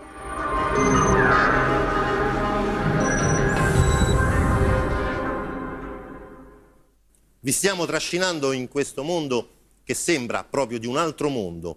Malefici, magia bianca, amuleti, fatture. Paolo, cosa sta succedendo? Sempre più persone si rivolgono a maghi, insomma, cercano la risoluzione dei propri problemi in persone che gli promettono un paradiso sostanzialmente. E Amort, molto semplicemente, padre Amort mi ha sempre detto che una grande differenza è tra gli esorcisti e i maghi, che gli esorcisti che aiutano anche ad uscire da certe situazioni non si fanno pagare e i maghi si fanno pagare. Di diffidare sempre dei maghi quando si fanno pagare, perché esistono anche persone che hanno qualche dono positivo, che non sono sacerdoti, non sono esorcisti. Parliamo dei veggenti, carismatici. Sì, esatto, persone che in qualche modo possono aiutare, e Amor dice se non si fanno pagare probabilmente forse sono persone che valgono. Quindi la differenza, per riassumere e far capire meglio al nostro pubblico, è che quando trovate comunque annunci, perché poi questa è la storia, l'attualità, quando si trovano annunci di presunti maghi, stregoni, fattucchieri, attenzione, si gioca con il diavolo. Comunque non è soltanto come molti pensano la gente ignorante o di bassa estrazione che si rivolge ai maghi. Io ho letto recentemente che anche squadre di calcio di Serie A si rivolgono ai maghi per avere soluzioni ai propri problemi. Maghi, ciarlatani, fattucchieri, ma anche qualcosa di molto più inquietante, ovvero parliamo di presunte, non lo sappiamo, diamo sempre il beneficio del dubbio, lobby economiche che riescono a governare il mondo? Forse sì, forse no. Sentiamo però cosa ne pensa padre Amort.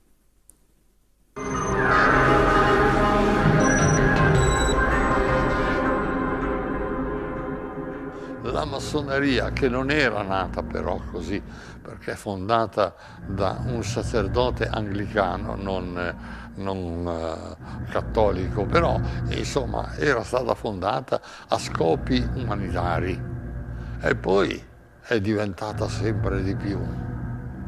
Guardi, una frase di San Paolo e lei capisce la massoneria: la sete di denaro è la radice di tutti i mali. È diventato sempre di più un potere, un legame per far carriera tra di loro, eccetera, eccetera. E siamo sinceri, è la massoneria oggi che comanda il mondo. Il mondo politico è comandato a livello internazionale, è comandato dalla massoneria. L'ambiente dei giudici romani come è corrotto. Ho avuto tanti esempi evidentissimi di corruzione dei giudici, evidentissimi. Massoneria. Tanti esempi di persone che non riescono a trovare posto di lavoro perché i massoni saranno con loro e li bloccano. O gente che aspira a posti di vertici e che merita posti di vertici vengono bloccati dalla massoneria. Bloccati, comandano loro.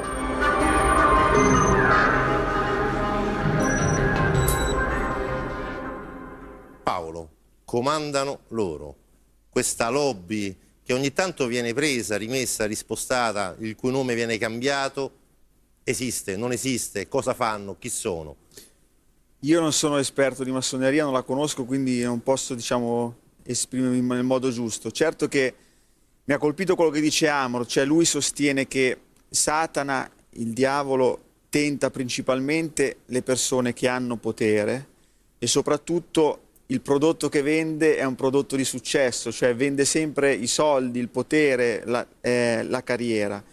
Quindi senz'altro usa anche in modo, questo lo sostiene Padre Amor, usa soprattutto delle persone che sono ai vertici appunto ai vertici politici, ma anche ai vertici della Chiesa spesso, non sempre, ma è lì che si va principalmente ad annidare. Ora non so se la massoneria, tutta la massoneria sia connivente col demonio, questo io davvero non conosco e non posso dire, però senz'altro il potere è uno strumento che lui usa. Del resto anche nel Vangelo si vede benissimo che le tentazioni di Satana, che Satana fa a Gesù, è anzitutto la tentazione di essere del potere. Le tentazioni del deserto, le stesse tentazioni che poi riceve durante la sua passione. Paolo, tu insieme a Padre Amor hai scritto il libro, un bestseller ormai, visto gli ultimi dati e come viene posizionato in classifica, l'ultimo esorcista. Com'è nata l'idea? L'idea è nata io avevo il desiderio di raccontare un qualcosa di narrativo, inerente a quello che scrivo, che è il Vaticano. E avevo intervistato più volte Padre Amor per il Foglio e prima anche per il Riformista, dove lavoravo prima, e lui mi sembrava una persona esplosiva, che avesse qualcosa di esplosivo e di forte da dire. Quindi l'idea è nata con un incontro che ho avuto con lui, gli ho chiesto se voleva raccontare tutta la sua vita, perché poi il libro è questo, e lui ha subito accettato, perché lui è un sacerdote paolino e ha come propria missione anche l'idea della comunicazione. Sì. E tu come hai vissuto? Cioè, tu credevi al diavolo? Io non conoscevo, sì, diciamo più o meno sì, ma non sapevo bene neanche di che cosa si trattasse. Veramente sono arrivato a questo argomento in modo molto anche così proprio da ignorante. E lui mi ha introdotto piano piano in questo mondo nel quale, dopo questi mesi che ho passato con lui a scrivere il libro, come dire, devo riconoscere che qualcosa c'è, insomma. Qualcosa c'è. Io direi aggiungerei anche altro. Non solo qualcosa c'è, ma qualcosa è reale. Ed è talmente reale, credetemi, che esistono situazioni, che adesso ascolteremo da Padre Amor, che hanno dell'incredibile. Cioè, vi anticipo soltanto il titolo, addirittura la possessione diabolica può avvenire non solo nelle persone, non solo negli animali, ma soprattutto e anche nelle case. Padre Amor.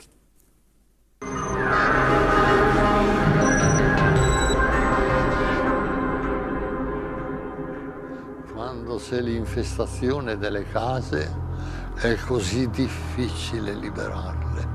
Case dove incominciano i rumori, dove incominciano, dunque c'è qui un ingegnere di Roma che deve cambiare, doveva, adesso non più, gli ho fatto tante benedizioni e anche messe in casa, doveva cambiare non meno di 50 lampade al mese, scoppiavano le luci, poi si aprono e si chiudono le porte senza che nessuno le tocchi, anche le porte esterne si aprono, uno di notte sente che la sua porta esterna si è aperta, può entrare chiunque. Poi accensione di radio, di televisore, di telefono. E non c'è nessuno, squilla di notte, naturalmente, sempre in ore da disturbare, e sempre in ore da disturbare. È così difficile liberare le case che varie volte ho dovuto dire: vi conviene cambiare, per quanto possa costare di sacrifici, di soldi, vi conviene cambiare, perché non si riesce a liberare e può dipendere da tanti fattori. Gliene dico anche uno che si è riusciti a scoprire. Una casa era stata costruita su un terreno dove in passato c'era un cimitero. Come è finita la costruzione di questa casa? Andate ad abitare i vari appartamenti, tutti disturbati. Ma in questo caso si è trovata la via di liberare la casa, facendo celebrare tante messe per i defunti. Un po' per volta la casa si è liberata. Però scoprire la causa per cui una casa viene assalita dal demonio non è sempre facile. Ho capito che per liberare le case, almeno per me, occorre che io trovi un carismatico sensitivo, e se io vado col carismatico, faccio l'esorcismo alla casa e il carismatico trova l'oggetto o gli oggetti da buttare via, la casa viene liberata. Se no, l'esorcismo è inutile. Per esempio, una volta è andato con un sensitivo in cucina, c'era come qui, tutte mattonelle. Ha girato la casa, sto sensitivo, dopo che lui aveva fatto l'esorcismo, ha battuto il pugno contro una mattonella. Gli ha detto: questa è da togliere. Martello, l'hanno tolta subito. C'era della carne putrefatta. Buttata via quella carne putrefatta, distrutta, bruciata. Basta, è stata pace in quella casa.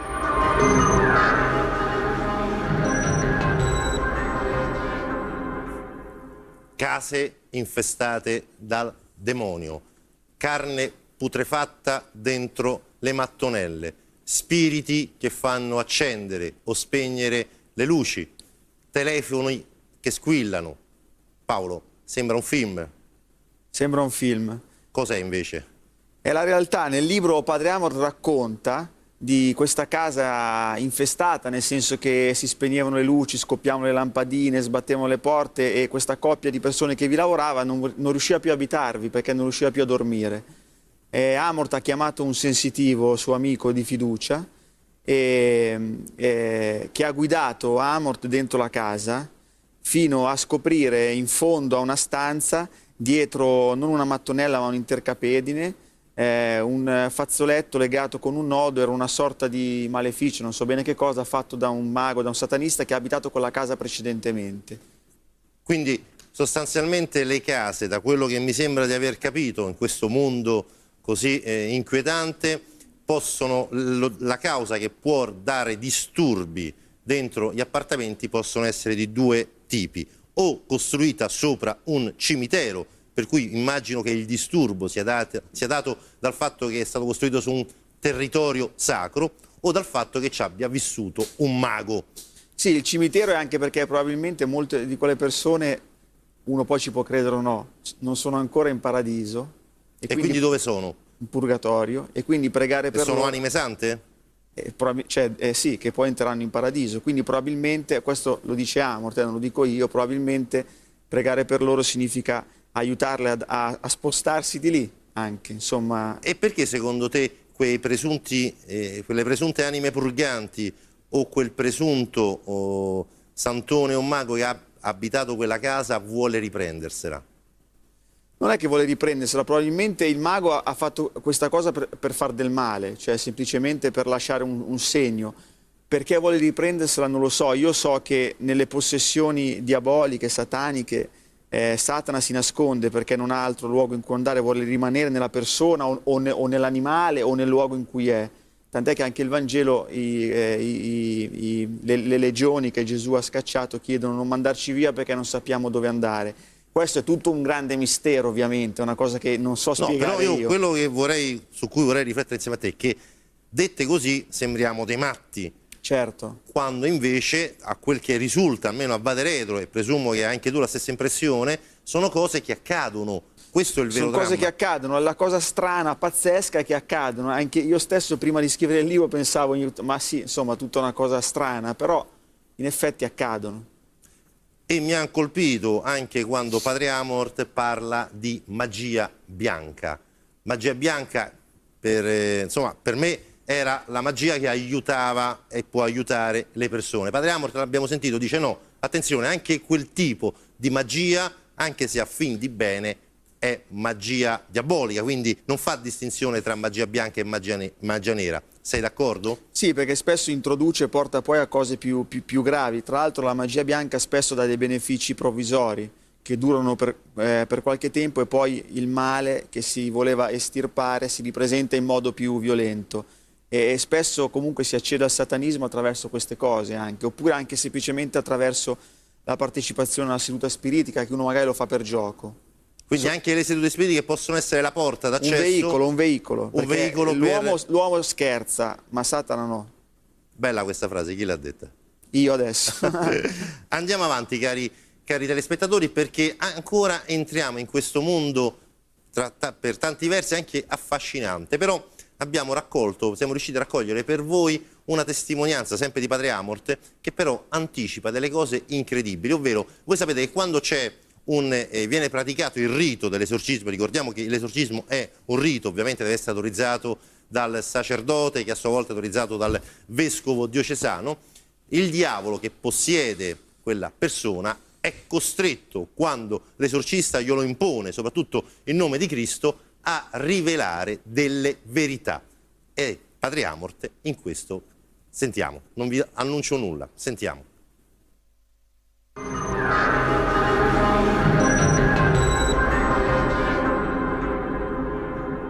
Quando invoco Padre Pio, quando invoco Giovanni Paolo II, il demonio diventa furioso. E gli ha anche chiesto il motivo per Giovanni Paolo II. Ma perché ce l'hai tanta con lui? Ha dato 2 motivi. Perché ha rotto i miei piani. Penso che sia il comunismo. La fine del comunismo. Perché mi ha strappato tanti giovani. E sappiamo quanto lui era accogliente con i giovani, quando si rivolgeva ai giovani, le giornate della gioventù. Ecco, per cui ce l'ha con Giovanni Paolo II, altro che... e ce l'ha con Padre Pio, tanto che alle volte io non ho mai visto niente di straordinario, ma alle volte mi sono sentito dire dopo l'esorcismo dalla persona esorcizzata: guarda che durante l'esorcismo c'era presente Padre Pio, ma ha fatto anche l'apologia della Madonna, costretto. Quali sono le virtù della Madonna che più ti fanno rabbia? Perché è la più umile di tutte le creature e io sono il più superbo. Perché è la più pura di tutte le creature e io sono sordo. Perché è la più ubbidiente a Dio di tutte le creature e io sono il ribelle. E un giorno io gli ho chiesto: dimmi la quarta qualità per cui hai tanta paura della Madonna che ti spaventi di più quando nomino la Madonna che quando nomino Gesù Cristo. Una volta mi aveva detto: ho più paura quando nomini la Madonna perché sono più umiliato a essere vinto da una semplice creatura anziché da lui. Ma quarta qualità, dimmela. Io non avevo niente in testa, non posso averla suggestionata. Perché mi vince sempre, perché non è mai stata sfiorata da nessuna colpa di peccato.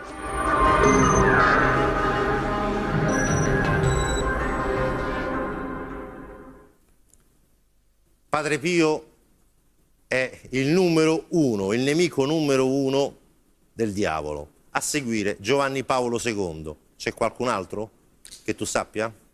Amort ha parlato di Benedetto XVI e dice che Amort sostiene che durante un esorcismo lui ha chiesto a Satana, gli ha chiesto dei pontefici e gli ha detto che Wojtyla lo faceva impazzire, ma che questo ancora di più. Questo Papa? Sì, perché tutto il suo pontificato è un potente esorcismo e intendeva il suo modo di porsi così riservato, la sua postura così calma, tranquilla, il suo mettere sempre Dio innanzi ai propri gesti, il suo richiamare continuamente ogni cosa a Dio, il suo essere così poco teatrale, è per lui un potente esorcismo, questo sostiene. Anche se in ogni esorcismo i santi hanno, diciamo, potere differente. Non a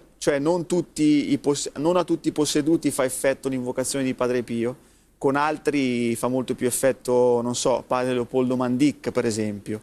E questo lo dice sempre Amort, cioè lui sostiene che poi con ogni posseduto è diverso, perché ogni diavolo che possiede teme in modo diverso santi diversi.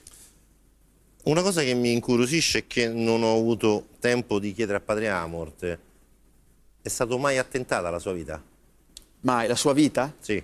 Mai. Lui, quando il Cardinal Poletti, vicario di Roma nell'86, lo nominò esorcista, lui non sapeva nulla di questo mondo e si impaurì un po'. Andò nella Basilica di San Giovanni Laterano, si inginocchiò davanti al Santissimo e chiese alla Madonna di coprirlo col suo manto, di proteggerlo.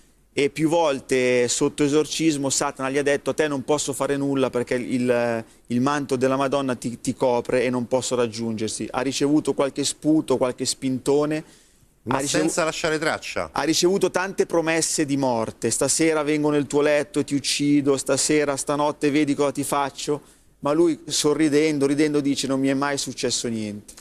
E mi sembra, se non ho capito male, anche quando viene percosso, quelle poche volte viene percosso dalla persona che sta esorcizzando, non lascia mai, le percosse non lasciano mai traccia nei lividi. Credo di sì, non ci è sono come se mai... ci fosse una sorta di manto che lo protegge. La colluttazione c'è, ma poi è senza effetto dopo. Benedetto XVI, il pontificato di Benedetto XVI è un lungo esorcismo, lo dice il diavolo. Secondo te, quali sono, se ci sono, documenti o parole, omelie, angelus, che Benedetto XVI ha indirizzato in questo senso, cioè contro il diavolo? No, contro il diavolo ha parlato esplicitamente del diavolo in alcune occasioni, definendolo il nemico, colui contro il quale occorre lottare. Ma io penso che siano principalmente i momenti che lui ha dedicato all'adorazione eucaristica in pubblico, soprattutto quella che ha fatto con i bambini, per esempio coloro che dovevano prendere per la prima volta la comunione a Roma. Cioè sono quei momenti di forte preghiera con anche la presenza del Santissimo che lui ha voluto mettere in mezzo, momenti di grande silenzio in cui lui quasi non ha parlato, che probabilmente sono i più temuti. I più temuti dal diavolo. E non solo, perché il diavolo non solo teme l'Eucaristia, ma addirittura incita i suoi adepti, i suoi seguaci a rubarla. Vi anticipo soltanto brevemente la puntata di sabato prossimo, andremo in Sicilia. Qui c'è un fatto clamoroso: un vescovo diocesano ha ordinato a tutte le chiese di togliere l'Eucaristia, il Santissimo, dai tabernacoli perché spesso viene rubato. Non vi anticipo nulla di più, vi ringrazio di essere qui, ringrazio Paolo Rodari, ovviamente vi auguro una buona Pasqua. Continuate a seguirci, grazie.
Benvenuto al pubblico di Confini del Sacro per questa puntata speciale dedicata a padre Gabriele Amort, forse l'esorcista più noto al mondo. Tutta la sua vita è stata all'insegna di questo delicato ministero e noi che lo abbiamo conosciuto sappiamo con quanta dedizione lo faceva. Da quel lontano 1985, anno in cui è stato nominato esorcista ufficiale della diocesi di Roma, sono stati migliaia gli esorcismi da lui fatti, con oltre 600 richieste al giorno. Solo qualche tempo fa era stato insignito della medaglia della liberazione dal prefetto di Roma e dal ministro della difesa per il suo ruolo svolto nella lotta partigiana in Emilia. Noi in passato ci siamo occupati di esorcismi e preghiere di liberazione e ovviamente padre Amort è stata una voce indispensabile. Padre Amort, lo ricordiamo, ha fondato anche l'Associazione Internazionale degli Esorcisti, riconosciuta nel 2014 dalla Santa Sede. Il presidente dell'Associazione degli Esorcisti oggi è padre Francesco Bamonte, esorcista anche lui. Ecco cosa ci ha detto.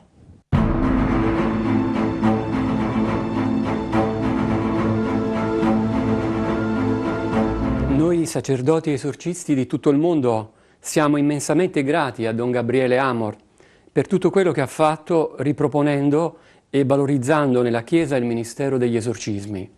Apparentemente burbero, in realtà era schietto e sincero con tutti e noi esorcisti siamo rimasti sempre profondamente ammirati per la sua grande spiritualità incarnata nell'intensa vita di preghiera. In particolare abbiamo ammirato il suo prodigarsi nell'accompagnare con grande umiltà, con grande fede e carità, coloro che erano tormentati dal maligno.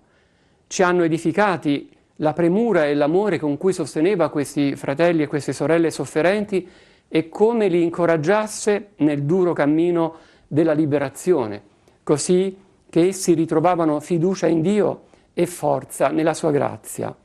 Eravamo ammirati per la sua capacità di sdrammatizzare le situazioni più critiche e creare un ambiente sereno durante gli esorcismi, comunicando calma in tutti e consolando i cuori più sofferenti.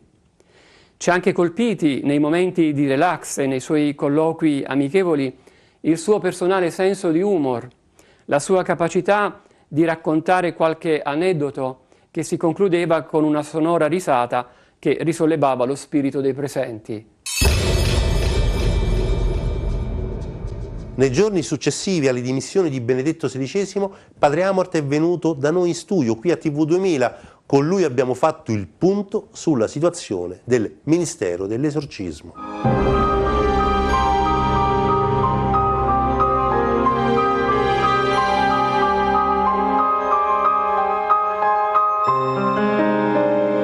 Ci sono certe realtà, certi argomenti fondamentali nella vita umana di cui non si può non trattare, anche se il mondo d'oggi vorrebbe non parlarne. E infatti del diavolo si parla pochissimo. Si parla pochissimo. Perché secondo lei se ne parla troppo poco del diavolo? Se ne parla poco perché dà fastidio, se ne parla poco perché non ci si crede, se ne parla poco perché si pensa che sia inutile parlare del diavolo, mentre invece è straordinariamente utile, direi è assolutamente necessario. Io, Dio piacendo, in questi pochi minuti in cui siamo insieme cercheremo di darne anche i motivi. Cosa sono gli esorcismi? Sono quei poteri, quelle preghiere potenti che il Papa ci ha dato, e lui è Gesù Cristo che ha dato la potenza a questa preghiera, a queste preghiere, il potere di vincere Satana, di cacciare via Satana. Quando ha detto, Marco 16:17, coloro che credono in me, occorre fede in Gesù Cristo, se no non conta niente, nel mio nome cacceranno demoni. Con la forza del nome di Gesù, ognuno di noi ha il potere di cacciare i demoni. Aggiungo, sottolineo, ognuno di noi, non soltanto gli esorcisti. Allora, qual è la differenza però Padre Amort, perché lei può fare come sacerdote esorcista delle cose e io laico, che non sono consacrato, non ho fatto il voto, non ho ricevuto il sacramento dell'ordine, non posso fare delle altre? Qual è la differenza? Anche lei, ateo, può cacciare demoni. La differenza è questa, che quando la Chiesa nel IV secolo in pratica ha istituito il sacramentale dell'esorcistato, che prima non esisteva, e tutti, uomini, donne, giovani, adulti, se la sentivano, cacciavano i demoni. E ancora adesso gli ortodossi non hanno mai accettato il sacramentale dell'esorcistato, ritengono che chi se la sente lo ritengono un carisma personale, chi se la sente può cacciare demoni, anche se in pratica la gente, quando ha bisogno di un esorcista, di cacciare demoni, si rivolge ai conventi. Tutti i conventi, tutti i monasteri hanno almeno un esorcista, e nella Chiesa ortodossa cercare un esorcista è come da noi andare in un santuario mariano e suonare il campanello per chiamare un confessore. È una cosa semplicissima, mentre da noi, purtroppo, per motivi che diremo, per secoli e secoli di abbandono, è diventato un problema di Stato. Quando uno ha bisogno di un esorcista, è diventato un problema di Stato andarlo a trovare. Pochi e molte volte mal preparati. Satana non ha solo il potere di cui si era tenuto conto prima, il potere di possedere le persone, il possesso di una persona, cosa straordinaria, che non è neppure l'attività principale del demonio. L'attività principale del demonio è tentare l'uomo al peccato, portarlo lontano da Dio e tirarselo all'inferno. Questa è l'opera principale del demonio, a cui tutti siamo soggetti. Tante volte mi hanno chiesto la mia memoria e la mariologia se anche la Madonna è stata tentata dal demonio. Certo, quando? Dalla nascita alla morte. È diverso dal peccato originale, ovviamente, la tentazione del demonio. Questa è l'azione ordinaria del demonio. Però il demonio ha anche questa azione straordinaria, eccezionale, di poter possedere le persone, e si era fermato il rituale degli esorcismi a liberare le persone che venivano possedute dal demonio, ossia in cui il demonio entrava con la sua forza spirituale. Il demonio è un essere spirituale, non è corporeo come noi, quindi non è un uomo che entra dentro un altro uomo, è una forza spirituale che entra dentro un uomo e lo comanda, perché quando il demonio possiede una persona, si serve delle membra della persona che va in trance, non è più padrona di sé, si serve della sua bocca per parlare. Ecco che può essere poliglotta, può dire le cose nascoste, segrete, si serve delle sue membra, ecco perché può acquistare una forza immensa, una forza assolutamente inumana, può fare cose che nessun altro potrebbe fare, per esempio camminare sui muri, per esempio strisciare per terra come una biscia. Lei le ha viste queste cose, Don Amort? Le ha viste queste cose? Le ho viste e le vedo da 27 anni. Sono 27 anni che a tempo pieno faccio esorcismi e queste cose le ho viste, anche se, ripeto, rare. La possessione totale del demonio su una persona è un fatto raro, che può dipendere da vari fattori che volendo potremmo anche dire. Però ci si era dimenticati che il demonio ha delle azioni immensamente più vaste e che può esercitare su un sacco di persone, quindi non più solo la possessione diabolica, ma il disturbo diabolico, quello che noi chiamiamo la vessazione diabolica. Il demonio può disturbare sotto 1000 aspetti, da un punto di vista intellettuale, da un punto di vista del lavoro, da un punto di vista della salute, da un punto di vista sentimentale, può rompere matrimoni, può combinarne altri, eccetera. Da un punto di vista degli affari, anche dello stato di casa, può disturbare una costruzione, una casa, un animale, un oggetto. Ha tanti altri poteri che non sono soltanto il potere di possedere la persona. Oggi la gente non crede al diavolo, ma questi disturbi altro che se ci crede. Perché? Perché se li va a cercare e quindi sono diventati comunissimi.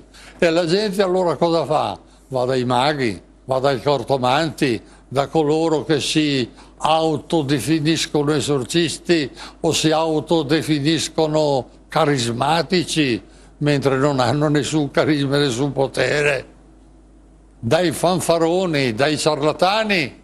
E aggiungo, in mezzo a questa assemblea ci sono anche quelli veramente schiavi di Satana, ci sono maghi, cartomanti, eccetera, veramente schiavi di Satana che ottengono questi effetti negativi sulle persone. Tante persone hanno collaborato con Padre Amorth, ma forse quella che gli è stata più vicina è una signora, la signora Rosa, che per 25 anni è stata la sua assistente. Insieme a lei vediamo adesso la stanza degli esorcismi di Padre Amorth.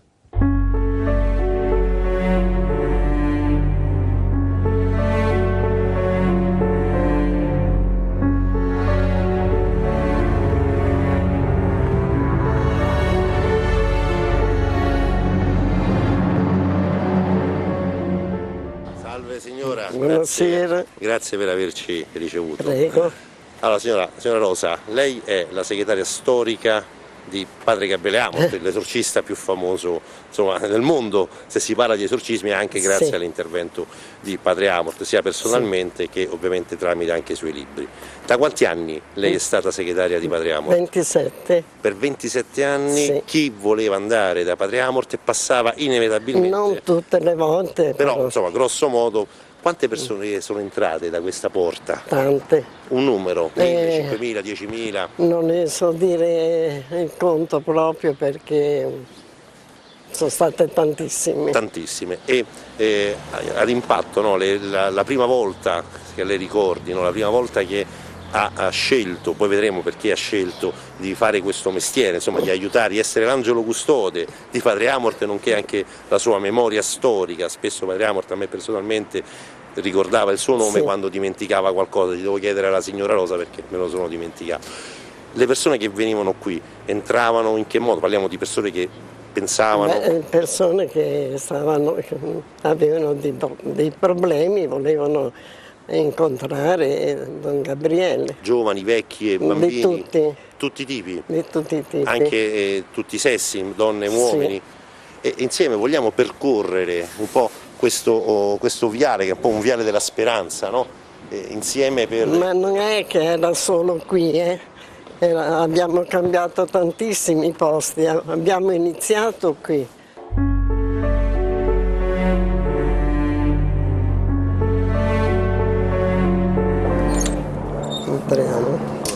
Questa è quindi la stanza di Don Amorth, no? Dove qua continua a ricevere, appunto diciamo prima, le persone. Ce la illustra? Cioè, di chi si siede? Lì si siede il paziente. Il paziente si siede qui? Qui.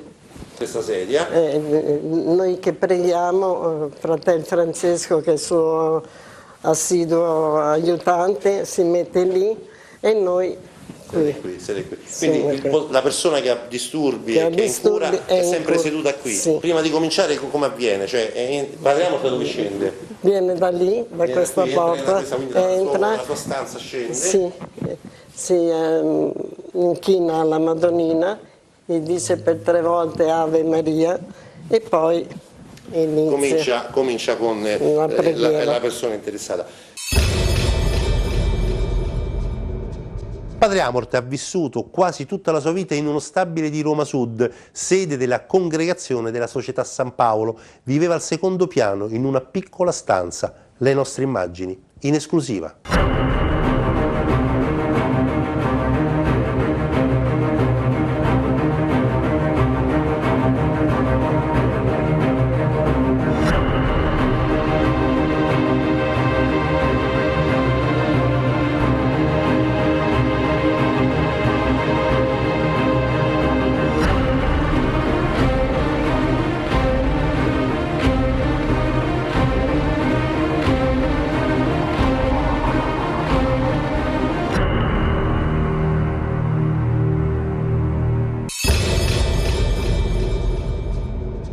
Migliaia sono state le persone sofferenti che sono state guarite grazie agli esorcismi di Padre Amort. Vi facciamo adesso sentire una breve testimonianza raccolta da noi per Vade Retro.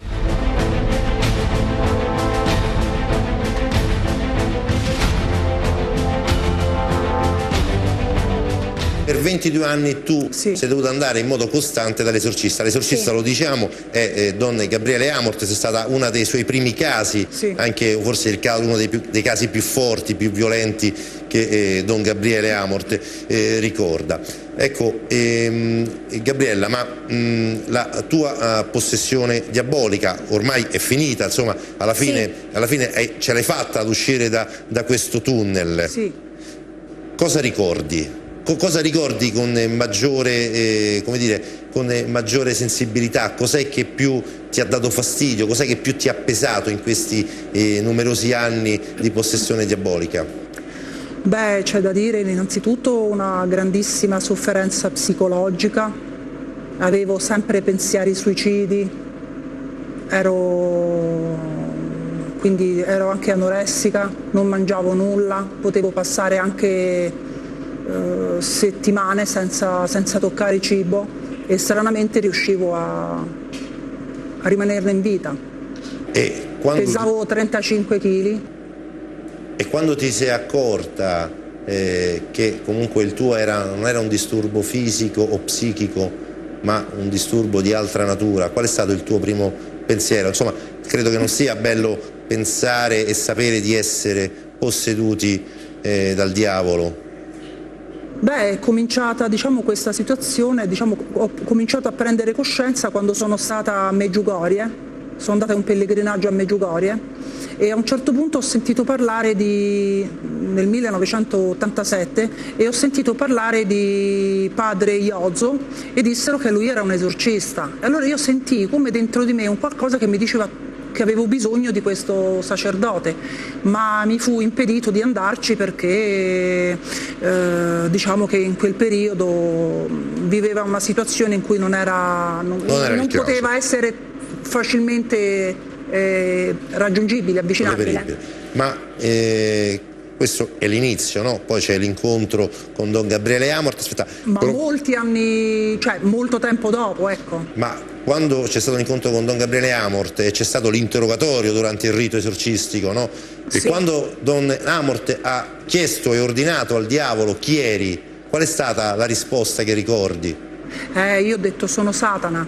Quindi Satana. Lo spirito che era in me ha detto sono Satana. Quindi Satana in persona possedeva momentaneamente il tuo corpo. Ma io non mi rendevo conto effettivamente che io avevo questa possessione. Quando io ho chiesto appunto a Don Amort se era una possessione, lui mi ha detto sempre, me lo ha negato, perché giustamente non voleva farti preoccupare, non voleva perfetto. che ti angosciassi di più. Quindi è stato molto delicato. Moltissimo. Nel dirti, guarda, c'è un problema come un altro, insomma, no? Quindi non ti preoccupare, è un'infestazione.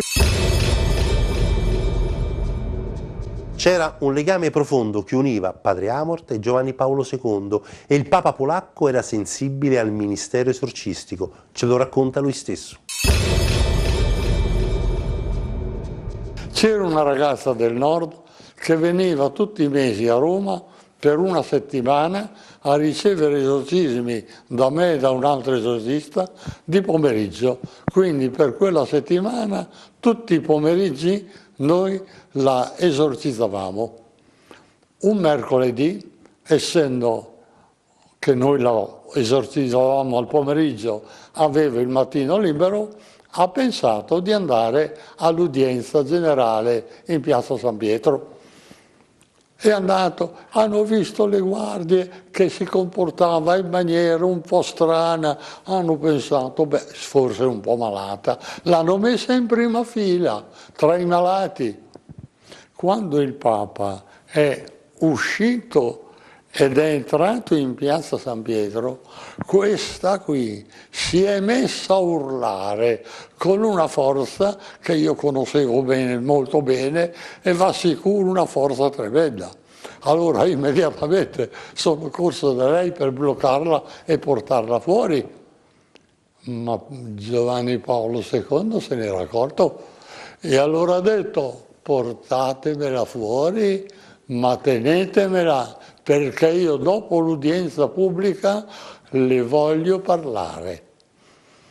Ha fatto l'udienza pubblica, poi è andato dalla Porta delle Campane in questa stanza riservata, in poche battute ha capito che tipo era, le ha fatto la diagnosi e la Benedetta l'ha esorcitata. Padre Amort non aveva peli sulla lingua, lo avevamo intervistato a seguito dei numerosi casi in cui donne nigeriane erano costrette a prostituirsi perché minacciate da riti voodoo.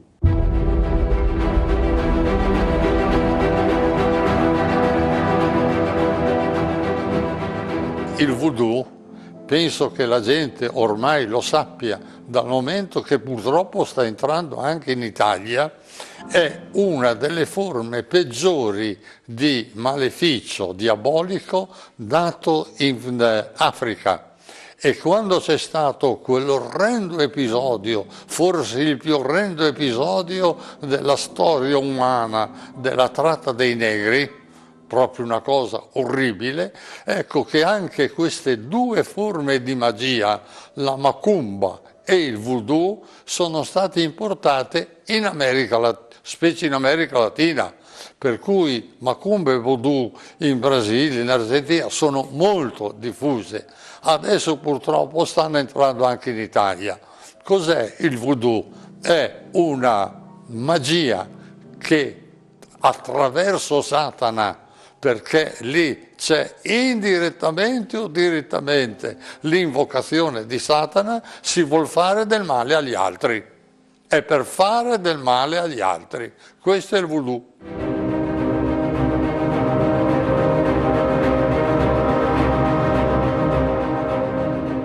Lei ha avuto mai casi di persone che si sono rivolte a lei perché erano... Purtroppo qualcuno comincia ad averne, ancora pochi, perché in Italia sta entrando appena adesso, non c'era, non esisteva, solo in questi ultimi anni ne ho avuto qualche caso.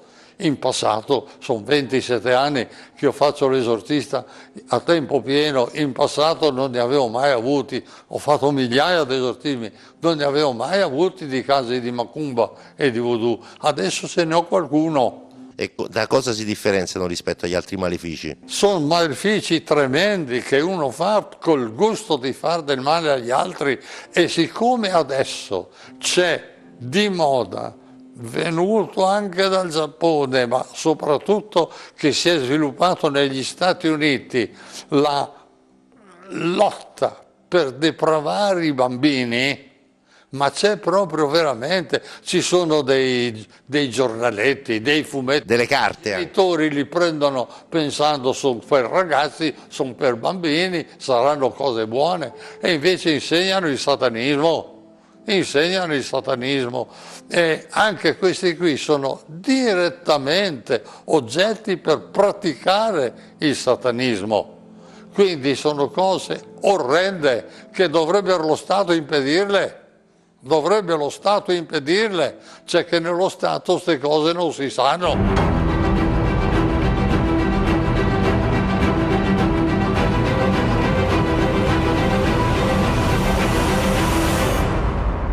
Ci sono addirittura dei maghi che hanno le targhe, io faccio magia nera. Magia nera è fare del male agli altri. La magia è sempre il ricorso a Satana, quindi anche la cosiddetta magia bianca è sempre magia nera perché è sempre il ricorso a Satana. Però di per sé la magia bianca sarebbe diretta a togliere i mali. La magia nera a fare dei mali. E hanno tanto di targa, io faccio magia nera. Magia nera che può arrivare anche a fare la magia nera con fatture, con malefici mortali che portano le persone al suicidio. Questa è la forma a cui arriva anche la magia nera, di portare le persone al suicidio.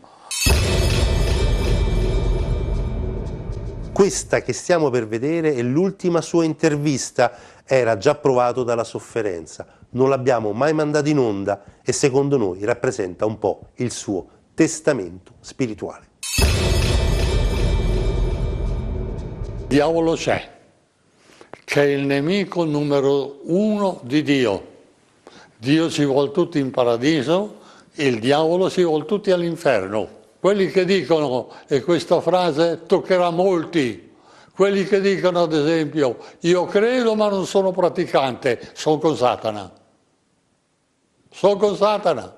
E vorrei che una volta a un convegno di vescovi ci fosse il coraggio di un cardinale che lo presiede e che dica alzi la mano chi di voi ha fatto esorcismi, e di mani alzate ce ne sarebbero ben poche, mentre invece dovrebbero essere tutte alzate, perché dato che il vescovo ha il potere unico, esclusivo di nominare gli esorcisti, dovrebbero essere praticissimi. Questo è il suo testamento. Desidero che questa frase, o con Cristo o con Satana, senza possibilità di via di mezzo, resti impresso a quanti hanno avuto la pazienza di ascoltare questa chiacchierata. Siate con Gesù e tenetevi conto che non c'è un'altra via, se non si è con Gesù, che quella di essere con Satana. Questo speciale di Indagini ai confini del sacro, dedicato all'ultimo esorcista, dedicato a padre Gabriele Amort, finisce qui. Vi ricordo il nostro appuntamento ogni lunedì in seconda serata. Grazie per averci seguito e buon proseguimento.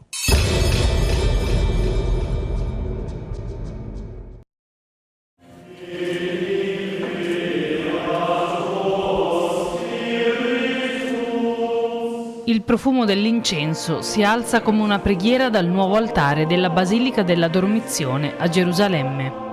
La cerimonia solenne di consacrazione si è tenuta lo scorso 21 marzo, festa del transito di San Benedetto. È la prima volta che la Basilica viene usata per il culto da oltre 2 anni, quando sono cominciati i lavori di restauro dell'intero complesso, che dovrebbero concludersi entro Pentecoste, almeno per quanto riguarda la Basilica. It's so meaningful because the center of each monastery. È un momento molto significativo perché il centro di ogni monastero, se si legge la regola di San Benedetto, è Gesù Cristo e l'altare rappresenta Cristo stesso nel monastero. Per me è come un punto di partenza. La pietra d'angolo del monastero è stata posta, Cristo stesso. Ora è tempo di ricostruire il monastero dal punto di vista spirituale. And now it's time to rebuild the monastery also from the inner point. La messa e il rito di consacrazione dell'altare sono stati presieduti dal cardinale Rainer Maria Wölki, arcivescovo di Colonia e presidente di diritto dell'Associazione tedesca della Terra Santa, proprietaria del complesso, fondato dall'imperatore tedesco Guglielmo II a fine Ottocento. Il rito si svolge nel cuore della messa all'inizio della liturgia eucaristica e prevede alcuni gesti molto evocativi. Dopo l'invocazione dei santi, il cardinale ha posto all'interno dell'altare, come in un sepolcro, alcune reliquie molto particolari, quelle di 11 apostoli provenienti da varie parti del mondo. In the Eastern churches, there's a tradition when Mary was Nelle chiese orientali c'è una tradizione. Quando Maria stava per morire, tutti gli apostoli sono tornati da tutti gli angoli della terra per essere presenti. Alla fine abbiamo 11 reliquie. Potremmo dire che abbiamo 11 apostoli all'interno dell'altare e forse è compito di ognuno di noi essere il 12° apostolo. to fill the role of the 12th apostle. Un significato sottolineato dalla consegna di 12 ceri ad altrettante maestranze che hanno lavorato al restauro della basilica, che li hanno collocati nei 12 pilastri che, come gli apostoli, sorreggono la chiesa. L'altare è stato chiuso con un pannello in mosaico e la mensa unta con l'olio crismale proveniente dalla diocesi tedesca di Fulda, diocesi di origine del nuovo abate padre Nicodemo Schnabel e luogo in cui si trova il sepolcro di San Bonifacio, apostolo della Germania. Si è svolto quindi il suggestivo momento dell'incensazione, al termine del quale l'altare è stato coperto e adornato a festa.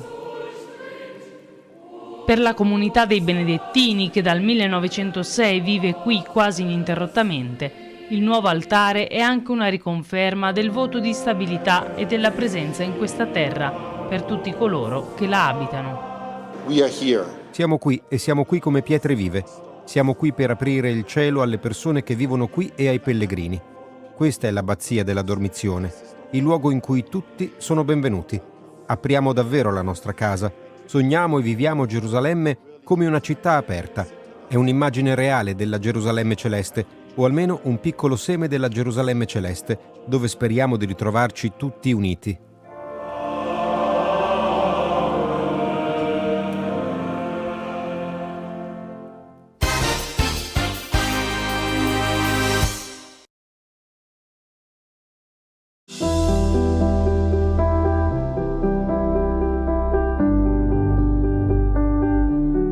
Nonostante il terreno e le temperature difficili, la Valle del Kelt ha ospitato il primo incontro preparatorio della 32esima marcia francescana in Terra Santa, dal titolo Ai piedi del crocifisso. Oltre 80 giovani, provenienti da diverse città e villaggi della Terra Santa, si sono ritrovati per un cammino di fede e scoperta di sé. وإحنا كشباب مسيحي في الأرض المقدسة Abbiamo un messaggio molto importante per i giovani cristiani che vivono in Terra Santa, un messaggio che riflette la nostra identità.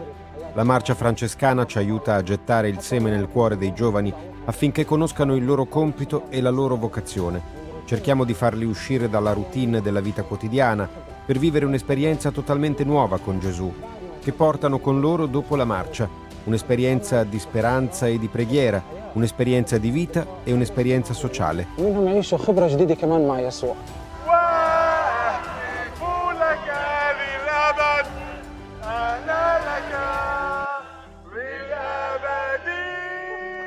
I partecipanti hanno vissuto un'esperienza che li ha aiutati a entrare in una relazione più profonda con se stessi e con Dio, attraverso la preghiera e la meditazione sulle parole di Cristo sulla croce.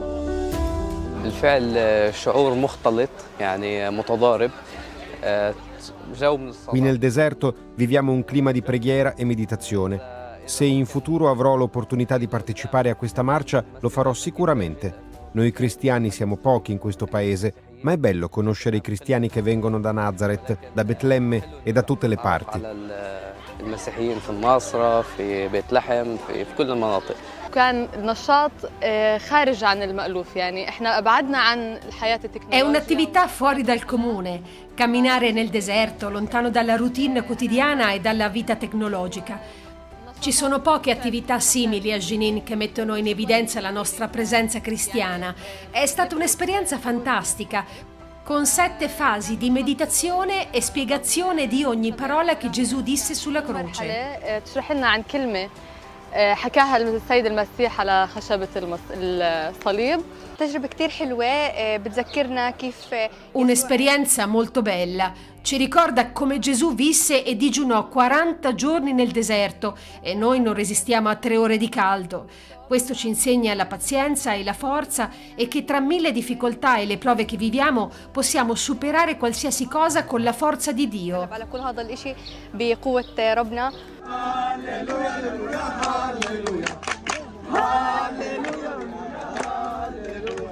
هاي أول مرة لإلي بالمسيرة. Questa è stata la prima volta che ho partecipato alla marcia ed è stata un'esperienza che ha superato tutte le aspettative, con tante persone amichevoli, e credo che la meditazione spirituale in un gruppo sia molto importante, in particolare per la nostra generazione. وخاصة من هذا الجيل لها أهمية كتير كبيرة. Nonostante le sfide che la custodia di Terra Santa ha vissuto per secoli, i francescani continuano la loro missione per l'uomo. Con questa marcia accompagnano i giovani cristiani nella ricerca della propria identità, a trovare Dio e ricchezze spirituali che illuminano la vita.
Un saluto e ben ritrovati con il TG di Trebi Meteo. Iniziamo con l'immagine da satellite che ci mostra un'Italia alle prese con l'alta pressione, anche se qualche velatura è in transito in queste ore al centro-sud, ma si tratta comunque di sterili annuvolamenti. Infatti questo campo di alta pressione, almeno fino alle porte del weekend, continuerà a stazionare sul nostro paese.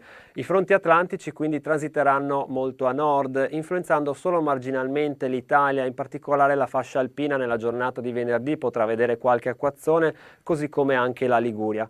Le temperature si mantengono elevate, punte diurne attorno ai 18-20 gradi nella giornata di domani, ma anche nei prossimi giorni, quindi valori ben al di sopra delle medie del periodo. Qualche grado in meno solo sulla Liguria, dove qui domani insisteranno nuvole basse, con anche qualche goccia di pioggia per un ingresso un po' più umido atlantico, ma per il resto appunto la situazione resta stabile, almeno fino alle soglie del weekend, quando poi da domenica giungerà aria più fredda, un fronte freddo dal nord Europa, quindi aria artica che potrà transitare sul nostro paese, influenzando soprattutto il tempo del nord-est e della Lombardia nel corso di domenica, portando un passaggio di pioggia, acquazzoni anche temporali, oltre a un sensibile calo delle temperature. Questo fronte poi nel corso della nuova settimana si muoverà verso il centro-sud, interessando soprattutto il versante adriatico e riportando anche la neve sotto i 1000 metri sull'Appennino. Ma per maggiori dettagli continuate a seguirci sull'app di Trebi Meteo.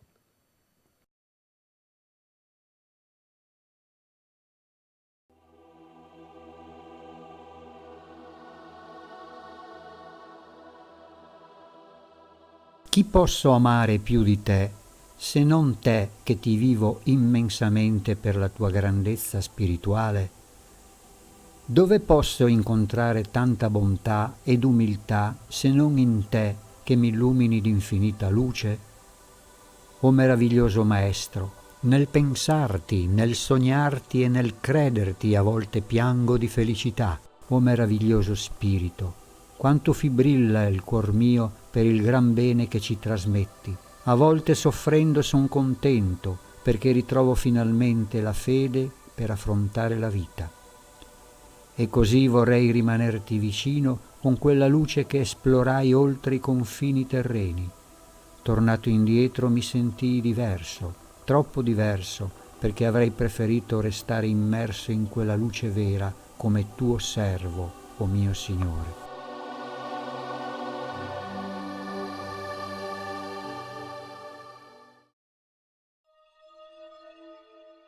Chi può spiegare il vero silenzio? Facciamolo prima e poi lo capiremo, lo sentiremo nella sua essenza. Il silenzio è un puro stato di osservazione personale. Non è rimanere muti a riempire di concetti la nostra mente. Se comincio a fare considerazioni, costruendo concetti su diverse idee, genero immagini che sono condizionate dalle mie esperienze del passato, fissate nella mia memoria e nei comportamenti acquisiti. Questo non è silenzio interiore, è far migrare il chiasso esterno in me. Ciò inquina le mie genuine capacità di osservazione. Ottenere del silenzio interiore non è un esercizio facile se non siamo abituati a farlo. Inizialmente implica una forma di violenza su noi stessi, la quale genera uno sforzo che sottrae energia mentale.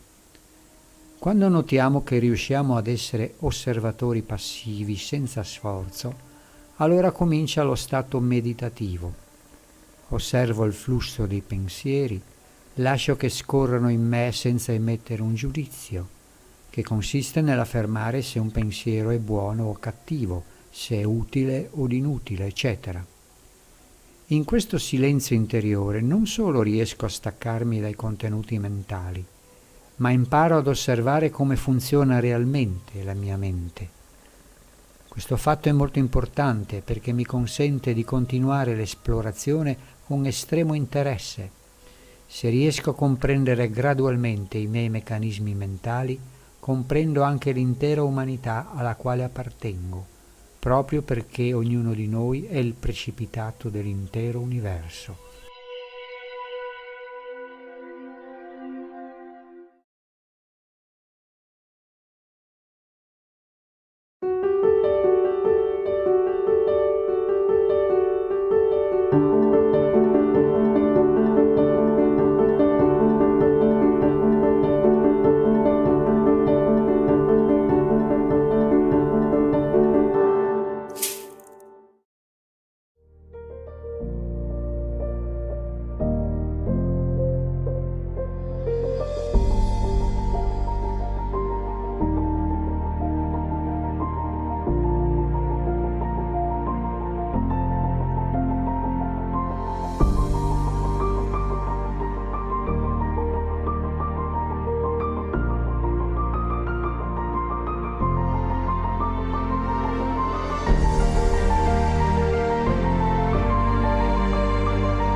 Attraversando il tagliamento sul ponte di Brawlings e guardando verso la parete rocciosa del Monte Brancott, si può vedere la chiesetta di San Michele, ben individuabile anche grazie alla sua colorazione rossastra.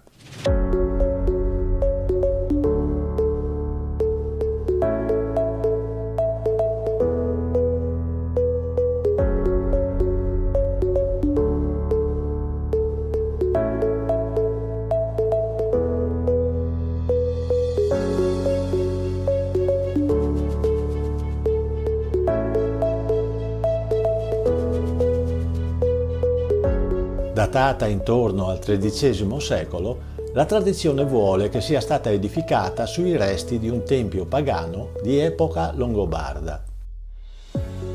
È facilmente raggiungibile attraverso un sentiero che parte dal paese di Brawlings e si inerpica sul Monte Brancott.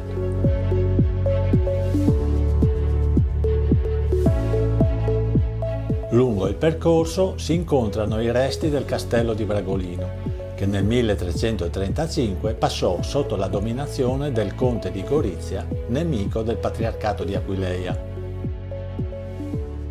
È per questo motivo che il 23 agosto 1336 il castello venne espugnato e distrutto dalle truppe del patriarca Bertrando di Aquileia.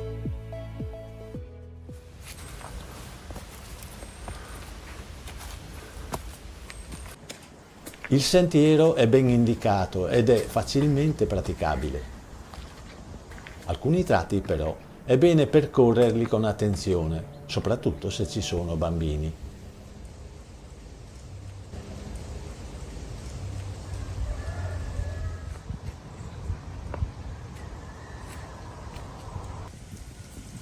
Dopo 15-20 minuti a piedi e un dislivello di un centinaio di metri, si arriva sul naturale terrazzamento roccioso che fa da base alla chiesa e che offre una meravigliosa vista sulla valle del Tagliamento.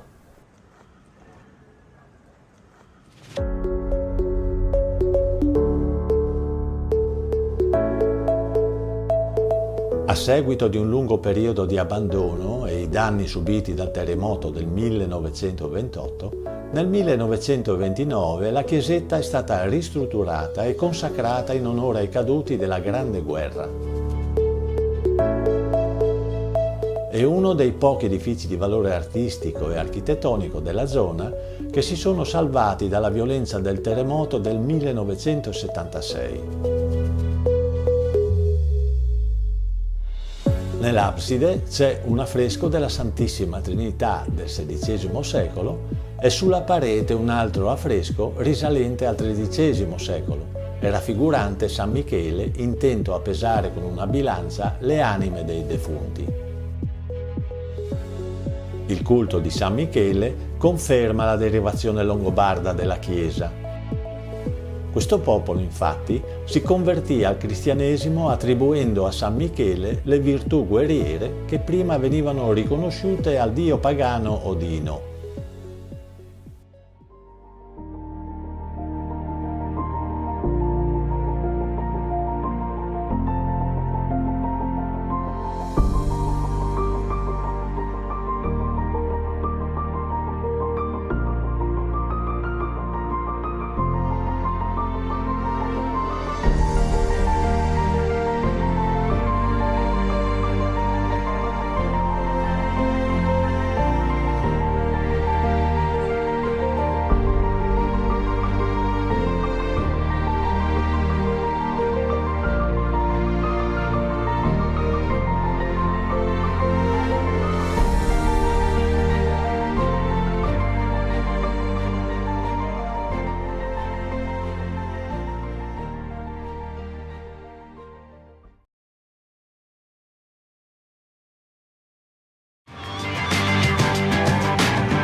Vi siete mai chiesti da dove deriva il toponimo Farra di Sonzo? Beh, Farra deriva da Fara, una denominazione generica di origine longobarda con la quale si indicava un presidio militare composto da famiglie nobili per il controllo del proprio territorio. Dunque i Longobardi hanno lasciato in eredità il nome, ma anche i Romani, non credete, hanno lasciato in eredità una cosa molto importante, perché nella località della Mainizza avevano una stazio. Allora cosa fecero?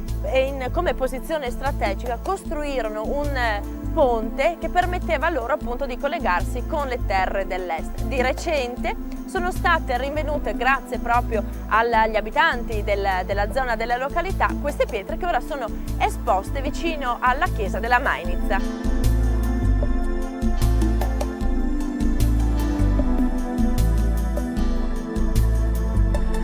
Passeggiando per il centro del paese si trova la settecentesca parrocchiale dedicata a Santa Maria Assunta.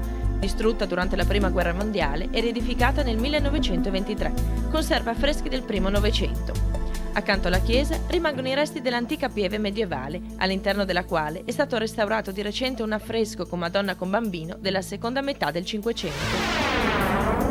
Se venite in località Colmello di Grotta vi troverete davanti a questo borgo rurale, un borgo antico risalente al 1700, dalla classica struttura a cortina chiusa. Questo edificio, questa struttura che vedete, è stata adibita a museo di documentazione della civiltà contadina friulana.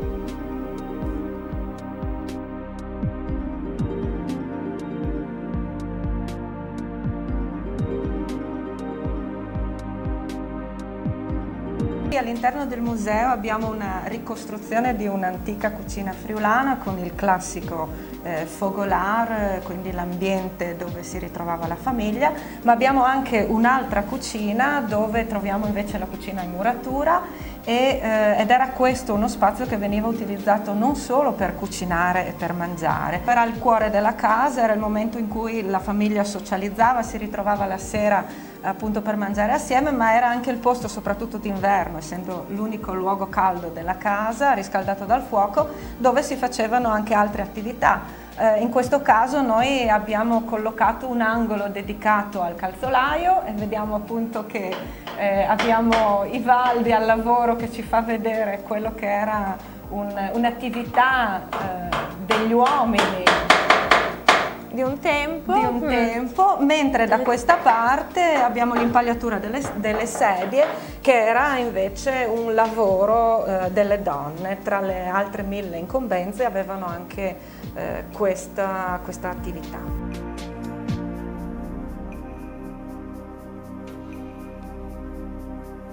All'interno del museo ci sono altre ricostruzioni d'ambiente come la camera da letto, la cantina, oppure alcune botteghe artigiane, quindi mestieri legati direttamente al mondo contadino. Possono essere il bottaio, ad esempio il carraio o il fabbro. E altre sezioni che invece riguardano lavori che comunque venivano fatti all'interno della casa, come l'allevamento del bacco da seta.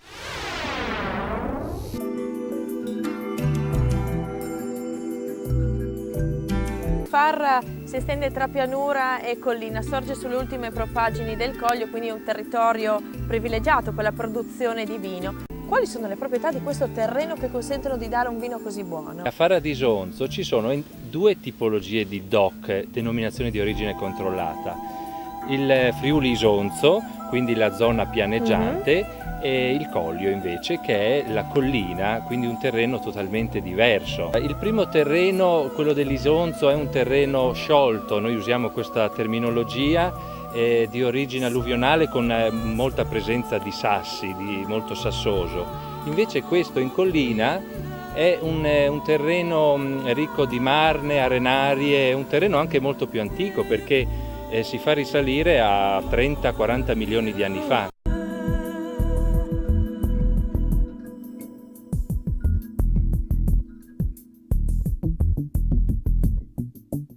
Granato con riflessi rubini, soprattutto io li vedo qui nel fondo del bicchiere, però non manca anche un qualcosa di porpora, cioè veramente è solo un pochino, ma però cioè denota che pur essendo un vino che indubbiamente ha avuto un certo invecchiamento, però ha già dal colore vivace, limpido, trasparente, che ci si legge attraverso, perché lo vedo le mani, quindi indica già che ha anche una buona freschezza.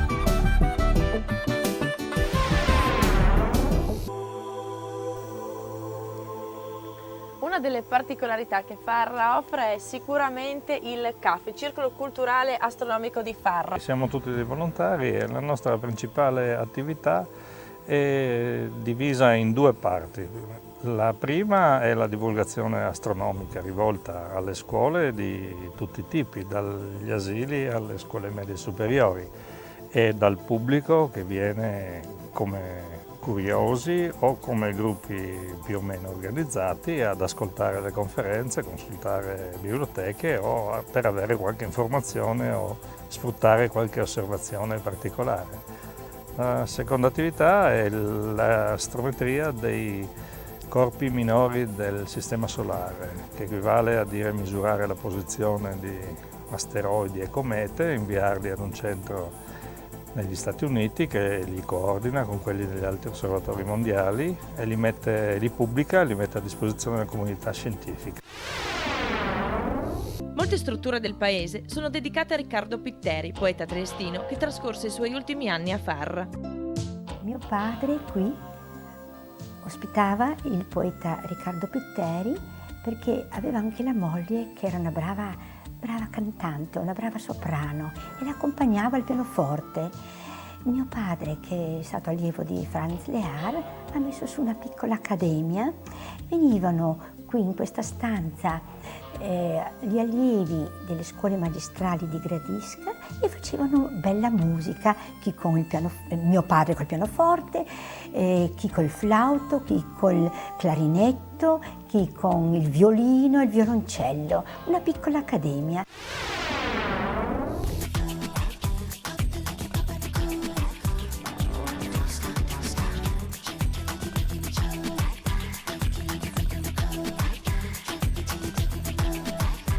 Le patate vengono logicamente bollite, spellate, schiacciate. Nel frattempo abbiamo preparato le susine tagliate in 4 e marinate con della cannella e dello zucchero. Questa è la dose per 4 persone. Mettiamo un uovo, sono circa 300 grammi di patate, un uovo, farina.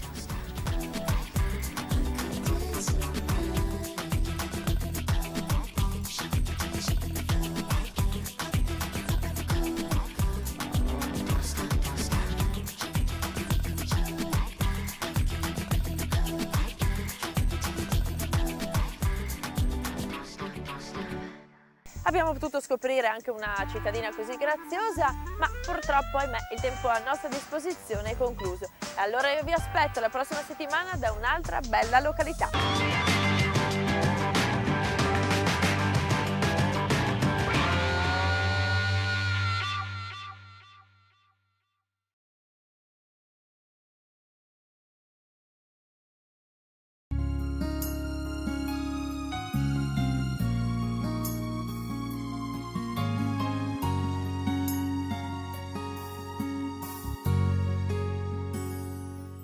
Non c'è niente di più bello e gratificante che essere il vero poeta della terra e della sua essenza. È il contadino il vero custode ed il saggio filosofo per il continuo arricchimento del serbatoio della vita.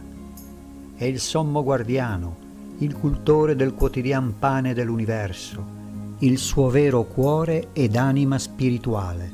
È il più sacro servitore della terra, il primo e più importante figlio per quel mirabile giardino da preservare, la terra, qual dono è più bello dello stare a contatto fino al tramonto con gli altri esseri viventi.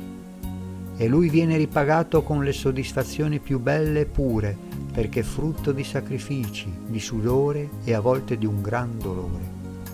Ma l'universo sa che quell'uomo è il suo primo interlocutore, il vero custode del giardino del Signore.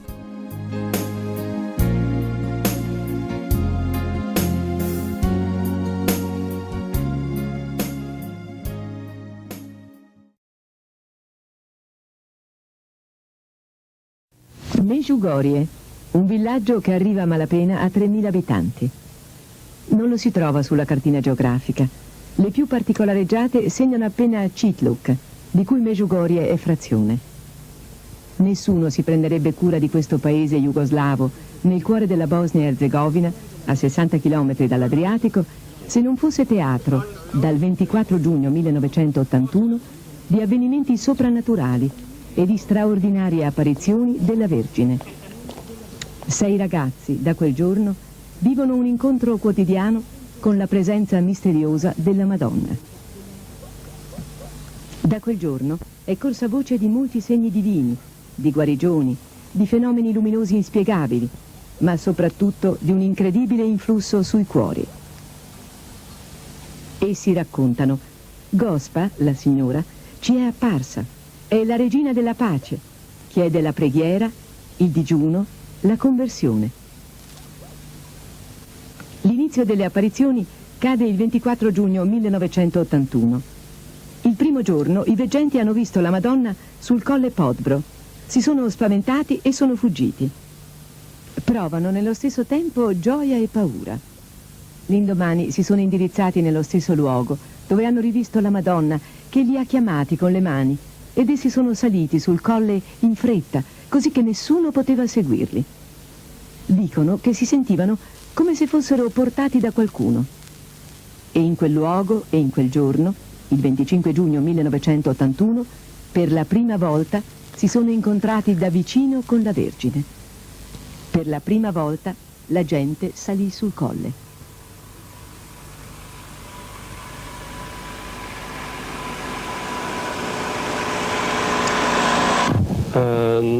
Prima delle apparizioni tutta la gente qua era cattolica, ma in senso tradizionale, però pregava troppo poco.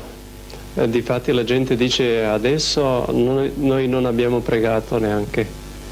Ho trovato nella cronaca alla fine dell'aprile 81, allora 2 mesi prima delle apparizioni, il parroco si lamentava.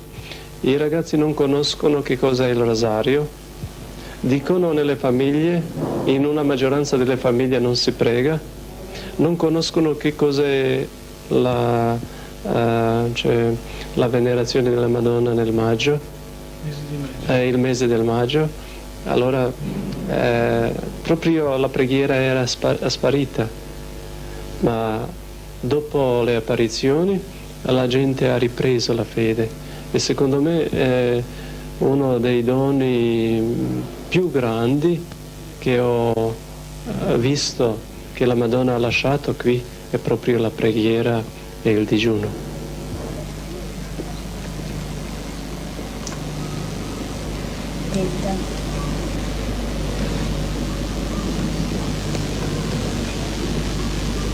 È senza ombra di incertezza. D'altra parte, che il mistero si sveli, che il miracolo avvenga, che la Vergine si renda presente visibilmente nella storia, la Chiesa l'ha sempre riconosciuto. Anche accettando questi fatti, come per il passato, la Chiesa non ha mai inteso imporre un obbligo assoluto di assenso.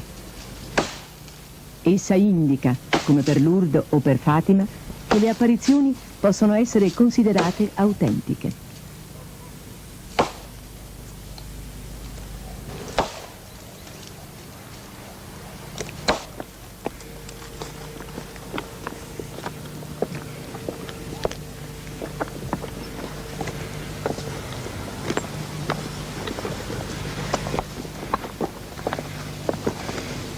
Appena fuori le case si inerpica un sentiero che porta al luogo dove sono avvenuti i primi incontri con la Vergine Maria. Alcuni pellegrini si avviano al luogo delle apparizioni.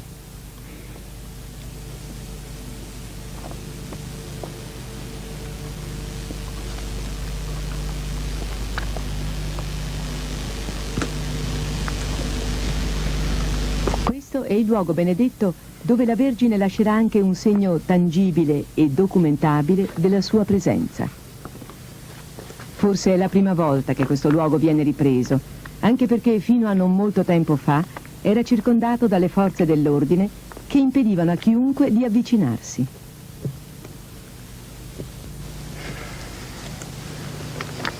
Perdurando poi nel tempo queste apparizioni, la Vergine e i ragazzi, nei loro dialoghi, hanno stabilito di incontrarsi nella piccola sacrestia della chiesa parrocchiale nell'ora della recita del rosario.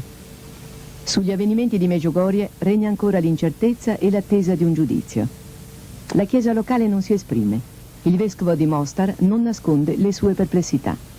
Di certo si può constatare che a Medjugorje agisce una forza che cambia i cuori.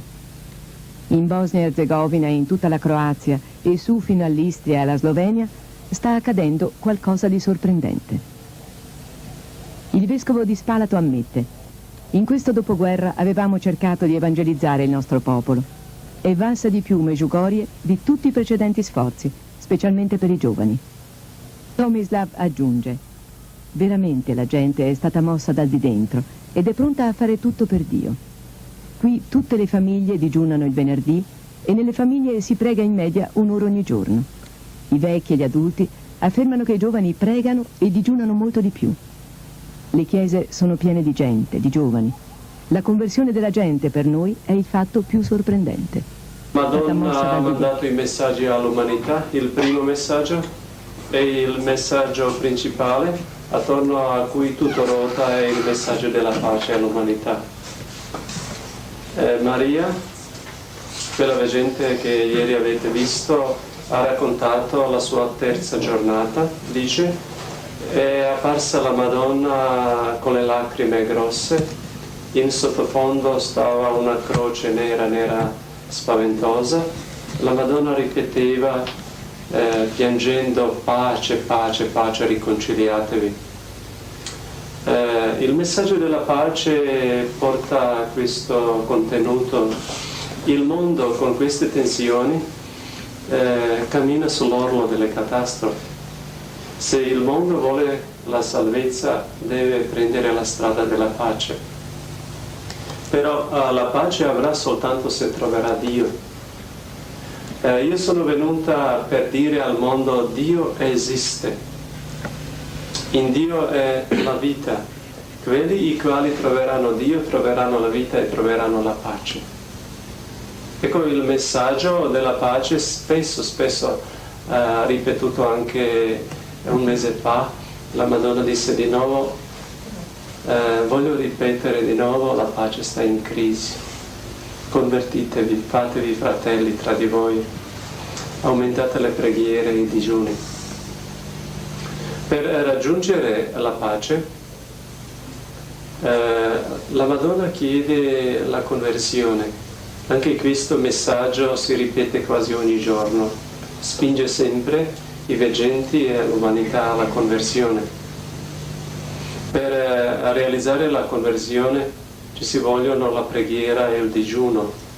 Nell'inizio la Madonna disse: voi avete dimenticato che con la preghiera e il digiuno potete allontanare anche le guerre, potete sospendere le leggi naturali.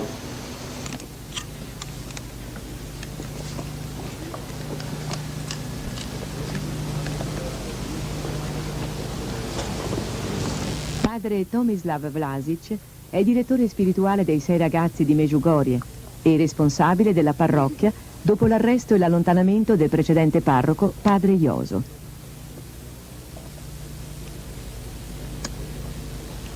È il testimone più convinto e più convincente delle apparizioni della Vergine.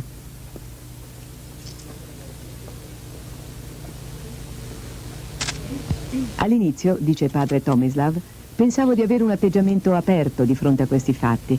In realtà ero come un fariseo che diceva fra sé: può darsi che l'apparizione sia vera, però io non ne ho bisogno. Ora invece riconosco il mio bisogno di ogni grazia del Signore, perché ogni giorno la vita allarga i suoi orizzonti e il Signore della vita non ha limiti. Insomma, la mia principale esperienza è stata quella di una più grande apertura a Dio.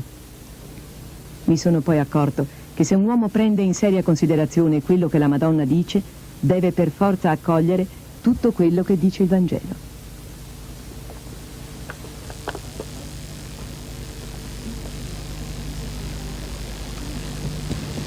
In questo luogo delle prime apparizioni abbiamo visto una fiamma grande che non bruciava. Anche i poliziotti sono corsi lì perché pensavano che fosse una provocazione. Però non hanno trovato altro che una guardia inginocchiata sul luogo delle apparizioni dove si vedeva la grande fiamma.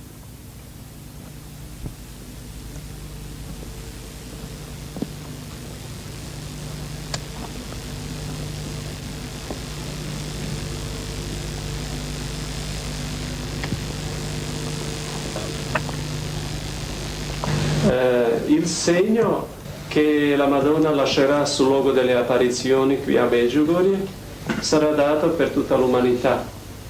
Sarà visibile, palpabile, grande, permanente, con cui saranno legati molti miracoli, molte guarigioni. Dopo il segno, se il mondo non si converte, verrà la punizione. Secondo Miriam, tutto è possibile evitare con la conversione, con la penitenza, con le preghiere, però è difficile da aspettare che il tutto mondo si converta. Allora la punizione, certa punizione, dovrebbe venire, però noi con le preghiere, con la conversione possiamo diminuirla. Gli altri veggenti conoscono alcuni 8, altri 9 segreti. Tutti conoscono, tranne una, conoscono la data del segno visibile, il quale dovrebbe essere lasciato qui a Medjugorje. E tutti quanti dicono di averlo visto in una visione. Dicono che è bello e hanno una gioia grande per aspettarlo. Ivan dice in modo particolare che dopo il segno, quelli quali si convertiranno prima avranno una gioia più grande, ma quelli quali non si convertiranno, in modo particolare quelli quali lotteranno contro Dio, dopo avranno un rimorso della coscienza e avranno delle difficoltà nella sua coscienza.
Jacob, Maria, Licca, Ivanka, ogni sera verso le 18 entrano in chiesa.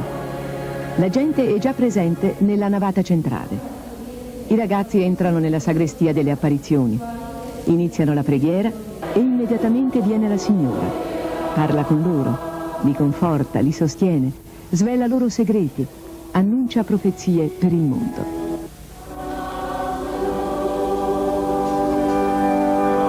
Abbiamo le immagini straordinarie delle apparizioni del 25 e 26 novembre e dell'8 e 9 dicembre 1983. La prima non è completa, dal momento che il nostro operatore è stato sorpreso dalla semplicità e immediatezza dell'avvenimento.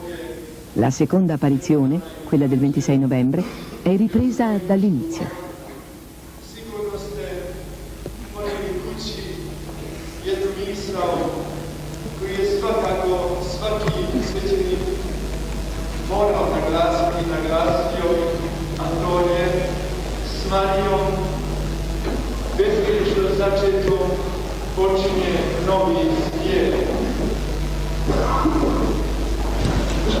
Tra qualche istante dovremo vedere le immagini della prima apparizione.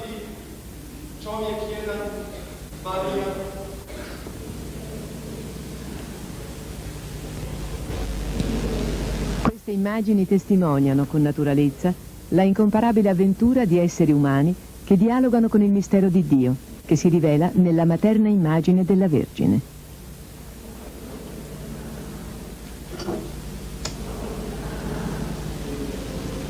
С небесна свет, семя Твое, дойди кралевство Твое, будь воля Твоя, како на небу, тако и на землji. Kruh nas svakdanji daj nam danas i otpusti nama duge naše, kako i mi otpuštamo dužnicima našim. Ne uvedi nas u napast, nego izbavi nas od zlame. Slava Otcu i Sinu i Duhu Svetom, kako bijaše na početku, tako i sada i vazda vijeke vjekova. Amen.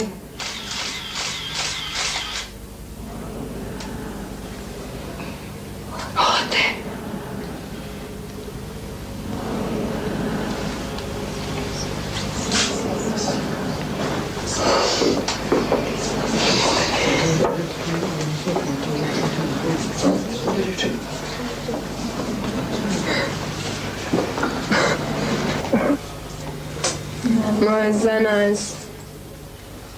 Moli za nas. Moli za nas. Moli za nas. Moli za nas. In modo così detto tridimensionale, la vedono, sentono, parlano con lei, pregano, cantano, possono toccarla come tutte le altre persone e sentono proprio la sua presenza. Nel momento dell'apparizione dicono viene una luce, dalla luce viene la Madonna. E la Madonna levita su una nuvola, li saluta con un saluto sia lodato Gesù Cristo e continua a parlare, pregare con loro, affidare a loro i segreti, i messaggi e alla fine rilascia con un saluto: restate in pace, angeli miei. Zdravá Maria, milosti plná, Gospod je s tobou, blagoslovljena ti među ženama i blagoslovljen plod utrobe tvoje, Isuse.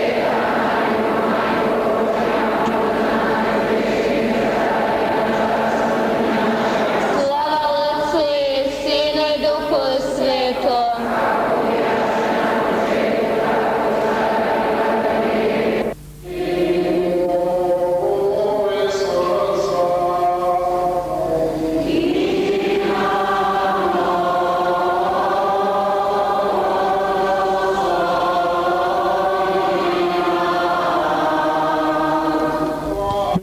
Immagini più complete dell'apparizione del 26 novembre. Anche in questa circostanza i ragazzi parleranno con la Vergine e pregheranno all'unisono con Maria.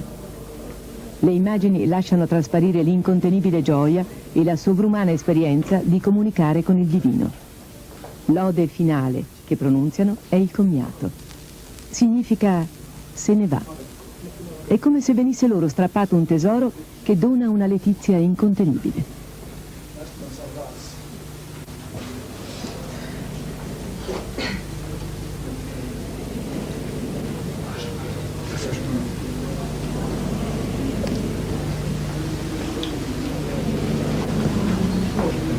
U ime Otca i Sina i Duha Svetog, amen. Oče naš koji jesi na nebesima, svet se ime Tvoje, dođi kraljestvo Tvoje.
Na nebesima, svet se ime Tvoje, dođi kraljestvo Tvoje, budi volja Tvoja, kako na nebu, tako i na zemlji. Kruh nas svagdanji daj nam danas i otpusti nama duge naše, kako i mi otpuštamo dužnicima našim. Ne uvedi nas u napast, nego izbavi nas od zla. Slava Otcu i Sinu i Duhu Svetom, kako bija naše na početku, tako i sada i vazda i vijeke vijekova. Amen.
Abbiamo ascoltato Lode.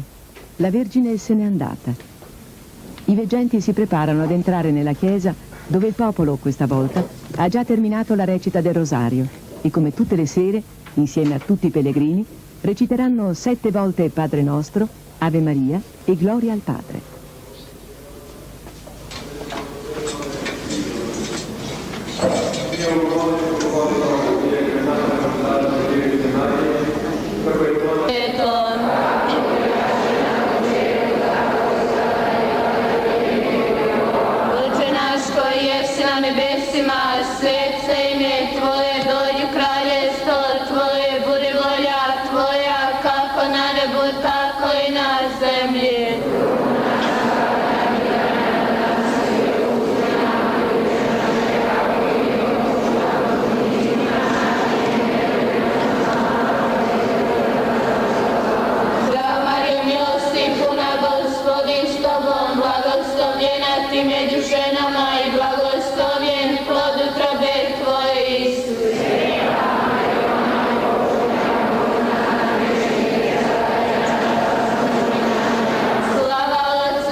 È come per la nostra mentalità un po' efficientistica, a parte che è difficile accettare così in modo immediato un avvenimento soprannaturale, ma soprattutto è difficile anche perché noi pensiamo che è l'uomo che fa, mentre qui abbiamo assistito al fatto che tutto viene dall'alto, abbiamo avuto come la coscienza di una presenza superiore. Ecco, volevo chiederle, questo fatto che Dio interviene, che cosa vuole, attraverso la Vergine, che cosa vuole insegnarci?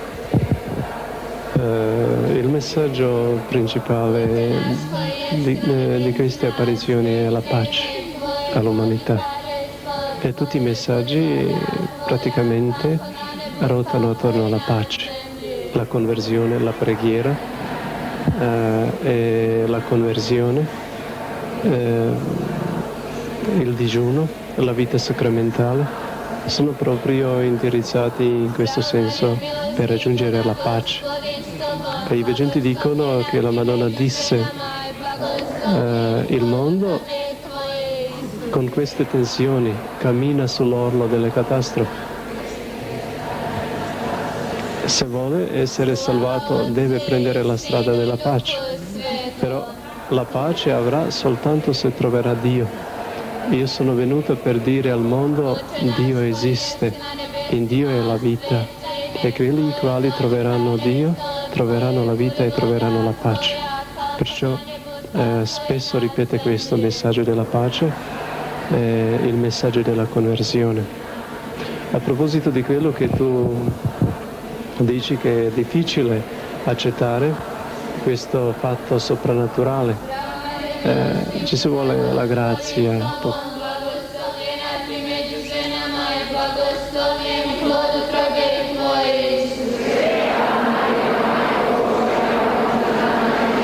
Padre Tomislav, che segue da vicino questi veggenti, io vorrei chiedere innanzitutto cosa ha detto la Vergine Maria ai veggenti questa sera. Questa sera a Vitska, quella alla quale ha parlato di più, la Madonna ha continuato a raccontare la sua vita. Difatti da 7 gennaio di quest'anno la Madonna sta raccontando la sua vita a Vitska ogni sera. Agli altri ha raccontato alcuni episodi fino adesso. Altri 3 questa sera hanno fatto diverse domande per gli ammalati e hanno raccomandato gli ammalati. Non c'era niente di particolare. Durante l'apparizione avete sentito che i veggenti hanno pregato Padre nostro e gloria al Padre. Difatti la Madonna ha cominciato questa preghiera Padre nostro e noi abbiamo sentito che sei nei cieli, sia santificato il tuo nome, eccetera.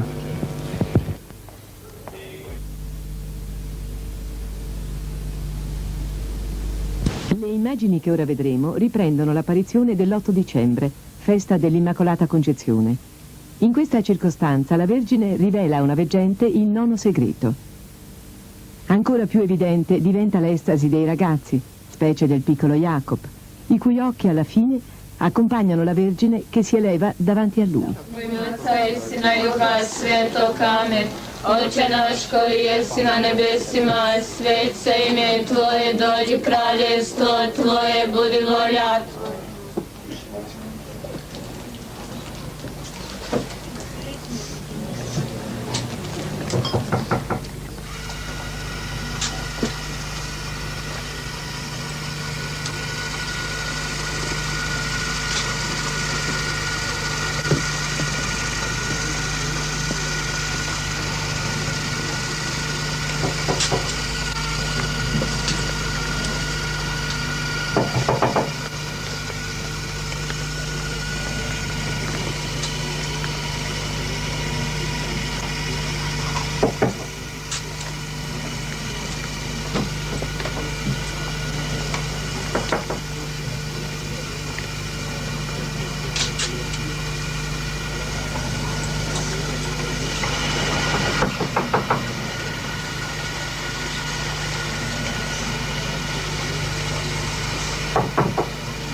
Na nebesima svetsko ime Tvoje, dođi kraljestvo Tvoje, bude volja Tvoja, kako na nebu, tako i na zemlji. Kruh naš svagdanji daj nam danas i otpusti nama duge naše, kako i mi otpuštamo dužnicima našim. Ne uvedi nas u napast, nego izbavi nas od zla.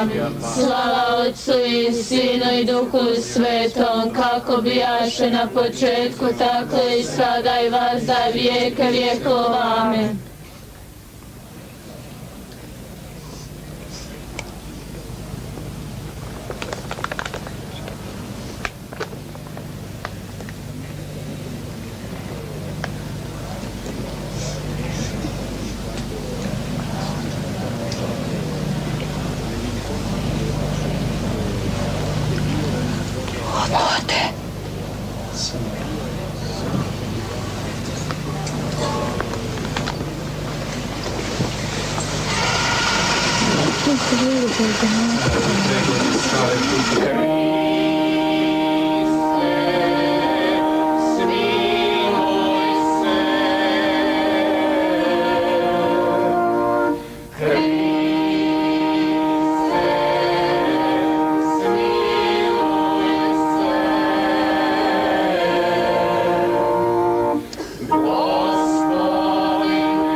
Del 9 dicembre, l'ultima di cui disponiamo le immagini, sono presenti alcuni medici che controllano il battito del polso e verificano le condizioni dei veggenti.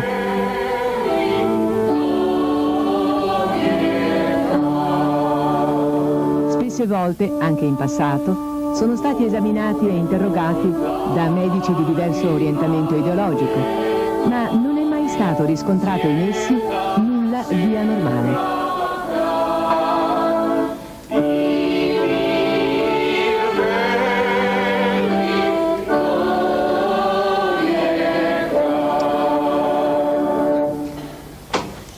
U ime Otca, istina i Duha Svetog, amen. Oče naš koji jesi na nebesima, svet se ime Tvoje, dođi kraljestvo Tvoje, budi volja Tvoja.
Koji jesi na nebesima, svet se ime Tvoje, dođi kraljestvo Tvoje, budi volja Tvoja, kako na nebu, tako i na zemlji. Kruh naš svagdanji daj nam danas i otpusti nama duge naše, kako i mi otpuštamo dužnicima našim. Ne uvedi nas u napast, nego izbavi nas od zla. Slava Otcu i Sinu i Duhu Svetom, kako bijaše na početku, tako i sada i vazda vijeke vjekova.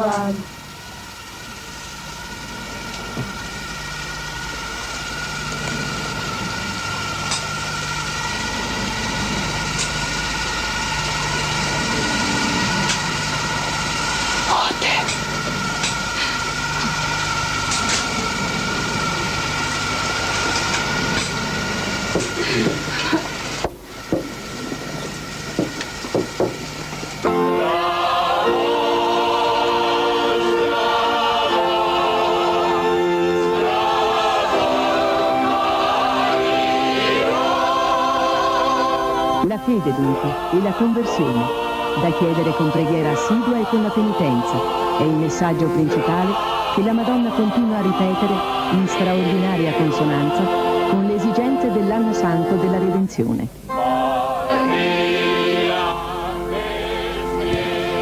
Ma cosa significa convertirsi? Che cosa questo ha implicato per i molti pellegrini che si sono recati a Medjugorje? Innanzitutto e fondamentalmente la ripresa di coscienza che il cristianesimo è un fatto, è la presenza nella storia del destino reso incontrabile.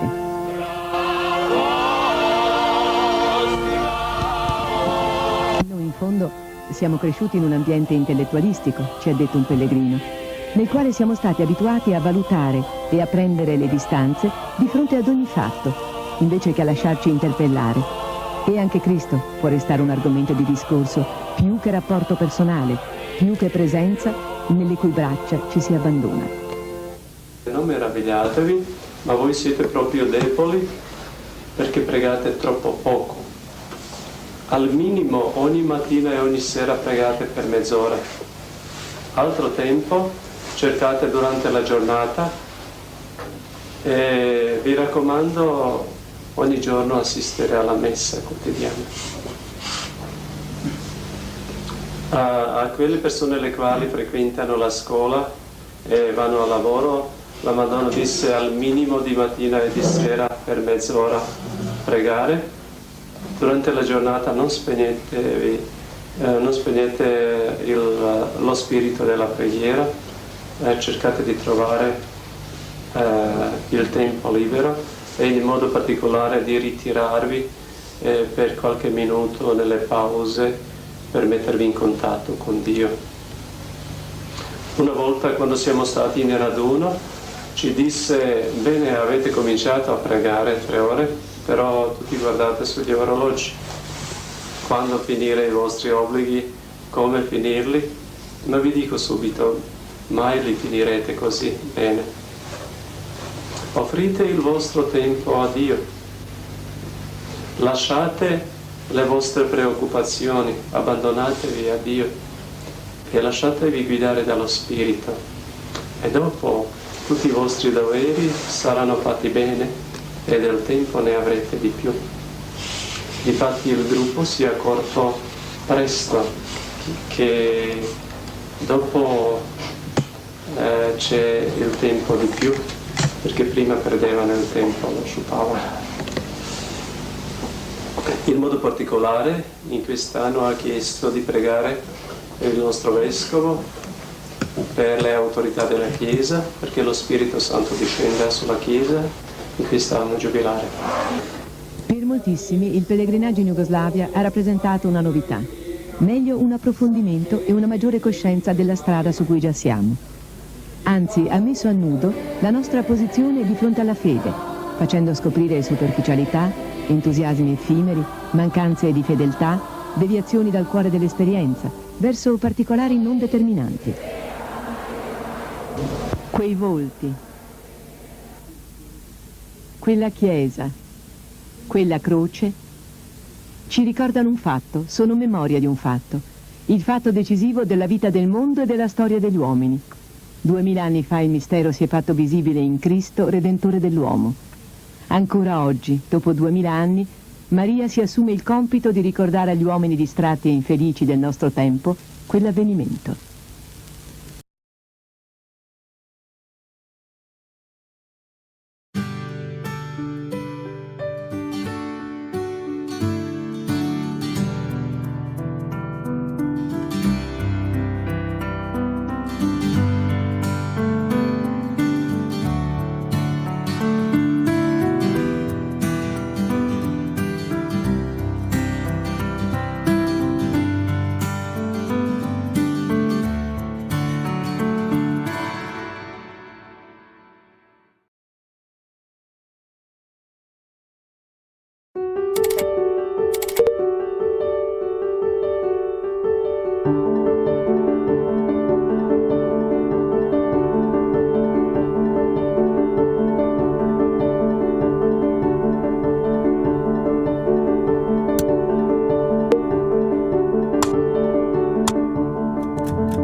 Da quasi 2 anni a quest'ora, come sapete bene, va in onda il racconto di una realtà parrocchiale o quello di un santuario della nostra bella Italia, espressione della fede e della devozione di una determinata comunità cristiana. Da oggi e per 5 puntate proveremo a fare di più. Seguiremo 5 giovani ragazzi di una parrocchia di Udine, mentre, accompagnati dal loro sacerdote, andranno alla scoperta di alcuni tra i principali santuari mariani del Friuli Venezia Giulia. Ma prima di partire, conosciamoli un po' meglio.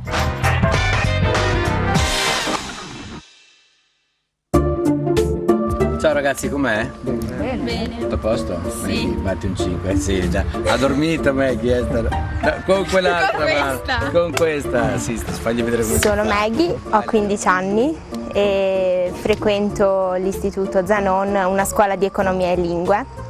Materie che mi piacciono molto e frequento da questa parrocchia fin da quando sono piccola. Maggie ha un'esperienza di fede tutta particolare, è stata battezzata, si è avvicinata alla religione cristiana prima dei suoi genitori, lo ha fatto insieme ai suoi fratelli, è una persona molto profonda. I miei genitori hanno avuto il sacramento del battesimo quest'anno, a maggio, e quindi loro, essendo albanesi e avendo vissuto un'epoca in cui la religione non era diffusa, anzi era praticamente vietata, e per loro era una libertà individuale che avrei dovuto scegliere io e non che mi sarebbe stata imposta da loro.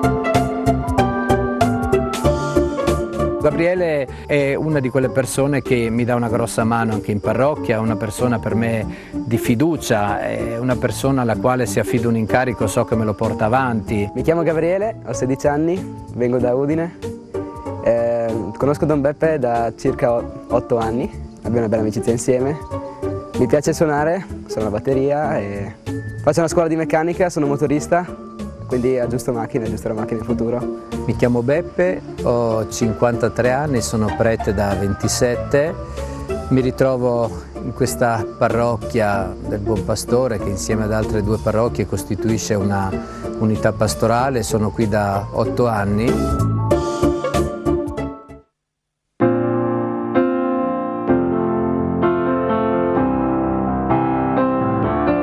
Faremo un pellegrinaggio in 3 santuari. Oggi cominciamo da quello più basso, poi ci sarà quello in mezzo, poi ci sarà quello più alto, 1700 metri, vedrete che cosa bella che sarà. E che senso ha fare un pellegrinaggio? Allora, la parola pellegrinaggio ha dentro 2 parole, diciamo così, la parola pellegrino e la parola viaggio.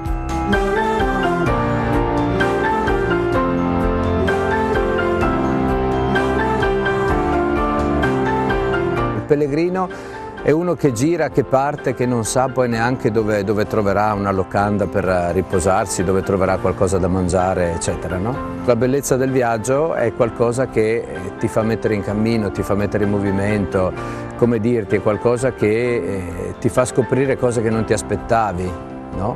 E noi questo lo facciamo andando in 3 santuari e vedremo che cosa ci arriva in dono. Ragazzi, guardate laggiù il santuario, il primo santuario che raggiungeremo, il santuario della Madonna di Barbana, lì sull'isola, vedete la chiesa? Sono Giovanna, ho 15 anni, frequento la parrocchia da quando avevo 6 anni. Ho finito la prima superiore, vado al Copernico, liceo scientifico, e come sport, diciamo, sono un'acrobata del circo, se si può dire. Giovanna è una ragazza veramente speciale, una ragazza particolare, che però magari ha bisogno proprio, no, di relazionarsi con gli altri, di prendere fiducia negli altri, perché lei ha tantissimo da dare. Io sono convinto che Giovanna sia ricchissima e se vince un po' di paura, ecco, riesce veramente a donare perle preziose. Mi chiamo Sistus, ho 13 anni e sono nato a Udine, vengo dal Ghana.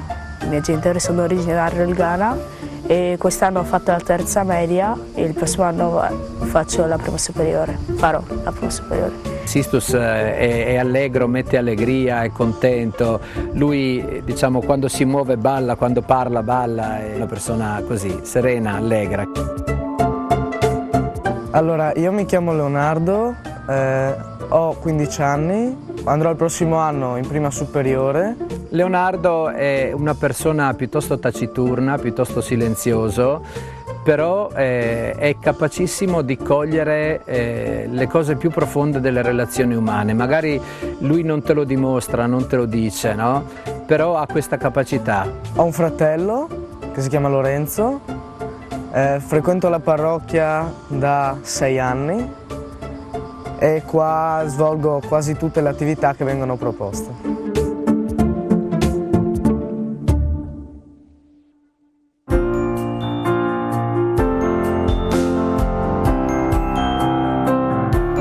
Allora ragazzi, siamo arrivati a Grado, adesso tra poco dovremmo trovare la barca per andare verso Barbana, verso Santuario.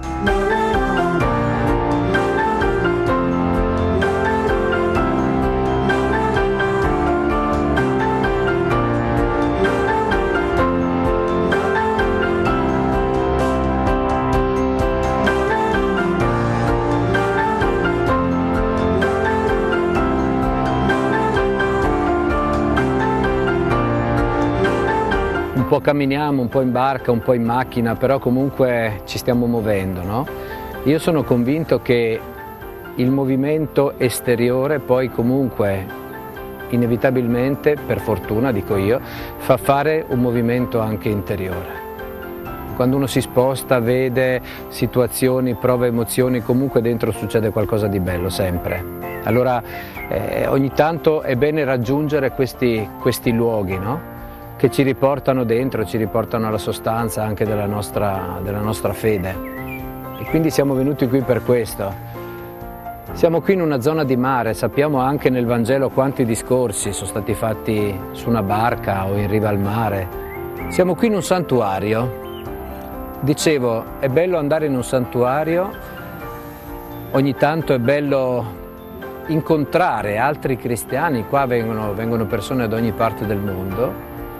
Però è bello ricordarsi una cosa, ragazzi, secondo me, che alla fin fine ognuno di noi è un santuario. Nel santuario del tuo cuore tu puoi incontrare Dio.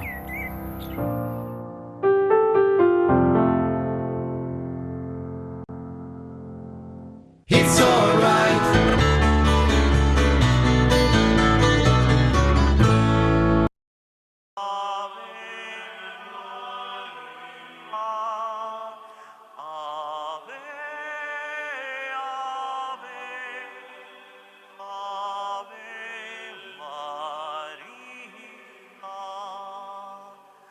Cantiamo alla bianca soave Signora, che pace ci dona da Fatima ancora. Ave, ave, ave Maria, ave,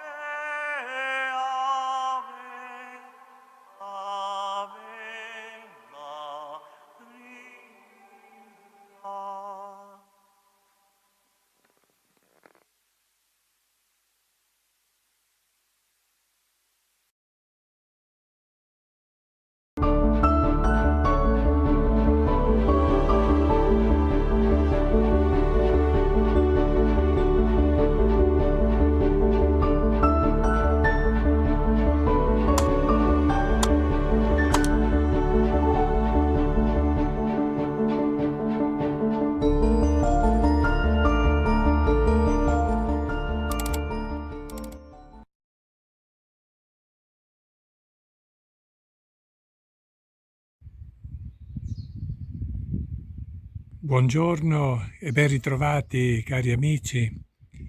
Sono contento oggi, siamo verso la metà del mese di marzo, durante questo tempo della Quaresima. Ogni tanto vengo a fare una visita partendo dal santuario della Madonna Missionaria. Ecco, faccio il mio giretto per vedere, per conoscere questi bei paesi, queste frazioni. Ecco, siamo nel comune di Nimis. E vedete proprio questa frazione che si chiama Torlano. Ed è bello proprio in questo momento, stanno suonando le campane, il suono melodioso delle campane. Siamo qui proprio davanti alla chiesa e davanti al grande campanile.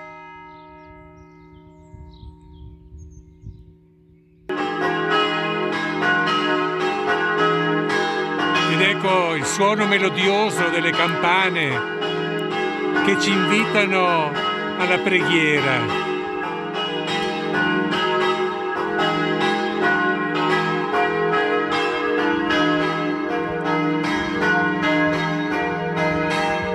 Questa è la chiesa di Torlano.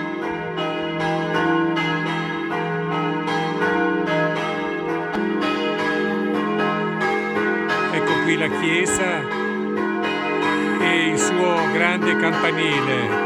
Ascoltiamo il suono delle campane, questo alto campanile slanciato verso il cielo azzurro con qualche nube, ma oggi la giornata è gradevole. E ci soffermiamo magari per la preghiera dell'Angelus. L'angelo del Signore portò l'annuncio a Maria ed ella concepì per opera dello Spirito Santo. Eccomi, sono la serva del Signore, si compie in me la tua parola. E il Verbo si fece carne e venne ad abitare in mezzo a noi.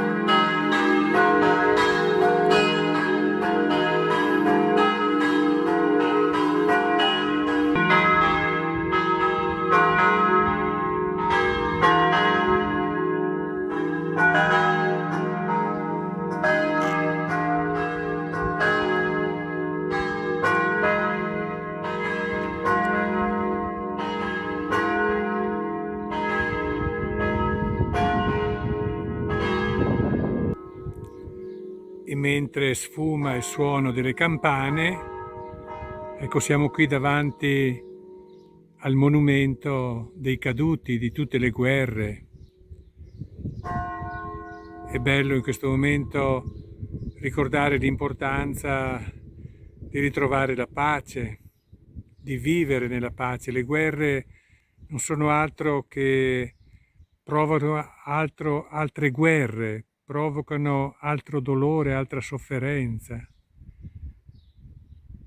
Ascoltiamo l'invito di Papa Francesco che ci chiede di ritrovare la strada della pace.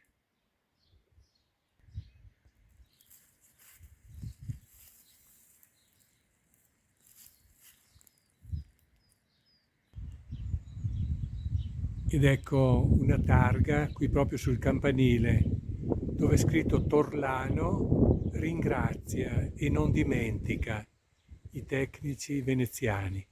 Certamente riguarda il discorso della ricostruzione del campanile e poi anche della chiesa. E qui, come vedete, sentiamo già profumo di primavera.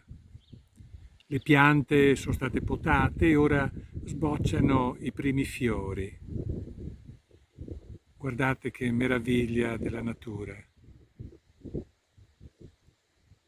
Fra qualche settimana, oppure fra qualche mese, certo, anche la montagna si riempirà di verde, gli alberi acquisteranno il loro colore più naturale.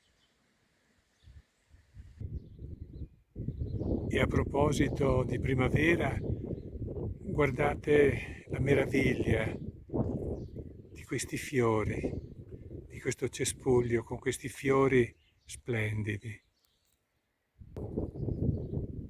E come vedete dal campanile siamo ancora qui proprio nei pressi della chiesa di Torlano, frazione di Nimis.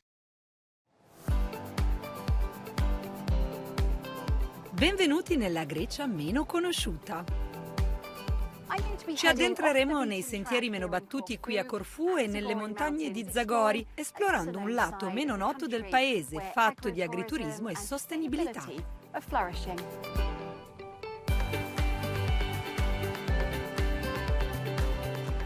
Corfù è conosciuta come l'isola di smeraldo della Grecia. Ricca di flora e fauna, è una delle isole greche più verdi. Ilari Paipeti è la fondatrice del Corfù Trail, un sentiero che attraversa tutta l'isola, tra paesaggi mozzafiato e villaggi rustici. Sembra un luogo di 30 o 40 anni fa, fuori dalle rotte più turistiche. È incontaminato, con una natura bellissima e varia. Si può andare in diverse parti di Corfù e il paesaggio cambia completamente. Il Corfù Trail collega tutte queste aree. Lungo il cammino sembra davvero di fare un salto indietro nel tempo. Qui è possibile incontrare compagni di viaggio inaspettati. You love your donkey. What's the donkey? Come si chiama? Lina. Calimera Lina. Bye bye. L'inizio della primavera, quando le piante cominciano a fiorire, è il momento ideale per un'escursione nel paese. Per gli amanti degli sport più estremi, nel sentiero si svolge ogni anno una Ultra Trail Run.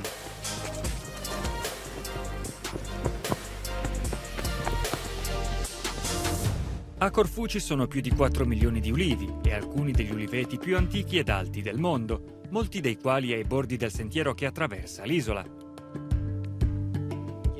La famiglia Daphnis produce olio d'oliva da oltre 100 anni. Lavoriamo con alberi che per noi sono monumenti naturali. Avete un modo particolare di coltivarli? Non continuiamo solo l'attività di famiglia, ma sviluppiamo l'intero modello di produzione. Seguiamo l'agricoltura biologica, rispettiamo la natura e l'ambiente.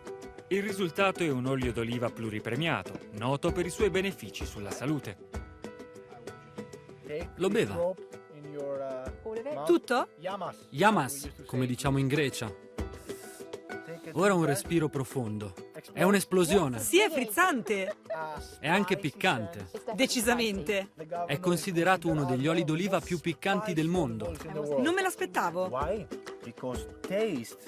Il gusto, soprattutto l'amaro e il piccante, non è legato solo alla qualità, ma anche alla nostra salute.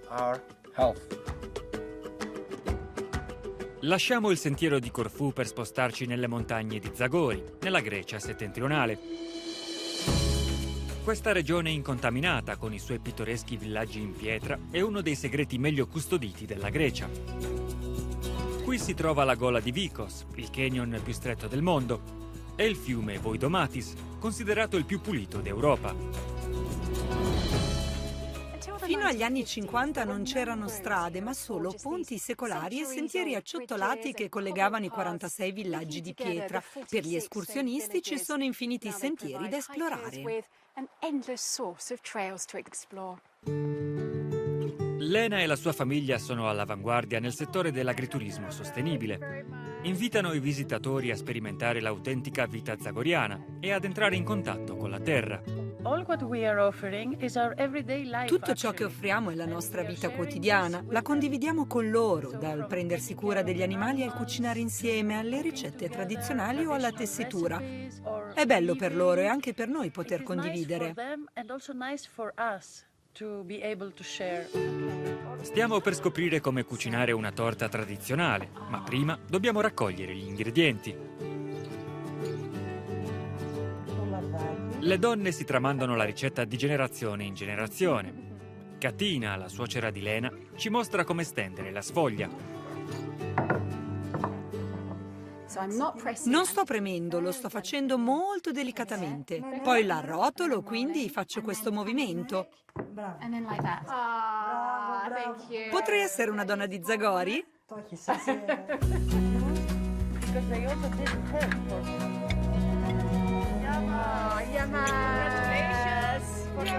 Thank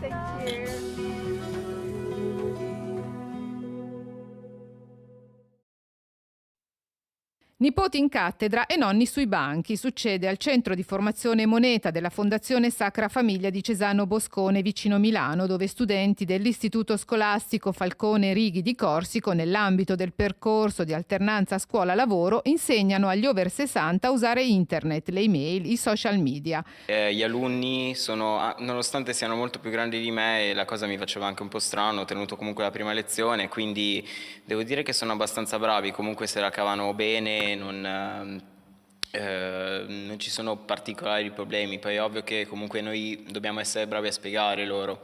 Entusiastica l'adesione dei senior al corso, che si svolge ogni giovedì pomeriggio fino al 20 aprile. Per molti dei corsisti si tratta di apprendere proprio l'ABC del digitale. I ragazzi bravi, pazienti, proprio bravi, perché io non sono proprio a zero come computer, però... Sì, io sono un allievo per questo nuovo corso di internet. Difficoltà che per me è un po' tutto arabo, perché essendo un po' anziano tutte queste nuove tecnologie mi hanno un po' preso, diciamo, in contropiede. I ragazzi sono stati adeguatamente preparati a svolgere le funzioni dei maestri. I ragazzi rispondono bene, c'è molto entusiasmo, ovviamente sono un po' a digiuno di quelli che sono un po' le tecniche, le basi per svolgere un progetto, quindi noi cerchiamo di passargli anche delle informazioni più aziendali, più vicine al mondo del lavoro, per permettergli ovviamente come PCTO, come alternanza scuola-lavoro, di avvicinarsi un pochino a quelli che sono i concetti anche del mondo del lavoro. La vostra visita, che avete definito un pellegrinaggio educativo, rappresenta un'occasione privilegiata per far progredire la cultura dell'incontro. La cultura dell'incontro, quella che abbatte i muri dell'indifferenza, per intenderci, e che permette di aprirci agli altri facendoci scoprire fratelli, fa da filo rosso all'udienza di Papa Francesco alla delegazione dei monaci buddisti di Taiwan, ricevuti per il loro pellegrinaggio educativo interreligioso nei luoghi sacri della Chiesa Cattolica. Un pellegrinaggio educativo nei luoghi sacri di una religione, come quello che voi state avvolgendo, può anche arricchire il nostro apprezzamento circa la peculiarità del suo approccio al divino. Nel suo discorso il pontefice ricorda la recente scomparsa del maestro Xing Yun, noto per il suo contributo al buddismo umanistico e maestro dell'ospitalità interreligiosa, per poi sottolineare l'importanza dell'educazione per far crescere nel mondo la fratellanza universale. I capolavori dell'arte religiosa che ci circondano in Vaticano e in tutta Roma riflettono la convinzione che in Gesù Cristo Dio stesso si è fatto pellegrino in questo mondo per amore della nostra famiglia umana. È un'emergenza umanitaria continua in Siria. A 12 anni dall'inizio del conflitto civile i numeri sono impressionanti. Stiamo parlando di persone, ovviamente. 11 milioni non hanno accesso all'acqua pulita corrente. Il 90% della popolazione vive sotto la soglia della povertà. 2 siriani su 3 dipendono dagli aiuti umanitari. I dati sono stati diffusi da Oxfam, la quale ha anche denunciato che la situazione più grave è ad Aleppo, dove 3 abitanti su 4 sono letteralmente senza cibo e molti si indebitano per sopravvivere. Aleppo è in quell'area della Siria colpita dal devastante terremoto del 6 febbraio scorso che ha aggravato la situazione di 9 milioni di persone. Secondo le Nazioni Unite, la Siria, a causa della guerra e del sisma, rimane una delle più grandi crisi di sfollamento al mondo, con 6,8 milioni di persone sfollate all'interno del paese e almeno 6,8 milioni che vivono come rifugiati al di fuori della Siria. La pandemia di Covid, iniziata nel 2020, inoltre ha aggravato l'inflazione e la svalutazione monetaria, mettendo in crisi l'approvvigionamento di carburante e facendo aumentare di 13 volte i prezzi del cibo negli ultimi 3 anni. Non si prevedono segnali di ribasso, ha segnalato con preoccupazione il Programma Alimentare Mondiale dell'ONU, il quale ha avvertito che la malnutrizione è in aumento con tassi mai visti prima di deficit di sviluppo e malnutrizione materna. Come se non bastasse, è in corso un'epidemia di colera. Il sistema scolastico è tracollato a tal punto da abbassare sensibilmente il livello di alfabetizzazione. La Siria, come si legge in un comunicato diffuso ieri dall'ONU in occasione del 12° anniversario dell'inizio della crisi, è una delle emergenze umanitarie di protezione più complesse al mondo. Ci andavamo tutte le mattine, L'ultima è stata questa, l'hanno trasformata in un negozio non sappiamo di che e adesso abbiamo un abbonamento online. È la crisi delle edicole, i giornali che diventano digitali e i chioschi che chiudono. Una passeggiata al centro di Roma dà forma ai risultati dell'ultima indagine della Confcommercio. Dalla capitale nel 2022 sono sparite 54 edicole, il numero più alto di tutta Italia. A Milano e Napoli 34, a Firenze 28. In tutto il paese nell'ultimo anno si è registrata una contrazione del 3,5%. C'è stato un calo fortemente avvertito, diciamo di un bel 60. Molte edicole a Roma stanno chiudendo, se uno si fa un giro per le strade di Roma, io che sto qua vicino lo vedo. Noi, grazie diciamo ai sacrifici, alla tradizione, ma anche a dove stiamo, diciamo, viviamo una crisi un po' meno crisi. Più di un italiano su 3 va in edicola abitualmente, la maggior parte ha un punto vendita di fiducia. Per quasi la totalità dei clienti le edicole rappresentano un presidio sociale. Soprattutto nei piccoli quartieri si crea quel rapporto fra edicolante e cliente che va quasi oltre. Come potrebbero rinnovarsi in qualche modo? E come rinnovarsi? Abolendo il cellulare.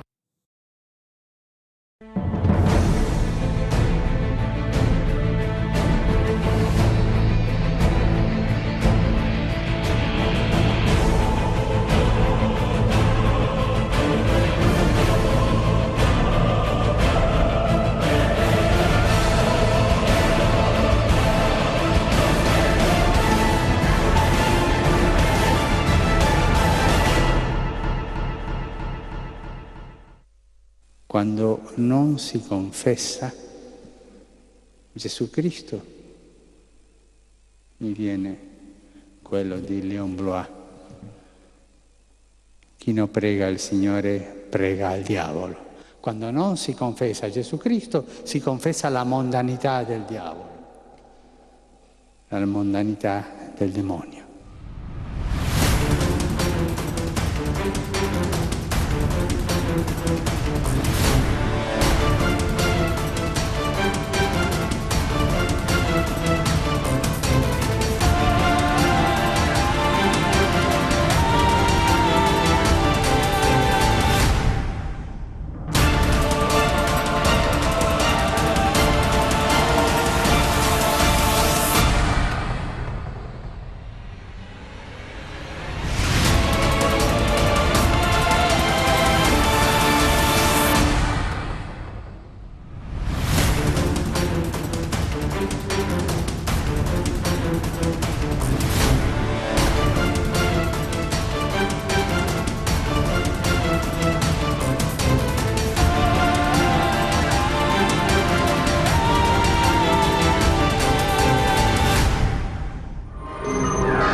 Ben trovato al pubblico di Valereto, al nostro ormai consueto appuntamento con il nostro settimanale di approfondimento giornalistico su satanismo e esorcismo. Quella di oggi è una storia che ci è particolarmente a cuore, visto che è ospite in questo studio una donna che è in cura da un esorcista e che non è stata ancora definitivamente liberata. È stato quindi anche un grande stress, perché quando c'è il diavolo niente va mai come dovrebbe andare.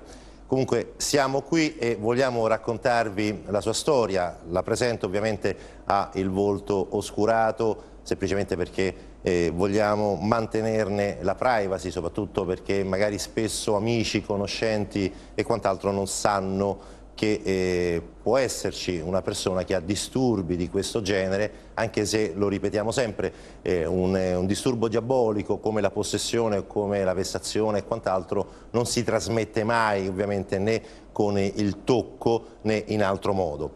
Io do il benvenuto a Caterina, grazie Caterina per essere qui.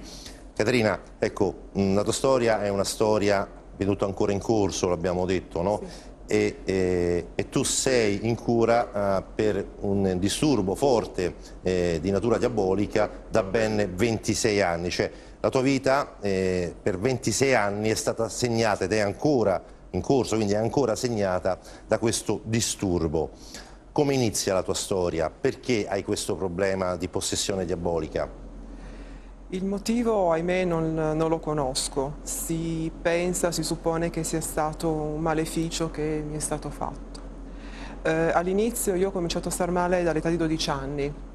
Quali erano i sintomi di questo? I sintomi erano che da un giorno all'altro ho incominciato a non voler più mangiare, quindi a dimagrire, a non voler più uscire, a aver paura di tutto, dell'aria, dell'acqua, delle persone. Quindi ho passato un periodo barricata in casa, dove gli unici momenti in cui uscivo erano quando i miei genitori disperati, poverini, mi portavano da dei medici, da degli psichiatri, neurologi, per cercare di capire cosa avesse scatenato questa cosa. E ovviamente, dato che comunque di salute stavo bene, alla fine mi hanno diagnosticato un problema psicologico. Quindi è cominciato la trafila tra medici, psicologi, psichiatri, psicologi, ipnosi, ricoveri in ospedale. Finché? Finché io a questo punto, dopo questa diagnosi, ho continuato a fare la mia vita, ovviamente una vita estremamente limitata rispetto alla normalità. Infatti poi entreremo che cosa vuol dire vivere con un problema di questo tipo. Finché quindi?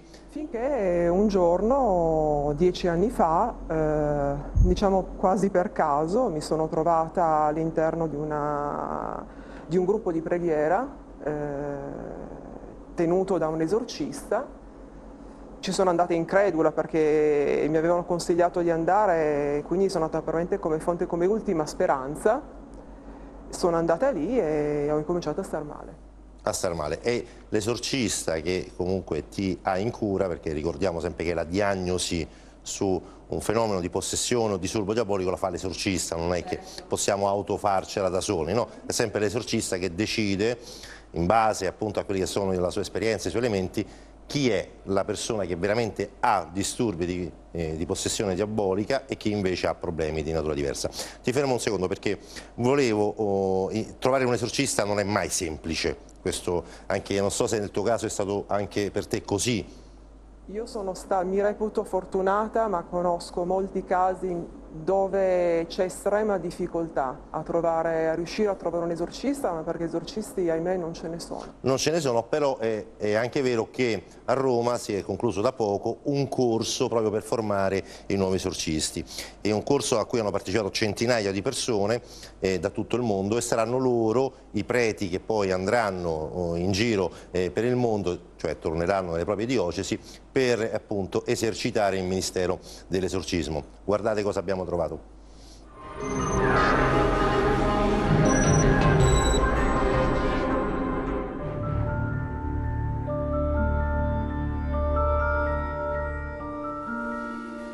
La situazione è critica, mancano esorcisti nelle diocesi. La Chiesa Cattolica corre ai ripari. Alla Regina Apostolorum si è appena concluso un corso internazionale di esorcismo e di preghiere di liberazione. Sì, perché non si improvvisa la lotta contro Satana e oggi sono pochissimi i sacerdoti che esercitano il ministero dell'esorcismo.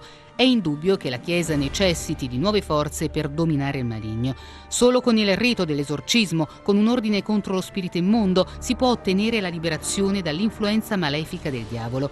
Questa forma di comando può essere esercitata solo da preti autorizzati dal vescovo e adeguatamente formati.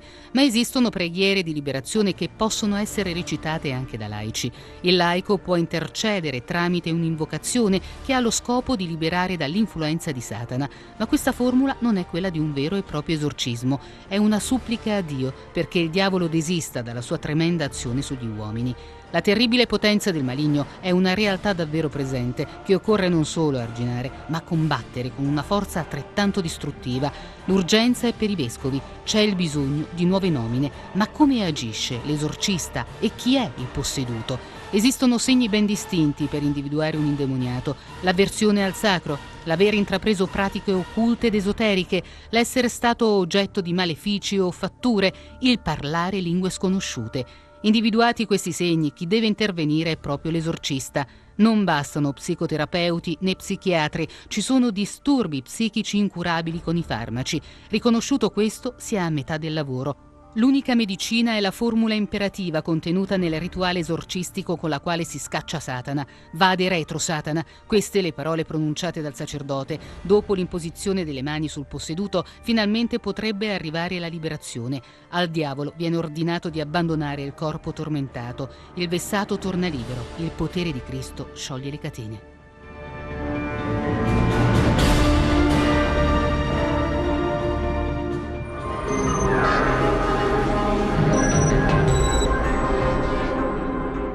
Qui a Roma si formano i nuovi esorcisti, magari è un problema anche abbastanza diffuso, questo lo sappiamo perché riceviamo centinaia di mail di persone che chiedono appunto esorcisti nelle diocesi dove mancano o nelle diocesi dove gli esorcisti sono pochi o troppo anziani per poter continuare ad esercitare.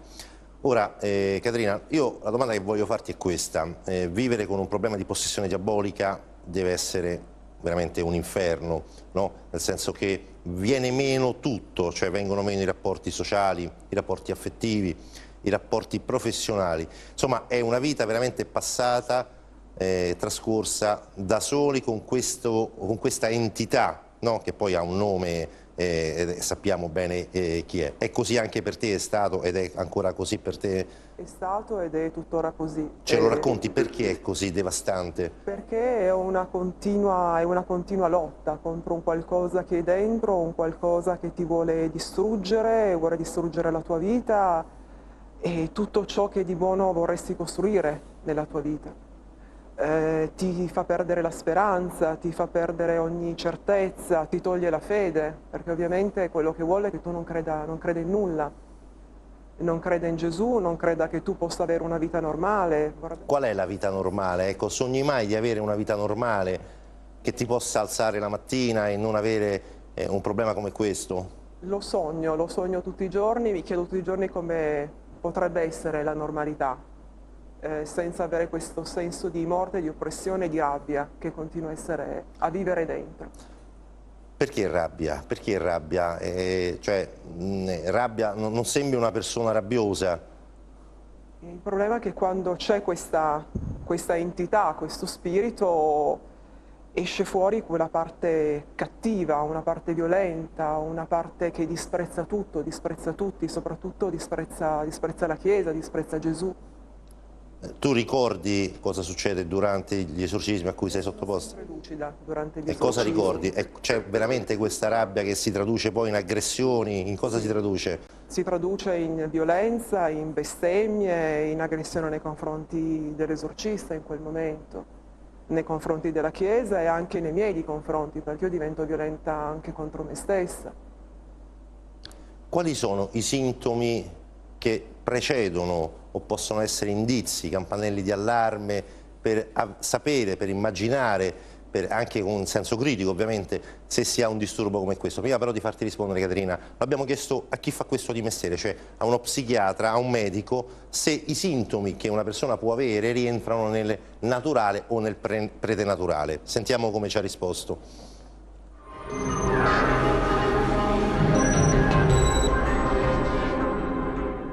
Si tratta infatti di sintomi che riguardano la sfera psichica, è una sintomatologia, una fenomenologia psichiatrica.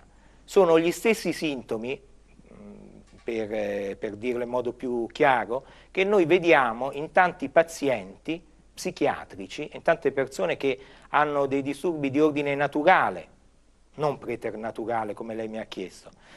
Pertanto si impone una diagnosi differenziale proprio per discriminare, discernere, distinguere ciò che è di origine naturale da ciò che è di origine preternaturale.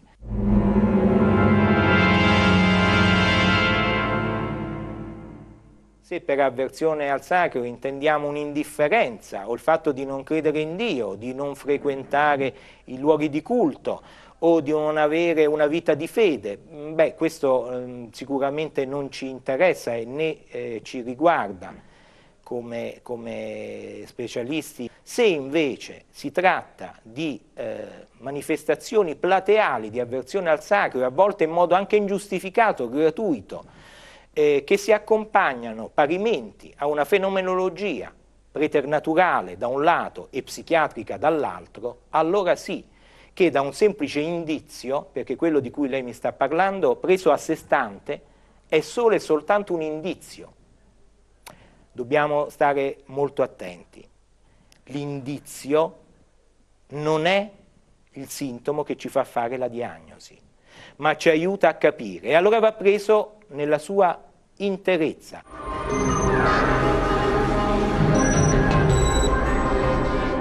Quindi sostanzialmente sembra che gli indizi che possono comunque fare venire il dubbio che siamo di fronte ad una persona che ha disturbi diabolici e non di fronte ad una persona che ha semplici, tra virgolette, semplici disturbi psichici, possa essere, tra questi indizi c'è l'avversione al sacro.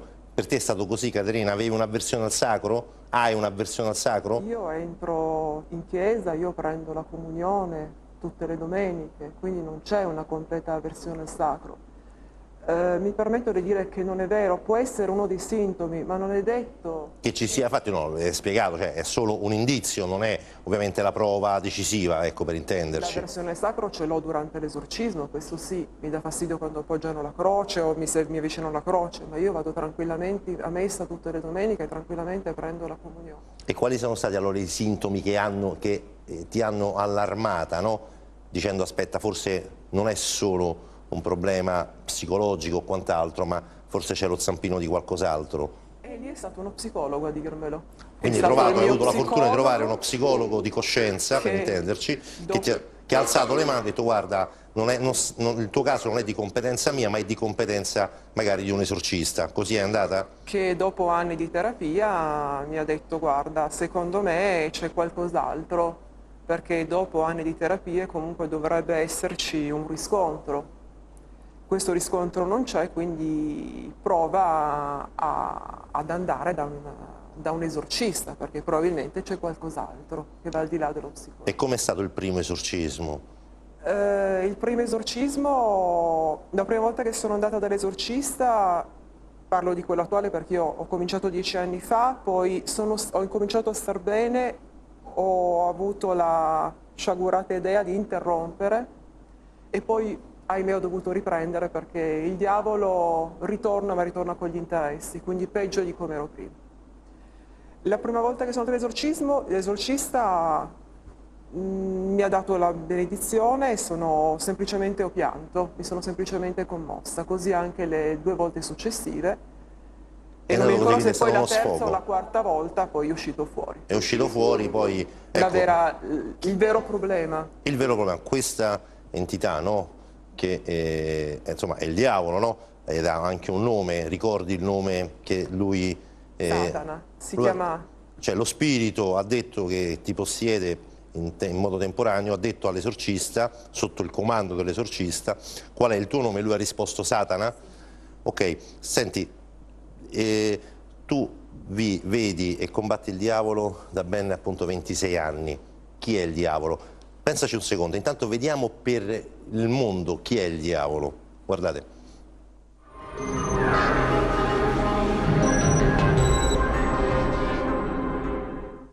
Il diavolo, a mio avviso, nell'ambito della storia della spiritualità cristiana, è un personaggio, è una persona della quale non si può fare a meno.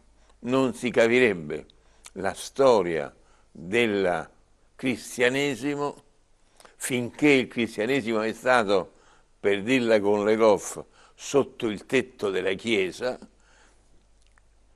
Per tutta questa epoca il diavolo è un interlocutore fondamentale non solo per gli uomini, ma direi quasi in modo paradossale per Dio stesso. Il diavolo è il soggetto che opera nella storia, è il rector mundi. Non dimentichiamo questo attributo che gli dà Agostino. Rector mundi, cioè è quello che regge il mondo, come del resto dice il Vangelo di Giovanni, principe di questo mondo. Ma è principe di questo mondo non in modo metaforico, perché ne ha il governo reale.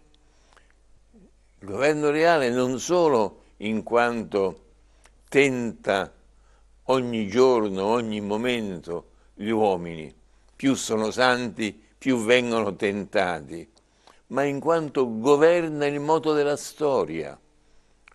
È la grande chiave di interpretazione delle persecuzioni contro i cristiani. È il diavolo che promuove le eresie, è il diavolo che porta i Mori a occupare le città cristiane, è il diavolo che infligge all'umanità le grandi pestilenze, le carestie, è il diavolo che alle origini della modernità scuote l'unità cristiana e porta alla grande divisione fra riformati e cattolici, entrambi visti, sentiti, ma sentiti realmente come espressioni dell'anticristo e quindi come precursori di Satana. Se noi dimentichiamo questa figura centrale di Satana nell'ambito della spiritualità cristiana, noi non capiamo questa spiritualità.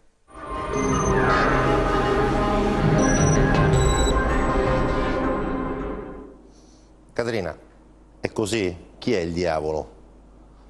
Il diavolo è lo spirito del male, lo spirito della morte, della sofferenza, del dolore, della bestemmia e tutto ciò che è distruzione. E tu questo lo percepisci, lo senti? È quello che vivo io quotidianamente, è quello che io provo quotidianamente. E il diavolo è uno spirito, il problema è che nessuno può, a volte esiste la presunzione che qualcuno può essere indenne dal demonio, dal diavolo, non è così. Cioè nessuno sarà risparmiato? Nessuno può essere risparmiato, nel senso che comunque il diavolo è il tentatore per eccellenza, quindi tenta tutti noi, ognuno di noi è tentato, dal Papa a qualsiasi persona. Sì, però quella è l'azione ordinaria. Quella è l'azione ovviamente ordinaria e poi non si sa per quale motivo, tuttora me lo sto chiedendo, esistono anche queste azioni straordinarie. Ovviamente ci sono persone che magari le cercano. Aprono la porta, no? Aprono la porta volontariamente e direttamente, altre invece si trovano vittime di questa cosa a proprio discapito. Appunto, no? 26 anni passati in questo modo, tu sei sposata, hai veri amici? Io sono riuscita a costruirmi qualche rapporto di amicizia che ovviamente riesci a mantenere con grosse difficoltà, perché uno dei grossi ostacoli che il demonio crea è proprio quello dell'affettività. La persona deve rimanere isolata. E al lavoro come vanno le cose? Al lavoro ci sono grosse difficoltà ovviamente, perché un altro degli ostacoli è il fatto che azzera memoria e intelligenza. Chi è che azzera memoria e intelligenza? Questo inquilino che ho dentro di me, chiamiamolo così. Senti, cioè, hai la percezione che chi come te può avere un disturbo del genere possa essere considerato nel parlare di tutti i giorni come un lebbroso di turno, cioè una persona che da evitare perché non solo non capirebbe che il mondo è un altro, che la vita ordinaria è un'altra, no? Ma può anche essere addirittura contagioso. La possessione non è contagiosa, come giustamente diceva lei, non può essere trasmessa tramite una stretta di mano, quindi no, non è in questa maniera, non è virale. Ahimè, uno si può sentire ovviamente un lebbroso per il semplice motivo che non c'è la giusta informazione su questo problema. Non viene data la giusta informazione, è un problema che comunque c'è, più di quanto si possa immaginare, ed è un problema grave. E chi sa della tua possessione, del tuo problema di possessione diabolica? Lo sanno i miei familiari stretti e poi ovviamente i sacerdoti che mi seguono. Tra i tanti esorcisti, no, che magari hai avuto la fortuna di conoscere, no, sia nella tua città sia magari in giro per l'Italia, no, ce n'è qualcuno in particolare che ti ha veramente aiutato, nel senso che il cui esorcismo in soldoni è efficace, è forte? Sicuramente l'esorcista che mi sta seguendo, che è una persona di estrema carità, che sta dedicando buona parte del suo tempo a questo ministero. Quindi io di questo gli devo la vita, veramente. Chi è questa persona? E poi c'è anche Monsignor Gemma, che è una persona che ho conosciuto un anno fa, che è un vescovo emerito, e che nonostante comunque, diciamo, l'età avanzata, è una persona che si presta, e ha una fede, una carità e un amore veramente encomiabili. Ecco, Caterina, andare dall'esorcista non è come andare dal dentista, no? No. Insomma, non c'è l'anestesia. Non c'è anestesia, appunto, no? È brutale. Insomma, cosa succede durante il rito? Noi però, prima di farti rispondere, l'abbiamo chiesto anche a chi è esperto di questi problemi, no? E volevo farti sentire la tua risposta, è brevissima.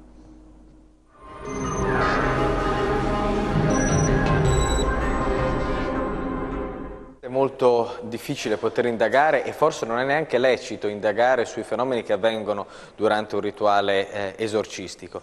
È però importante cercare di dare all'esorcista e a chi con lui opera questo importante ministero dei mezzi per poter discernere quelli che possono essere dei fenomeni fisici naturali e quelli che possono essere eventualmente fenomeni fisici preternaturali.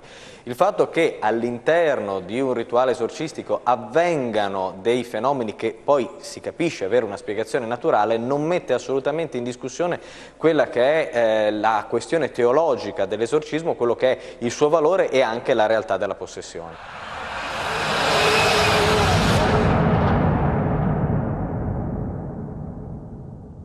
Il fenomeno della forza sovrumana può trovare due spiegazioni naturali. Da un lato ci sono le leve. Tutti noi conosciamo nella fisica di tutti i giorni quella che è il fenomeno della leva, e quindi può accadere che grazie a una leva particolarmente favorevole, non immediatamente individuabile, il soggetto sviluppi apparentemente una forza straordinaria rispetto alla sua età e alle sue condizioni fisiche. Dall'altro ci può essere anche, per esempio, l'incapacità di muovere o sollevare una persona. Ci sono state nel passato anche delle persone che si esibivano inconsapevolmente della ragione per cui dimostravano questi poteri. Penso alla cosiddetta meraviglia della Georgia, una donna che non veniva mossa nonostante fosse spinta da più uomini, teneva sollevata una sedia anche se più uomini cercavano di abbassarla. In realtà poi, facendo un'analisi su se stessa, ella stessa riuscì a scoprire come il fenomeno avveniva, ed è un fenomeno fisico noto come scomposizione della forza. Quando noi intendiamo la forza come un vettore, praticamente opponendo una leggerissima forza perpendicolare a quella che viene esercitata, si ottiene una risultante angolare rispetto alle due forze che apparentemente non fa accadere assolutamente nulla. È un fenomeno che può avvenire con la completa buona fede sia dell'esorcizzato che dell'esorcista, e quindi apparentemente essere un qualcosa di inspiegabile.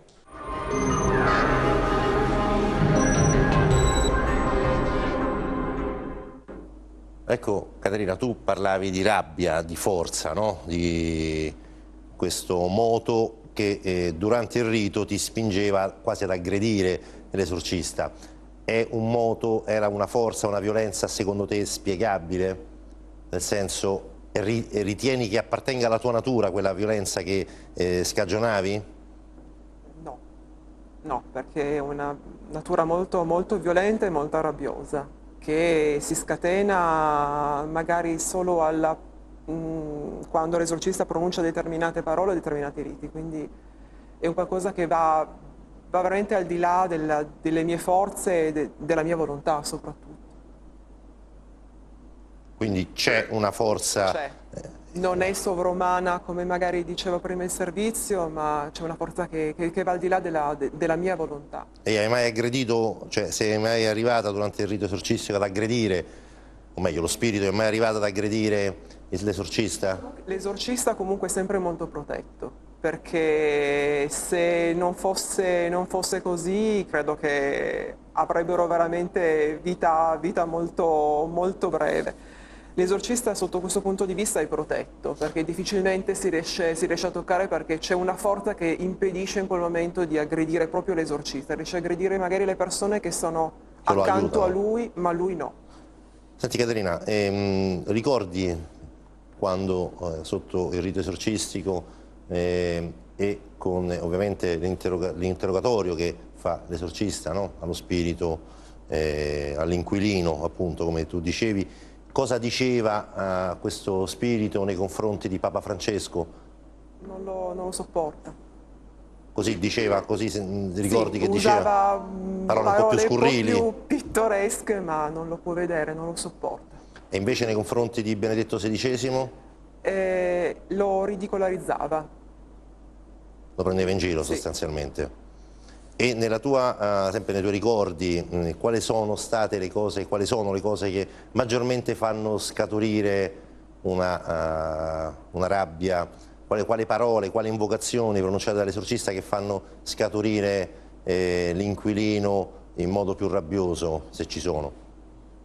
Sicuramente l'invocazione della Madonna, e quello che dà anche molto fastidio è quando viene chiesto l'aiuto di alcuni santi come Giovanni Bosco.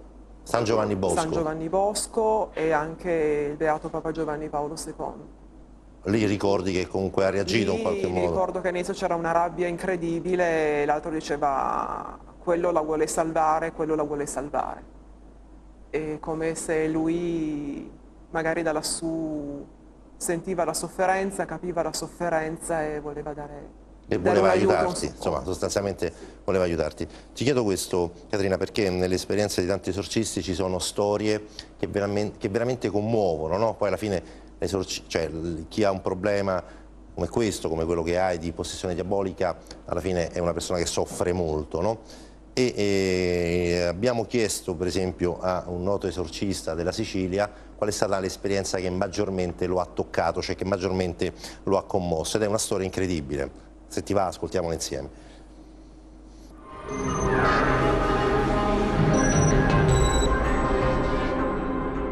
Io nella mia esperienza avviene sempre con l'esorcismo la liberazione, ma è una liberazione temporanea, hanno un beneficio, magari per più giorni stanno meglio, possono partecipare a messa e farsi anche la comunione, tante volte non ci riescono perché naturalmente sono nella fase della possessione, quindi emerge il maligno anche durante la celebrazione, invece con l'esorcismo riescono, poi sono disturbate, ritornano e quindi si attende che avvenga questa liberazione definitiva. Io nella mia esperienza ho un caso che è veramente commovente perché seguivo una signora da 2 anni e mezzo, aveva un bambino che non partecipava all'esorcismo, stava fuori evidentemente in macchina, in attesa che la mamma uscisse dopo l'esorcismo. Quella volta mi venne un'ispirazione, ho detto al marito, ma il bambino che sta fuori, ha mai visto di queste scene? Dice, purtroppo sì. Allora ecco, fallo entrare, ci sono problemi. Allora, in questa scena, questa mamma su un materassino a terra, tenuto da 4 persone, perché è violenta, quindi questo bambino entra, vede questa scena, le dico, Manuel, inginocchiati con me. Fai questa preghiera a Gesù, digli così a Gesù, Gesù è lui, Gesù, ti prego, libera mia mamma, libera mia mamma. In quel momento la mamma usciva dalla tanza libera, abbracciava il bambino e da quel momento non ci fu più bisogno di esorcismi. Quella fu una liberazione definitiva grazie alla preghiera di quel bambino di 5 anni. Io ho lodato il Signore, dico sei grande. Dico io da esorcista con tutti gli esorcismi, allora avevo la facoltà anche di utilizzare il vecchio rito, non si era riuscito alla liberazione, il Signore si è servito di questo bambino per la liberazione, qualcosa di bello.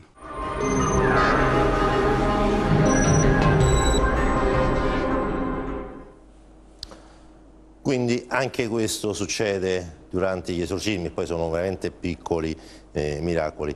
Ecco, Caterina, cosa vorresti dire alle persone che non credono all'esistenza del diavolo, no? Tu alla fine sono decenni che vivi sulla tua pelle, no? Questa battaglia tra il bene e il male vero, no? Insomma, nel male non in modo metaforico, ma il male vero, no? Allora, cosa ti sentiresti di dire alle persone che non credono né all'esistenza del diavolo e delle sue azioni straordinarie, né tanto, e anzi considerano tutto questo una superstizione? Beati loro che hanno la possibilità di di non credere da una parte. Il problema è che se credi in Dio non puoi non credere nel diavolo. E il diavolo, come dicevo prima, è uno spirito. E basta solamente vedere tutto quello che sta succedendo nel mondo, le guerre, la cattiveria, i suicidi. Io non penso che il diavolo su queste cose, il male non c'entra in tutto questo. Quindi basta veramente guardarsi intorno per capire che magari c'è qualche forza che agisce. Sì, però non è una metafora, insomma è qualcosa di più di una metafora, no? Ecco, cioè tu lo vivi tutti i giorni sulla tua pelle, no? Ahimè sì, la vivo io, ma la vivono tante altre persone come me. Ripeto, io vorrei precisare questa cosa, che non sono poche le persone che vivono questo problema. E trovano cura? Trovano cure? E trovano duro perché non trovano aiuto, perché trovano spesso e volentieri le porte chiuse, proprio quelle porte che sono le uniche che possono dare una salvezza, che possono dare un aiuto. Perché perché fa così bene l'esorcismo a chi ha un problema di questo genere? Perché fa così bene? Perché ti migliora la vita? Perché? Perché innanzitutto c'è qualcuno in quel momento che combatte insieme a te e al posto tuo anche, perché comunque in quel momento è l'esorcista che combatte. E io metto un tu per tu tra esorcista e demonio, anche se comunque figura fondamentale c'è sempre Gesù, c'è sempre Dio, comunque. E poi anche perché durante l'esorcismo questo male che senti, questo dolore, questo malessere esce fuori, dentro l'esorcismo, con l'esorcismo esce fuori. In questa maniera comunque la persona che lo vive si sente più leggera, più alleggerita. E gli effetti quali sono? Cioè stai bene dopo aver ricevuto una preghiera o un esorcismo? Subito dopo no, perché subito dopo sei distrutta, sei a pezzi. Incomincia a star bene, almeno personalmente, dal giorno dopo. E quanto dura l'effetto di questa? 3 o 4 giorni. Dopodiché? Dopodiché incomincio di nuovo ad avere gli stessi sintomi, gli sintomi che poi sono mancanza di autonomia, mi sento meno autonomo, meno indipendente, incomincio a sentire questa forza, quest'altra me, quella parte cattiva che esce fuori, incomincio ad avere meno lucidità, incomincio a perdere memoria, incomincio a perdere volontà. E quindi automaticamente incominci a non avere più possibilità, più potere di azione comunque nella vita, durante la quotidianità. Quindi se tu non fossi costretta o impossibilitata a ricevere esorcismi o preghiere di liberazione per un periodo lungo di tempo, no? Tipo un mese, non so, cioè questa mancanza di preghiere di esorcismi cosa causerebbe? Un'impossibilità a riuscire a fare una vita quasi normale, cioè quella vita che riesco a fare, che è uscire, andare a lavorare. Da quanto tempo non fai una vacanza? Da un bel po' di tempo. Perché non riesci a fare una vacanza? Ma perché? Perché mi rendo conto che dopo un po' non riesco più a stare in mezzo alla gente, divento insofferente, divento nervosa, mi dà fastidio il contatto con la gente. E quindi onde evitare di fare poi brutte figure, anche perché, ripeto, gli altri non sanno, e quindi onde evitare di avere umiliazioni su umiliazioni, preferisci a questo punto isolarti. E posso chiederti perché non hai una vita affettiva, perché non hai un uomo? Perché il diavolo non vuole questo, il diavolo ovviamente, soprattutto con le donne,